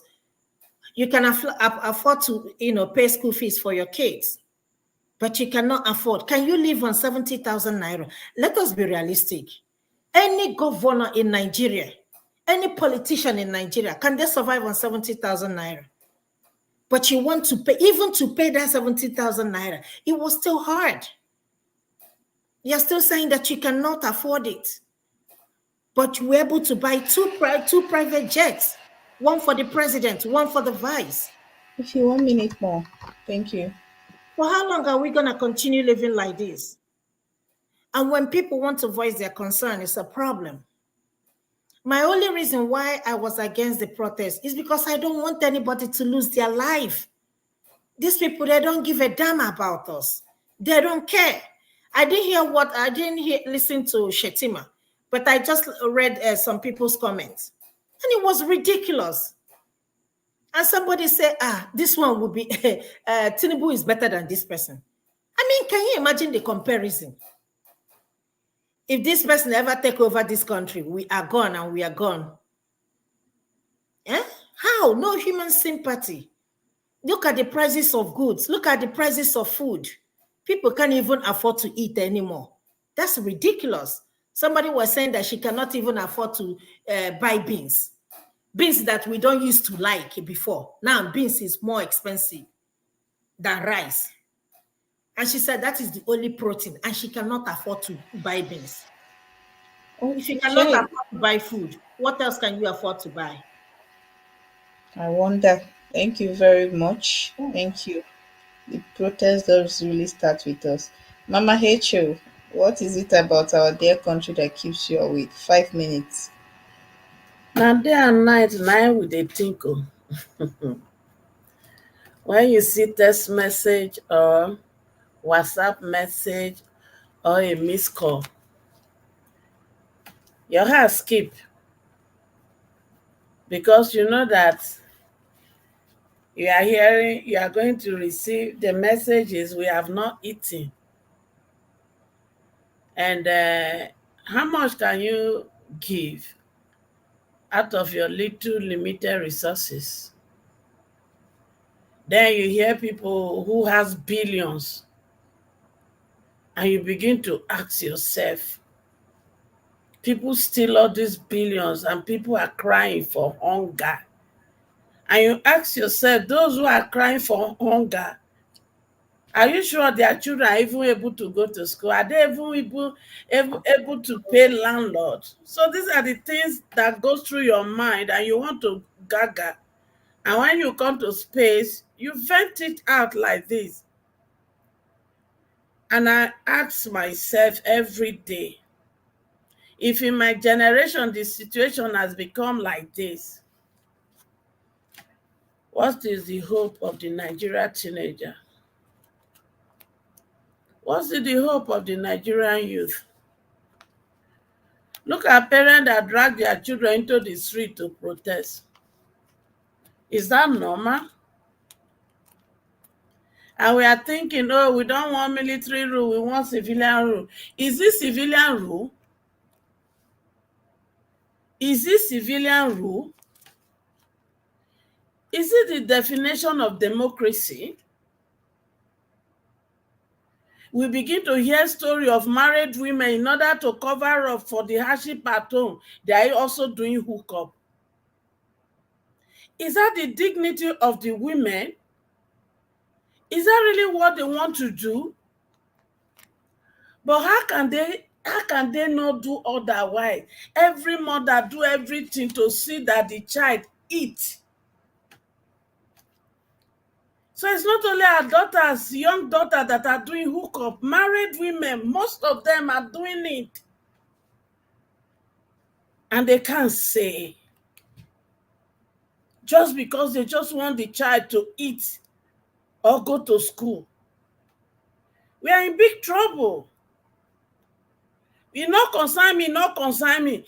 Most of us during the election, if you vote for the wrong person, if you rig the wrong person in, we are not going to talk.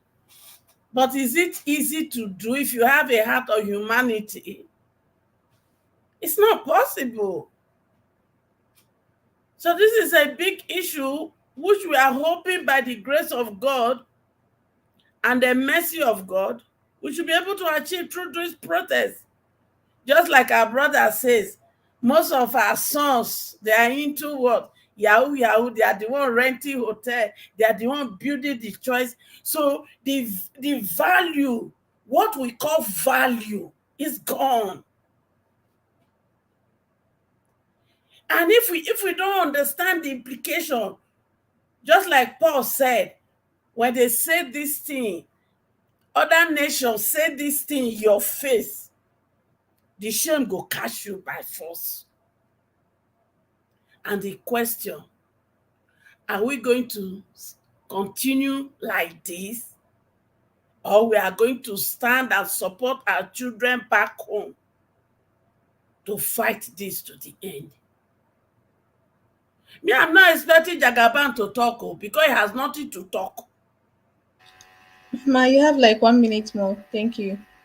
The children gave him list of what they expect. Not even one. Not even one. Not even one. He even honor. Release Nnamdi Kanu. The court has released him. Was that difficult to honor? Was it? He didn't honor that. Subsidy is gone, and you are paying subsidies, and the people are paying through their nose. All we expect you to come back is subsidy is back, because we are also paying subsidy already.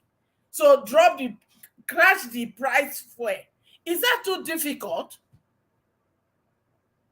And yet, we want to continue like this. It's not going to happen. Mama, thank you so much. I hope one day we'll be able to say these things that used to keep us awake at night has been sorted. Mr. Ferreira, thank you for joining us. I don't know if you want to take it from the top, or you would rather have your say on what keeps you awake. 5 Well, minutes. there's something that I don't know what keeps me awake, but I can tell you what made me very sad today. This panel, this medium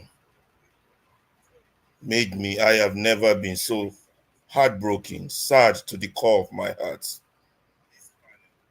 This is the microcosm of Nigeria. And it highlights to me how hard the difficulty to fixing Nigeria would be. We come here every day to point fingers at Tinubu, but then we see this place as a voice to vent our anger, educate our people, help improve our nation. But yet we have some among us, their primary objective is to stifle your voice. And if you throw your voice out there, they want to twist it to fit the agenda of our oppressors. If I tell you that does not sadden me, it saddened me so much. I was supposed to be hosting this show that you're hosting now, Ngosika. I said, no, I got to get out. This is ridiculous. This is stupid. I'm out. Why? Because the truth does not need my participation, but bullshit does. And that's the problem with us Nigerians. We're quick to point fingers. We're quick to blame the white man, but we never see the danger in us. We are our own problems. We have one well to fetch water to drink, but we are the same ones that is boo-booing and shitting in that well. How would we have progress?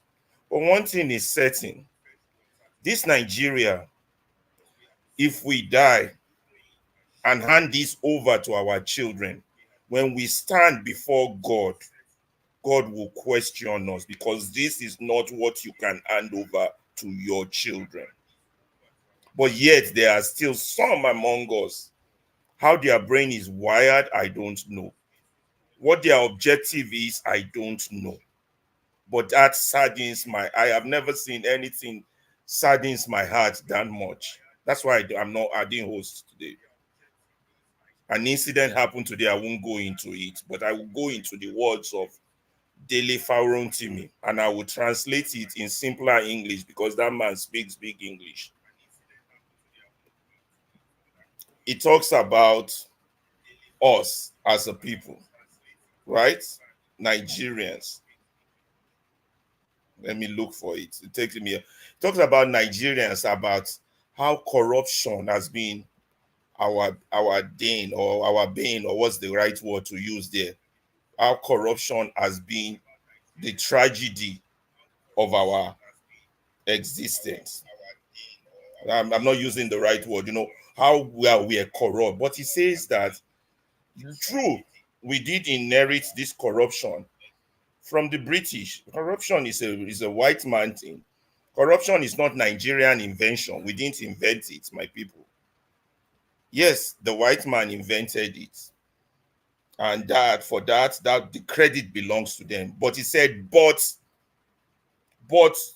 we have patented impunity. What does patented mean? That means we have gotten the pattern for impunity. Impunity means when people do wrong and get away with it.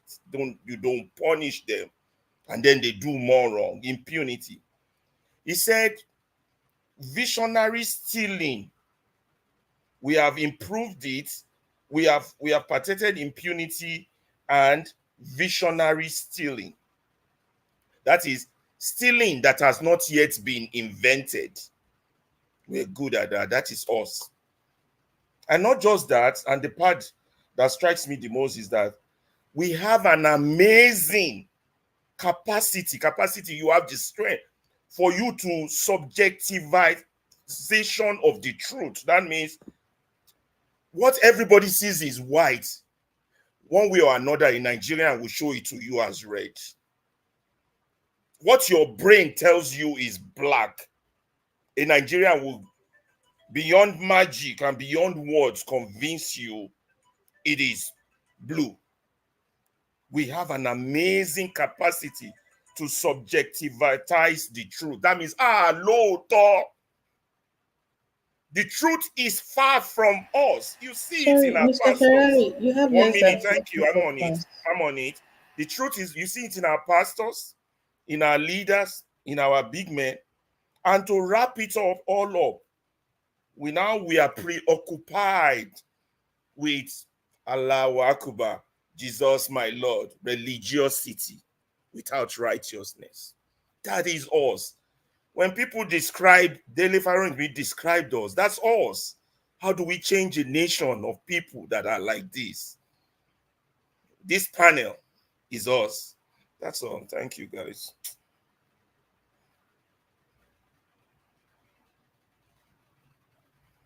Thank you very much. So I think I have done my part here. Thank you all for joining in. I wanted to do this to the top of the hour. So this is like 17 minutes more.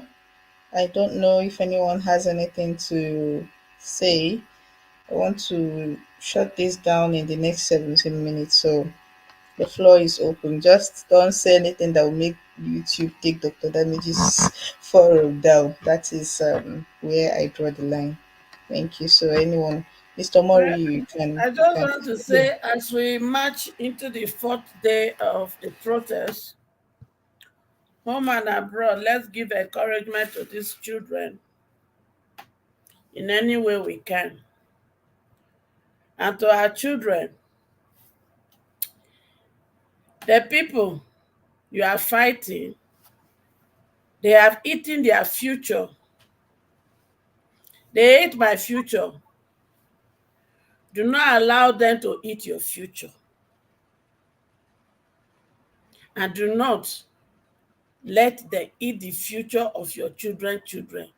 Because if you don't stop it with this your protest, just know that not be double wahala for dead body. It go be triple wahala. That's what I have to say. Thank you. Thank you, Mama H. Yeah, Mr. Mori. I just want to say one thing. I want to support the protesters, keep encouraging them to keep doing it. They should not relent. And also, on in private chat, there's a link here for the purported speech that will be given tomorrow. We don't No, know. you won't play it. No, it Eh? won't be played. It won't be played, please. Okay, that will No, be please, fine. it won't be played. Yeah, You it's know too that late. if Dr. Damages was here, he won't play it. So let's Yeah, not do what he will not do. it's actually not a video. It's just a page from Twitter, I think. I checked it, but it's okay. So let's encourage those people marching. They're not doing it for themselves. They're doing it for people that are yet to be born. If that country is good, it will benefit children, and great-grandchildren. For those who think money is everything and continue to destroy that country, we wish them well. But the one day will be one day. That's all. Okay, thank you very much. Mr. Pansat, you don't have to tell them to promote me. You can come and take over. You can come and take over. We've asked you several times on this channel to be a guest. Why are you always running? Why are you always running? Be a guest. Why are you responding? Why not No, I pretend just that want him I just want to make him popular. He should be a guest now. why not And just stop ignore him? Just pretend as if for now is and spamming our comment section with all these things. It's really tiring. Mr. Mori, your hands have been up. Thank you very much for your Tell him I patience. don't want to host today. That's all you need to tell him. Okay. He just wants the speech to be showed. That's all. That's his problem. All right. The speech is not going to be too different from what we heard from Dr. Damages. Exactly. That's exactly my thought also, although I've not looked at it. It's not going to be. It's going to tell you how much. I think Dr. Damage's speech is going to be the speech. I really believe that. It's not going to be different, to be honest. Honestly, I'm so curious. I'm just thinking, what is he gonna tell Nigerians? He has nothing to say. And again, He's going to tell us the down payment they made for electricity and the town hall that has become different. That is what the student loan, and nobody, they cannot pinpoint anybody that has been given loan. Even in America, student loans are difficult to pay back. You giving loan to people that are not sure of their job tomorrow. I mean, you just tell us you are giving loans to your party supporters and your APC cronies. And again, now that they have disappointed us, I'm more worried about the people. Each time they want to divide us and give the protest an ethnic or tribal coloration, we should try and avoid those things. Those are the things they want us to do. And we are doing the same thing which they want us to do. So we are simply falling into their traps. So please, let us come together. Let us find things that bring us, common ground as a people. Like, bring our unity so that we can. They are not easy to defeat if we come together. But the problem is the people are so divided. We are so divided. We don't even see ourselves as the people. I was talking to an American lady yesterday. Oh, African queen. She was so mad at me. Like, I said, that is your root. That is where you came from. Your father. She doesn't want to hear that. Man, you know what he told me that really made me weak? He said, you are here now making your mouth here. They don't even I said, your people have started going to Ghana, so finding their roots back to Nigeria. I said, they are not coming. That if we are three in number now, like me, he doesn't know where I'm from. If we have one Igbo, one Hausa, one Yoruba here, then we'll be fighting ourselves. So I didn't know she'd know us that deep. I was shocked. I was cold. And I got home and I was thinking about what she told me, and which was true. Please, how can we come together? How do we build this unity against our common enemy? Thank you. One thing is certain. Other people are not going to come do it for us. So it's either we do it now or we wait another 100 years to do it. It's really tough. Can I have my say now? Because I don't like butting when people talk. I just wanted everybody to have their say, but being a moderator, it's me stepping out for 5 minutes to have my say as a Nigerian. So the things that keep me up at night, I think it's the gradual eroding of hope for the common Nigerian. I am a common Nigerian. I know most of you remember when this show started. God, now in retrospect, not even this show. Let me take you back to the last 1 year. or the last 18 months, I was a completely different person from what I am now with regards to Nigeria. What has happened is that Nigeria has happened to me in more ways that I could ever think of. That now I would say that if I have any hope left for Nigeria, it is almost gone. It's one of the things that saddens me the most. And my friend, a Ghanaian, was telling me the other day because we were talking the other day. He was like, "So why did you ever come back to Nigeria?" I'm like, "Why won't I come back to Nigeria? I'm from Nigeria." He's like, "Not like Ghana is better, but given what's obtainable now." He's like, "So how come you've never?" Because the first time we met, we were talking about relocation, and he said that he pities anybody that sees any chance to relocate from Nigeria and doesn't take it. That he's been in Nigeria for a while. He's lived in different parts of Nigeria working, and he works in the tech IT industry, and that he doesn't understand why anybody will see an opportunity. And I was like, no, for somebody like me, why do I want to? This is me. Then I used to think, why would I want to leave? I mean, if I can have a decent, while I consider myself ambitious, I'm not a discontented person. I'm a basic person. If I have my basics met and I have a spare on the side, the things that make me happy are not the regular things that shock people. Think why That's why I have very strong opinions, because you can't get me. I can't think of that thing that you're going to use to. I mean, I look at money and I think, oh, money can come at any time. As long as I keep working and don't give up, money can come. So those things. But if you tell me, Ngozi, you are never going to hike again, because you're never, all the things that make me happy, I was like telling him, no, I don't really mind. I want to be able to travel to any part of my goal is to travel the world. I love traveling. I love seeing new places. I love tasting new foods. I love discovering new cultures. I love meeting new people. So I want to travel. But I kept telling him then, I was like, T, I want to be able to travel and come back. I want Nigeria to always be my base. I love Nigeria. It's not because I'm patriotic. I just like it here. And I was like, your eye goes soon clear. In the last 18 months, my eyes did clear. My eyes did clear. And it's not just me. We had a WhatsApp group, and the other guy, he's a software engineer. He was lamenting an opportunity he passed on to have migrated to the UK to start a job. And I just see all that and it makes me really sad. To get to this point, for the active workforce, for the youth to gradually get to this point, you know what it means? A whole generation is losing hope in their country. A whole generation is losing hope in their country. And it's not because they don't care, it's because Nigeria has so dealt with them that even with the best of intentions, they can't muster it. And it makes me sad, really, really sad, and it keeps me up at night. And that is why at almost 3 a.m. I am sitting here talking about Nigeria. I wish a solution would be found. I wish something would be done, but that's it.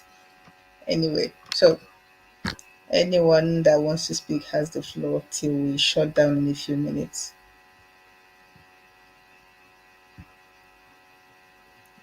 Ferreira, I think I know you have said this, so many times. Uniting together, to fight these people. How are we gonna do that? We just have to, in How? ways, overlook those divides that are between us. Keep speaking the truth. Keep speaking the truth, and then we have to understand one thing: even if we have enemies, that there's no permanent friend or there's no permanent enemy, but a permanent interest. We have to define our interest, and once we've identified and said this person is in line with mine, then we work together. For the likes of me, I have never understood why the likes of Nnamdi Kanu, Dele Farontimi, Obi, who else? Who else is progressive? Falan. So, Omoje Shogere. Showore, thank you, Showore. Yeah, the slightly progressive-minded ones among us come together on a round conference table and say, even though our agendas are different, what can we do collectively, to take this monster, this dragon out of power? Because it's a dragon. It's a dragon that spill fire, and we're just an army. I don't know if any of you watch Game of Thrones or House of Dragon. Those are my favorite programs. So I see similarity, and it's more dangerous that this thing is like the Night King. It wins soldiers every day. The more of your own people it kill, it convert them to its own. So it's a real tough battle that we have to work collectively, no matter how divided our differences are. It's massive. And it is only when we defeat that monster, that's the only way we can go. And it all starts with the truth. First of all, let's start calling it a spade a spade. When they say democracy, we tell them it's not democracy, it's economic sabotage. It's budget padding, is this. When they use time, because the first thing the devil does is to deceive you. Right now, they have 90% of our people on their side, because 90% of our people are partaking in political dispensation that's not going to lead anywhere, because the political dispensation is not following rules.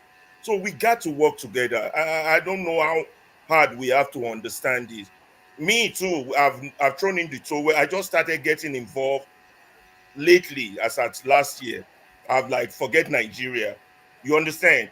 So the more people we can get on board, there's still so many silent people who are not even participating at all. We got to find a way to wake them up. There's more. I see my whole show holding her hand. I don't know if Ngosika will give you time to speak. Mama Ejo, please go ahead. Alaba, I think you are right. 100% or plus one. These people you just mentioned, they are not fighting a different agenda per se. They have the same. It's just that they are all having different routes to achieve it. But I think it has come to a time that they have to put their differences aside and work together.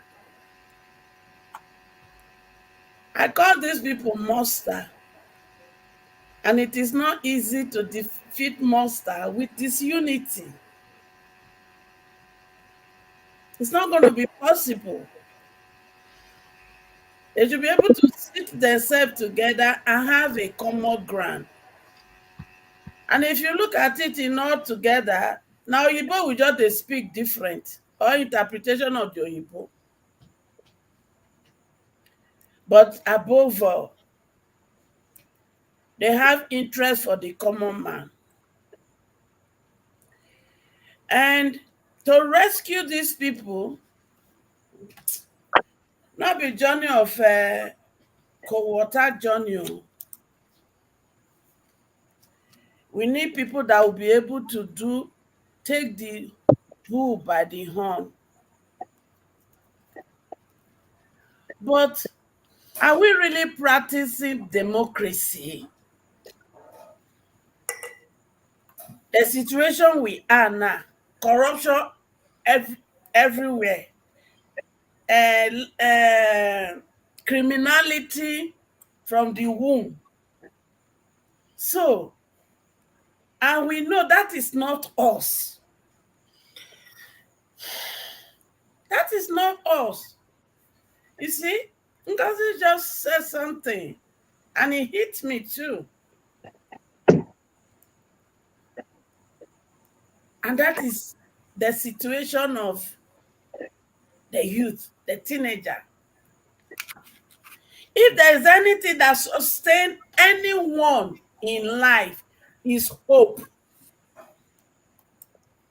But when hope is gone, what else do you hold up onto? Because the average youth that still has value, that does not want to do criminality, they've lost hope. And those who are surviving through criminality, their days on earth is numbered. Those doing hookup, how many of them does not end up with ugly tales? Ugly. Those doing yahoo yahoo, how many of them that their lifespan is not being cut short?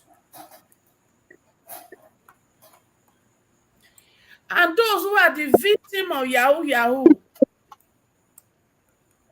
are we not also cutting their life short?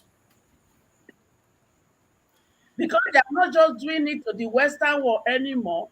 It has come, they've started doing it to our people at home. Once they hack into your phone, they have a way of getting everything in your account. And maybe you were even saving that for something, and they just take it away. So, to me, if the military, like Ibrahim of Burkina Faso, will take over and strengthening us, because just they rule by decree. Collect all this looted berry. The one they buried on the ground at home is more than the one they even bring to the Western world, though, because they change it to dollar and they bury them. How do we bring back value in our system? It worries me every day. What is the way out? When these children don't have hope, they can do the unthinkable. And that is why when some of us, those who have traveled from here, that have lost their life by what? Kidnapping, pay ransom. At the end of the day, so even us that are still here, we are not free. Because if you want to go home now, you don't know who to tell, because gone are the days where your family protects you. But these days, it is your family that sell you out. So it is scary, and we have to solve it. And before I go, Uncle, Pastor, people on these panels, they are not your problem. I read your chat here. It's not okay. You are our big uncle. Show us example. You either pick on this, pick on that, pick on this. It's not good. None of this you have met. And you may not even met them before you go to meet Papa God. Let's learn to love one another so that we can fight this good cause. Shebi, you know, say during election, me and you na cat and rat. But today, what we are afraid of, this is it. So let's this negative energy, let's drop it. Let's focus on the real thing so that we can live a better country for our old age and for our children and children's children. Thank you. Yeah, finally, I just want to add from Fred Jackson saying, if togetherness is the problem, why do we not discuss separation? Fred Jackson, that's the problem. They are not letting us discuss anything. They're just telling us. They're imposing on us. That's why we said, why fighting for our citizenship? Let us be able to discuss anything that's going to affect our life, not them telling us, not them doing this for us. We are no subjects of theirs. We're supposed to be citizens. That's the problem with Nigeria. Some issues you cannot discuss. They're gagging us. That's the problem. Whether we want to be together or we want to separate, it's an issue we should discuss, because it's what would affect our life. But they don't want that because they are stealing from a bad system that was put in place for them by the colonial masters. So they don't want to let go of the colonial masters system for us to emancipate ourselves and come out free because of the gain they are getting. That's the problem. They don't want the discussion. And if you try, they say they label you a rebel, they label you a separatist, they label you unpatriotic. How do we know? How do we exist without being able to discuss who we are, what we want? That's the problem of Nigeria, and that's why it's going down, because there's no discussion on anything. And hopefully, maybe this protest will get discussion started. I don't know. But some people, educated people, lawyers, judges, journalists, they don't understand this. They are the first to want to gag you despite their education. So I like it when Rudolph, in that his Tinubu speech, said, "I am ruling over illiterate and educated fools." That's our state. Okay, my good people, we have done it too. We have done 10 hours. Mr. KJ did 7, I did 3. I think we've done well for today. Thank you all so much for always choosing this channel. I can't wait to have Dr. Damages back. You want to give a shout out to all those who donated on the list? I just put Yeah, it on the yeah. list. So shout out to Miss Tokwe O, Black Beauty, Dr. Alexander Gomes, Tokwe O again, Cynthia, and one man went to Mo. Thank you all so much. We are here because you are. And I just want to say good morning. This is after 3. And I wanted actually I if this is on a lighter note, not as serious, but Mr. Pansat, I was being that he's behaving like a child whose toy was taken away from him in the comments, and I want him to have a good morning sleep. I actually wanted him to come on so that he can read it. You see, some people do not understand that there are community guidelines for YouTube. You just can't do anything. Dr. Damages cannot build his platform and you let people who have nothing to lose, who don't even have a single subscriber, come and make him lose it. Where is that done? You just want to come here and say anything, do anything, and this man will lose his platform. What for? Because you want to have an opinion? No, that's really unfair. So if he says he has a Tinubu speech, that's all right. Come and put your face on camera and read it. We're not going to put up something like that. It's not I going will to not even address him, honestly speaking. I will yeah. not even give him that 1 second that he's No, asking for. What? Why? that Why is are you it. mentioning his name? You know, You're making him sometimes feel There's no important. need. The speech is not even complete. It You know, skips paragraph 5 to paragraph 16. It's not anyway, complete. So leave thank him you all alone. so much. Let him Thank you, whine. Ferrer. Mr. Ferreira, please pronounce this your name. Let me not bite my tongue one day. Ferreira, Alaba Mr. Ferreira. Ferreira Alaba. I think I prefer Alaba. Please, it's like I'll be calling Okay. you Alaba. Alaba, okay. Maybe I'll Ma'am change it. Gladys, thank you so much. Thank you Oh. so much. Mama hate you. Mama, you don't you don't see. Mama, welcome back. Like Ginger, I go welcome back. gather energy. Mama, welcome back. Welcome back. Thank you so much. My sister Thank you, Ify, my love. thank you My so sister. much. Thank you all for sticking with us. I don't Those know in how the you comment, guys are managing in that country, honestly speaking. sister, You I'm going don't. to sleep. This is 3 a.m.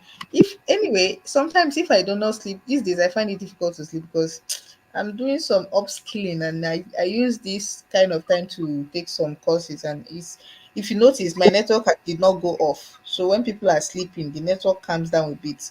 So if you really want to do anything that requires a stable network, this is just about the time to do it. Look at the kind of stuff we hear in Nigeria, a country of So two million something. so it is what it is. Well, thank you, our comment people. Thank you so much. You people have been wonderful. To our super chat senders, thank you so much. Thank you, everyone. Have a good one. See you tomorrow or whenever we meet again. Thank you. Bye bye. Good night, everybody.